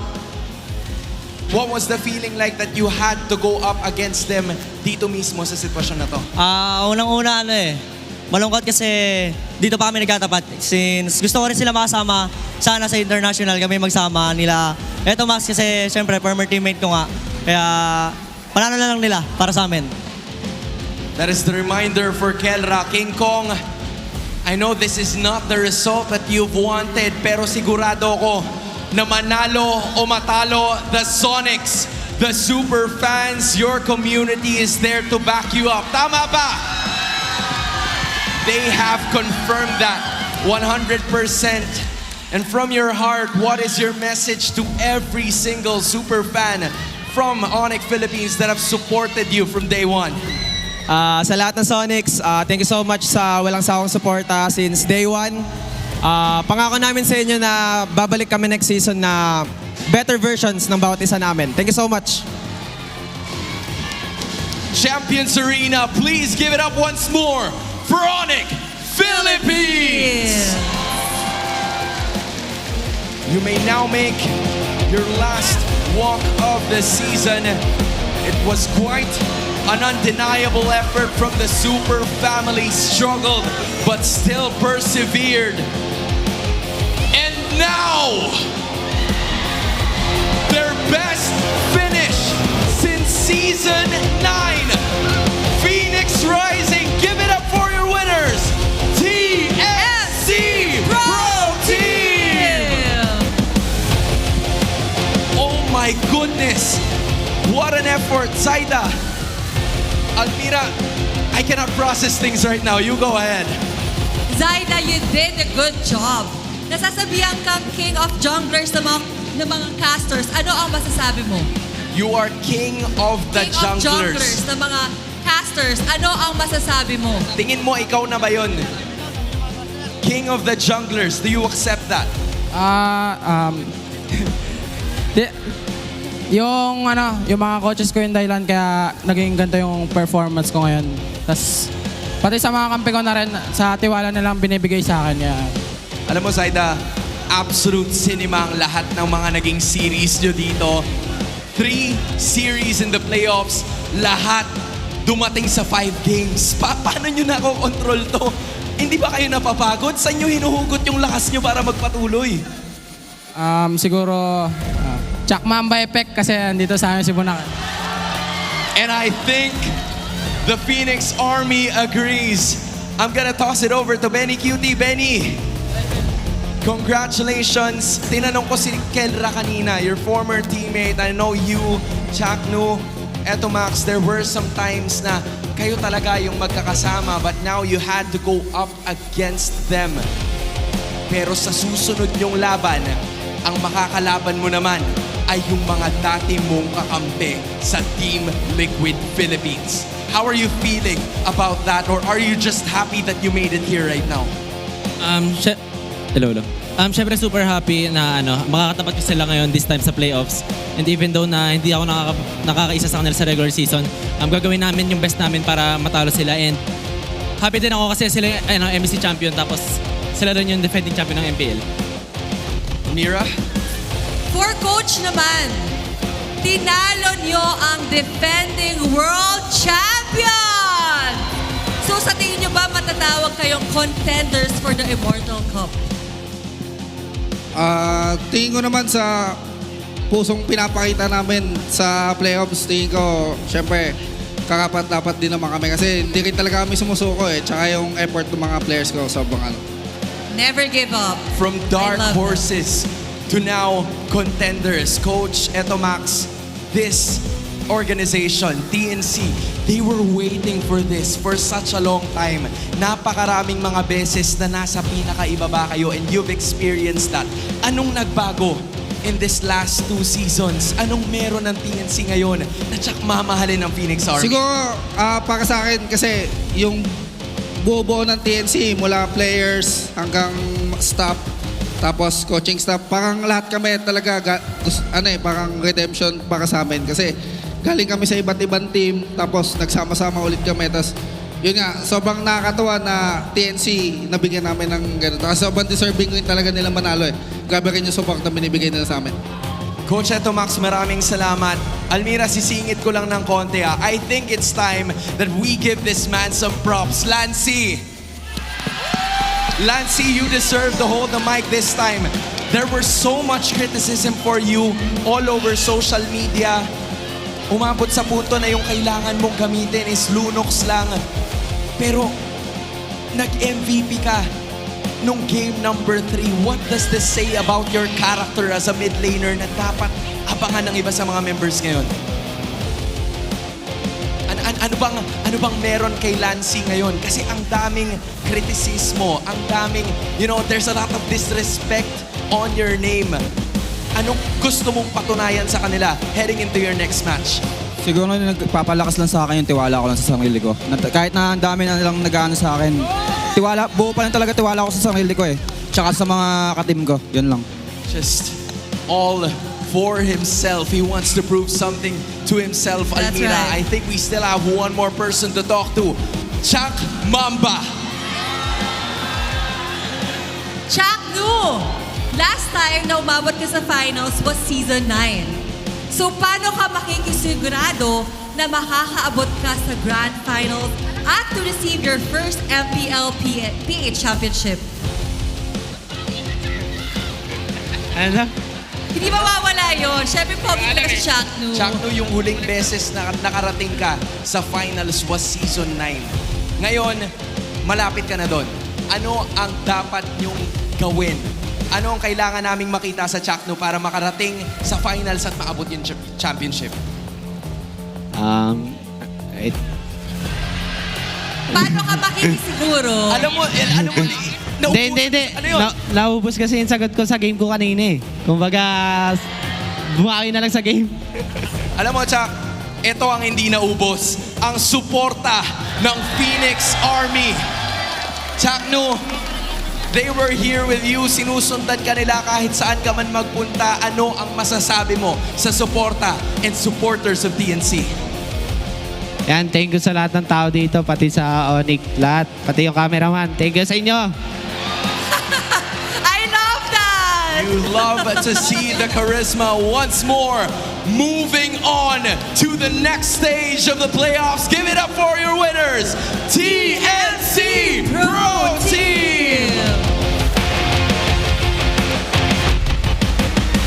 Oh, Mira, what a day. What a series and what a time to be alive for MLBB. At ginulat talaga tayo ng TNC. Laging may Game 5. Alright, the Phoenix has risen to face another day at the playoffs. Marami pa tayong makikita na mga laban not only from TNC but also from Team Liquid Philippines. The matter at hand is, iba na ang magiging tema ng ating kwento mula sa ngayon kasi from a best of 5, it's gonna be a best of 7 tomorrow. But that's for another conversation. Sa ngayon, ibalik muna natin sa ating panel. Absolute cinema for that last match. TNC Pro Team finally locking in their spot for our lower bracket finals. All applause and all praises, but all praises of course to our MVP, none other than Zaida, My goat. with his Lancelot play onto that last fight and last game. Quote me on this. Today, October 24. October 24, Zaida, best jungler of season 16 playoffs. Dude, this man has been really crazy on the jungle role. Of course, there's still 2 days left. I'm saying this because as of today, in my list, he is the best jungler. He's been very consistent. Given games that are very hard, he still shows up. And given games that he can dominate, he fully just displays dominance and assumes confidence. Even against ONIC, in this particular game, he was just dashing through so many stuff against ONIC, just making sure that the pressure was relentless from the Lancelot. And that's why there were a lot of available plays from all of the players on TNC. If I need to show one game to introduce Zaida to a new MPL fan, this is the game that I will be showing to showcase his skills. This is the perfect Zaida-coded game. The perfect balance of kills, objectives, and smart mechanics. Yeah, matter of fact, all game 5s the TNC played in the playoffs, Zaida showed up. And it's not just Zaida who's, okay, he's a good jungler. No, it's the king of junglers in the playoffs that showed up, demolishing all these doubts that was cast upon him on regular season. Maybe the Lancelot, maybe the Joy, the Eason Jin, the Fredrin. Hell, I still don't think the Joy was good, but you know, whatever is needed for Zaida, he just steps up.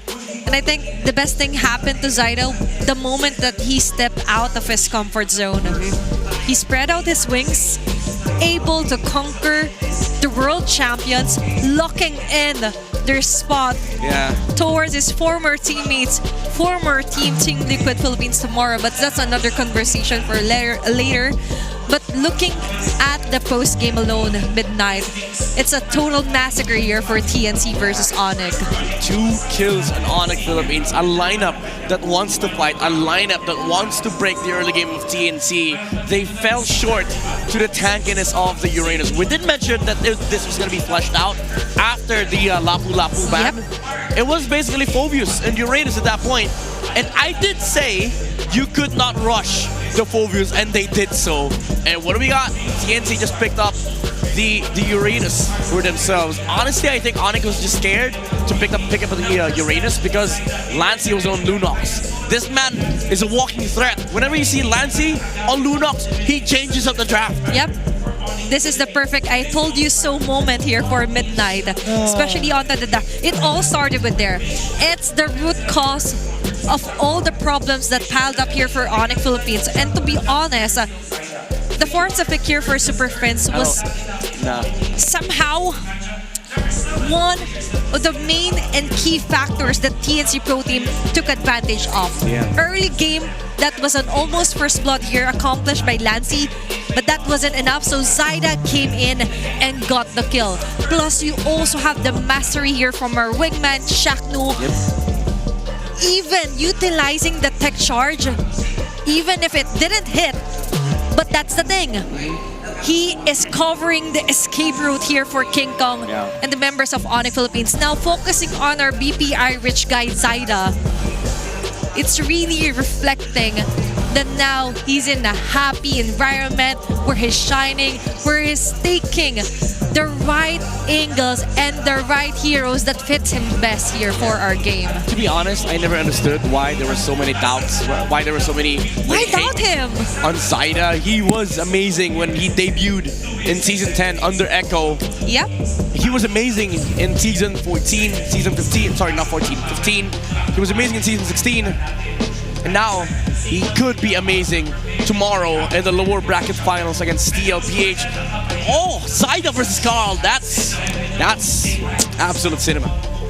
There came a time where they go hand in hand on strategies, late night talks, played with each other, probably scrimmed each other. Became a shoulder to cry on in difficult moments, but tomorrow, only one will move forward onto our grand finals to go up against ONIC Philippines. But before that, we do have to acknowledge the stamina, the brains behind TNC Pro Team, getting another back-to-back Game 5. Yeah. It's not even 24 hours yet. Yeah, it's not. It hasn't been a full day since TNC last played their 5 games against Aurora, and now they played another 5. They've taken down ONIC Philippines. Let that sink. Okay? The reigning world champion. And I've seen some comments that now another one has fallen. No back-to-back M Series world champion. No M5, the country, no M6. yes, Philippines still is the champion for the M Series, but there's going to be a new team being crowned as the M7 world champions. Third time since M5 that there will be no defending champions in the M Series. That's big. That's 3? TNC, yeah, that's 3. That's AP Bren, ONIC, and now, Echo, AP Bren, and then ONIC. And with that, let's move forward and let's check out on what happened onto that last game as we move forward, and we'll watch our Infinix mic check.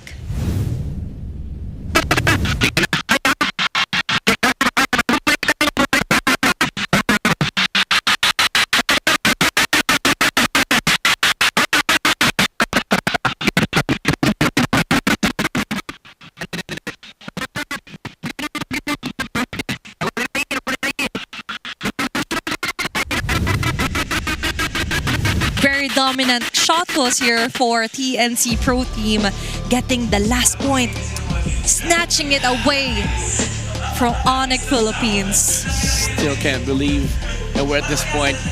I woke up today, I was like, all right, TNC might win. Yep. I kind of see the possibility of TNC winning. And now that it's real, removing ONIC from the competition in M7, even let alone in MLBB finals, and now they have to face the remaining world champion, the MSC champion.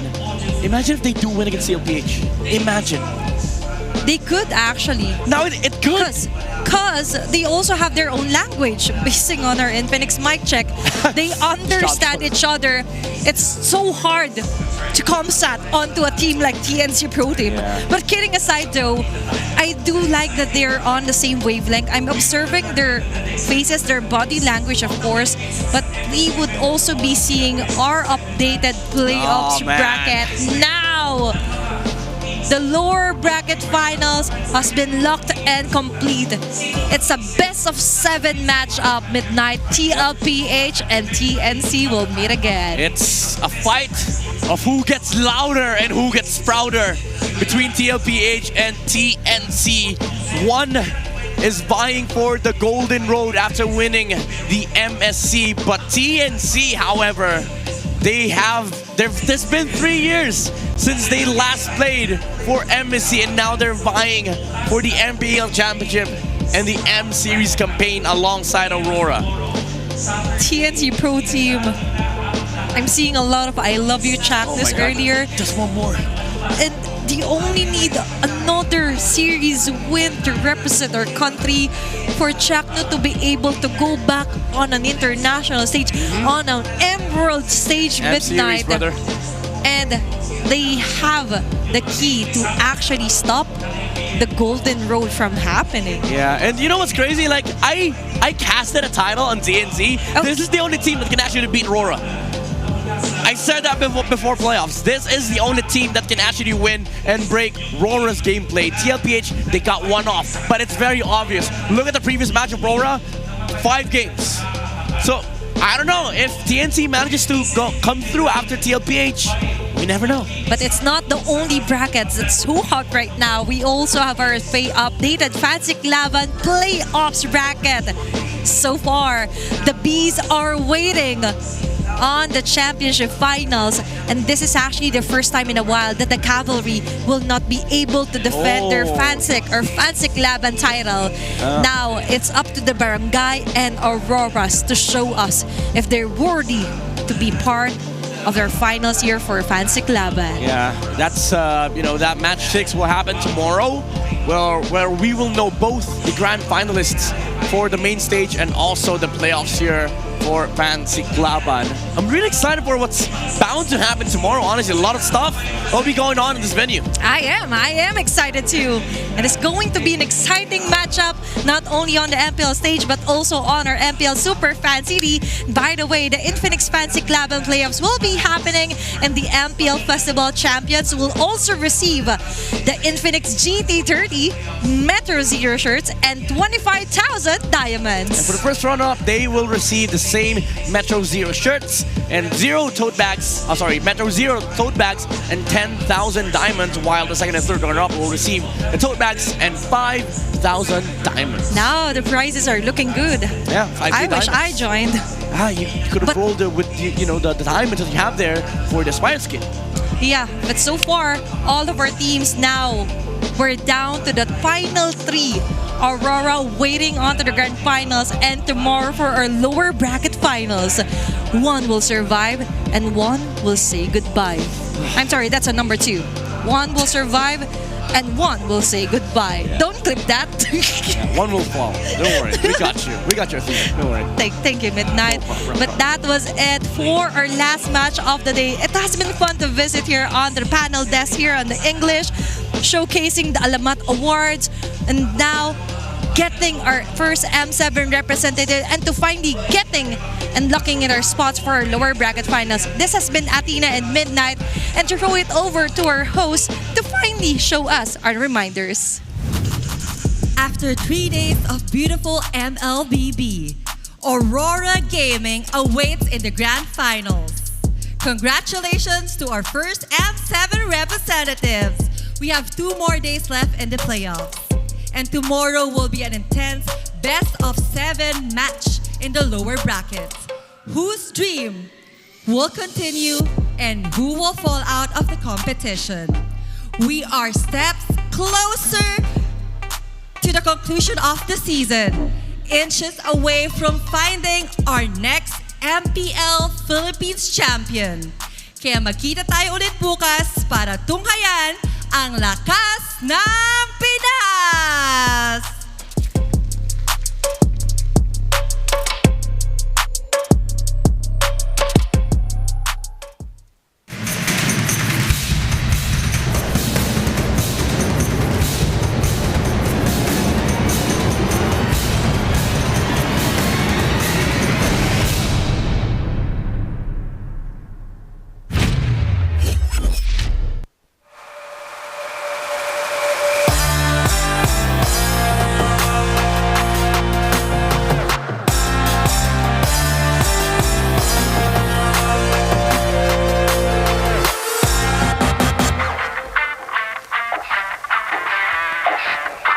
Malakas,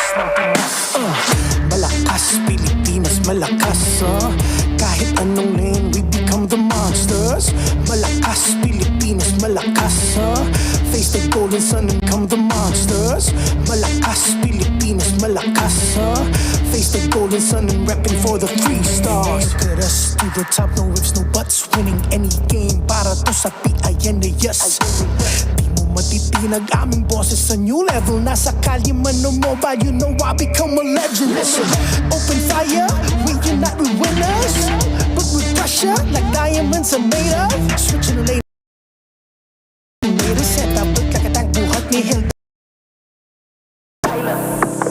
Susundan ko hanggang wakas, kasama pataas, tagumpay natin to dahil tayo'y malakas para sa Pinas. Nasa amin ang alas, hindi to atas, kinikilala sa taas kasi kami ang malakas para sa Pinas.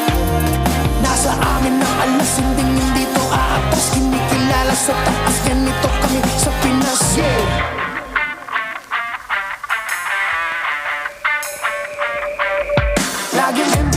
No surrender, no retreat. Pag nagsama-sama, just imagine what we can achieve. Laging MVP, no surrender, no retreat. Giving 100 on my all, cause we just cannot be defeated. We are unstoppable, immune and invulnerable. Ready ang equipment, lahat frozen, mala, crowd control. Pakita on the jab, east to the southeast. Taas ang matawag, proud and loud, cause every enemy we devour. Susundan ko ang iyong bakas.